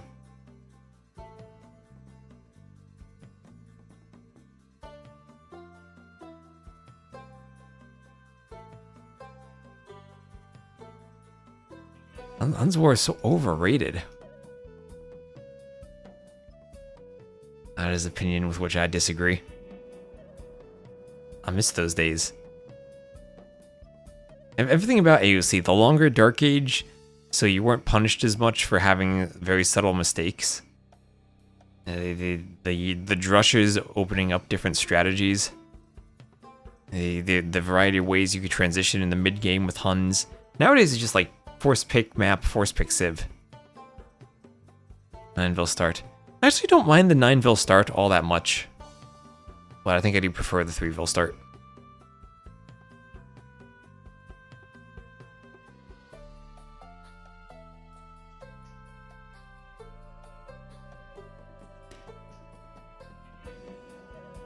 Random Civ Runestone 3ville start.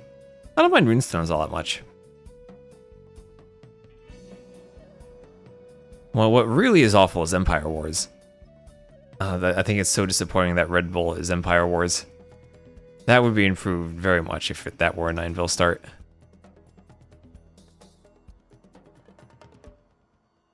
Okay, let's go Afrotopical.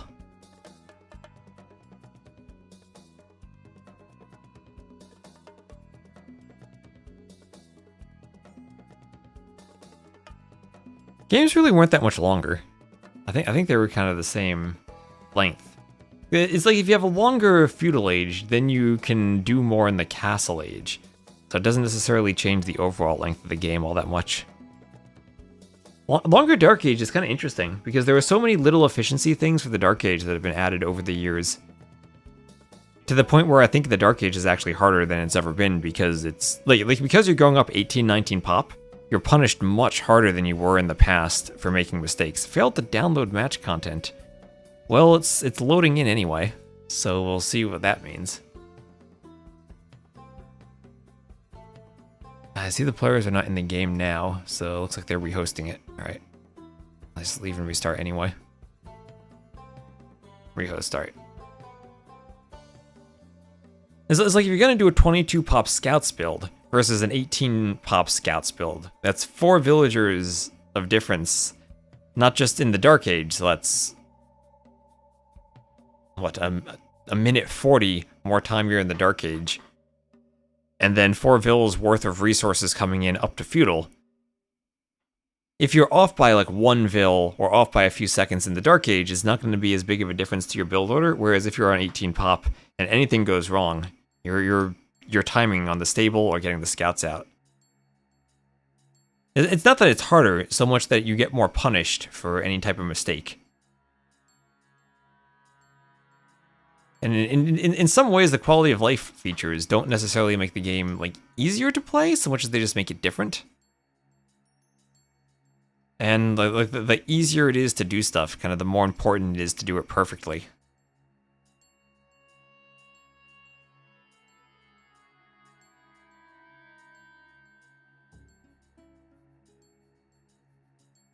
Yeah, like getting to feudal is just as easy. Having not just a good time, but having all the resources you need hitting feudal. Like the 18-19 pop archer build that everyone does on the flank is so much harder than anything that people were really doing back on Vuvli.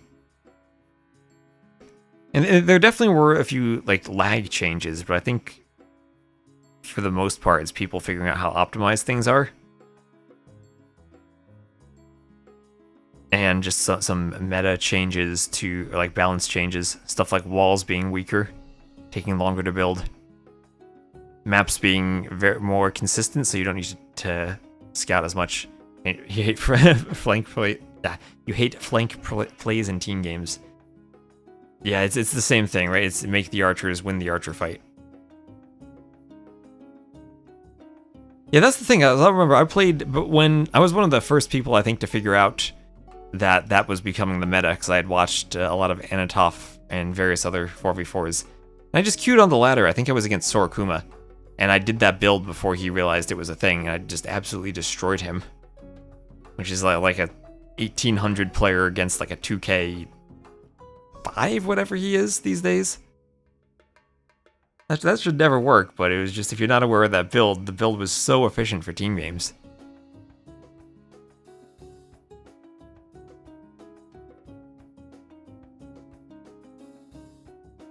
Oh, it's misspelled. Okay, it is Afrotropical. Okay, that makes more sense.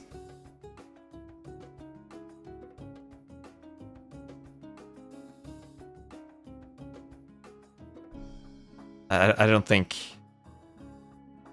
Afros are back in style. Not very topical these days.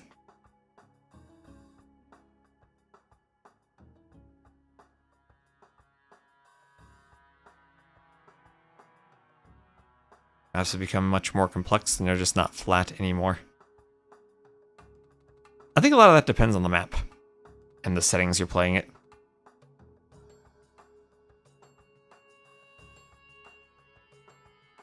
I think that can also restrict what civs are available.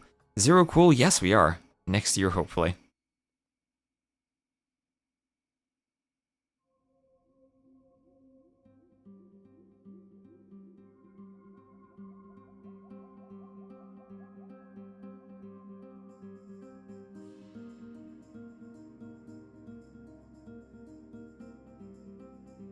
My hyper random's amazing. 14. Are they in the game? Is my game loading? My game is loading. We have 2 seconds left. Alright, here we are. Now we have to load into the map. Ooh, that was a fast. I have 8 check marks. And it's loading. There we are. There we are. Alright, yeah, Mega Random just needs more walls. I agree with that. Alright, so here we are on Afrotropical with the typo and everything. Here we'll have, okay, starting a box formation. Tatars and Inca on the flank for Brazil, with Georgians and Berbers as their pockets. Ooh, those are some nice pockets. Then we'll have Byzantines and Malay as the flanks, And, ooh, Berbers again. Berbers and Khitans as the pocket. Okay. So the wall's amazing.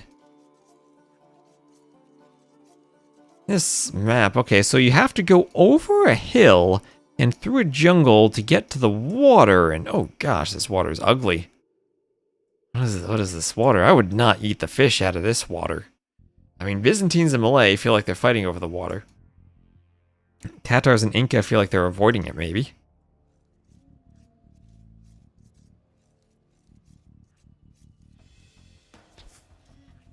Yeah, I miss good old Masters of Arabia. What I really miss is Masters of Arena. I just hate how every tournament is like Burgundians on Arena now. Okay, so Rhino taken from Goku. That is so disgusting seeing the TC kill it every time. So you can go for the water, but it's so far away, and there are, let's see, very few fishing spots. Very few shorefish here. I've been casting for 8 hours.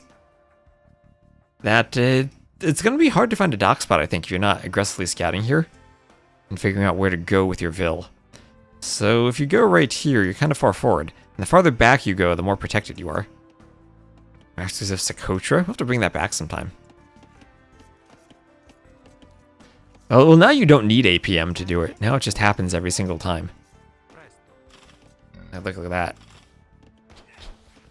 You can ungarrison still. Isn't it just Clown Cup? Depends on the branding, though. Are the sides the only hills? Looks like it. Yeah, the sides and maybe the back a bit. The hills. So that's where the Tatars can shine, upon those hills. That's where Goku's going to try to do his archer play, then on the hills. Lumber camp atop the hill there from Mauricio.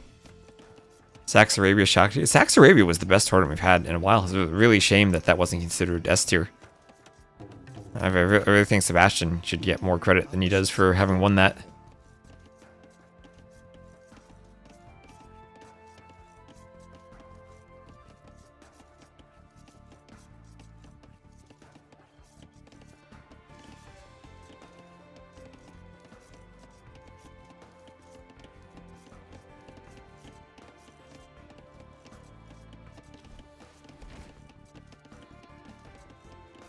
There's a zebra taken and another house going forward.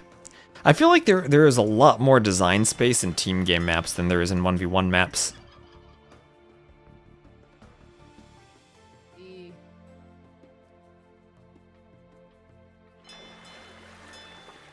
Especially ever since African Kingdoms and the Fire Galleys, I think that made hybrid maps just a lot more repetitive.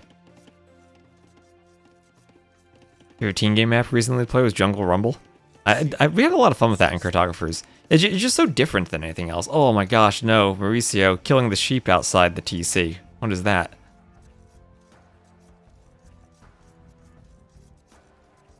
The pain if you... The Vils herd the sheep to the TC, but once the Vil decides to kill the sheep, if you run the sheep far away, the Vil chases and kills it out there. Especially 4v4. 4v4, 3v3, 2v2. I think there's a lot of room for exploration. They have 1 or 2 small ponds resulting in feudal age fire ship wars over 2 fishing ships. Yes, that is my least favorite. I can't stand those.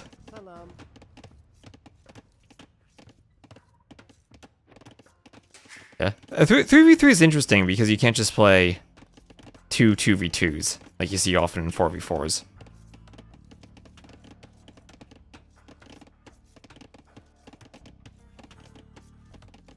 So, I mean, players feel really far apart on this map, too, which makes it feel like, yeah, maybe it's tricky to wall with all the small forests, but you're probably not going to see much early aggression.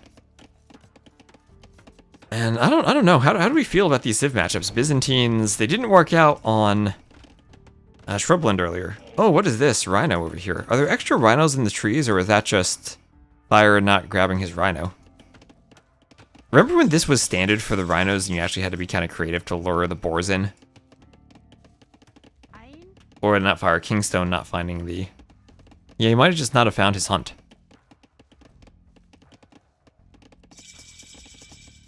That's just scenic yet infuriating feature, yep. Scared of what else could be done in 4v4. One day we'll have 16 seasons, Butter. One day. Okay, so very forward barracks there, I'll say, from Fire. I'm going to be having a Vil doubled by 2 scouts. As he gets up. And Vil will dance around and try to stop that house. It's an Inca house, so it's double the housing space. Worth it to stop, I guess. Until Vils get auto aggression. No more auto features, please. 2 TC life raft. Oh, ho, ho, ho. Now that would be something else. With a different ally for each TC, of course. You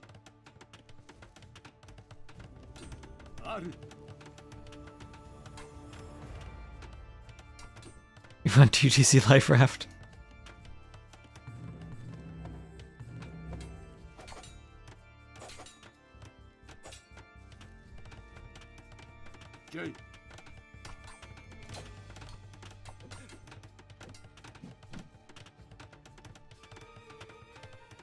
So double ranges, these are forward ranges. Is the Byzantine player? Yeah, the Byzantine player is going skirms. We'll have an immediate tower here for fire, and he'll be going skirms too. So even with all the scouts, it is now a skirm spear war on the flank, even in the new patch with the slower producing skirms.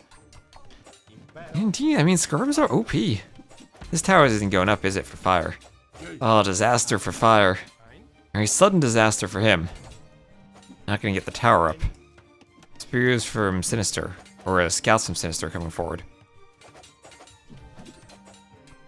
Yeah, Inca and Biz. So, I mean, Byzantines are cheaper overall, right? So Byzantines, minus 25% skirmishers flat up.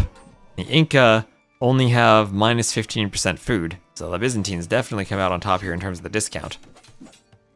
And they'll have the discounted spears, same thing.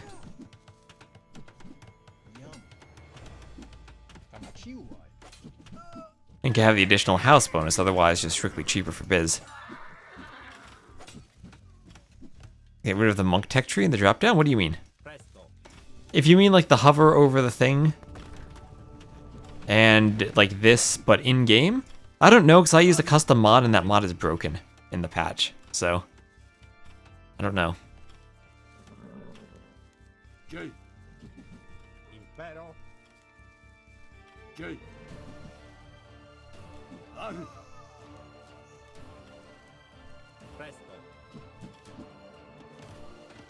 X back here. New tech. I haven't seen the new tech tree. I absolutely loved the old tech tree I had. I thought it was better than the Capture Age one from the mod I had. It was paper themed. It looked lovely. I hope they didn't break that permanently. I hope it comes back. So Goku trying to do some damage with his forward archers. They come to the other side. And Goku looking maybe a bit more successful than Fire has been on the flank so far.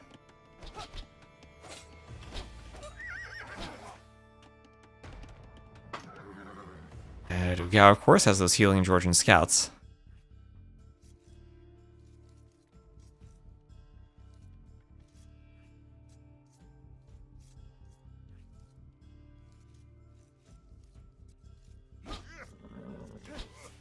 Yeah, sometimes like having a more closed map encourages aggression because you can take more risks because you're not as vulnerable at home.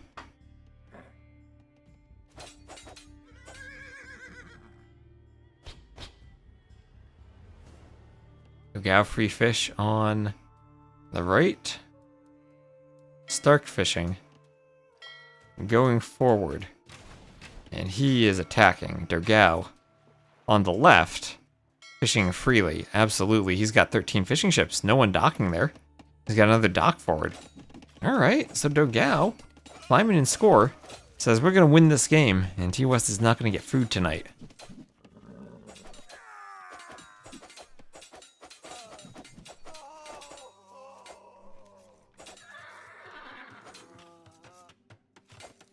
Alright, Skirm's going down. Scouts continue pushing. Pick off the skirm. There we go. And go back to the skirms. Xing all around. Meanwhile, there's a small skirmish on the water. Galleys for Stark, and looks like this is working. You want more games? Oh, maybe Brazil can come back. Get RiuT to win.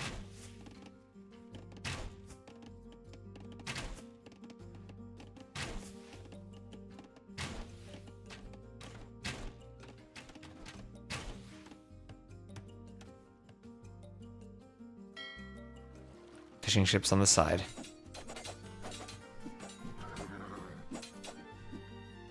Okay.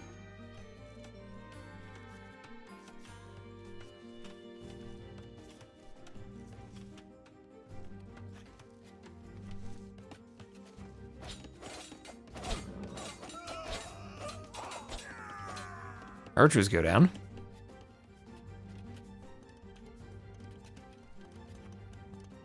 Someone trushes them to counter it. Yeah, it feels like like the trush doesn't work all that much anymore. But I also feel like people have kind of gotten to the point where they don't really wall to FC, and they FC so fast that the TC defends them.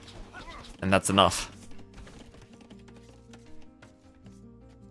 So scouts from Brazil pushing forward. Dogao into the double stables of Sinister. They try to find a way through. Oh my gosh, it is the classic bamboo house blacksmith bug with the tree there. Not the bug, but the behavior that it overextends the outside of the graphics and you think it's walled. I mean, you could have just gone around anyway, but I don't know the pain of that. Those blacksmith, those stables in this architecture set, too large. So Goku's still with the archers in the back. Big scout fight here. Don't think that's good for Dogao.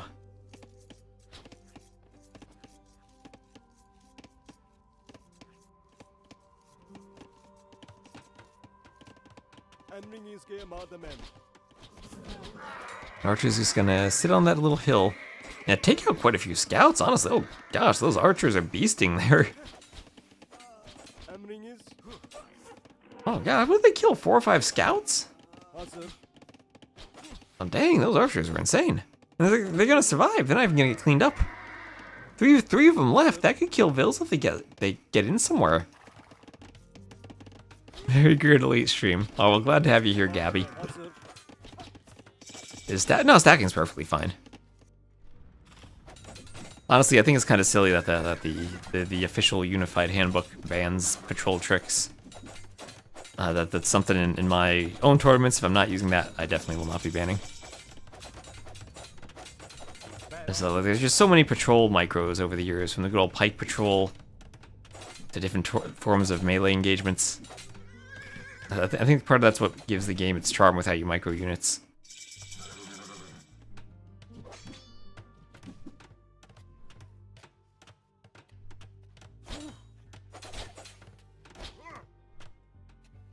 Yeah, stacking of steppies is what's really broken, but that's explicitly allowed for some reason.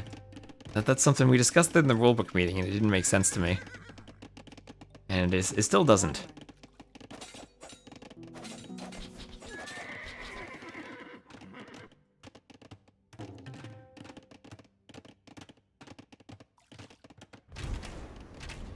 So it looks like look at Stark's navy on the water dominating.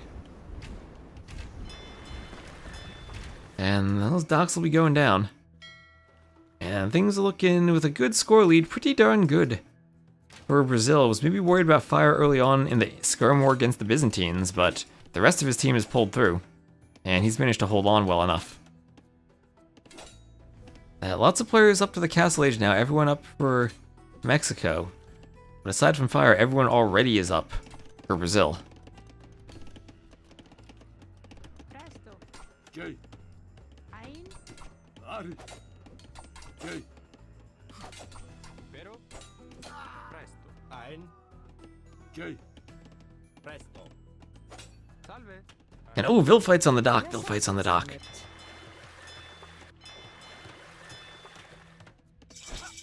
And the knights are in for Dogao. That looks like a lot of dead Vils. Let us be fertilizing those farms as the knights start hoovering around. Mauricio's gonna try to wall himself in. Has to find every single tile he can wall.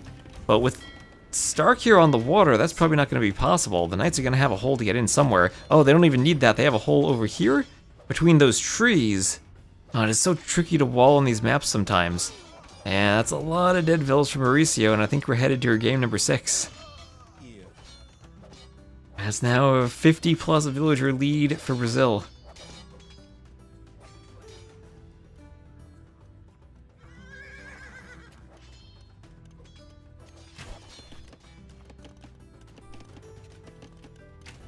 Look at all the colors in the mini-map down here. The flashing, the green, the red, the blue, the yellow, the cyan. Everything you get in the rainbow. Okay, some archers gonna be picked off. It's a lot of knights now for Lobo. Lobo's gonna have to carry the team, and he's 1k score down behind Dogao already.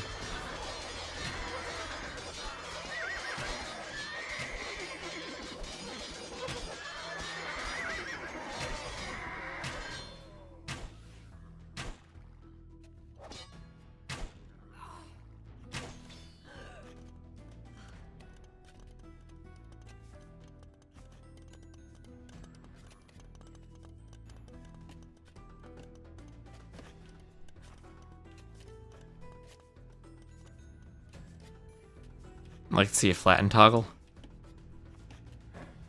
That's one of those things I see come up every now and then. Honestly, probably not that difficult to implement. Like, you just have to render it without terrain elevation.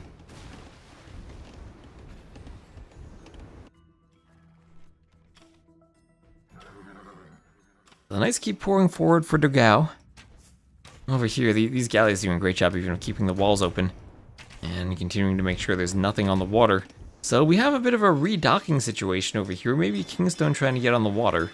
Use some fires to harass Dogao. Dogao's fish is free no longer. As his fishing ships will be sunk by these fires if they attack properly, and there they go. Ooh, it might get all the fishing ships before they drop off food at the dock. It's nasty. Ooh, it gets 2 of them. But yeah, one wrong move with the fishing ships and fire ships. And the Castle Age, oh, they destroy them. I do kind of miss the FC fires from AOC before they had the fire galleys. Thought it was a nice option to have that like instant Castle Age ship.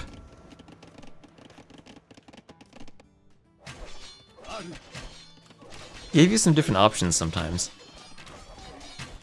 I remember Tato going for that FC fire build as the Japanese on islands, when at the time everyone was going straight galleys. Okay.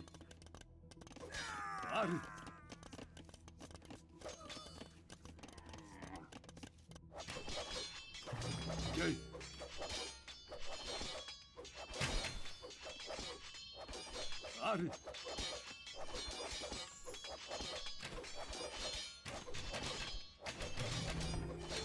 That's a wheelbarrow there, and there are the GGs. So Brazil takes another game. We'll head to game 6. Mexico leads 3-2, but Brazil closing the gap. 91 kills for Dogao, and that free fish for the Georgians just booming into Cav. Amazing for him. Ooh, alright. So now I gotta find a way to check off these civs again.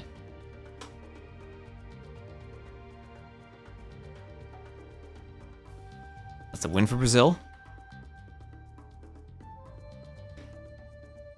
And Afrotropical, Mexico loses. Oh, Black Forest is one of the maps remaining. Saying we've had long games and we haven't even played Black Forest yet.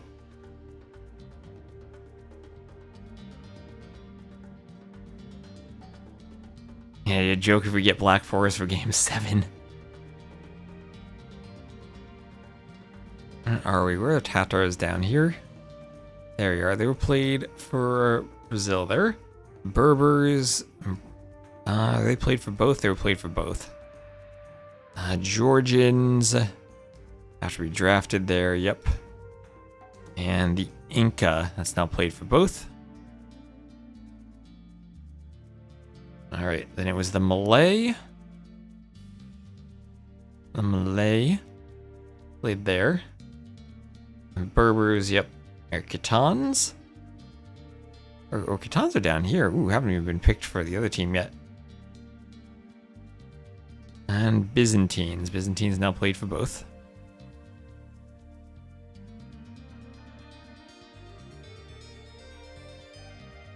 Alright. Time for some Black Forest.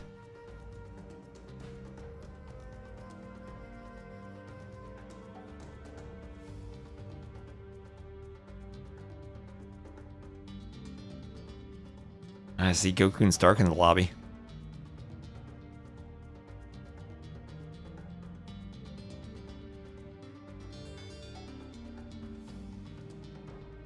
was only 8 hours and 15 minutes today. Not the longest of streams, but we started late to cast that Dave set.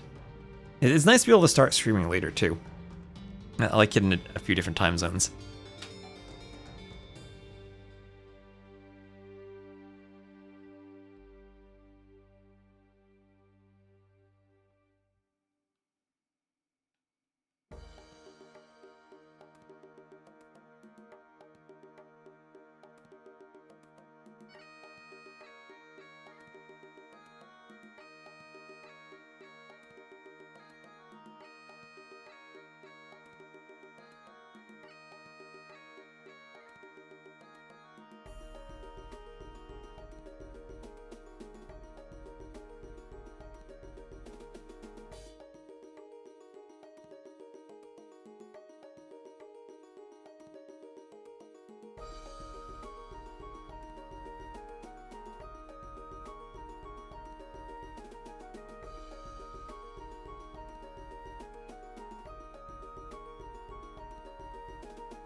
Okay, I closed my door, and it closed much louder than I intended.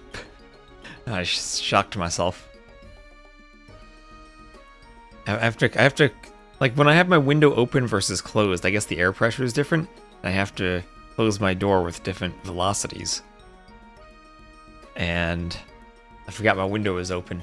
I just almost slammed it.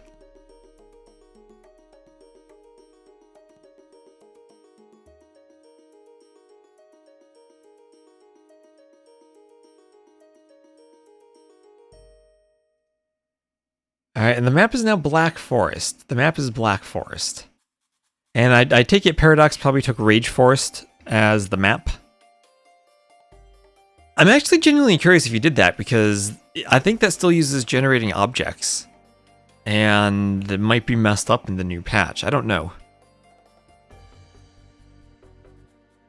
Yeah, because it's going to have the different predator animals that will have different balance now. So that will be spooky. Yeah, I was talking to the Rage Forest community about eliminating those. You aware? Yeah, they seemed rather unpopular among everyone. I did see someone wanted oysters in the ponds, but that was an idea that was largely shot down.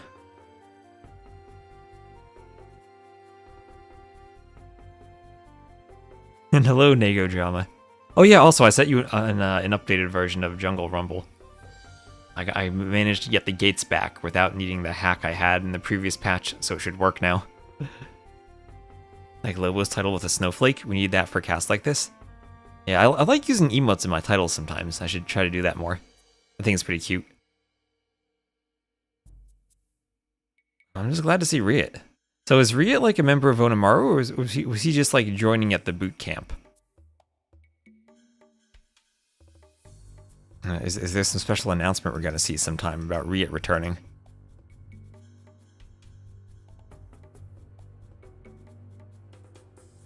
Yeah, no problem.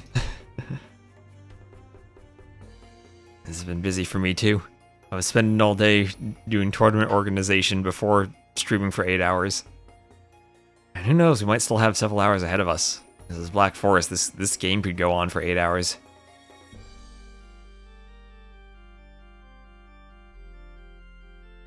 Oh, but we're launching.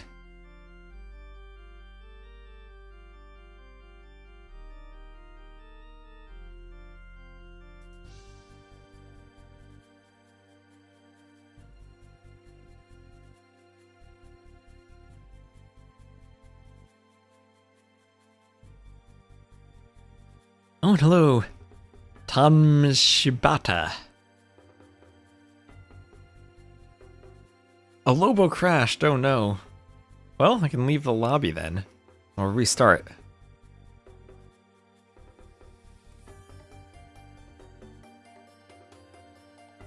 Life of an engineer at Brazil's biggest private company is complicated. He has a permanent position here. Okay, okay.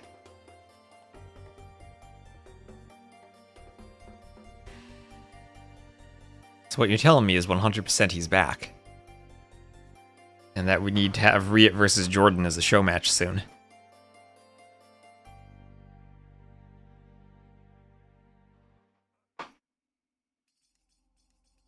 That would be hype, RiuT versus Jordan.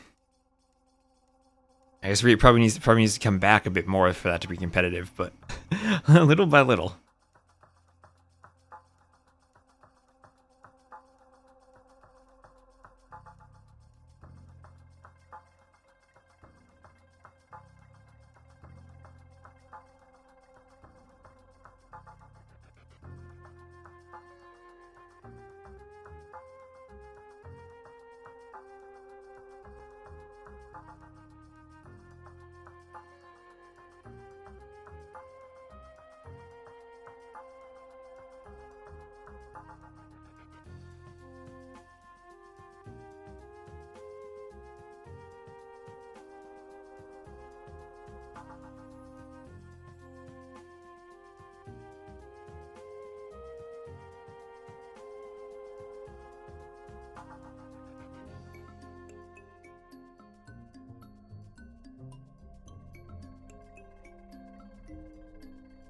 And hello, Dans. How you doing?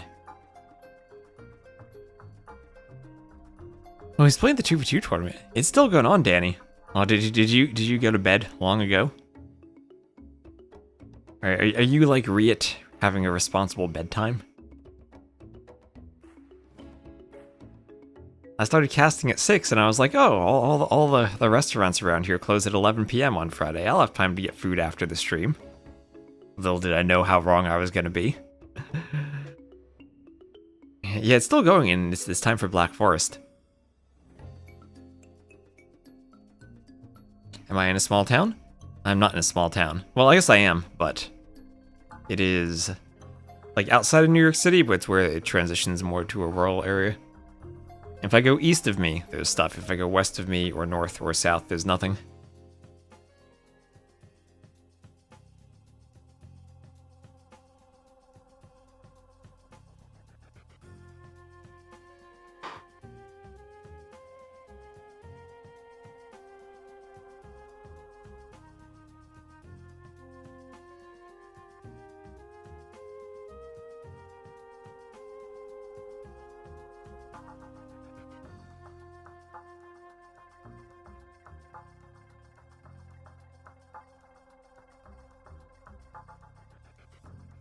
But I hope you had a good stream today, earlier, Daniela. I don't know if you saw any of the sudden disaster, but we had quite the upset as RBase managed to win a game against Licks. Gujar elephants are very, very scary.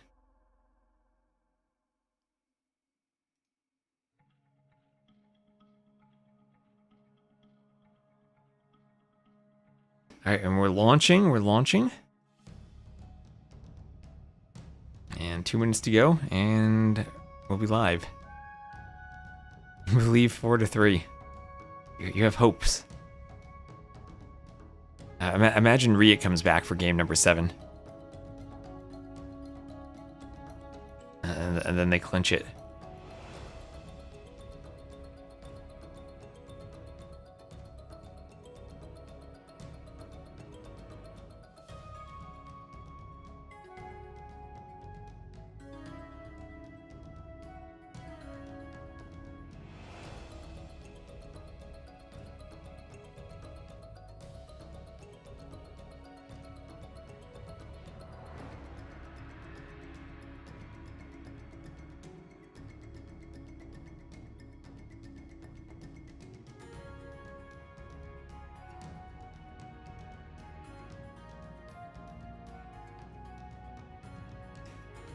So spec delay. See, we can't see the sibs, but we can see them on the dashboard.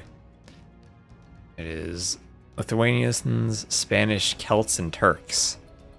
That is a good BF combo for Mexico. Against Turks, Teutons, Spanish, Aztecs. Aztecs these days on Black Forest. I guess their monks are even stronger now because they get 100 hit points.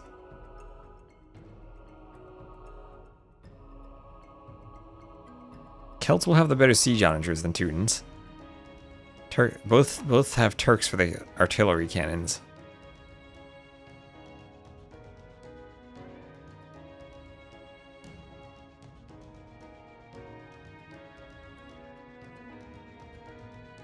Your cooling dinner. What is your dinner?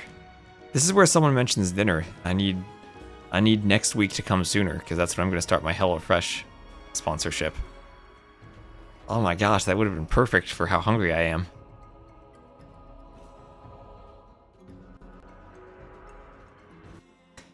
Alright, oh gosh, it's the African version of Black Forest. And let's make that blue versus red on the scoreboard. And here we go. Brazil will have Goku as the flank, Dogao as a very deep Teuton's pocket with a pond. We'll have Fire as the Spanish pocket with a pond too. And then Stark as a flank, and look how forward that pond is for him. So 3 pawns versus 3. Would this actually be a restart in Rage Forest because this pond is like between the two of them and not necessarily in the possession of Stark? Maybe. This pond's kind of out there. This pond's kind of long and limp. And so Rhino Elephant here. Or Sinister. Super deep pockets for both players on Brazil, for the Celts and the Spanish. And very tight wall off over here. Ville's coming forward to fight. Okay, 1 Ville goes down for both players. Pockets have their scouts trying to help out. And blue, Goku loses his scout. Kingston gonna try to keep his scout alive now. Bit less HP now for Lobo's scout, but still 2 scouts. And ooh, scout will go down for Kingstone. Fighting by himself there for a moment. Sending another Ville. He's getting ready to keep fighting. Both players sending more Villes. Let's go. Over here, we're going to have just a quick wall off there from Stark. Looks like Mauricio will lose a Ville too. Nice job with a scout from Stark. 1 elephant on this side of the wall, 2 on the other side. Oh, is that elephant going to funnel? Oh my gosh. Oh my gosh. Chat, the elephant. Oh gosh. Stark built a funnel. Stark built a funnel. The elephant is gonna walk all the way around this wood line to get to here. And it's gonna go right by his TC. He did it. He built an amazing funnel. Oh no, Sinister realizes that he's blocking it. Oh, he blocked it. He blocked the funnel. Mauricio will bring it back now.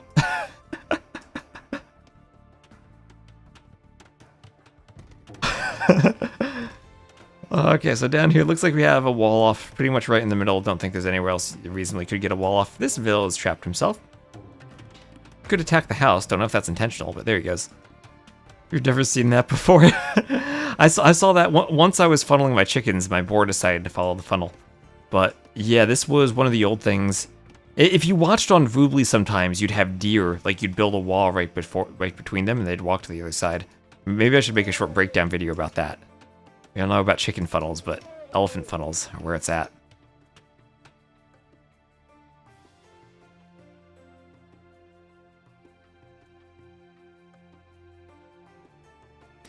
More palisades coming down here from Mauricio. Just trying to stay walled. I'm going to wall off both angles at once with one set of walls. And we'll then have 3 elephants to lure in. Potentially not, though, if firewalls this. I was going to say Sinister has a scout there to help block, but... RiuT is all funnels. Oh, and Mike, thank you very much for the sub. That'll count towards Partner Plus 2. Thank you so much. We do also need to hit the 100 sub points for Partner Plus this month to stay at the 60-40 tier, so I do appreciate all the tier 1 subs. They're extra helpful this month. I think we should hit that goal, though. We are on pace for it. Servidora.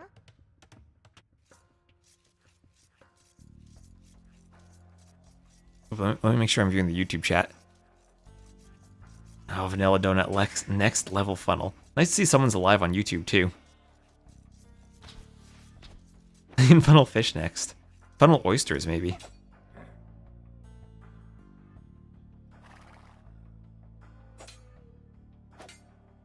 Presta. Didn't go out tonight, so saved $100 at the bar being here. Nice. And Ruined Setsum, thank you for the follow. See? So, Vil fight here, top of the hill for Mauricio. That Vil will have to run away. Hazır. Mande. Presta. See? Mande. And he gets through. Oh, thank you for gifting a sub to Paradox. Emrin. Evet. All these subs are going to help us towards our 500 sub chicken cosplay goal. Hazır. See? So if you like funnels, Evet. that's helping out. So this Vil somehow needs to get through and get this walled up. Before these 2 Vils get here, maybe a house is needed. Can he get there in time? He has to keep repairing those walls too then. He's just going to go back and maybe wall himself in. Gonna try to do some fancy wall in here. And he gets it? He does wall himself in. Okay, okay. There he goes. Keeps himself safe. Ooh, he's gonna try some more fancy walling. Okay, keeps himself safe again. Makes a little side passage here. And he'll finish this wall. He's gonna wall those Vils in, but they can come forward now. These are low HP Vils. That wall's not finished. Okay, ooh, okay, needs to get through, or not started, I mean. Gonna wall himself again. Okay, walling that off with a house now. So, Fire is through with a sneak Vil. And that's a lot of Vils going to a berry patch. Some long distance zebras here, and Mauricio has nothing under his TC. This was nice and peaceful. Oh, we had a gate here. A gate being added. Had to funnel our Vils 15 miles uphill both ways. Had to funnel our boars.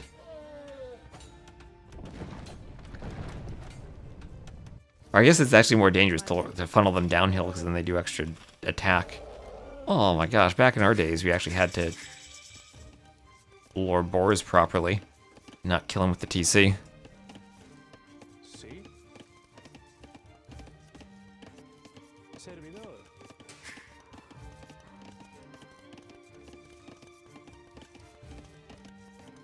Okay, the TC kill, why did they do that? It makes no sense to me.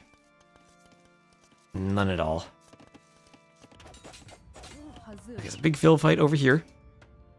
Well, Vil's going down. And the Kingstone... Wait, this was walled. He got over here somehow. He's going for the tower rush. And he's going to go for some forward stone walls. I think he misses that by a tile, though. Wall going up. Gate going up. Exactly, you don't kill boars with the TC. And if you do kill it with the TC, it's the perfect negative feedback of, hey, you're doing something too advanced right now. And then later on, when you get better, you can practice it. And it's just such a great skill to, over time, get better at. And I've seen so many people just, like, enjoy pulling it off successfully.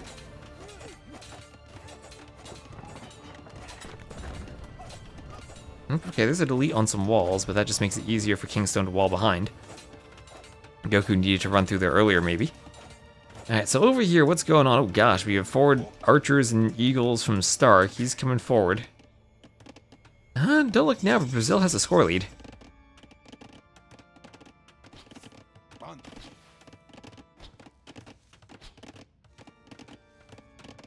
Emrin. It didn't make sense? Well, who cares if it makes sense? It was a fun gameplay feature. It doesn't make sense that Vils pull Palisades out of nowhere in quick wall. Or that, like, the gate stays open instead of being closed if enemy units are in. I think there's a lot of stuff that doesn't make sense. Or how you can, like, teleport from one side to the TC or the other. If you start asking how stuff makes sense and start removing stuff, you start removing some of the fun from the game. Hazır.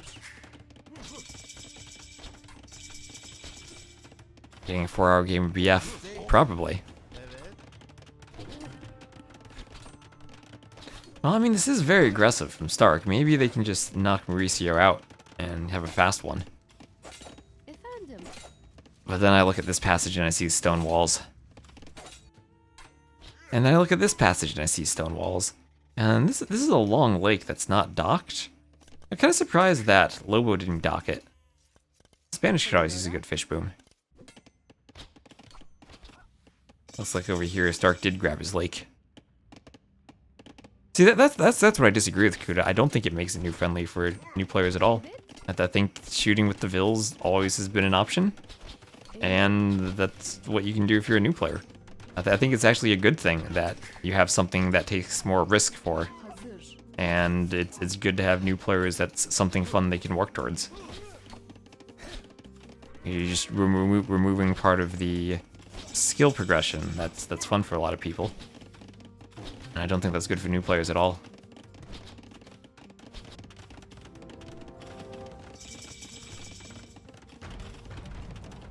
Lack of fish from Mexico is really bad.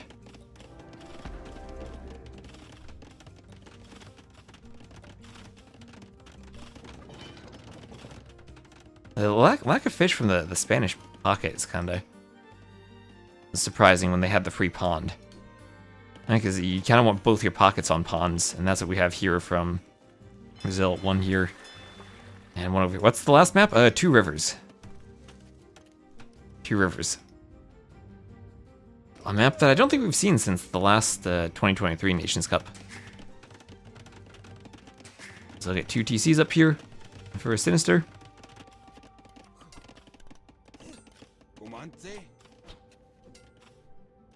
Can be even longer than BF. I have seen some very quick games on that map, and I've seen some very long games on it. Okay, here come some petards. Here come the petards, here come the conks. And the walls do go up just in time. Ooh. There's a hole over there they tried to path through. Efendim. Emrin. How about they get the Vils in the end? Yeah, I think what happened there, this wall wasn't finished yet, and there's a hole that goes there, so I think Lobo clicked on this side, and then the conks tried to path around there. So they took a couple steps back, and maybe let the wall go up because of that, but they did at least get the Vils.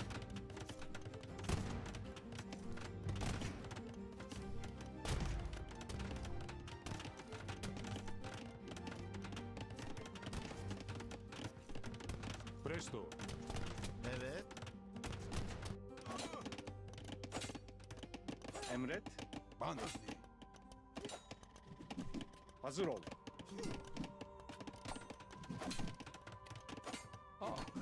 And Vils going down.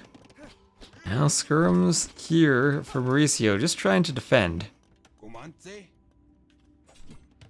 On this side, here comes the push with the conks. Getting in on Goku. Goku's gonna lose a ton of Vils here. And as much as Mauricio's pushed, at least he doesn't have conks in his base. Oh, this is painful for Goku. He tried to keep walling, but the petards are here. Lobo from the pocket causing a ton of damage. And, well, now they're gonna have to hope that Dogao, as the Teutons, can do something to carry. And he's gonna have to make sure he himself is walled up. Maybe several layers just because of the petards that are coming. These feudal walls so weak to petards when one of them breaks through.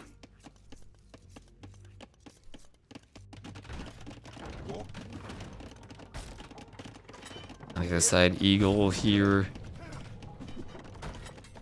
Trying to get the Mangonel down. The Ram opens the gate. Should have ran Vils when he had the chance. Yeah, now at least the walls are up here. But the conks are there. Dogao. Castlades, so 2 petards to destroy the wall for Dogao. Yeah, gotta appreciate the architecture of this castle. Kind of a scary sight for pumping out the conks. Emrin? Speak. Evet. Aż pasiruošęs. Boom on the wall.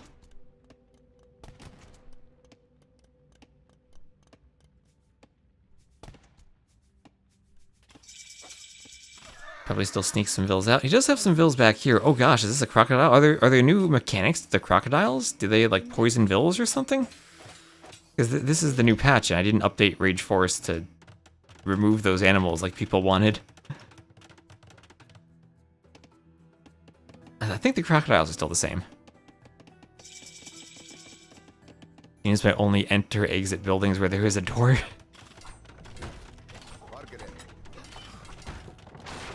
Is it a charge attack?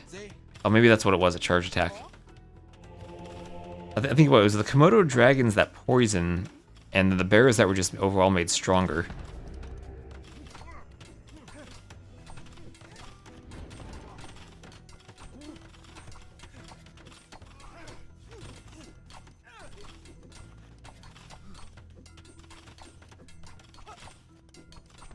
Getting rid of the noise for foxes, it's the worst. Someone in my chat earlier was telling me that it sounded really cute.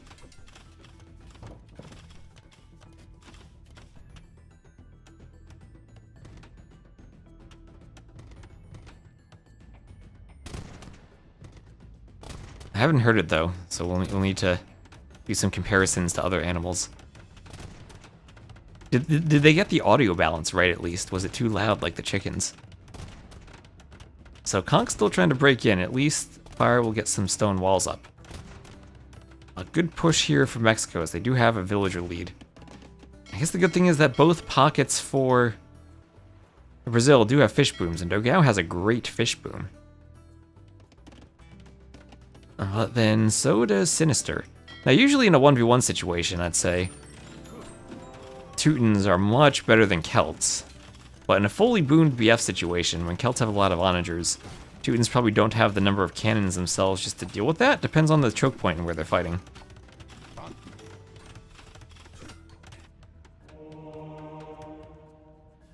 Changes the matchup quite a bit. You prayed for this and it happened. RiuT returned. RiuT did return. If you're just joining, you watch the first 2 games of the set, and RiuT was playing for Brazil. That is almost a wall. Kingstone wants to come forward, wall this off. They're trying to wall Goku in by himself. Goku's going to wall himself up over here. I hope that the Kongs don't go to finish him off. He's still stuck in the feudal age. But we do have Imp. We have Imp for Dogao. And Fire should have a pretty good boom too. I mean, Dogao and Fire, lots of vills as the pockets. Still maybe a chance that both pockets can carry. Goku really going to be in a lot of trouble now that there's going to be a castle right on his face, and he did lose his market.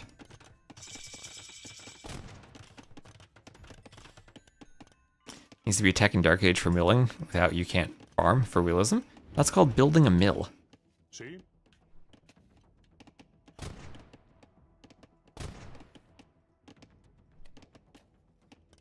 Monday.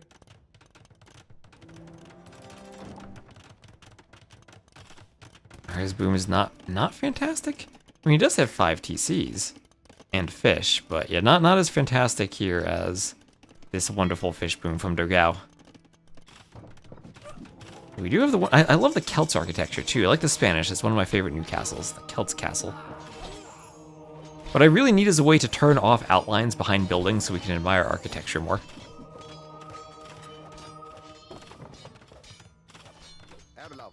Brazil players are higher rated 1v1, and they have won a Nations Cup in the past.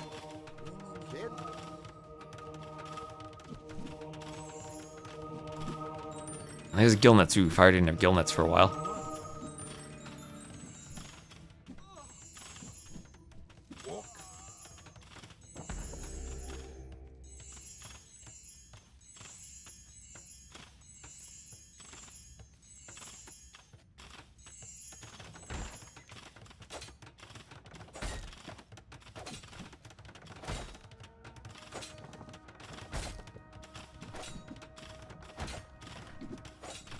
Goku being sacrificed? Well, that's gonna have to be their hope.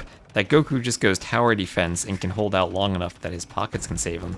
Alright, we're gonna have some fat slobbing here up the passage from Kingstone. And we'll see how quickly Dogao can cut through. He does have 3 onagers there. And a monk to help convert Wallingvilles. Does he have block printing on the way? No, he doesn't have block printing. That'll probably be quite useful in this situation. But okay, they're gonna get through. And honestly, what he could do here is... Oh, never mind. I was gonna suggest that he cut Goku out, but too late for that. A bit too late for that. But here he comes, Conquistadors on their ways. Castle, that might block the pathing a bit. But Castle gonna go up here for Lobo, and try to slow down Dogao's push quite a bit. Let's see what the... Oh, there's a petard. Oh, petard for the Castle Foundation. Can he one-hit the Castle with the petard? Can he do this? Can he do this? Okay, I don't think that happens. Can he get onagers? He gets 1 onager. Alright. On the other side... I mean, Stark, he's walled up. He's going Aztec monks. And there's the castle. Okay, onagers should protect that. Let him get it up. Petard is a monster. That's scary. You're building your castle and you see 1 petard by the foundation. I saw that once. It was an arena game. I think it was the Max, who just had a petard in the middle of the map for some reason, and someone placed a castle foundation, and boom, immediately sniped it off.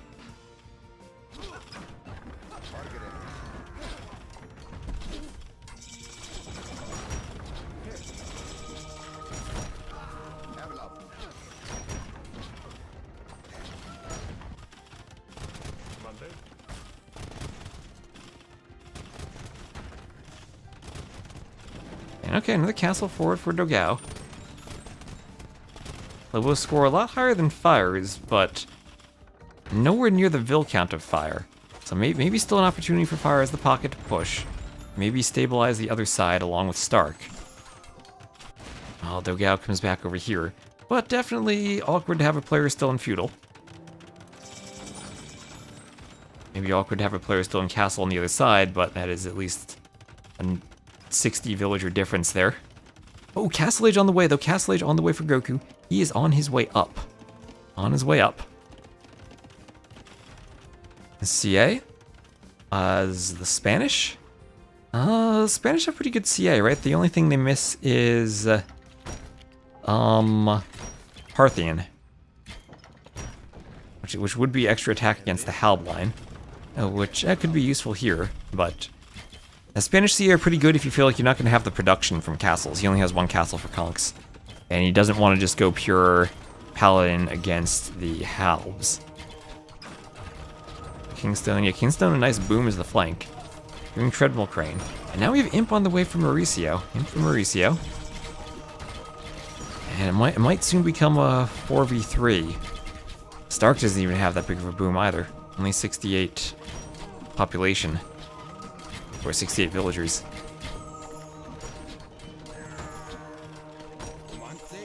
Tasker than Mauricio, though. Mauricio, as the Turks, is going to add in 2 castles. And should very easily be able to turn this around. He can even go his own CA and have better CA than the Spanish. He does Sipahi. And all the upgrades, because they will be fully upgraded in addition to that. So Onager wants some hits on the conks. But without onagers, there's nothing actually to kill the conks. Hand Cannoneers now from Kingstone, who has a great boom indeed as a flank.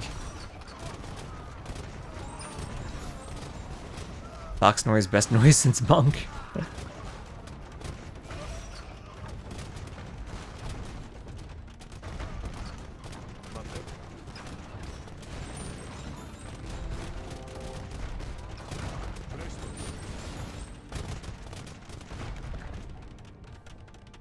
Yeah, it does seem GG this side, especially since Goku can't escape. He's trying to do more TCs.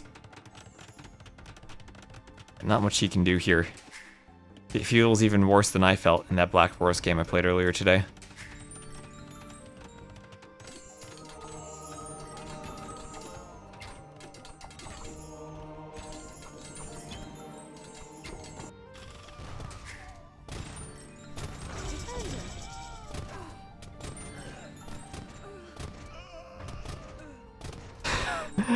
Oh, goodbye, villagers. Goodbye, villagers. VOD review of that game? I think it's a bit late for that. We're 9 hours into the stream and it's almost 11 p.m.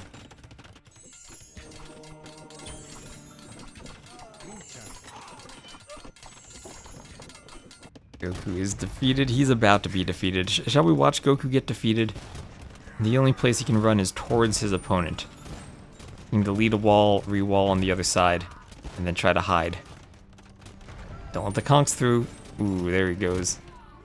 And he can do what? Run into a castle? Do a lumber camp? Now here come these vills being... He's gonna have one vill over here, and I think the market needs to go down for him to be defeated. All those conks hovering around. Over here, we have lots of monks from Stark. I mean, maybe there's still a chance they push this side. I mean, Stark's score is much higher than Mauricio's. How about Kingstone on this side? Absolutely beasting as the flank. Conks have found these vills. Goku cannot build a tower. And this vill clean. The market goes down, and I think he's defeated. Needs to train a trade cart real quick and try to run away. Oh, are they not leaving him defeated? Oh, there he goes. That's it. There he goes. Goku is defeated. Oh, GG from Goku. Here, are they still gonna try? Are they still trying? We'll have some Spanish vills from Fire pushing the Spanish castle. Double Spanish in these settings.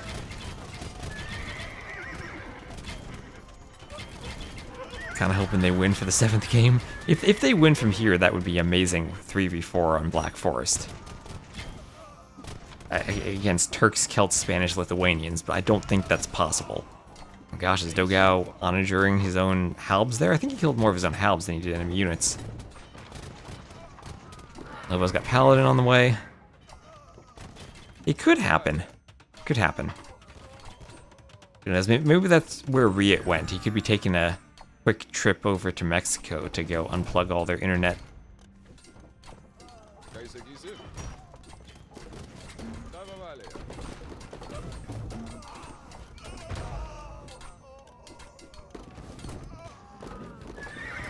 Oh, okay. Nice onager shots there. Few nice onager shots. A lot of cannons, too. And over here, it looks like the push from Fire has stalled out, and now he's the one being pushed. Sinister ramming his castle as the halbs run in.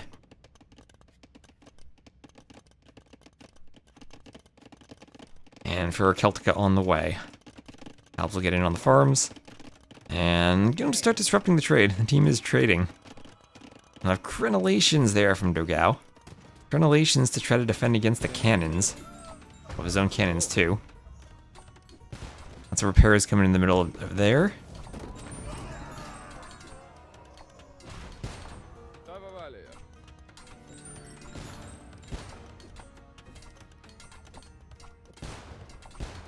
If it happens, you give 10 subs. As much as I'd love to inch closer to the chicken cosplay, I think there is about a 0% chance that Brazil wins this game at this point. But still, I mean, good effort from them. After those first 2 games that were long and exhausting, they didn't just fold. Was that Margu saying you could get a quick 4-0 after that? That certainly didn't happen.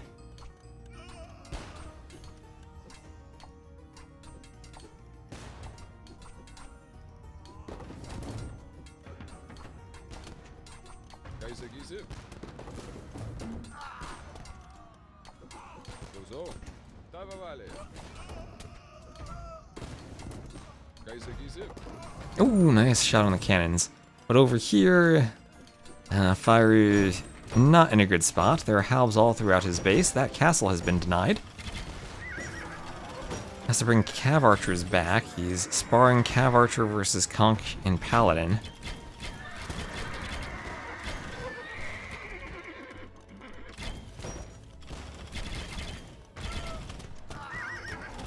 And there's a GG, they call it.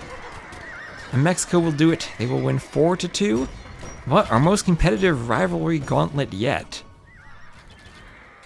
Finally, we don't get a full 4-game sweep. Next time I'll have to go buy food ahead of time, because I have 4 minutes until all the restaurants close, and I don't think I'll make it there in time. So GG's, hello Big Malo. How you doing, Big Malo? So 255 kills for Lobo, who beasted with Conquistadors that game. Demolished Goku's attempts to re-wall with the petards while he was in feudal. That was a sight to behold. Nogal with the biggest boom, but not enough to make up for Goku's being defeated. And GG. Oof, alright. So we'll be back over the weekend. Not sure exactly when I'll stream. I'll have a lot of sudden disaster coming up. I'll update the scoreboard. And GG. So thank you all for watching on Twitch and on YouTube. Reminder, if you are on Twitch, I do stream in 4K on YouTube if you want something that's higher resolution and also doesn't have ads running. And I'll see you over the weekend for some sudden disaster. Something else to cast. Thanks to Paradox again for organizing this. And everyone who subbed and supported today. And I'll see you all soon. Just about 9 hours today. Whew.